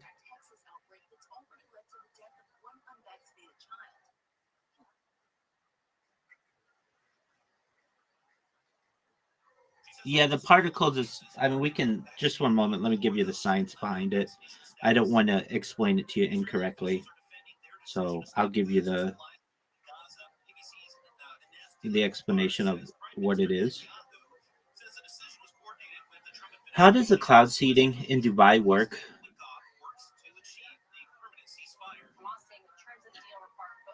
Okay, so cloud seeding, not seating.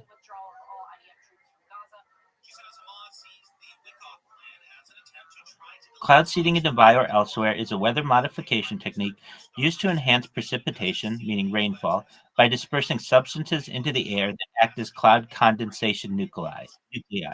So that's CCN. Yeah, exactly. The primary goal of cloud seeding is to increase rainfall in areas that may be experiencing drought or where water is scarce.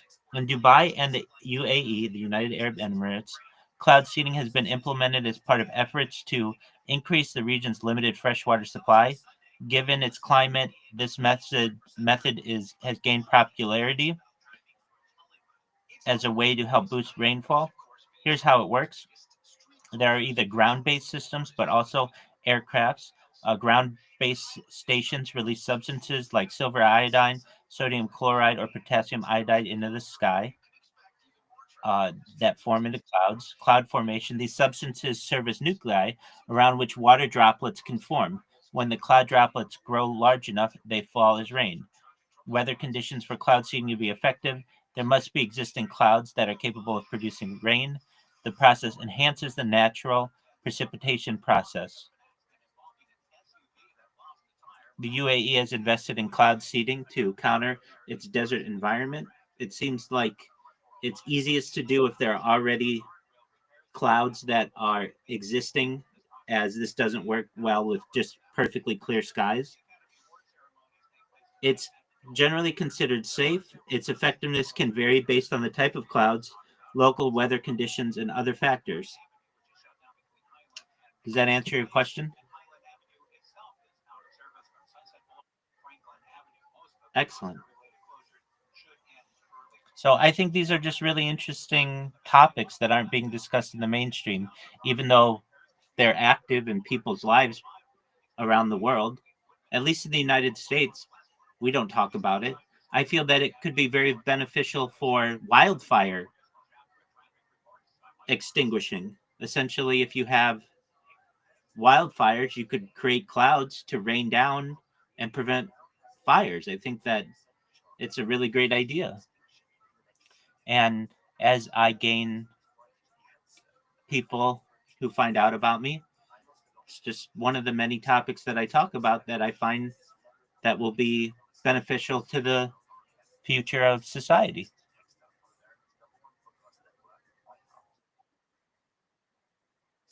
It's a great question. I feel that you shouldn't be able to do any permanent surgeries on yourself until you're of the age of consent, whatever that may be. Generally, that's 18 years old. But after 18 years old, if you want to be another person, I'm not here to stop you so long as you don't cause harm to anyone else. When it comes to sports, I feel that that should be based on chromosomes. So basically, people with XX chromosomes, generally known as women, would compete against women, and people with XY chromosomes, generally known as men, would compete against men. That makes it pretty simple. I am not in favor of any kind of bodily mutilation before the age of consent because, in my opinion, that is your mind your brain hasn't fully formed to be able to make those types of decisions, and I feel those types of decisions should be done at at an age where your brain is formed. I would also say that I'm a major advocate of not necessarily transgenderism but transhumanism, the idea that we could perhaps increase our life expectancy using perhaps age extension, life extension technology. And this could be as simple as things like vitamins and minerals, to pacemakers, to perhaps artificial limbs, and then moving into the world of human growth hormone and stem cells and cryonics, cryogenics, nootropics, and then eventually, maybe, having the opportunity at mind uploading technology if you want. This should all be done with your consent, but essentially scanning your brain into a computer like a CAT scan or an MRI, knowing where every molecule is in your central nervous system and your peripheral nervous system for later download as an android, an avatar, a cyborg, a cybernetic being, a clone of yourself, a robot, an ethereal being, whatever you want to be. But I think there may be an opportunity for people to experience digital immortality. And if people want, with their consent, they should be able to do so. Does that answer your question, Adi?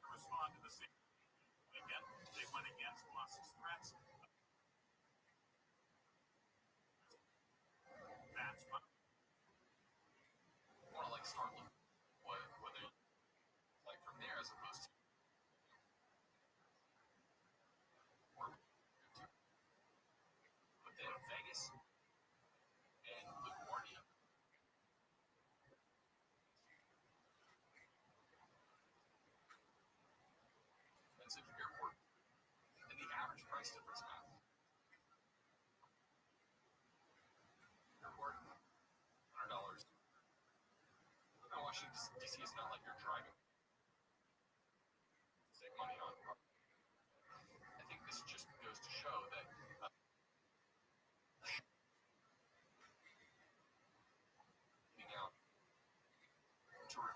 Well, you may see it that way, but at least with some futuristic technology, it may be able to help us reproduce more effectively and efficiently, or may help people who haven't previously been able to reproduce, or who are in relationships with a partner who can't reproduce with them to be able to do so. So let me explain. Um, Many people think that the transgenderism topic just really has to do with, taking hormones and changing your genitalia, which is one aspect of it. But there is an emerging type of technology that may allow people to be able to modify themselves in one way or another, especially when it gets into, um, perhaps externally through like in vitro fertilization and the surrogate argument, to the point of things known as male eggs and female sperm.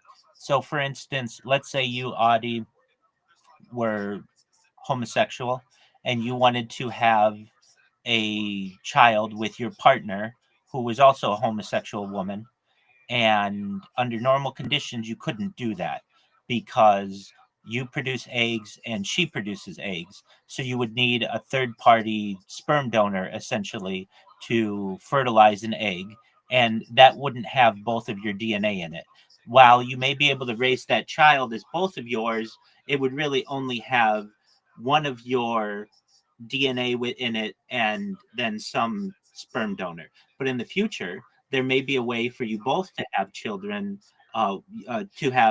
with your DNA, where you produce sperm as a woman, and a way to do that may be probably initially in an artificial type of scenario, but we may be able to modify genes as well, so that while you don't have a prostate or testicles that might be able to allow you to create sperm in a traditional way, you might be able to do so in some type of lab situation where you and your loved one would be able to create a child, and it would have both of your DNA.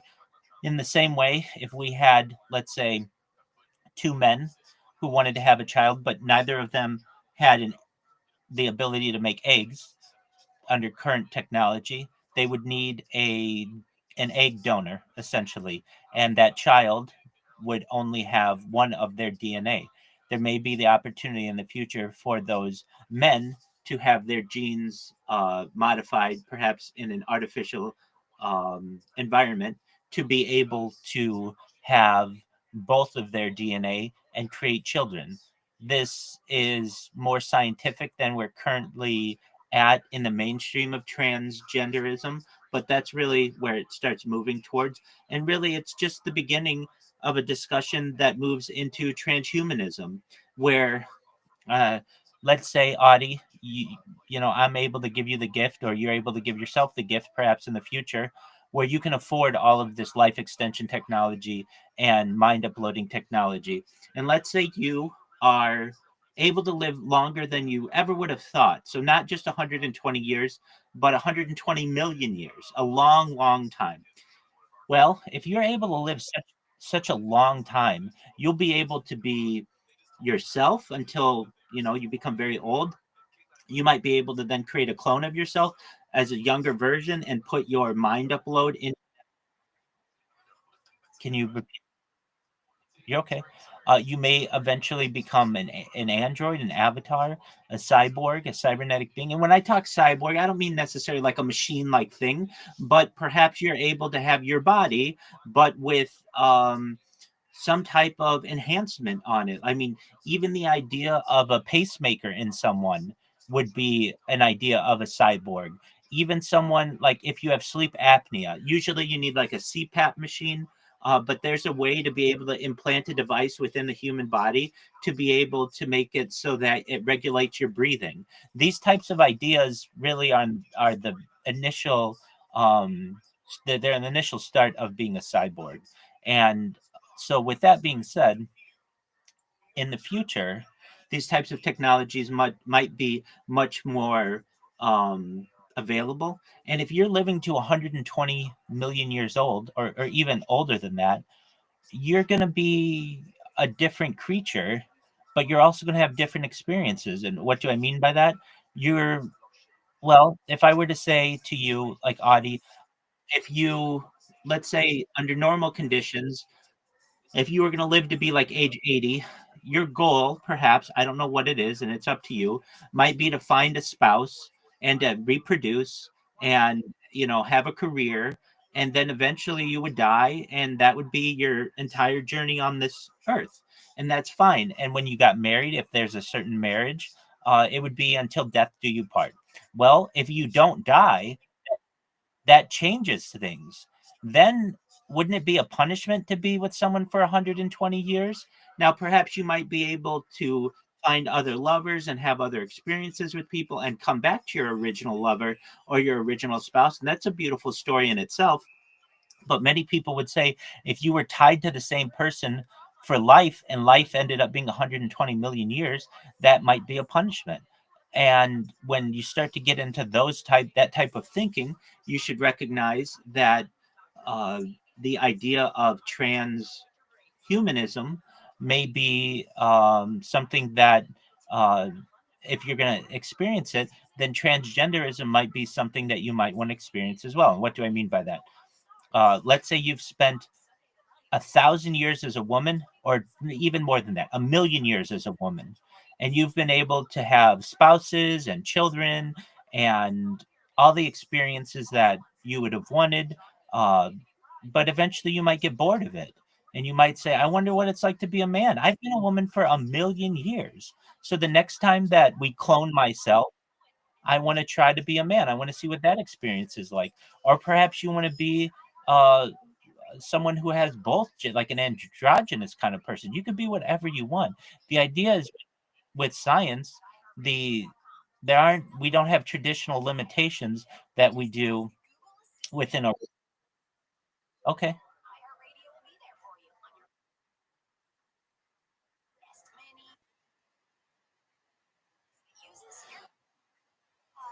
Okay. What if I were to say to you that you could continue to be a lady, but there was a new type of genitalia that you could have that neither a man has or a woman has, that allows you to have a better orgasm than you would ever have wanted. It's just like a little switch. Okay.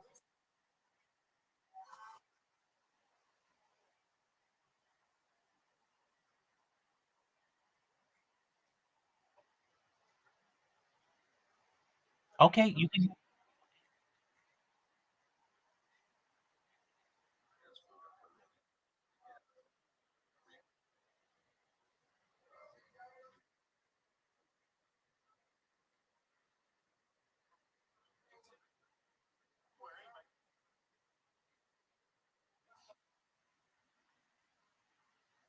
No, that's not necessarily correct.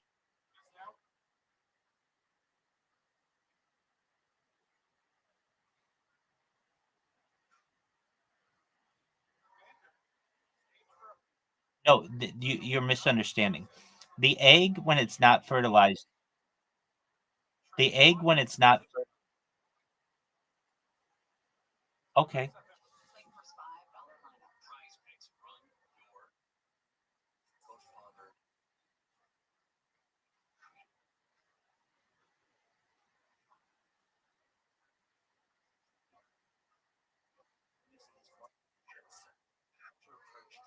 I would say to you,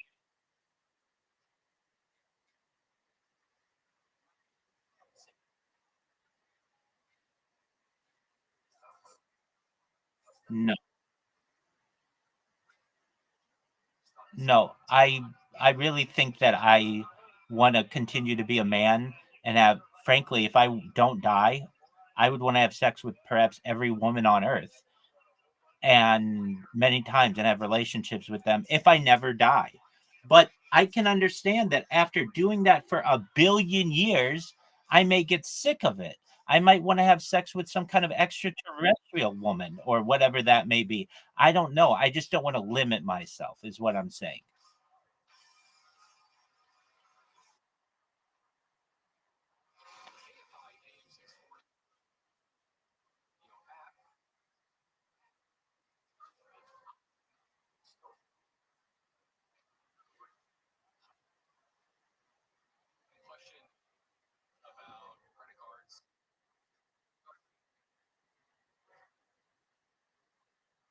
Okay.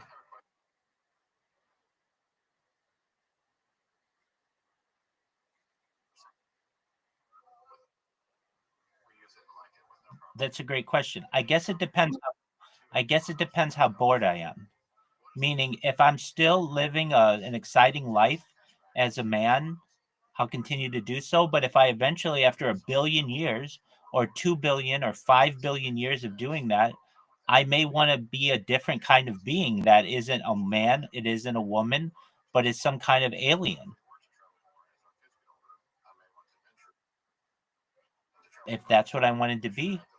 I mean, you actually raise an interesting example. As I understand, the seahorse is, I believe it is this the organism that actually has men that give the males give birth? Just one moment. Do male seahorses give birth?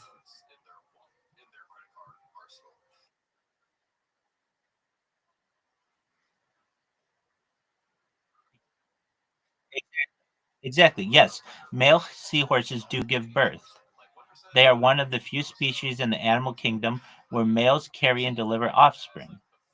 So that's a good example. So maybe I could be a seahorse if I were bored being a man after 1 billion years, or 2 billion years, or 5 billion years. I might try to be a seahorse. We'll see how that goes. If I'm not bored though, then no, I don't want to be a seahorse. But eventually, if I become bored enough and the idea of being a seahorse is safe and exciting to me, I might try it.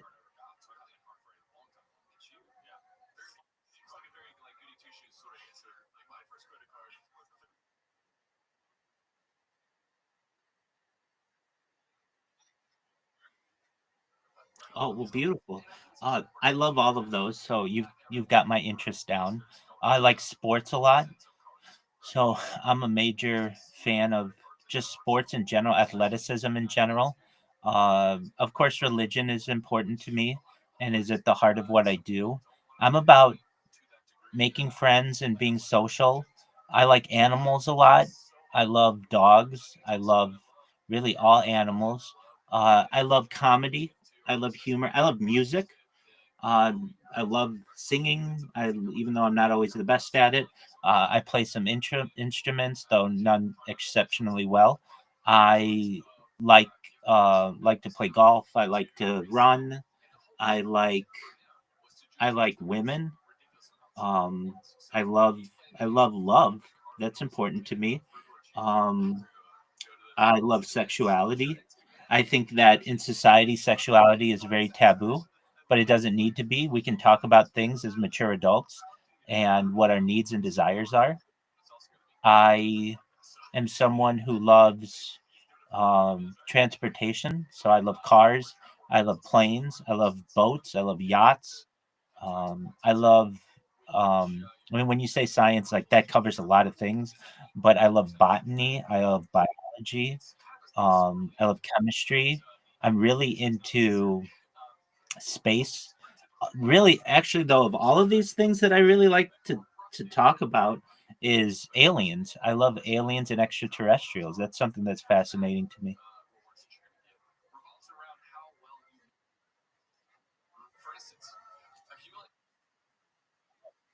Absolutely, 100%.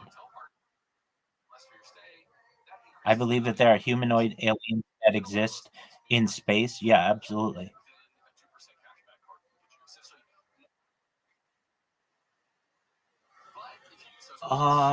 So I think that Earth is seeded from an extraterrestrial civilization, specifically from Zeta Reticuli, which is in Orion's belt. I get these I get this information from alien abductees. I mean, they don't tell me it, but I've heard their interviews, and apparently that's why we're here. Do I know this for a fact? No, but I know there's a lot of evidence of aliens who visit Earth on a daily basis.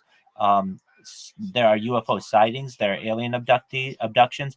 There are alien implants that actually occur within people that have non-Earth matter within them. So yeah, all of that is a lot of evidence that we aren't being told the truth, perhaps, or at least it's the disclosure hasn't happened. I think we're in a period of what's known as soft disclosure, and we have been for the last 80 years or so since Roswell. And if I were to go viral, it would be a topic that I'd want people to take seriously, and because it's a very serious subject, it's not something about which to laugh.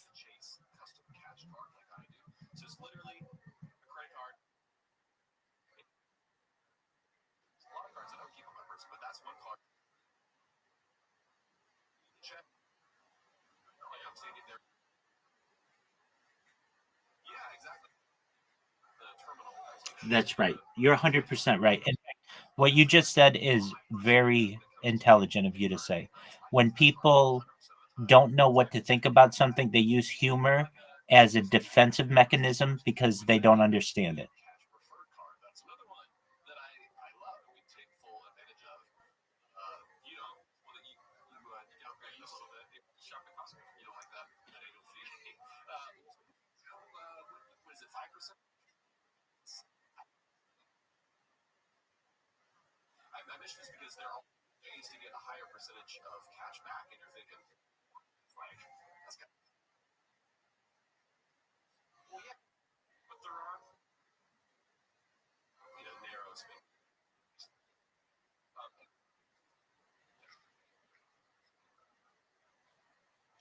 I practice modern orthodoxy, more specifically, probably what's known as postmodern orthodoxy, which essentially utilizes contemporary science and understanding with the traditions of my ancestors.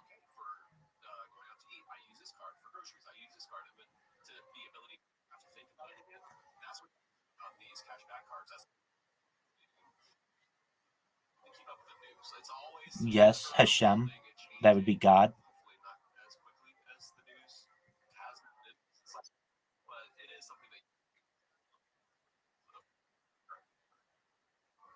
No, non corporeal. Yeah, the way that I understand it, and you said penultimate, which means the second best. I just took that to mean ultimate. Um, what I would say is, what if you ask me in one sentence, what is God?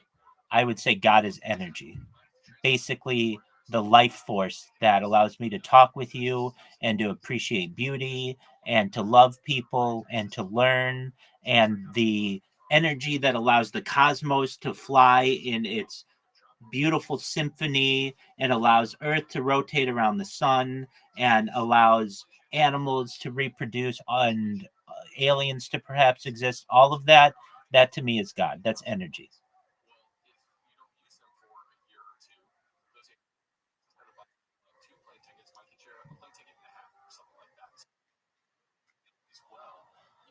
Yeah, I mean the unique thing about Judaism is that it has evolved. We've had many periods of evolution within the religion, and people used God as a way to describe that which they didn't understand. And I don't think that God is corporeal, meaning like doesn't have a body. I think that people in the past may have felt that God may have been like someone in the clouds or a real human or something like that. I don't believe in any of that. I think that God, and it's traditionally within Judaism, is Hashem, which means the name, which means that we can't really understand what God is. And if I do my best to, I just consider that to be the energy forces of the universe, and that's consistent within Judaism.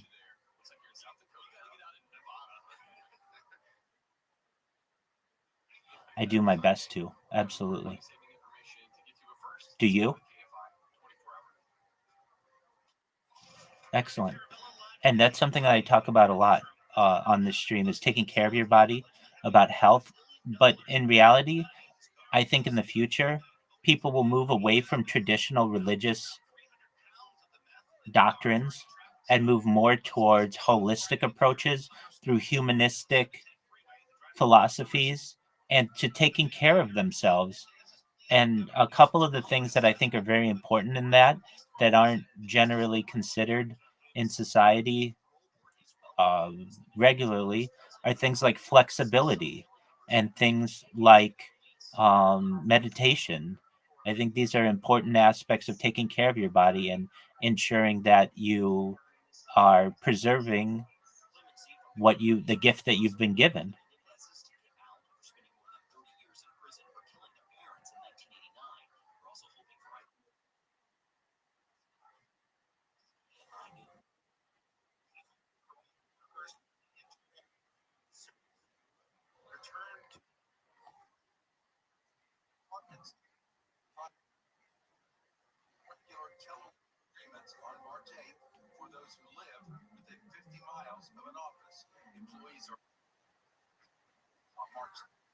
Some treasury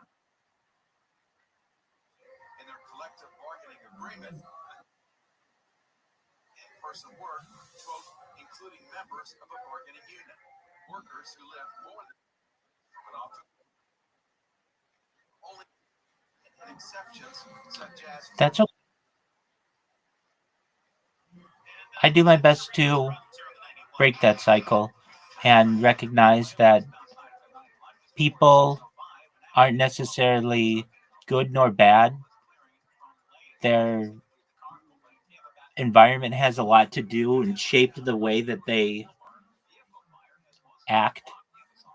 And all I can do is control myself and maintain a positive outlook and do my best to affect those around me in a positive way and maintain optimism and show love and compassion to my fellow human. This is what traditionally within Judaism we refer to as righteousness. And I do my best to be a righteous individual every single day.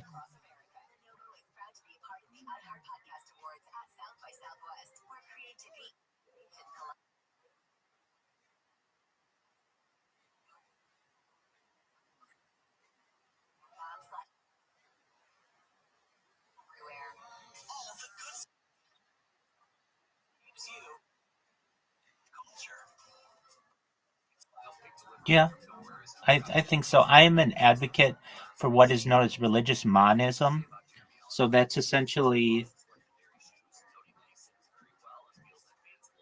removing that which divides us as religious people, specifically your major religions of the world: Taoism, Buddhism, Hinduism, Christianity, Islam, Judaism, and to recognize that we have very many similar concepts, especially within Judaism, Islam, and Christianity. We're all Abrahamic religions. We all have the same founders. And because of that, or perhaps not the same founders, because let me critique that to say Abraham's the founder of Judaism, generally, like Paul is of Christianity and Muhammad of Islam, but we have the same roots. And because of that, we should be okay, that's fine. But generally within Christianity, as I understand it, the Jesus of Nazareth, the Nazarene, was it, uh, as I understand traditional Christianity. I'm not a Christian, so please correct me if I'm wrong. But it was seen as a Jew, but didn't start the religion himself. That was started by other people. But nevertheless,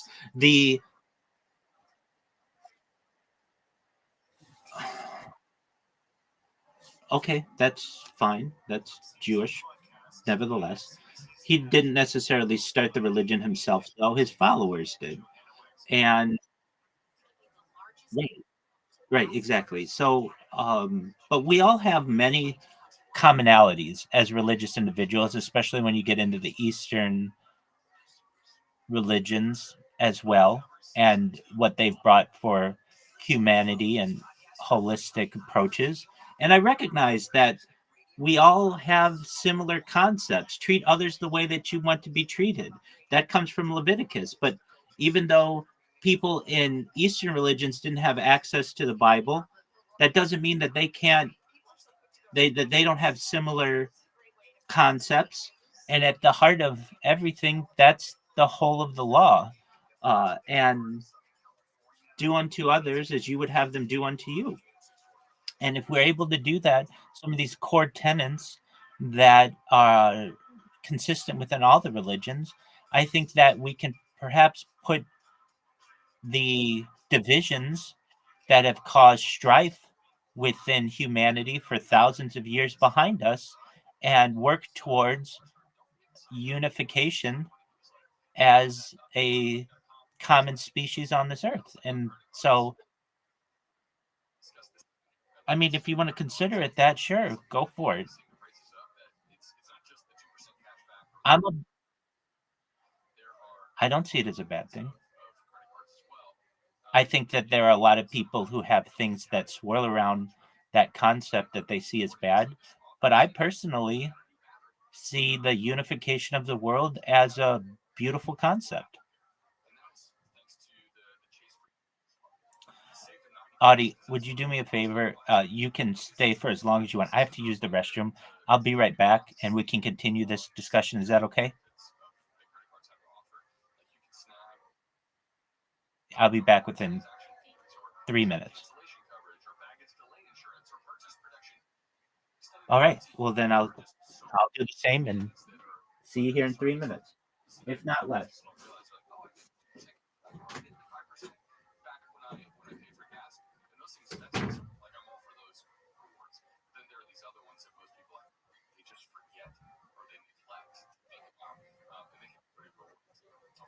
CDW man, the collision damage waiver, did that primary. That's a massive feature. Obviously, you want that benefit. You use regularly as well, as opposed to just when things go forward. Yeah, I guess if you can correct things to go forward, but it's paying for the insurance, make sure that you are covered if something that were to happen. But one of the other benefits too is that those credit card rewards, they don't get taxed, which of course before is one of the ways that we can avoid the tax man. The Thrifty Traveler, they had an article on this particular subject, and it's worth mentioning that some kinds of credit card rewards will result in taxation. You don't have to worry about your sign-up bonus that doesn't get taxed. It's treated as essentially for your spending. Your 2% cash back, your travel points, they're not going to get taxed either. But, and this is news to me, man, referral bonuses, they do get taxed. I didn't know this. So if you send your friend a link to sign up for one of your favorite cards, if you are one of those credit card optimizers out there, you're trying to get more rewards, pushers, / you're also trying to earn your own rewards, you're going to get a 1099 for the bonus that you receive if you sign up. And even if the bonus came in the form of miles, you are supposed to pay tax. So, you know, the follow-through rate is when it comes to some of the different banks, but don't be surprised if you receive a.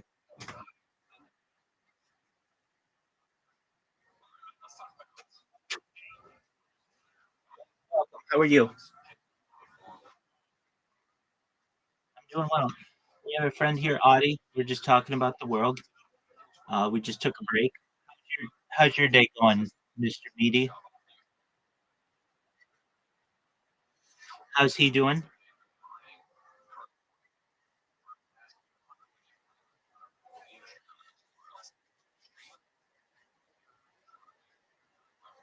All right. Well, there are a lot of people who don't. Uh, what's new in his world?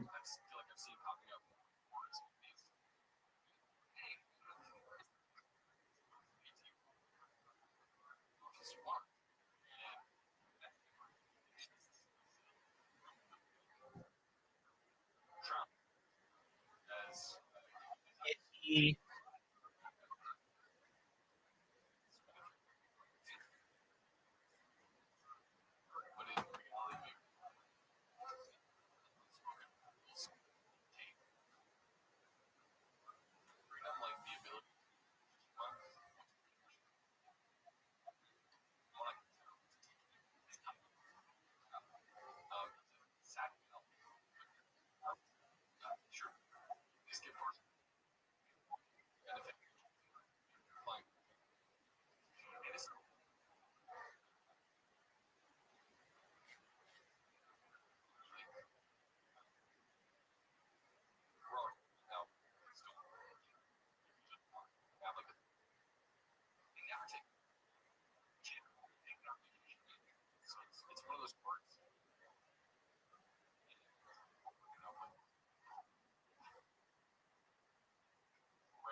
What up, Pam?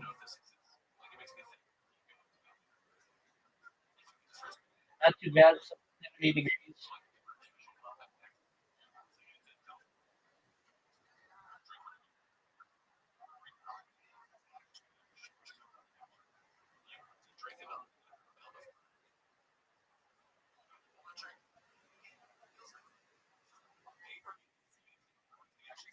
Are you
What kind of food do you like, Audie?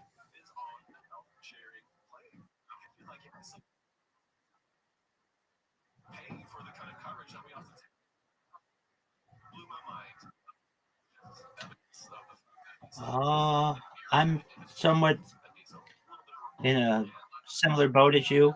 As long as it's kosher, I basically eat everything. My favorite foods, I love fruit. Um, I love pizza. I love pasta. Oh, my favorite food's probably steak, though. I love steak. Um, I do. Yeah, I like Chinese food a lot.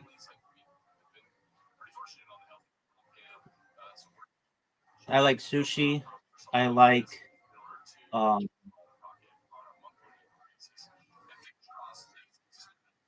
I like I like just about all your major foods that people like generally. I'm not very picky when it comes to food aside from it being kosher. Um, I would say that some of my favorite foods are steak, pizza, and pot. How about you, Audie? What are your favorite foods? Oh, definitely. What kind of cookies do you like?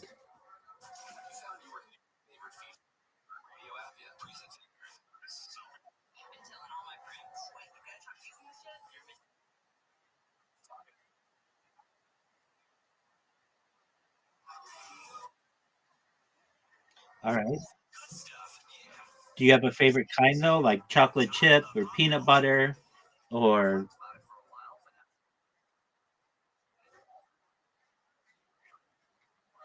okay?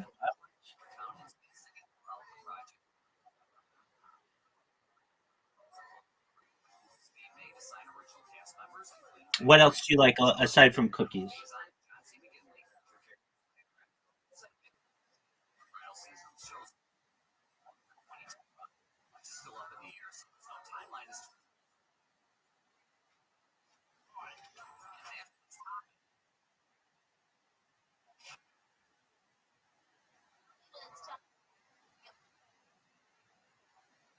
Same here, girl. Definitely. I'm a major advocate of cheese. I can just eat cheese plain. I can eat it in fondue. Yeah, it's amazing.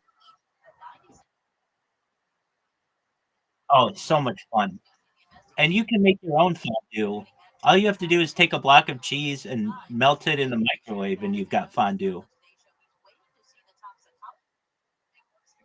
All it is melted cheese. It's amazing. Sometimes I eat too much cheese, and like I have to eat a lot of it, but it can upset my stomach from all the lactose. But I can just eat cheese as a meal sometimes. I love cheese. I mean, I love a lot of different kinds of cheese. I love like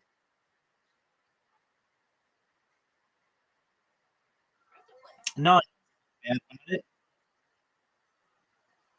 yeah, definitely.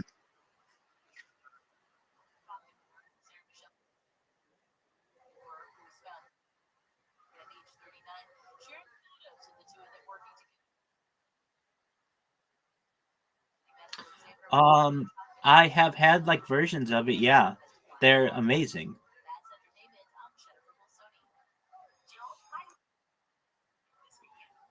Well, Rabbi means teacher. My name is Michael, and my last name is Rothschild.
Audie, do you play any games?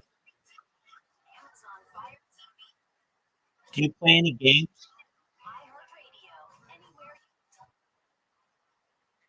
Same here. Same here. What games do you play? Same here. What games do you? Okay. Okay.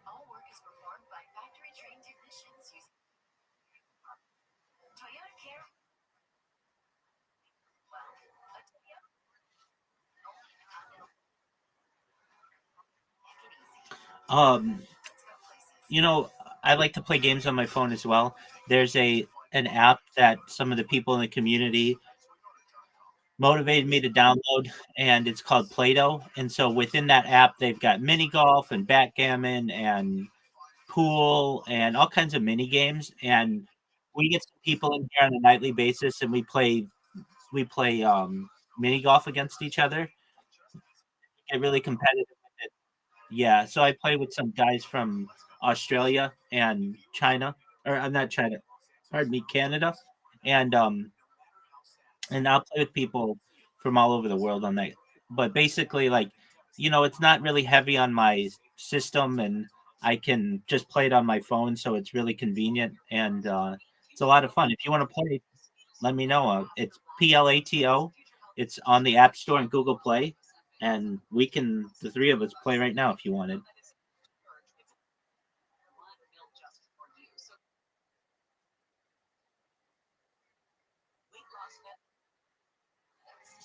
Okay, we'll get. Okay, excellent. We'll play right now, and I'll let you pick the game. There's Uno.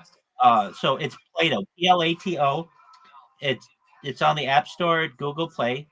Download it. It's really easy to create an account, and then we'll be playing within 2 minutes. There's Uno. There's Karen. There's the Carom.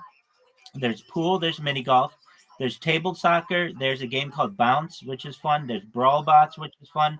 Match Monsters, which is fun. There's bowling, word box, clocks, disco, Ludo, Minesweeper, bingo, Blitz League. There's archery, which is a lot of fun. There's a voice function. There's spades. There's hearts. There's cribbage. There's skee ball. There's row. There's bankroll, which is like Monopoly. There's Viking chess. There's Truco. There's darts. There's chess. There's checkers. There's dominoes. There's sea battle, which is like battle. There's werewolf. There's basketball. There's literati, which is like Scrabble. There's backgammon. There's dice party. There's mancala. There's gin rummy. There's draw together. There's deep thoughts. There's cup pong. Like beer pong. There's dots and boxes. There's Go Fish. There's Texas Hold'em. There's Old Zombie. There's Bullshit. There's Reversi. There's Conquest. Rock Card. Dungeon Tales, which is like Dungeons and Dragons. There's Agents. There's Go. There's The Island. There's Balut. There's Big Two, and there's Smuggler's Den. And there are right now on this app, there are 72,000 there are 72,000 people playing these games. So you can always find somebody who wants to play, even if I'm not available. Excellent. Well, then download the app, and I'll see how competitive you are. Good job.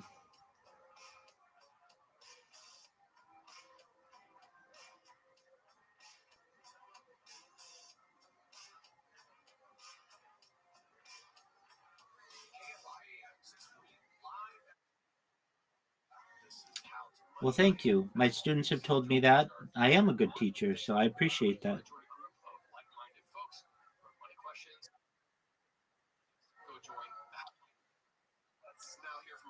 Well, prior to being a certified project management professional, right out of school, I taught school. I taught everything from preschool to high school as a substitute teacher. So, yeah, they've all graduated by now, but I was able to make a significant impact on the lives of a really special group of individuals. So, yeah, they had caps and gowns and all of those things. And then I became an administrator at the academic level, and then became a managing director of a startup in the technological field. Launched apps on the App Store and Google Play, and then from there went to become a certified project management professional, and then had contracts with Fortune 100 companies. The pandemic hit. I had enough money to be able to live my life without needing a job. And so for the first year I did this, I needed a job. But then I've been able to do the remote work thing for now, like the last almost 4 years. And whenever I need money, I have people who want me to complete projects for them, and then it allows me to teach people. In addition to being a live streamer, I have people in here who come to me for guidance quite often. I mean, like on a daily basis. There's one guy who comes in here every day and asks me things about technology because he's studying to get his CompTIA A plus certification, and so I guide him with that, and he will get a cap and gown and such for completing that, or once he's, or at least there'll be some type of ceremony. So yeah, there's some caps and gowns. Formally, do I give them out? No, but the people who certainly graduate from their institutions do.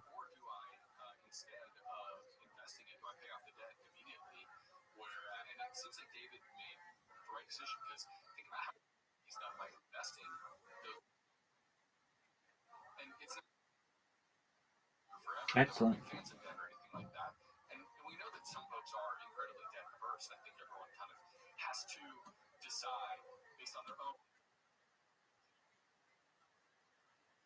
Well, I appreciate that. Excellent. Well, that's what I'm here to do. Has your app downloaded yet?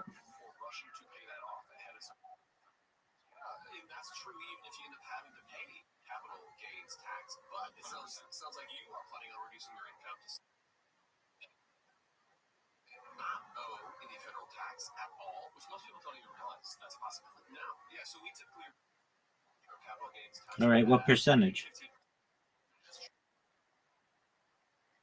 Excellent.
The Rabbi, TheRabbi.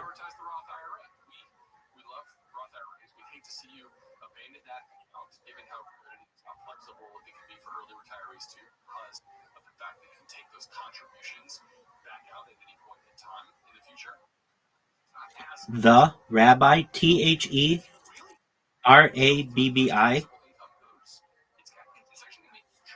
I see your friend request. Excellent. I've accepted it. I'm gonna send you an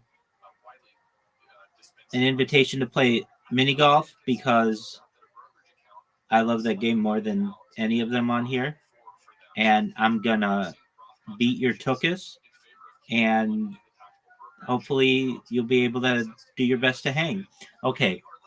So basically, we'll play the first few rounds as just practice. But the way that you play is you pull back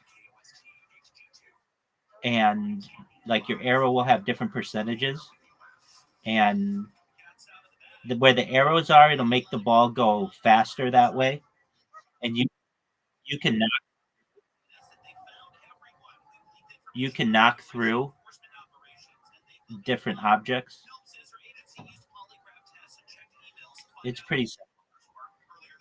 And when we get on, there's some obstacles on some holes that I'll show you.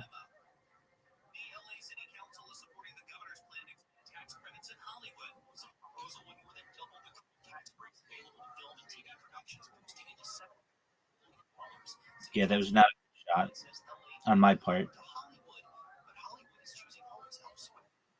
Yeah, so I'm the red ball, and you're the purple ball.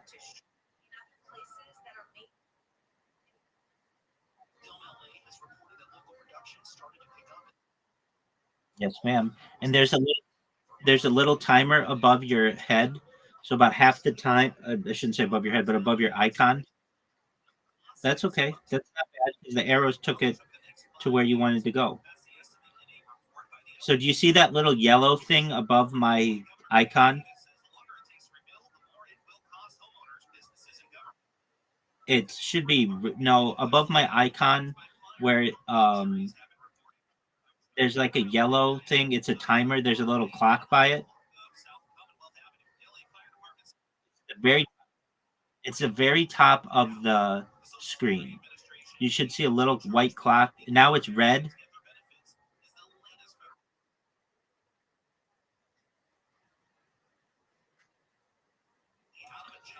Oh, okay. I'm not sure about why that is. Okay, so just know for your timer, you have about 20 seconds or so to hit your shot.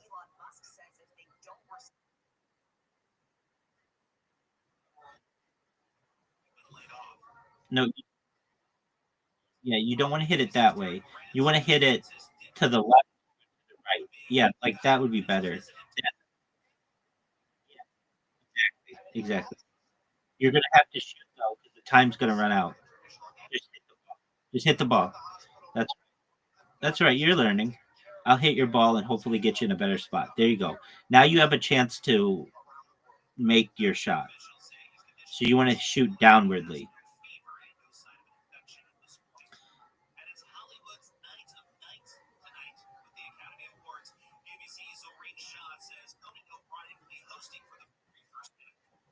All right. So this is the last shot that I get to take on the hole.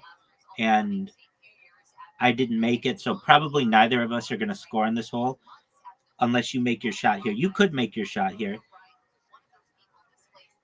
Nope, harder. You want to hit it harder. Too hard. You might make it. Oh, you almost made it. Really good shot, Audie. All right, so neither of us scored. That's okay. There are 5 holes. All right, now do you see the pink stuff? That slows your ball down like bubble gum. So just keep that in mind. And it's like sticky. It's really, it makes your ball really get stuck.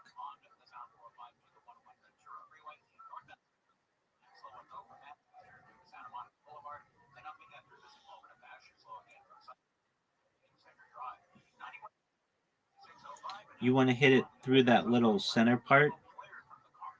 So watch my ball and watch what happens when it gets on the pink. See how slow it goes? Okay. Yeah, exactly.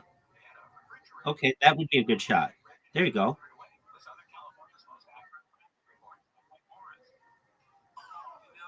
I'll hit it to give you another shot to catch up.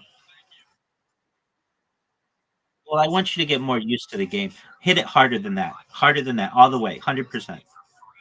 There you go. That that'd be a good shot. Good. That's good. All right. Your turn again. Harder. Harder. Harder. Okay. Good. You let. I know you can't. There you go. Came close. All right, my ball went in. Your turn. Now you don't want to hit. Yeah. Oh yeah. You don't want to hit it. You want to hit it harder than that. Harder than that. Because the pink stuff's going to stop your ball. That would be better. That's good. There you go. Good job. We tied.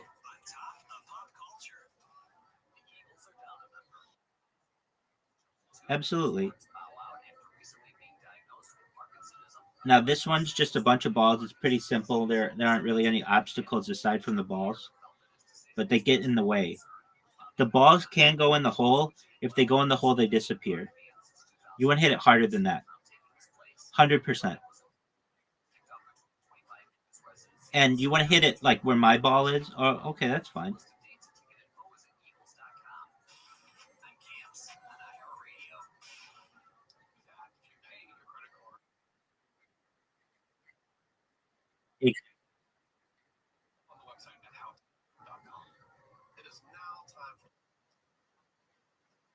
You're good. Now you made it really hard because you knocked the ball over the hole. No, you're good. You're good. That's what you want to do. You want to make it difficult for me. So the big balls won't go in the hole. They'll just go over the hole. The little balls will go in the hole. That's a good shot. Now you could maybe make it. This is going to be kind of a hard shot for me. Okay, I made it.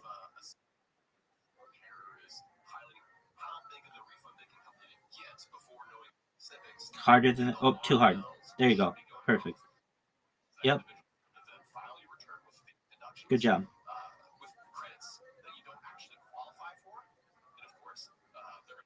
All right, this one is interesting. Yeah.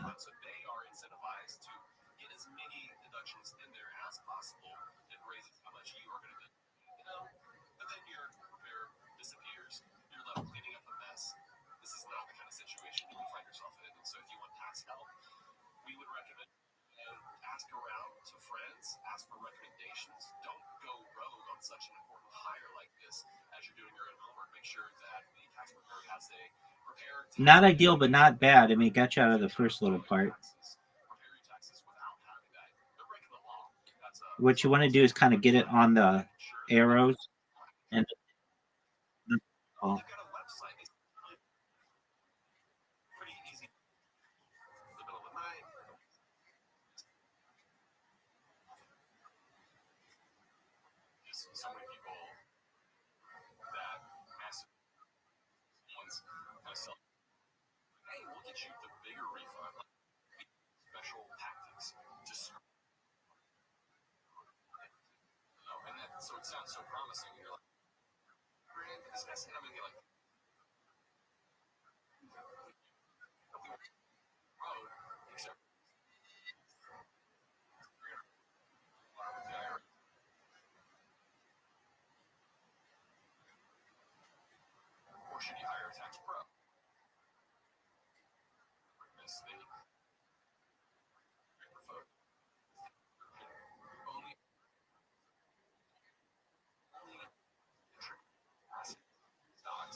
Almost.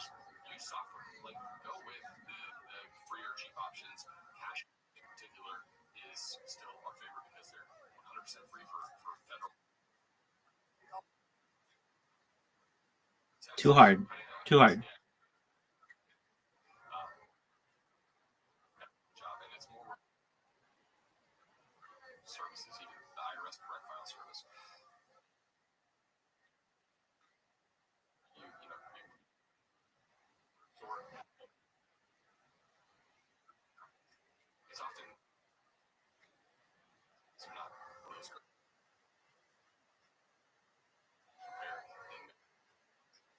Yes.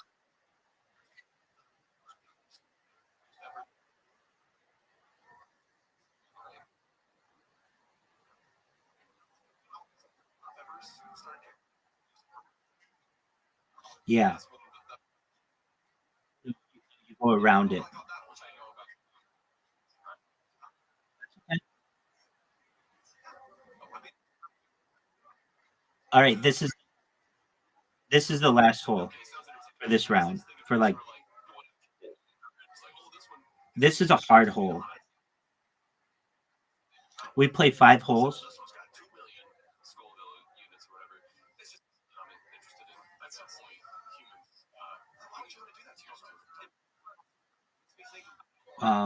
Just there you go. No, you want more of an angle than that. No, no, hit it closer to the wall. No, down, down, down, down. No, wrong way. Wrong way. There you go. Keep going. There you go. That's the kind of shot you want. There you go. Hit it. Yes. Perfect.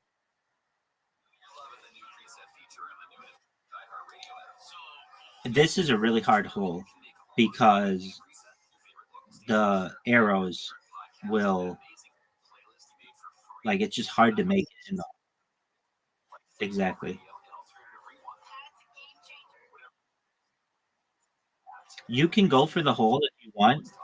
You can make it. It's just difficult, or you can lay up and try to. That would be a good. No, a little more, or you can lay up. There you go. No need to apologize. You're good.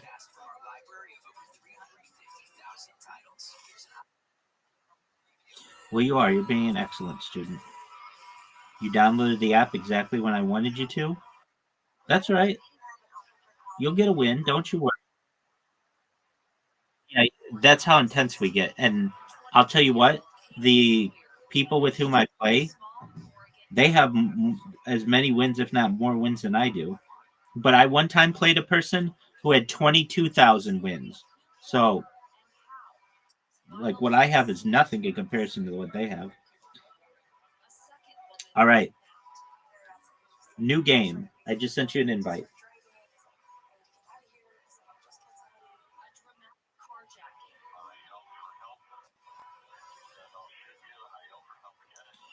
All right. It's your turn. You have to put the ball on the tee.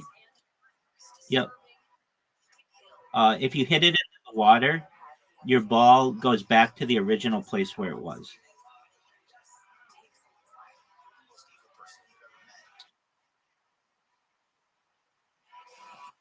Hit it harder.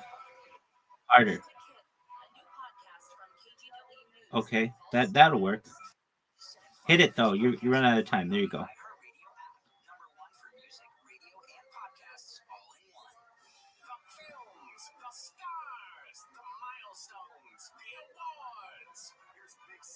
If you can, you want to hit that turkey or something like in that area. The turkey. Yeah, if you can. Nope. Okay, that's fine. But you want to hit it. You can see what happens. We're just learning. But that's a better shot. That's an okay shot. What I meant was a shot something good, something like this. That's what I meant. But even still, we're in a position. Okay, now you want to hit it between. That's all right. It happens. That's all right. I'll waste my turn too. All right, because I want you to have more opportunities to be able to hit the ball. That's how you learn. Okay, you want to hit it between the tractor and the water. To the right. Nope, harder. Yeah, harder. There you go. There you go. Yeah, there. That would be good. There you go. That's what you wanted to do because the sand will slow your ball down significantly. Okay, now you don't want to go all the way. That would be a good too hard. You don't want to go in the water. Too hard. I mean, you can try it.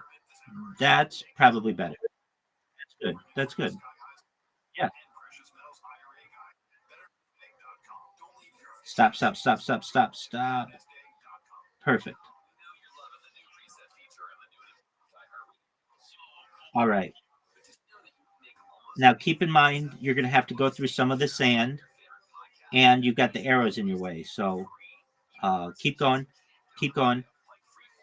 Keep going. And move it more to the left. Yeah, there you go. Yeah, to the left. There. Maybe too hard, but you might be able to get it off. Okay. That's okay. That's okay. You're good.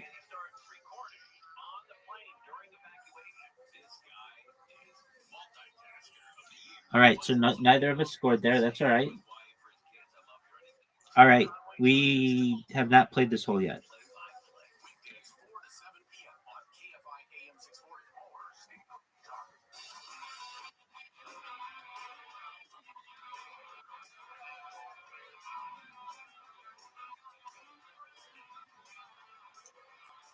You're gonna hit the wall if you hit that. There you go. That's better. That'd be good. There you go. Perfect. Perfect shot.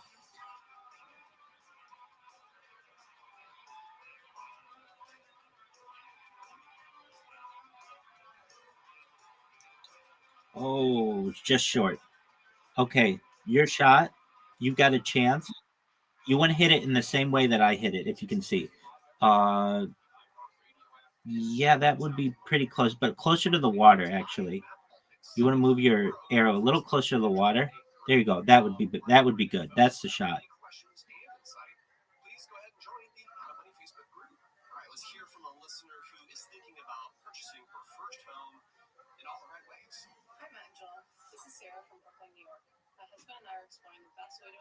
No, other way. Too hard. That's a little off though. There you go. No, you're okay. Ooh, that's all right. Yes, you did.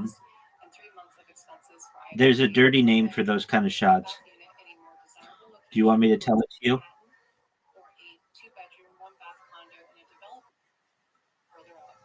A rim shot? Those are called the prom night. All lip and no hole.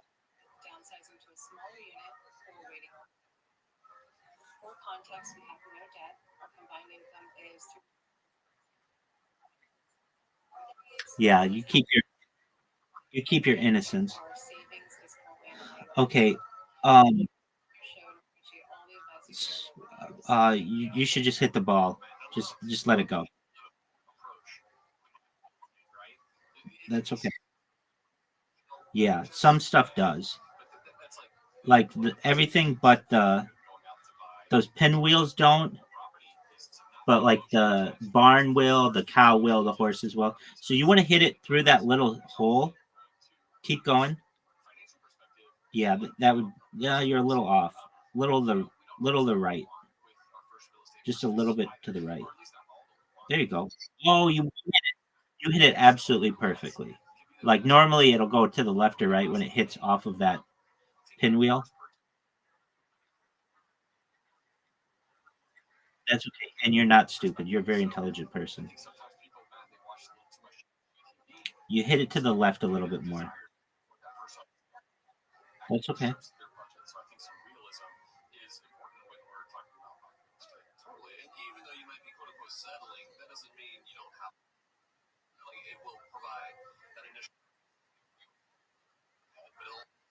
You're gonna have 100 wins. Don't you worry. You've got the time.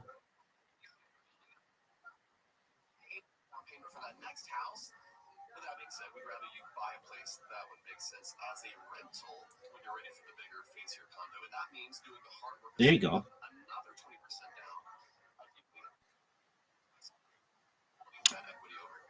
I didn't.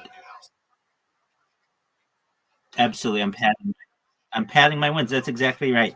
I get people into my Discord to be able to talk to them about futurism and transgenderism and humanism, and then I convince them to download this app, and then I pad my wins. You got me. That's my exact strategy. Okay, so this hole's a little different, or this hole's a little different. You can't see the hole. You have to knock the objects out, the trees, in order to see the hole. I don't like these holes, but they are what they are. So you want to hit the trees. I don't know where they are. It could be any of them. That's fine. That's a fine shot. There you go.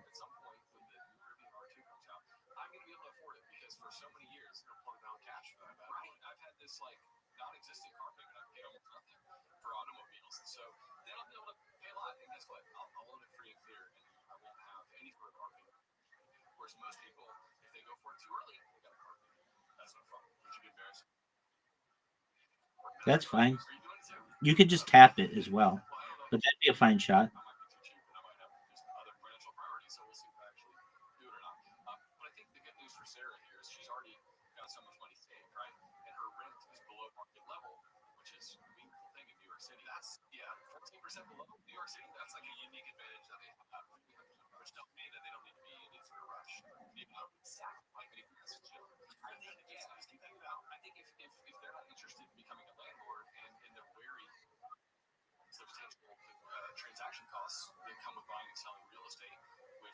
Oh, there's the hole.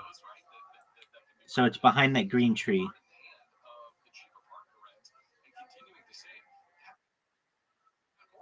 You want to bounce off the wall. Yeah, the top wall.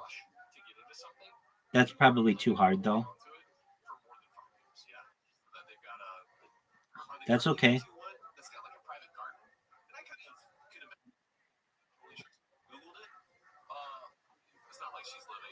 All right, now you have it straight on. I got rid of everything.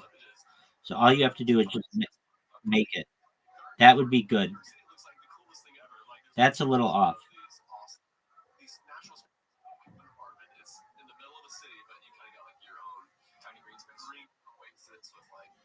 That's right. All right, this one I can just give you a clue. You want to hit it at 50, like 50%, and then just watch what happens to the ball when you do that. It's going to go down these little green things. Now, it didn't do what I wanted it to do. I wanted it to go through all of them, and it did not. So, I should have said that you want to do 50% if you're at the if you're at the very front of the tee. Since you're not, you might do 51% or 52%, something like that. Okay. And you want to let the arrows kind of do the work for you if you can. So like, but it's not ideal. But so yours, you might want to just blast it. Well, you could do that, but it's not going to go very far. That's okay.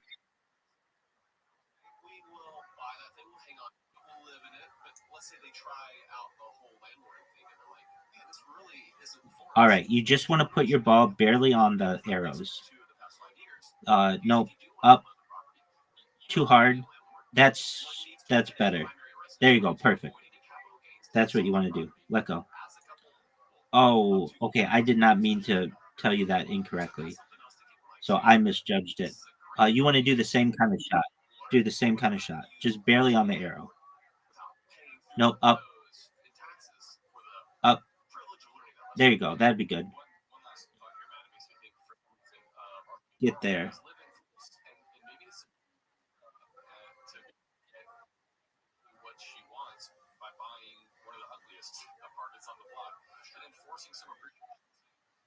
Fancy. Keep going, keep going, keep going, keep going. Oh no. Okay, so again, you want to just barely put it on the arrows. That would work, but you want to hit it harder than that.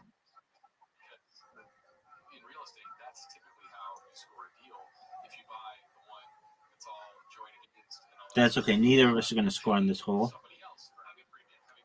And we can play a different game when we're done with this one. I want you to see what all the games are. That's a good shot. Get there, get there, get there, get there, get there, get there, get there, get there. All right. Very well. All right. I'll let you pick the game. So, do you want to play Uno? Do you want to play pool? I'm not good at pool. If you want to beat me at anything, it'll probably be pool. Do you know how to play pool, like 8 ball?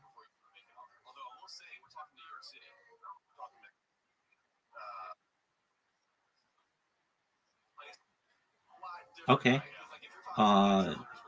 We could play Uno, Carom, pool, mini golf, table soccer, bounce. Bounce is really hard. We'll play that. I'm not good at it. So basically you just tap the screen. I'll send you an invite and we'll play a practice round. So basically, do you see how we're next? It says race starting in 5, 4, 3, 2, 1. Okay, what you want to do is just touch the screen, just like tap the screen, and your ball will start to move up. There you go. And your ball has to go through the right color or else it gets rejected. So exactly. So keep tapping faster and faster, faster and faster, faster and faster, faster and faster. What color is there? You go. It's really hard.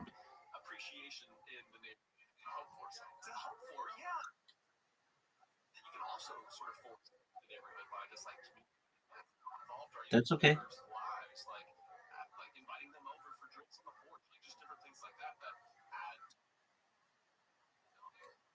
No, you have to wait for the right color to go through and then keep going up. There you go. Keep going. There you go. And then once you get to like past that line, it's a checkpoint. You you don't die. You just the checkpoint is cool. There you go. That's okay. You made it past the checkpoint.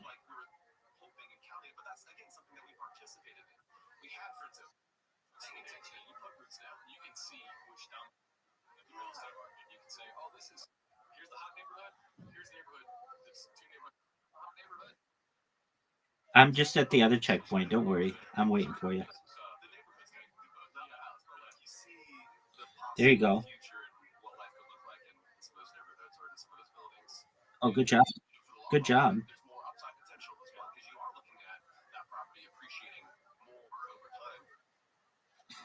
Right now I'm green.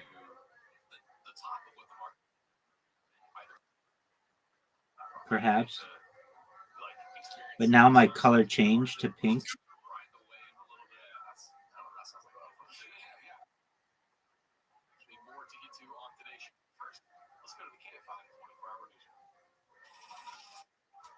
Okay.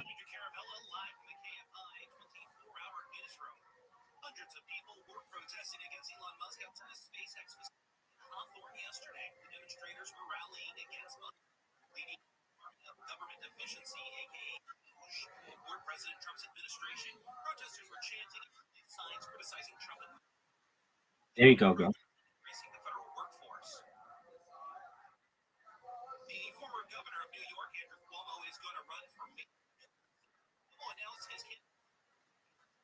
I'm here to help you. I'm just one level ahead of you, and I'm waiting for you.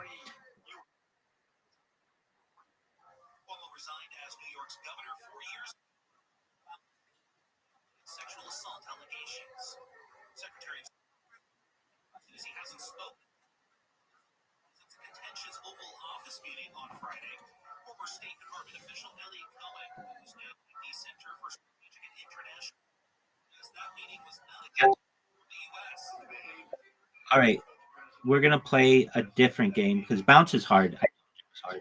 Okay. Um, there's this game called Disco. I'm not very good at, but it's really easy to learn. And so I'm gonna send you an invitation, and it's pretty easy.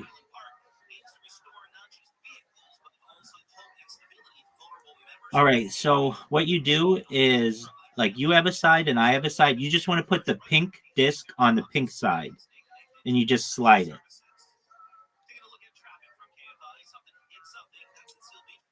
There you go. But you want to just put it on your side. So like just like that.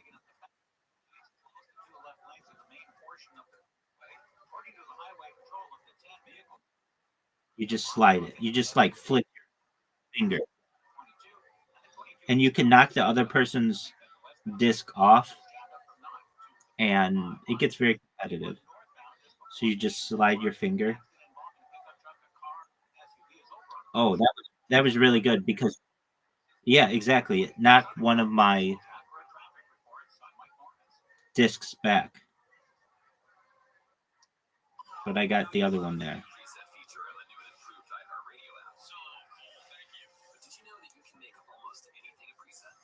Oh, good job. That got me one less point. Oh no, that's not a good shot. My finger slipped. Oh no. That was a perfect shot because it gave you a point and made me lose points.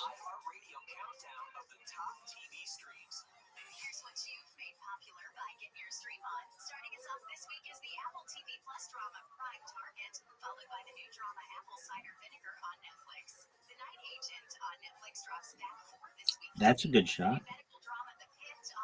So you have the lead 1-0 right now. Oh no. Okay. So I knocked mine onto your area, but your disc is still on my area.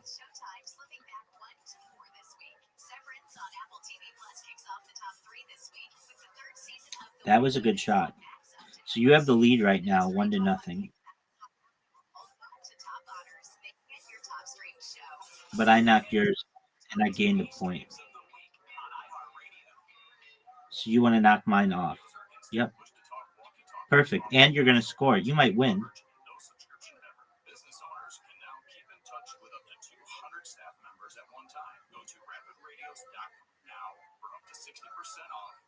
All right. It's a playoff because neither of us scored. You want to put it where the X is. So it's going to measure your distance from the X.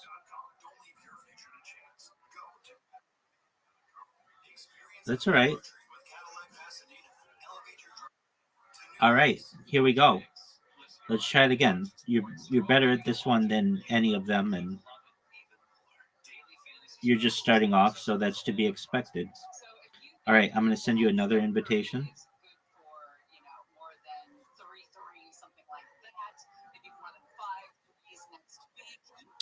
All right, you're up first.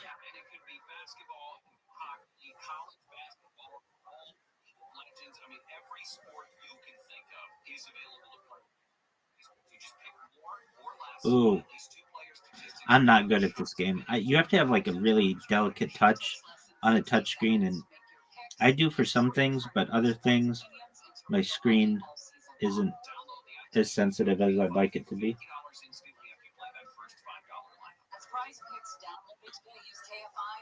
Ooh, that's a good shot. So if you have a smaller disc, it's harder to move the bigger discs. Ooh. Oh no.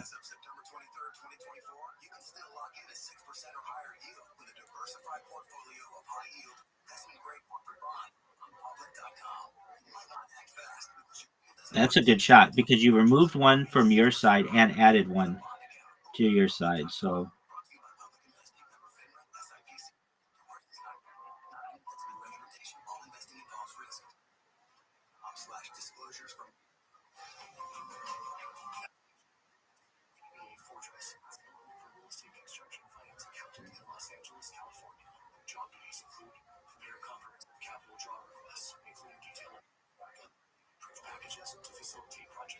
that's okay. It's still 2-2.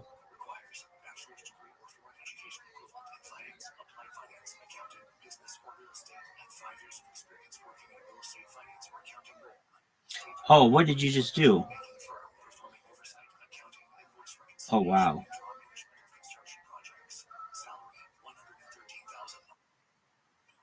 Am I a real person? Yeah. Are you? Beautiful. All right, so you knocked me off. That's not good. You're going to win, I think. Hey, you got your first win. Good job. You're welcome. All right. Well, you're a good student. All right, here we go. I get to go first this time.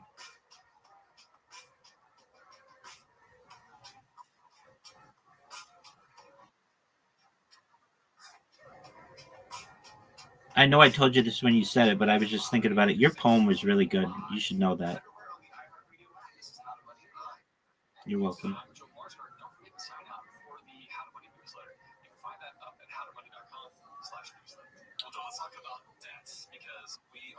All right. Ooh.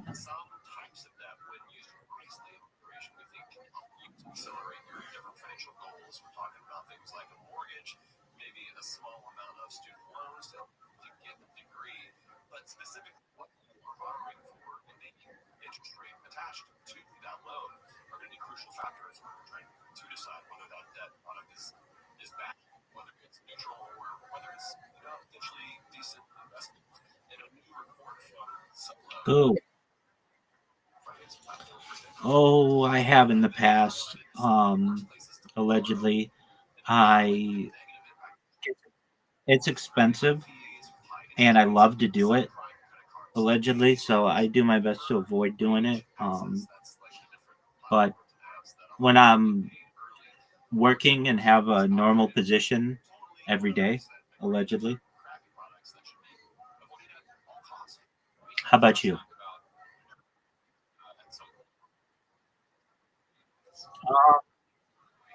Yeah, I mean, I don't want to endorse any type of behavior, perhaps that people may not always agree with.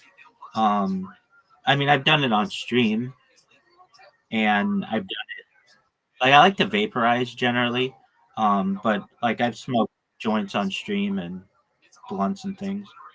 Um, how often do I do it? I haven't done it recently just because I like to do it too much. Um, but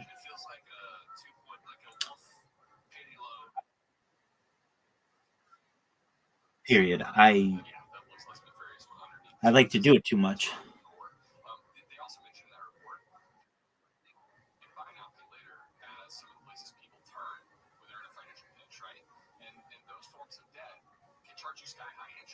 That's a good shot. Yeah, I'm in agreement with you. Um, but I could like have a vaporizer in my mouth. If let me put it this way to you, if they ever are able to create a cybernetic being that could have a vaporizer in its mouth all the time, I would like to experiment with that for my next iteration of humanity, whatever we become. There you go, girl.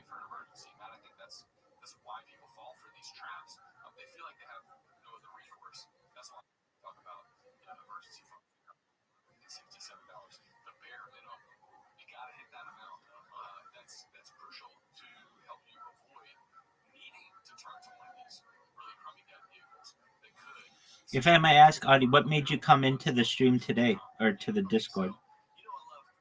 Were you just bored looking to see what was up?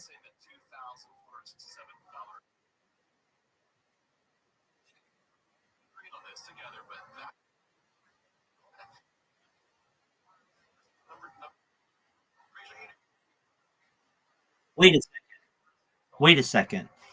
Oh, no way. You got a private message from me on Twitter? Oh, you got it. Did you get it from some? Wait, did it have my driver's license in it? No way. You got my invite. Yeah, it was. Oh, my word. I could give you. Yeah, it was the real me. No, you have no idea. Oh, no way. My plan is working. So what I did, no wonder. Okay, so all the people in Harry Potter Sonic 10 Inu who are following that account, I sent a message to, and because you're, oh, no way. And because you're following that account, it included you in that list. No way. So you had to be like, pardon me? Probably Harry Potter Obama Sonic 10 Inu Returns.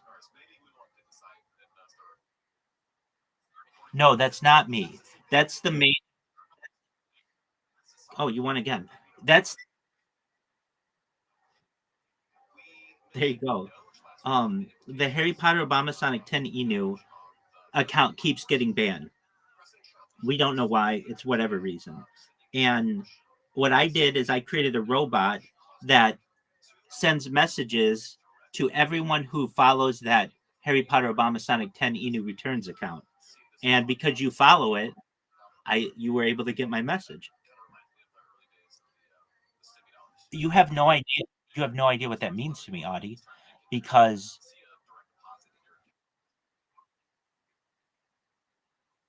I do that. But and I'm getting more and more people in here from that strategy, but I don't know if it works or not until people actually come in here.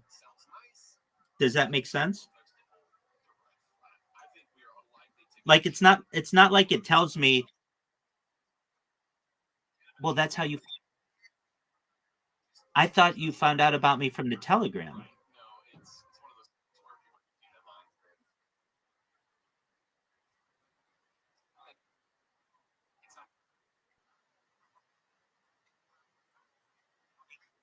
Exactly. I know what exactly. You knew me from the Telegram, but you didn't like and I sent you a message. That's amazing. Oh my word. I could You made my day, girl. You made my absolute day. Look at the smile on my face. Thank you. Thank you for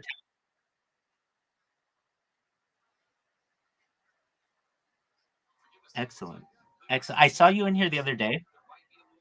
I was adjusting one of my computers and I saw that you entered. This was just like yesterday or something like that.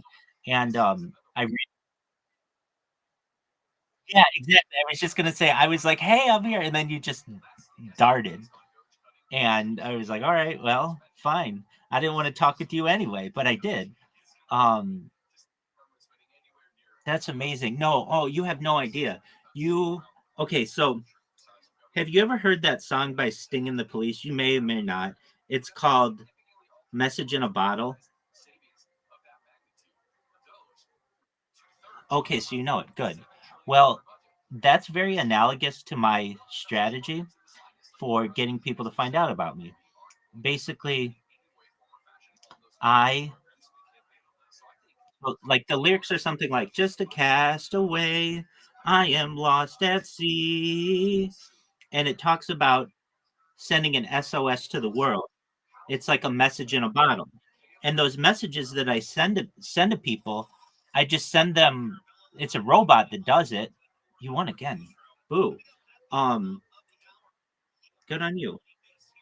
Oh, I can't believe that. I can't believe you have no idea. So people are getting my messages. So um before we play again, let me just tell you this.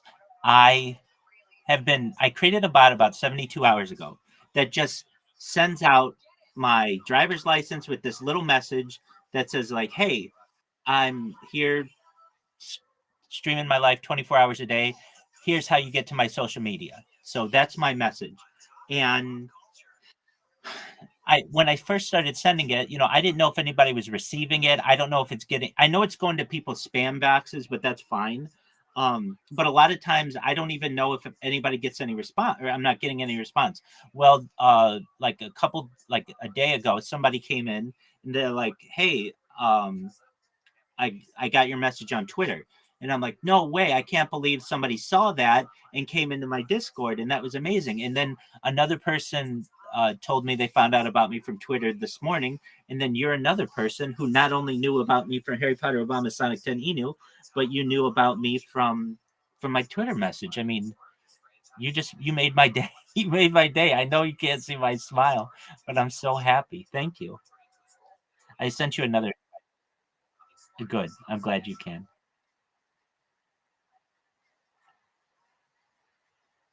Well, it's still there. So I know that my plan is working, and I just have to keep this robot going, and pretty soon everybody will know about me, and that's amazing because I want to make a difference in the world. and I have more data online than any person in global history.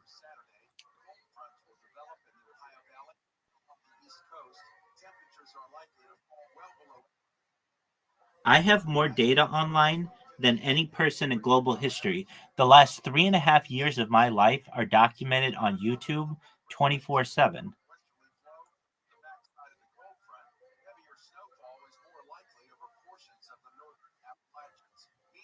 Does that make sense?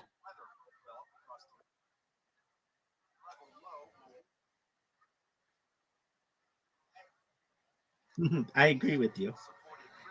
I'm surprised more people don't do it. I mean, I understand that, people have their own fears, but I generally in my life have only treated people with respect. I've never cheated on a girlfriend or never did harm to a friend or anything like that where I would feel that they would, want to attack me maliciously or something like that. I have been a very good boss to people. I've been a very good teacher to people. I've been a very good observant Jew. And so I took the plunge 3.5 years ago to start live streaming my life. And it's it's like you being in here. I've described this before. It would be like I were a navigator at sea exploring. And the first thing that people would find, like for example, Christopher Columbus, when they knew they were approaching land, they could tell because they started to see birds and they started to see like leaves in the water. And you're like a bird who I know I'm getting closer. You are, you absolutely are. Like, and I'm getting closer and closer to land. And once we get to land, everybody in the world's going to know about this. And okay, so you want to get it as close to the X as you can. You get one shot. That's pretty good. 32 millimeters. Oh, mine's farther, I think. 21 millimeters. Nope, I got you. Oh, you have made my day. I mean, just not only have we had like a really good conversation and such, but the fact that you found out about me from Twitter is like I'm over the moon.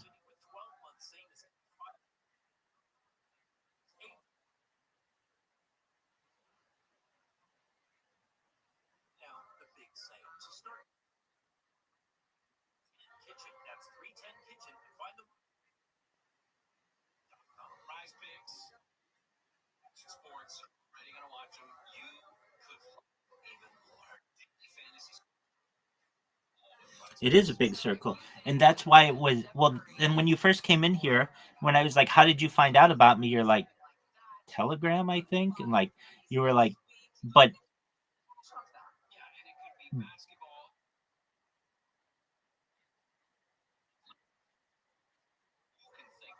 well, stalk away. You're not alone. And I'm going to be perhaps the most fascinating person to everyone on Earth someday. So you're just ahead of the curve. And I don't mean to say that because I'm so interesting, though I do talk about a lot of interesting things. But it's the fact that you can go back in my life and watch it. I have more content than any person. It'll be very exciting for people to see what life was like and all of my struggles and the challenges that I've had to overcome to get famous. You should know this, Audie. You're going to be very famous. You're going to be very famous yourself. Your grandma's going to be famous. No, well, you're going to be famous on Earth. Your grandma's going to be famous on Earth. I don't think she. I don't know if she'd be able to comprehend how famous she's going to be, but she's going to be extremely famous. I mean, like biblical famous, like people who were in the Iliad or the Odyssey famous, or the Epic of Gilgamesh kind of famous.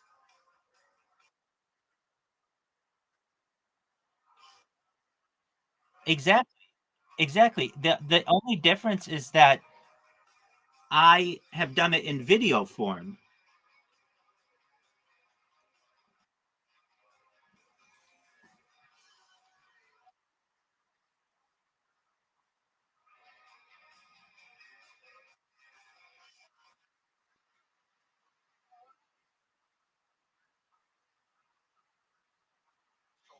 Exactly.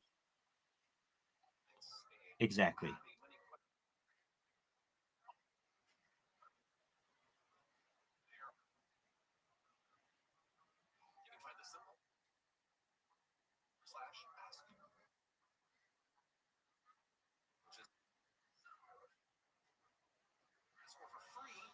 Con- There's a phrase that I use: content is king, and I'm making it true today.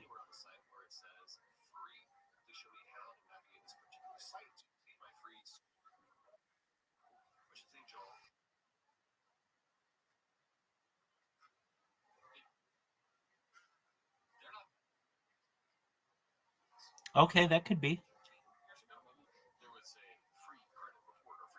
I love history.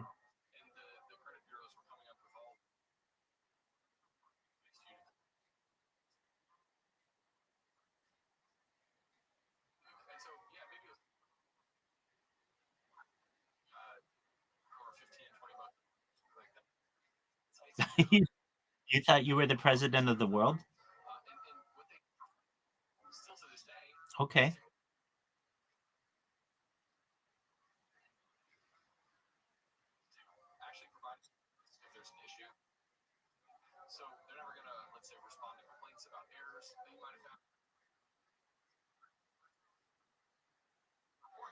Well, that's okay. We all do that.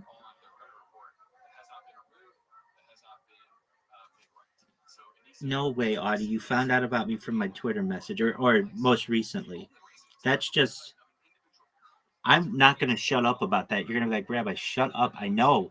I shouldn't have ever told you that I found out from your Twitter message, but you have no idea because I just don't know if people are receiving this message. But now that I know they are, I mean, I knew because somebody told me a couple days ago, but I didn't know if other people were getting it. And I know it goes to your spam folder, but I send out like 1,500 or like 4,500 of these messages a day. Yeah, that's okay. The fact that it works is wonderful. Well, I shouldn't say that. It depends how you have your account set up. By default, now you can't send messages to people on Twitter, which is unfortunate because that's a great way to communicate with people, but they wanted to limit the amount of spam. If you do turn on spam or if you do turn on messages, you can either just receive them from your followers or from like premium accounts. Since I just use like regular accounts, my messages generally go to just people's spam boxes, but that's oh, you beat me. But that's okay because all I want to do is get the message out there. So if I send out, let's say, 10,000 messages a day and 100 of them are actually read, that's a wonderful thing because I'll do that day after day after day after day, and more people will know what I'm doing.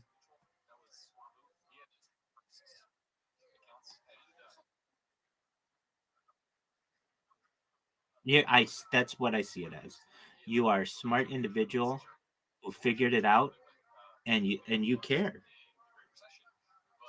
And that's wonderful. You made my day.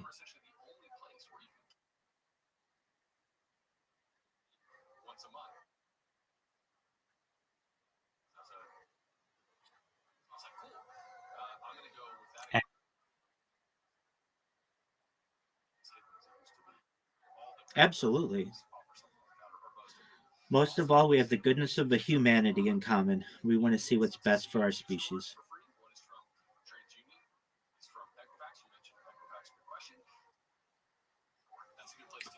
That's okay. We can help you unite with her if you want. That's okay. We can help you reunite with her if you want. Absolutely. I know that you've had exactly. Would she accept your telephone call?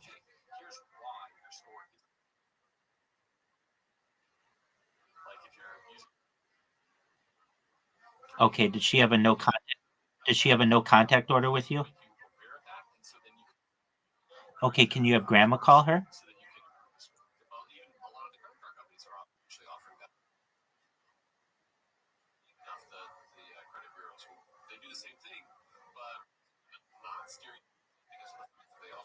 That's okay. Okay. Is your brother? Do you have a no? No, I'm an only child.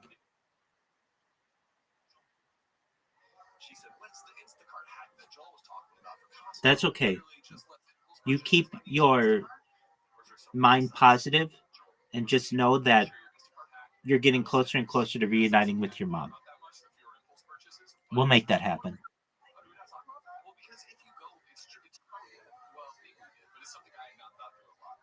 I can hear it in your voice. You want to talk to your mom again in a normal way, and we can make that happen. It's just a matter of time. And I really mean this. I think you'll talk to her later this year.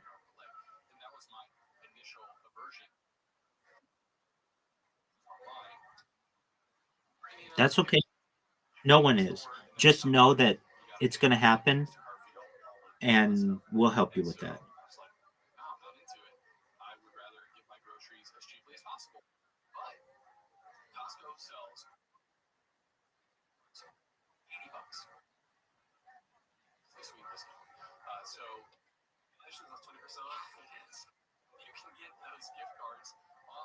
It's okay, Audie. Absolutely.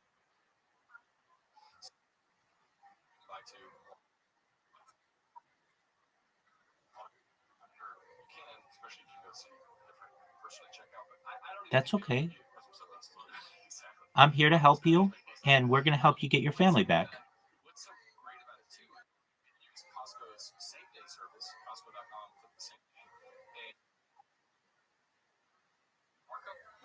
Okay, what happened with aliens, Audie?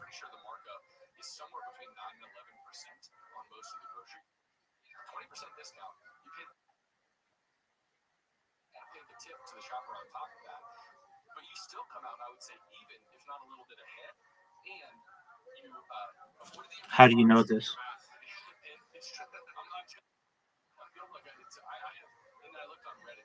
How did you see it?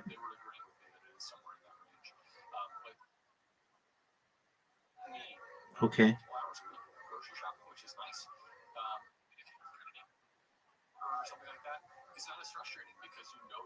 Do you think your mother is an abductee?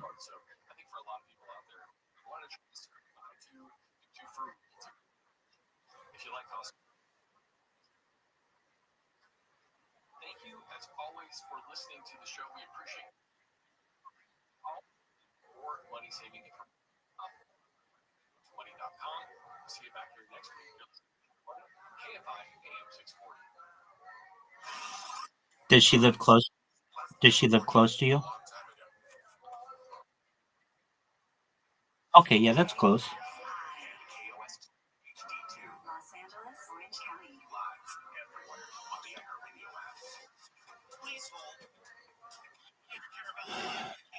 I can.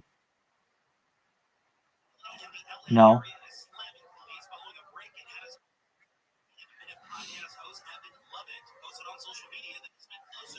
Being an only child, I always wanted a brother more than anything. And because I have one, oh, good shot. Good shot. You beat me. Good job. Because I never had a brother, I always wanted to be really close with my friends, and I would be. But the thing is, they had brothers. And so I could never be as close to them as their family. And that's always been difficult for me.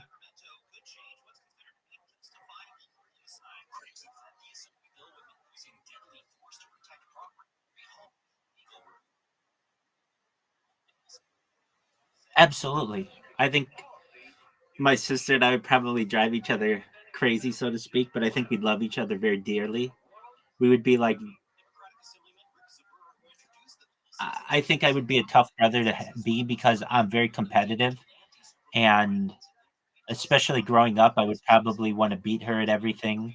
I'd want to beat my brothers at everything. And I can just tell you this because I have close cousins who are boys and girls, and I would always want to beat them at sports or at school or at any game we would play.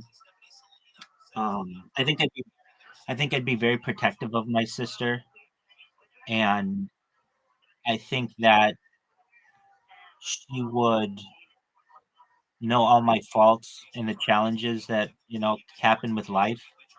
I think that she would be a beautiful person inside and out, and um, I think I would really like to see my sister become a mother and have a family of her own.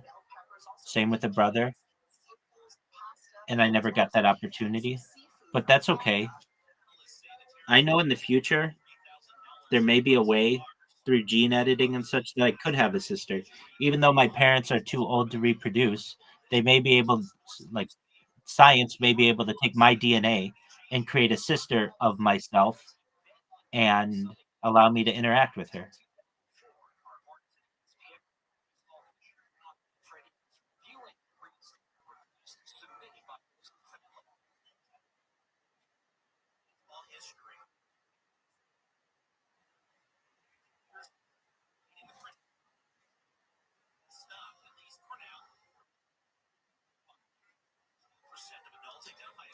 That's what I would think my sister would be like, a girl me.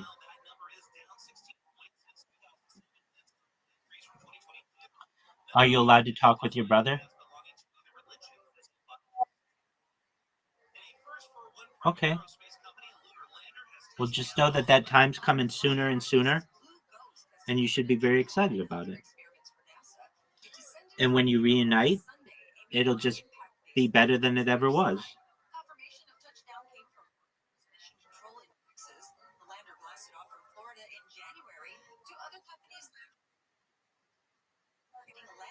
I think so.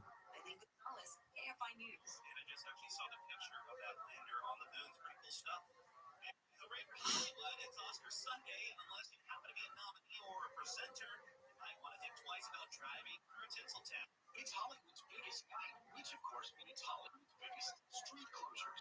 Hollywood Boulevard is closed between Wilcox and El Cerrito, and Highland is shut down to through traffic between Sunset and Franklin. And the Oscars are even more traffic on the streets of Tinseltown as people head to all these after parties. Also, temperature across town rivals flippers between on the lenders. With your weekend to watch out for troubled spots, we'll pull PFI News. After parties for Oscar Sunday. Of course, I'll have to tag along with you. Trouble on the 405. Let's go.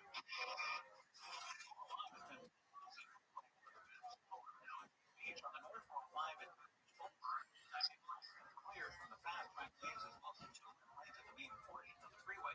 Up to 10 vehicles were involved in this smash up, including truck and an SUV. You can have it back up to Beach Boulevard. Traveling farther north on the 405 and Sherman Road is before the mono.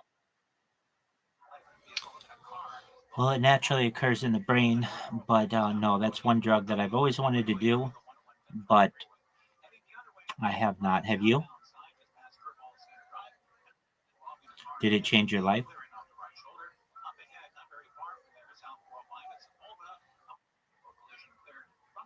What happened?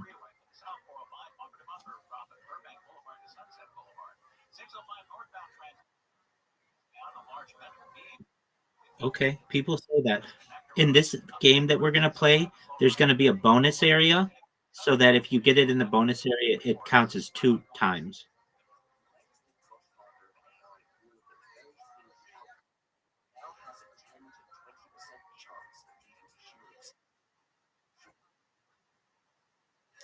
Did you get to interact with the beings?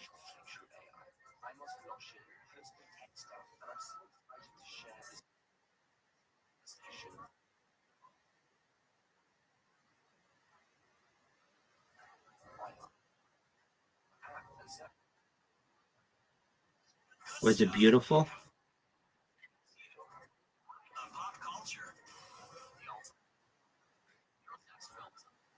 That's a really cool way to put it. Deviously beautiful.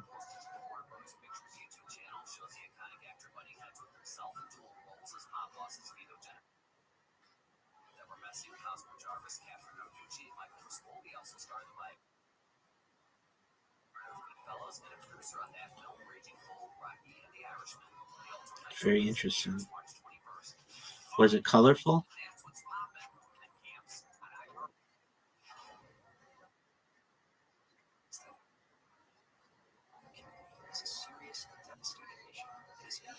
Would you do it again if you could?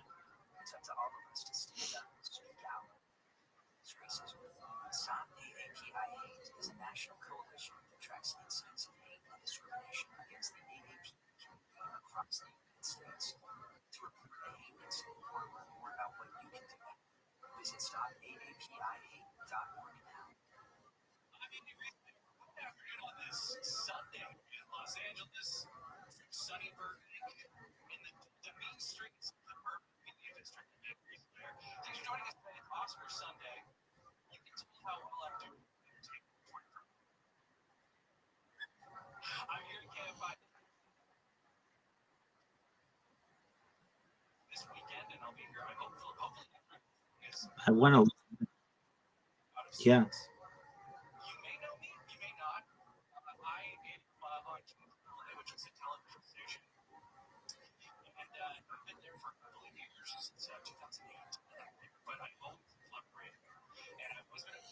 You want to try another game? A different game? Absolutely. Let's play. Let's play darts.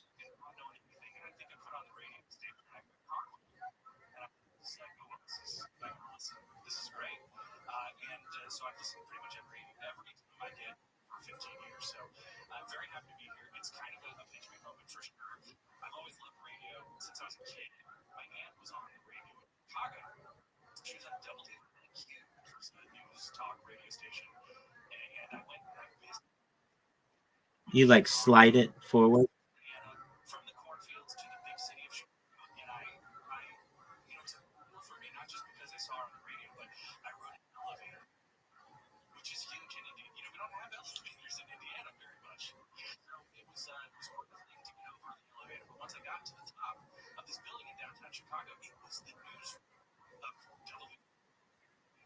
All of them.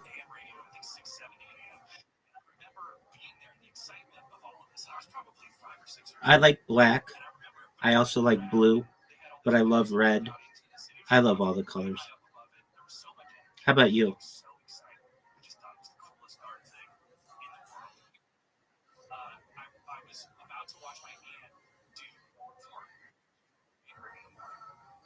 Red's a beautiful. I love pink as well. It's not always seen to be.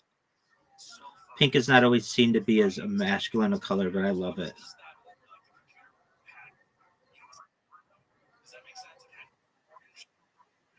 I agree. Right. You know what I mean. Society genders them.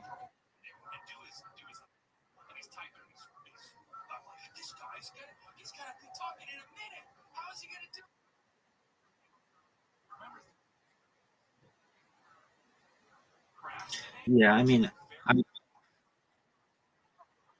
no, I love women.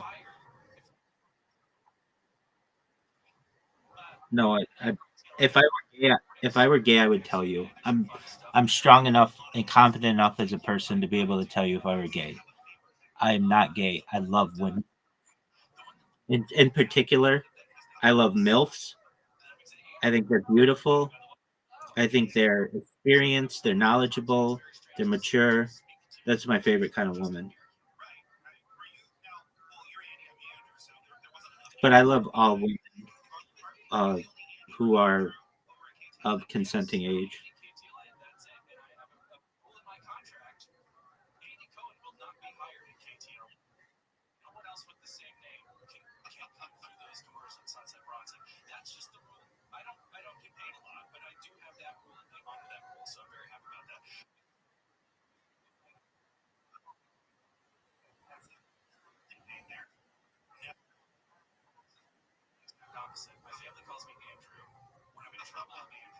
That's a great question, Audie. Well, let's discuss it. I would say that I love everyone on Earth, but I haven't ever met everybody on Earth. So I think you can have love for people who you've never met. Sure. So the goal is to get it at 0, and if you go over, you bust, and then it's the other person's turn. So like right now you have 88 to go. If you got 89, then you would bust. So I checked out, I reached 0 points, and I won. That's okay. We'll play something else. Um Here, do you ever play beer pong? Okay, well, we'll see how good you are at digital beer pong. Okay, but when you talked about love, is it something that yeah, you have to work at it. Have you ever played the game The Sims? Okay. Do you know how like your characters like I think The Sims is a very accurate analogy or representation of how love works. Like basically you start generally without this the sim in your life, and then all of a sudden they appear, let's just say, like as a neighbor or a friend or someone from work. And hey, good job. You got the balls back. And so what you oh, you bounced. Balls back. Wow, you haven't missed yet. And so what you do is you have to initially have attraction to a person, and the more time you spend with them, the more of a relationship you build if they want to. But then if you ignore them, they will not love you as much anymore, and you'll eventually fall out of favor with them. So yeah, you do have to work at love, and it's a continuous it's a continuous struggle that you have with someone, but it's a very beautiful experience that you can have with people as well.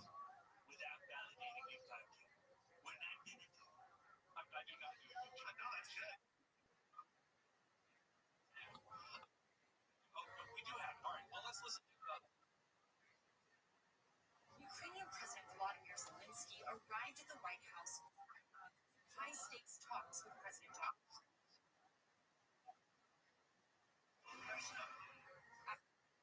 Office, an astonishing exchange with your world leader.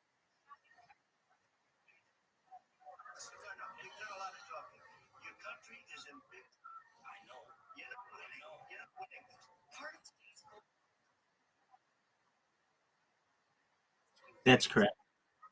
So you can love someone as a friend and not be attracted to them. If you're talking about romantic partners, though, attraction certainly helps. You may just long you may just be a person who longs for physical connection with someone, and maybe you're not attracted to them, but because your body longs for pleasure, you initiate attraction to them.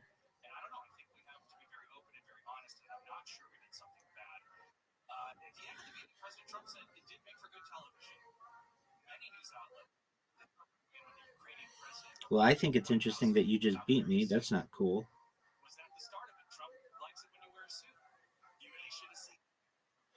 It happens to the best of us.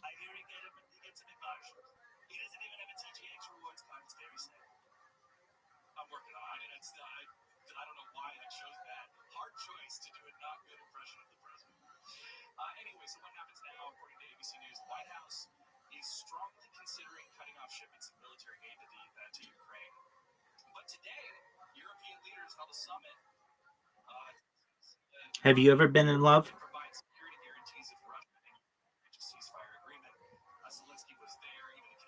Did you like it?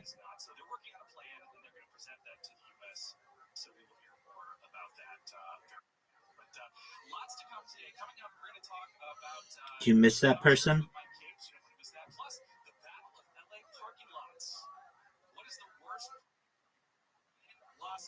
Oh, very well. With whom are you in love, if I may ask? Oh, you're married. Okay, well, then get him in here.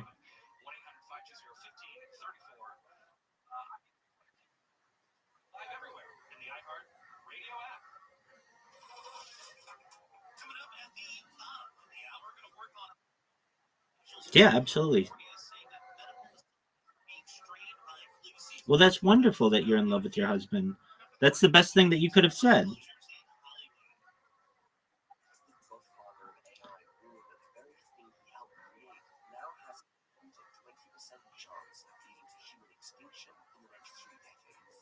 For how long have you guys been married?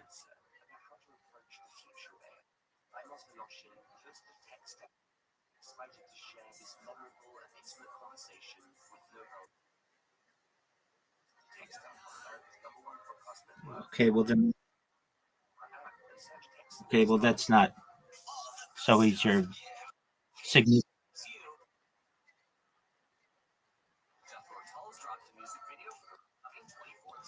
Okay, well, terms like husband and wife are just societal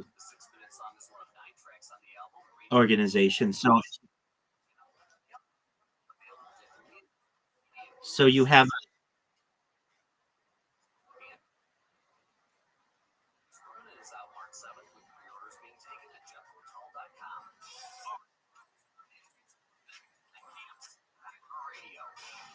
tie break.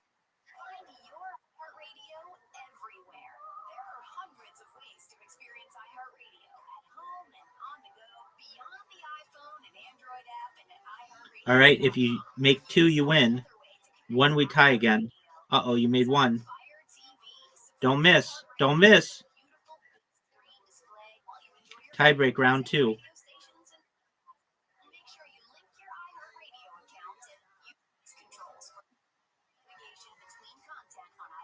Boo.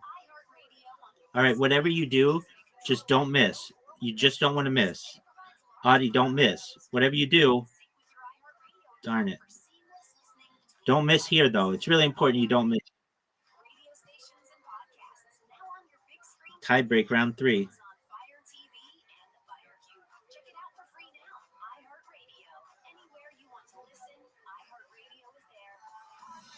I just keep making one, as do you. Whatever you do, though, don't miss. Just don't miss. Oh, that was unfortunate for me. All right, don't miss or you win.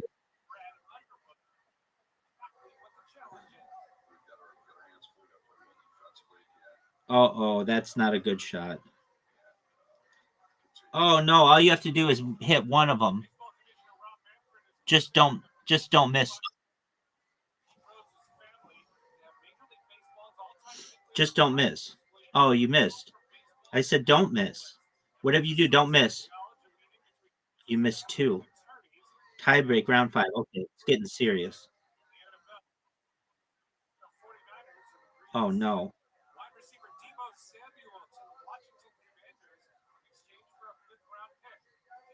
Uh-oh. All you have to do is make just Audie, just don't miss. Don't miss. Just don't miss. You missed. Don't miss here though. I'm a competitive individual. I told you that. All right, come on.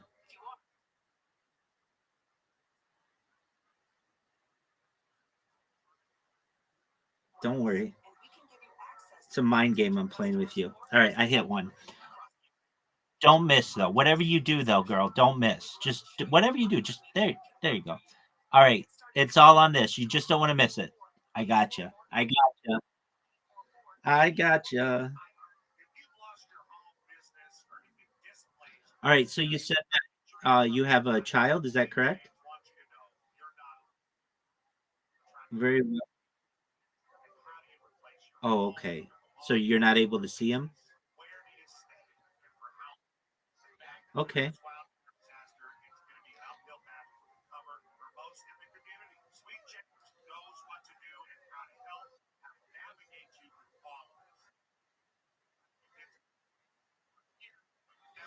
You'll be able to see him again. Is it a boy or girl?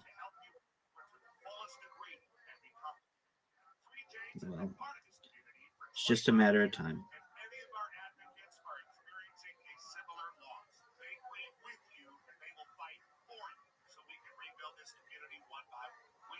Oh, that was it. It's just a matter of time.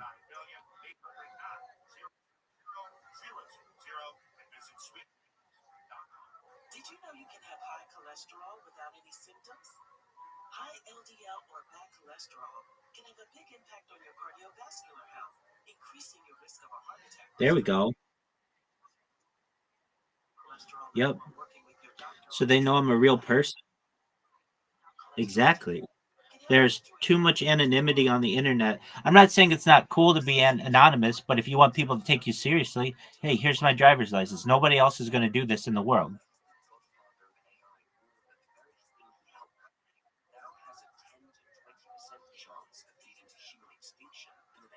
Then people know who I am. They know where I live. They know all my driving history. And they're like, okay, well, I know this person better than anybody else is going to be able to show me on the internet. And then I'm not just some random person who, like, just is an influencer who's trying to hide. I'm here and I'm a real person. And also then they don't think I'm a robot. They know like I'm a real person. So yeah, I could see that. I mean, how else could I prove otherwise except by interacting with people? But like everybody on the internet thinks that everything's a robot, especially with AI today.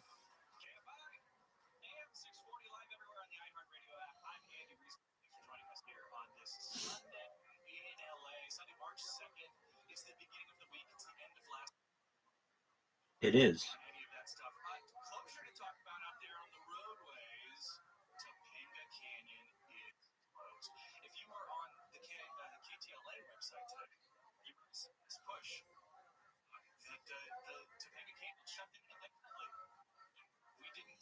Gotcha again.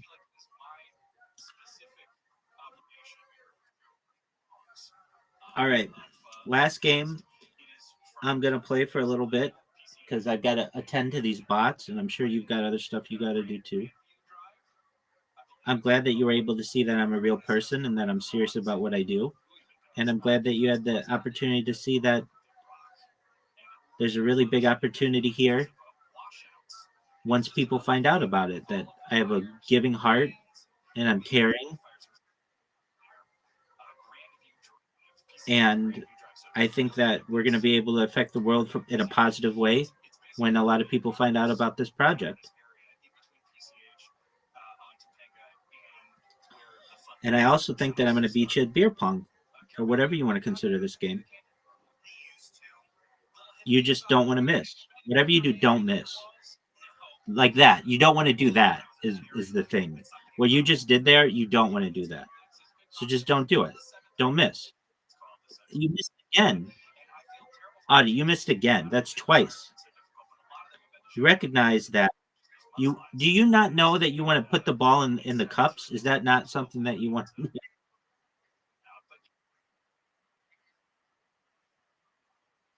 Oh, okay. That's a wonderful, wonderful thing. I appreciate your giving heart and how much you care about my self esteem. It's really appreciated. Thank you. Make it. Make it. Oh, that's. I am. I am up by two. All you have to do is just put it. Oh, there you go. All right. I have the lead on you by one cup. I'm going to make this an amazing shot. Hopefully. Way too hard. There we go. I'll take I'll take that. It's your turn. You're down two. You have to make the shot. And you did. If you make this shot, you take it to overtime. Oh. Oh. There's still a round left. Apologies. One, two.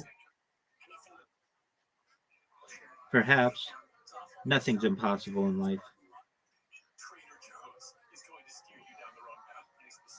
I got you, girl. Yeah, because there's time travel, perhaps, with advanced physics, and so you could go back in time and fix stuff. All right. Yeah, there is, girl. Okay. We don't have to fight. That's fine. I want you to know how much I appreciate you coming in here. Now you can see my face. Can you see my face? I'm so happy that you came in here. You have no idea for the conversations we had and the friendship we made, but most of all, because you tell me that that most of all. But in addition to that, you won't believe what?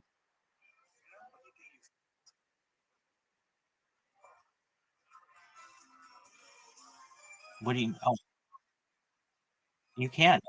Absolutely. You don't have to go now. Stay. I'm gonna watch. I just have to work on these bots for a little bit, but watch stand up comedy with me. These people, some of them are really funny and some of them bomb. Please stay. I don't want you to leave. I'm here for you.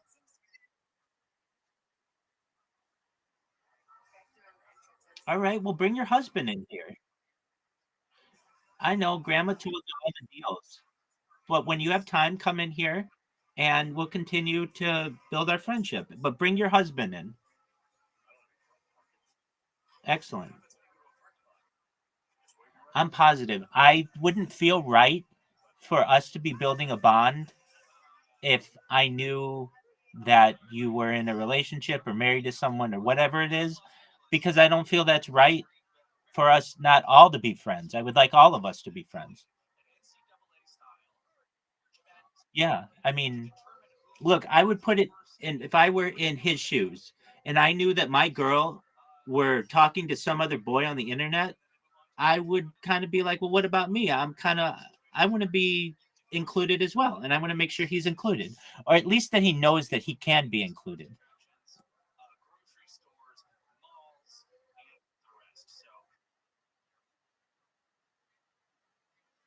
Exactly. I mean, imagine your guy.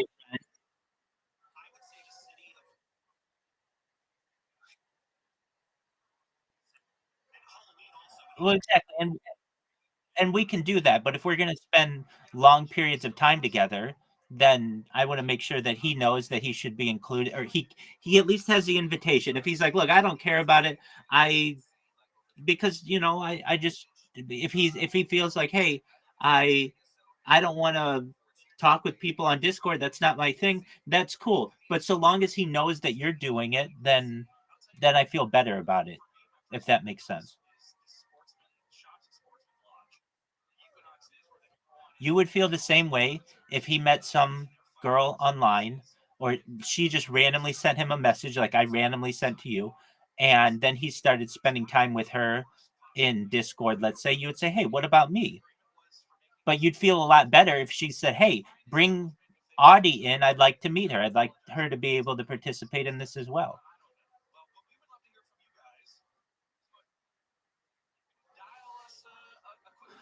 Heck, I even wanted to talk to grandma. I know you don't want me to, but that's fine. I want everybody to know about it. But that's okay. Did you know tomatoes are 99 cents?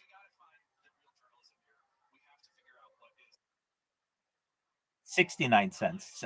She said something like that.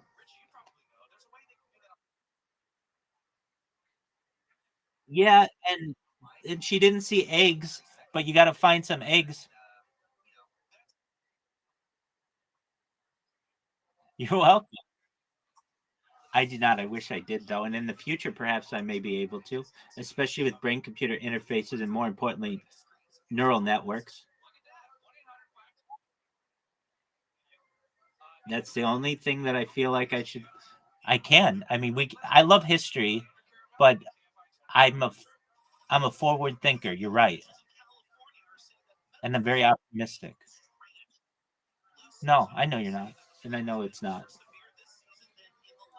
Audie, you made my day, though. You really did. I can't. I'm so happy that people are finding out about me from my bot.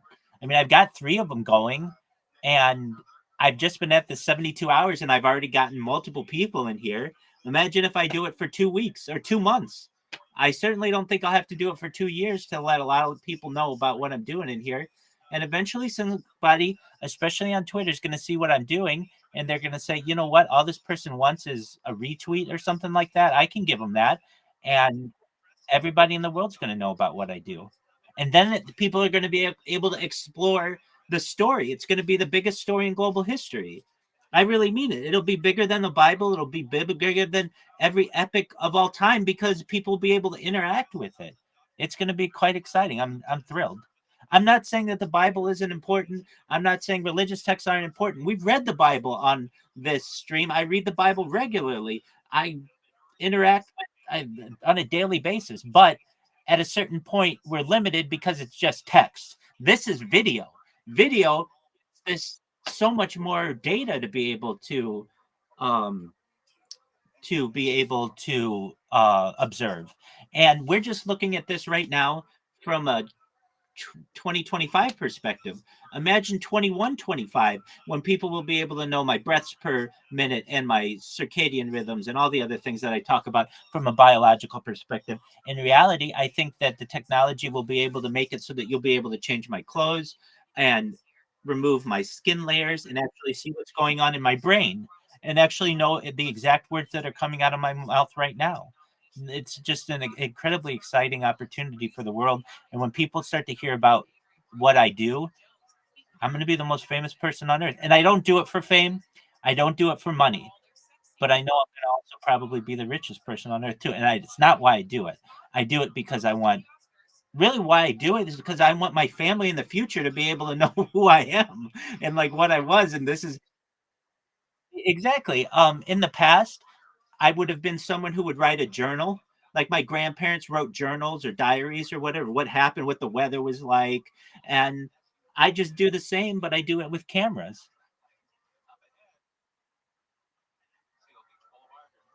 I like your laugh. You're welcome. All right, you go take your shower and you go get grocery shopping and then have your boy toy come in here and meet me. I want to meet him. Excellent. Pleasure to talk with you at length, Audie. You take care and say hi to Grandma. Bye.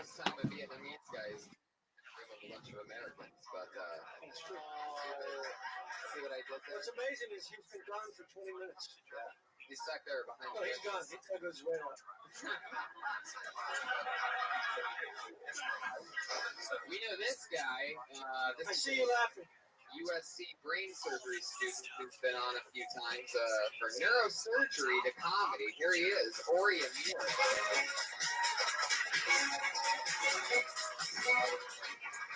Hey, so I like using women for relationships. See, when I meet a girl I like, I pretend I'm like this chauvinist asshole who wants to sleep with her. But then after we have sex and I like have her where I want her, I'm like giving her a massage and I'm treating her very nicely. And before she knows it, bam, she's in a relationship.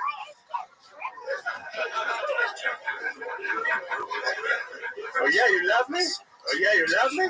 Well, I love you too.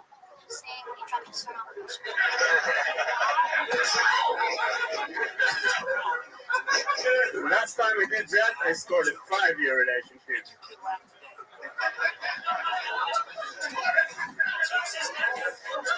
Are you?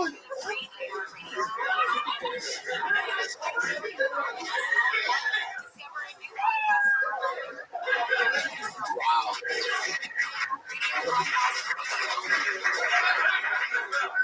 You just accidentally killed. That's what just happened. It's the faces. The faces? Making face. I don't know. I like this. He's a brain surgeon?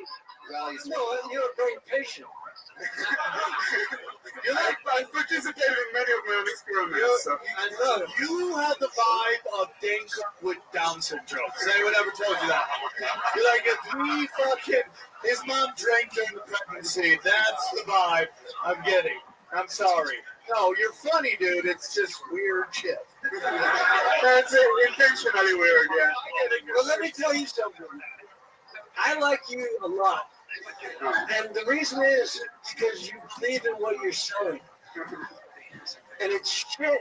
But what I'm saying, but you believe in it so much that you're selling it, and these people are eating that shit right up. But that's America. Now, where are you from? Israel? I could see it getting big. I could really see when you master it getting really do not master it. No, Keep it right. Do not fucking change what you do. The fact that none of the words connect and like, and it appears like you're hearing them for the first time. It's amazing. It makes sense if you think about it. But no, it doesn't. But that's what's amazing. If it made sense, we wouldn't be laughing. I wouldn't be staring at you like he's in love. No, he should be. Do me a favor and just walk away now. Don't overthink anything we've said, but just continue exactly what you're doing. That's it. Just go. There you go. Ori Amir. Go. Goodbye. Amazing. You're very funny. I'm gonna fucking write a sitcom for you and the Vietnamese assassin. Oh yeah. Oh, that's a show. That's a YouTube show. Totally. YouTube. That's fucking NBC. Israeli Vietnamese crushing pussy. This Thursday on NBC, it's Ori and Tam Tam. What happens when the Vietnamese shy guy I didn't know anything he said, but it was so interesting. Don't tell me what he said. Anybody know? He had a relationship because in a relationship, you back there, and then you go, I love you, and then she go, like, I love you. I just wanted him to go, and now that crazy guy. And then 5 years later, she's still with me. Well, yes, she is. Why would she leave a fucking honey? Was he raping? Now we're gonna get in a car accident at some point in the next, He was in next one 2 on years. the way here. And it's gonna be the last thing that we see before we go.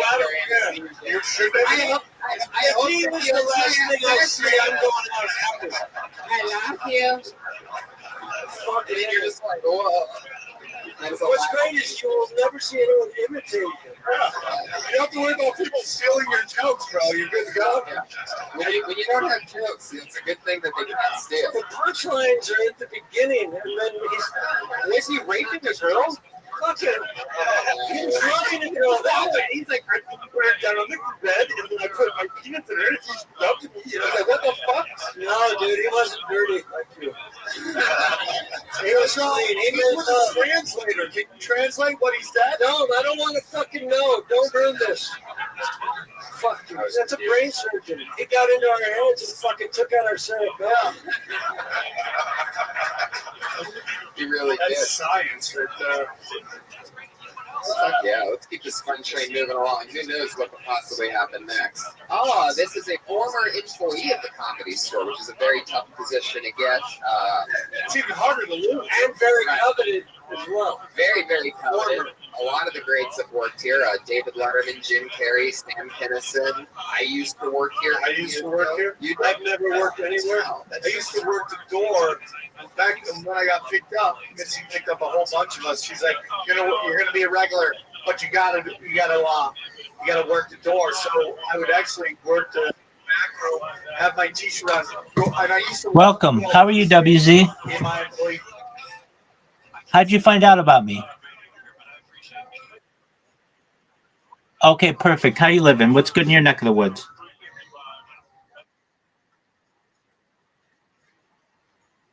Excellent. I'm just chilling. We're watching Kill Tony. Do you know what Kill Tony is? Excellent. It's stand-up comedy. Basically, they take amateur comedians, give them a minute to make them laugh, and then they critique them. So feel free. Yeah. What's going on? How are you, Belgiu? How'd you find out about me, if I may ask? Shalom. How'd you find out about me, if I may ask? Okay, very cool. Well, feel excellent. Well, feel free to watch Kill Tony. We're just chilling, and I'm working on my robot. So I'm glad that you're here. Take care, my friend. Or enjoy. Flamethrower the room, and then bring somebody up and just was like, Hey, you're not alone, dog. I'm a popular individual. Just got 5. What's up, Put your pimp? hands together for him. It's Yeah. I don't want to talk about it right now. I don't want to talk about any of it.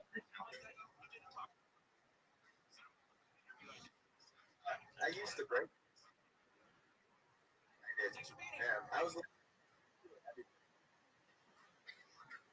black and Filipino dude from Long Beach, a tall Filipino, a short Filipino, a guy who would wear a do-rag, started bringing waves, and like 4 other Filipinos. That was my crew. These restaurants, shit. That's pretty much what it looked like. That's cool. That's cool. That was pretty good. I lost to it. That was embarrassing.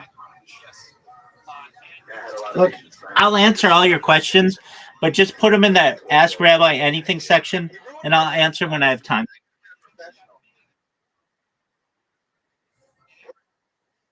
Fucking.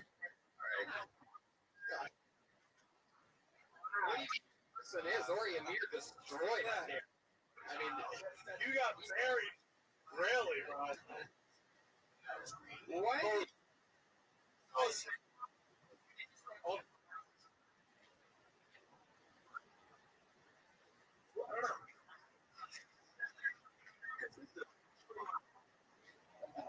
Yeah, it doesn't mean anything. You're right. Anything you need, put it in the Ask Rabbi Anything section, and I'll answer it when I have time. You just stated everything you need. Being in a Filipino dance group. Well, I figured because the fact that I guess the punchline. One line. What is funny about you? That we look like a Chinese food kitchen staff that just got off shift. Yeah. Okay. When a joke doesn't Right. taint your next 3 jokes because you were still pissed at the first one. That moment in your first joke, pretend it's the setup. All right. Just move on. They don't know that they're not supposed to laugh. They only know that because you're like, oh, that's. They didn't know the joke was fucking over. So why tip it? Just keep going. Plow through this shit. Yeah. Trait that is bombing eloquently. Yeah. And when you can bomb, I like that. So your first 20 seconds. Or a hello. But you take the next, yeah. You're still at the first one. You can't get fired twice. That's the best part. You know what I'm saying? They're not gonna fire you twice. You're done, dude. Now it's just right. You should just have fun. There's no. I felt you felt pressure. Why were there so many Filipinos you raised? I was in Colorado Springs at the time. So why wasn't it a Filipino restaurant? It was why I mean, you say all these Filipinos and then you walk out of a Chinese restaurant. Because I've never really seen Chinese people. No, I'm just asking you. Don't fucking challenge me. I just thought it was. Wait. No, he's totally right. There's much better things you could go with. Right. Dry cleaning.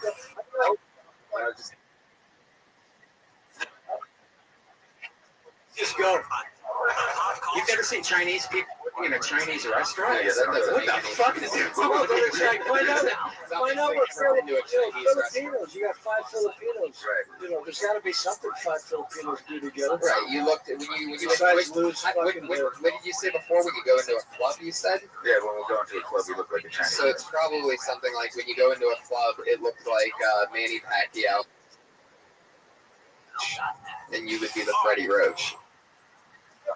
See, now his didn't work with in his mind. He believes it did. Right. Yeah. Just like that. You need to work on 8 different fucking tags and find which one works. Okay. And just do it enough that you'll find the one that works. Just remember, if someone doesn't laugh, they don't know that they were supposed to, unless you tell them, oh. They'll be like, oh shit, we didn't even know that. And you're on a great path. I mean, you know what I mean? That's honest, it's self-deprecating, it's silly, and it's a funny premise. The chicks love breakdance. But you got to tell us the truth in some of that. Like, again, I still don't know. Where was this at, and how old were you? 22 in Colorado Springs. Yeah. And did you have, what were their funny, I mean, what are Filipino breakdancers' street names? I mean, it's like, what the fuck are Filipinos doing in Colorado Springs? I was in the military. There's a whole bunch of those. Find out. Find out what the fuck. Say what? Who's the rival gang? I mean, there's hand fans and Vietnamese spinners. I mean, if you have the hottest breakdancing band in Colorado Springs, fucking you're onto something. You have to go, and I know we're supposed to, right. But the truth is, you have to decide what is the funny in what you're saying. Right. Holy shit. That's a great question, too. Everybody usually gets that dream back about 11 years old. We kept going. I mean, I quit at 21, and I fucked up. Because you knew the next year was when I really get into this thing. What was your what's your big move? Like, have you done it since you were 22? I did it for about like 4 or 5 years, and then You started. Is that why you quit the comedy store to get back to breakdancing? Have you done it? I'm gonna finish my fucking dream. Have you ever breakdanced on a live We're getting the podcast? Filipino gang back together. Carlos, Have you ever danced for us? Have you ever breakdanced on a live podcast after bombing for a minute straight before? well, I can't say that I ever have. No, so no, never. Would you guys like to see that? Do it, dude. Ladies and gentlemen, here, put the mic. Where's Josh? Put the mic in front of you. Take the stool off. First ever in podcast history, breakdance. Won't play the best over audio, so I hope you guys enjoy it. Filipino music? Yeah, is there a specific song that you want to start with? Oh, he's relaxing his shoes. By the way, the man that walks in the back of the room, I just got word that if this is awesome, then you are rehired here at the comedy store.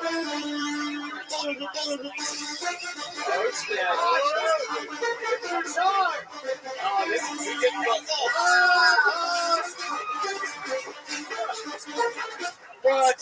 It's amazing. Can we see some top rocking, dude? Oh, he lost top his glasses.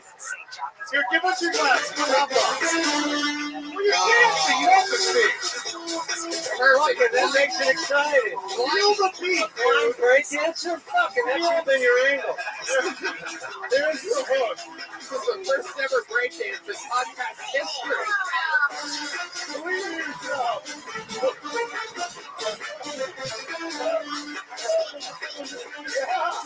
Yeah. You've gone for a minute straight and then you totally redeem yourself. That's where you're breathing. Oh, man. All right, at least now you have your opener. You come out breakdancing, we're going to believe that fucking Filipino angle. That's right. Carlos. Ladies and gentlemen, Carlos De Jesus. Wow. That was amazing. Podcast history. I love that he has How come you couldn't park cars that fast? You'd still be working here. He did something during that I've only ever seen like in breakdancing, which is whoever's like doing it. He gave Brian a look after Brian played the song. He gave Brian a look like, "Oh, that's the song you're gonna play," and then they always hold that look as they like go into the first move. It's a weird breakdance. And when he finished, the instinct was he looked at me like it was my turn. Yeah. You go. What's the first rule of breakdancing? Yes, and. There you go. Wait a second. Weren't you on a breakdance? Yes. All right, guys, get up for ladies and gentlemen. Oh my God, you have fucking we don't have insurance. No. Sam Tripoli and the ass eaters all around the spring. We were called this is true story. We were called the HEI Breakers, and we were sponsored by the Holiday Inn. True story. And why is that? Because you guys were so sweet. Yeah. Oh fuck! Keep going. No, dude, that's just the truth. Yeah. Really? Holiday Inn breakdancing? They gave us fucking breakdancing tracksuits. It was great. We played the Maple Leaf Festival. I did see you guys there. Yeah. Are you sure it wasn't Holiday Inn Express where even you can break dance? Anybody can break dance. I stayed at a Holiday Inn Express last night. That was Carlos De Jesus. He's on Twitter at zombie_sharks. So if you're wondering who is zombie_sharks on Twitter, it's the breakdancing comedian Carlos De Jesus. Carlos De Jesus already taken? Okay. Wow, didn't even look. You didn't even look up your own name. You gotta believe in yourself. Marketing, bro. Start with your own name before you venture to one that no one will click on. Side accounts. I got your back. Call me tomorrow. I got 3 guys. So I'm managing them. You know what? That brings me to a question that I wanted to ask you guys. What's the worst bombing you ever had on stage? Friday night. No. What happened? Do you want to go into yours? No, I love yours. You don't know mine.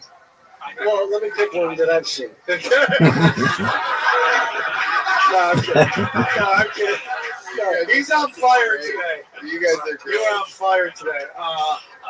Speed, no speed. You're fast, my friend. I bombed in front of the entire cast of the Wedding Crashers. I was doing a very special. I've gotten sober a bunch of times. This was the first time that I got sober for like 5 years after this gig. I literally got sobered after this. It was we had gone to. It was just after 9/11. And Vince Vaughn was like, I'm going to put together a show for the troops. Can I bring out a bunch of people? I'm like, fuck yeah. They brought me, Ahmed Ahmed, Sebastian Maniscalco, and Brett Ernst. And it's literally a month after 9/11. Ahmed Ahmed walks out. When you say 9/11, you're talking about the release of Wedding Crashers? Yeah, I'm not. Yeah. Blu-ray? Not playing director. It was So he goes out, he bombs. I'm not bombs that night, and it wasn't his fault. They just didn't want to see a guy like that telling jokes. Sebastian goes out, he does well. It's still a rough crowd. I walk out, and dude, here's the thing about this show. Vince Vaughn had set up this gig, and it was literally like first come, first serve. Whoever got tickets got to come to. Whoever came to the bar, got in first, got in, and the doors open at noon. The show was until 8 at night. The bar was packed at noon. Fucking full packed. Yeah, everybody's drowned it. I walk out and I start doing this joke, and this fucking little scrawny bitch is in front. It's like, get the fuck off stage! You're fucking stupid! I go, lady, I'm just trying to help you. Fuck you, you suck. I go, why don't you go fuck one of your cousins, get out of here. Turns out she's with all of her cousins. You know what I'm saying? It's literally like 50 deep of fucking cousins. This is the family tree. This is a forest of people. And it just went fast. And they started shouting, sha-na-na-na. Oh, no. So to this day, anytime I hear that, I'm like, This is how great it is. Some girl in the crowd felt so bad for me, she fucked me in the tour bus right after. Wow. Yeah. She's like, I can't believe they did that to you. And we just went fucking the tour bus. So you ate ass on stage. No, I didn't. You went and ate I didn't eat ass on stage. I did that at the Key Club, and I got banned for a year. That's a totally different story. Wow, really? No, yeah.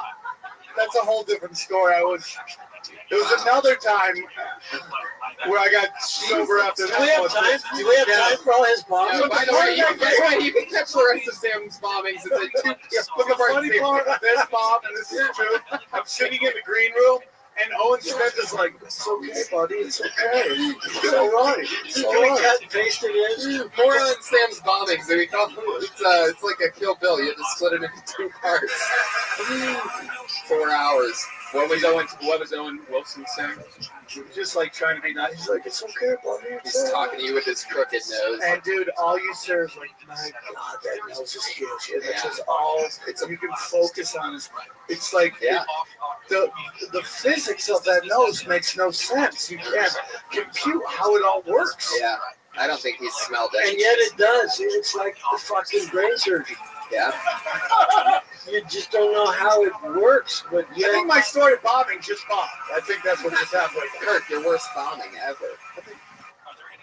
Well, I would say with Charlie Sheen. Oh, I forgot because about I did not forget. Never forget. There was 5,000 people booing me for 20 straight minutes. Backstory, if you don't know, when Charlie Sheen started the first show in Detroit, correct? Yes, the sir. Torpedo of Truth tour, which he started when he was at Maximum Insanity. So obviously his fans were at Maximum Insanity.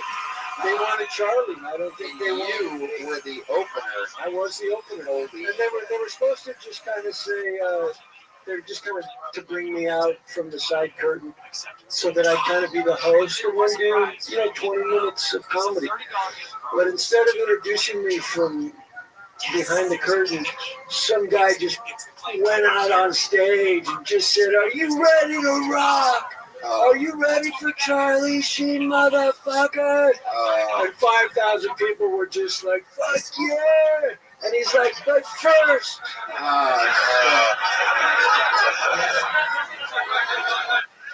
How many hookers he's been with, or if he smokes crack, but keep it going for Kirk Fox. And it just went. So I went out there and just started, and they started booing immediately, but I just believed in my shit. And at one point, there was only 3,000 booing. And I said, "Listen, I want all of you. Unite. Come together." And then soon they were all booing me. And then Charlie came out at 10 minutes and just like put his arm around me and said, "Come on, he's my friend." And he gave me a Snickers bar and then walked off stage. And they're like, "Oh, because they saw Charlie." So then they booed even louder. Oh my God. But then the joke was afterwards, there was a lot of press and they were like, I heard you got, booed off stage. And I'm like, no, off stage everyone was nice. I got booed on stage. And there it is. That's hilarious. See how my booing story just fucking killed me? I was specific. I tied it in. I personalized it. It's your day, bud. It's your day. I pulled the next name out of the bucket. She goes by the name of Melanie Baldonado. It's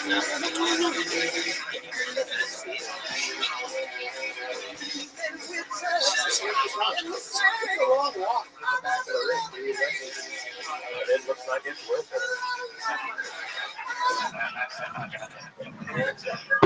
What happened? Did we miss something? Give it up for Melanie Baldonado. Melanie Baldonado, everybody. My girlfriends have been quoting Steve Harvey for relationship advice.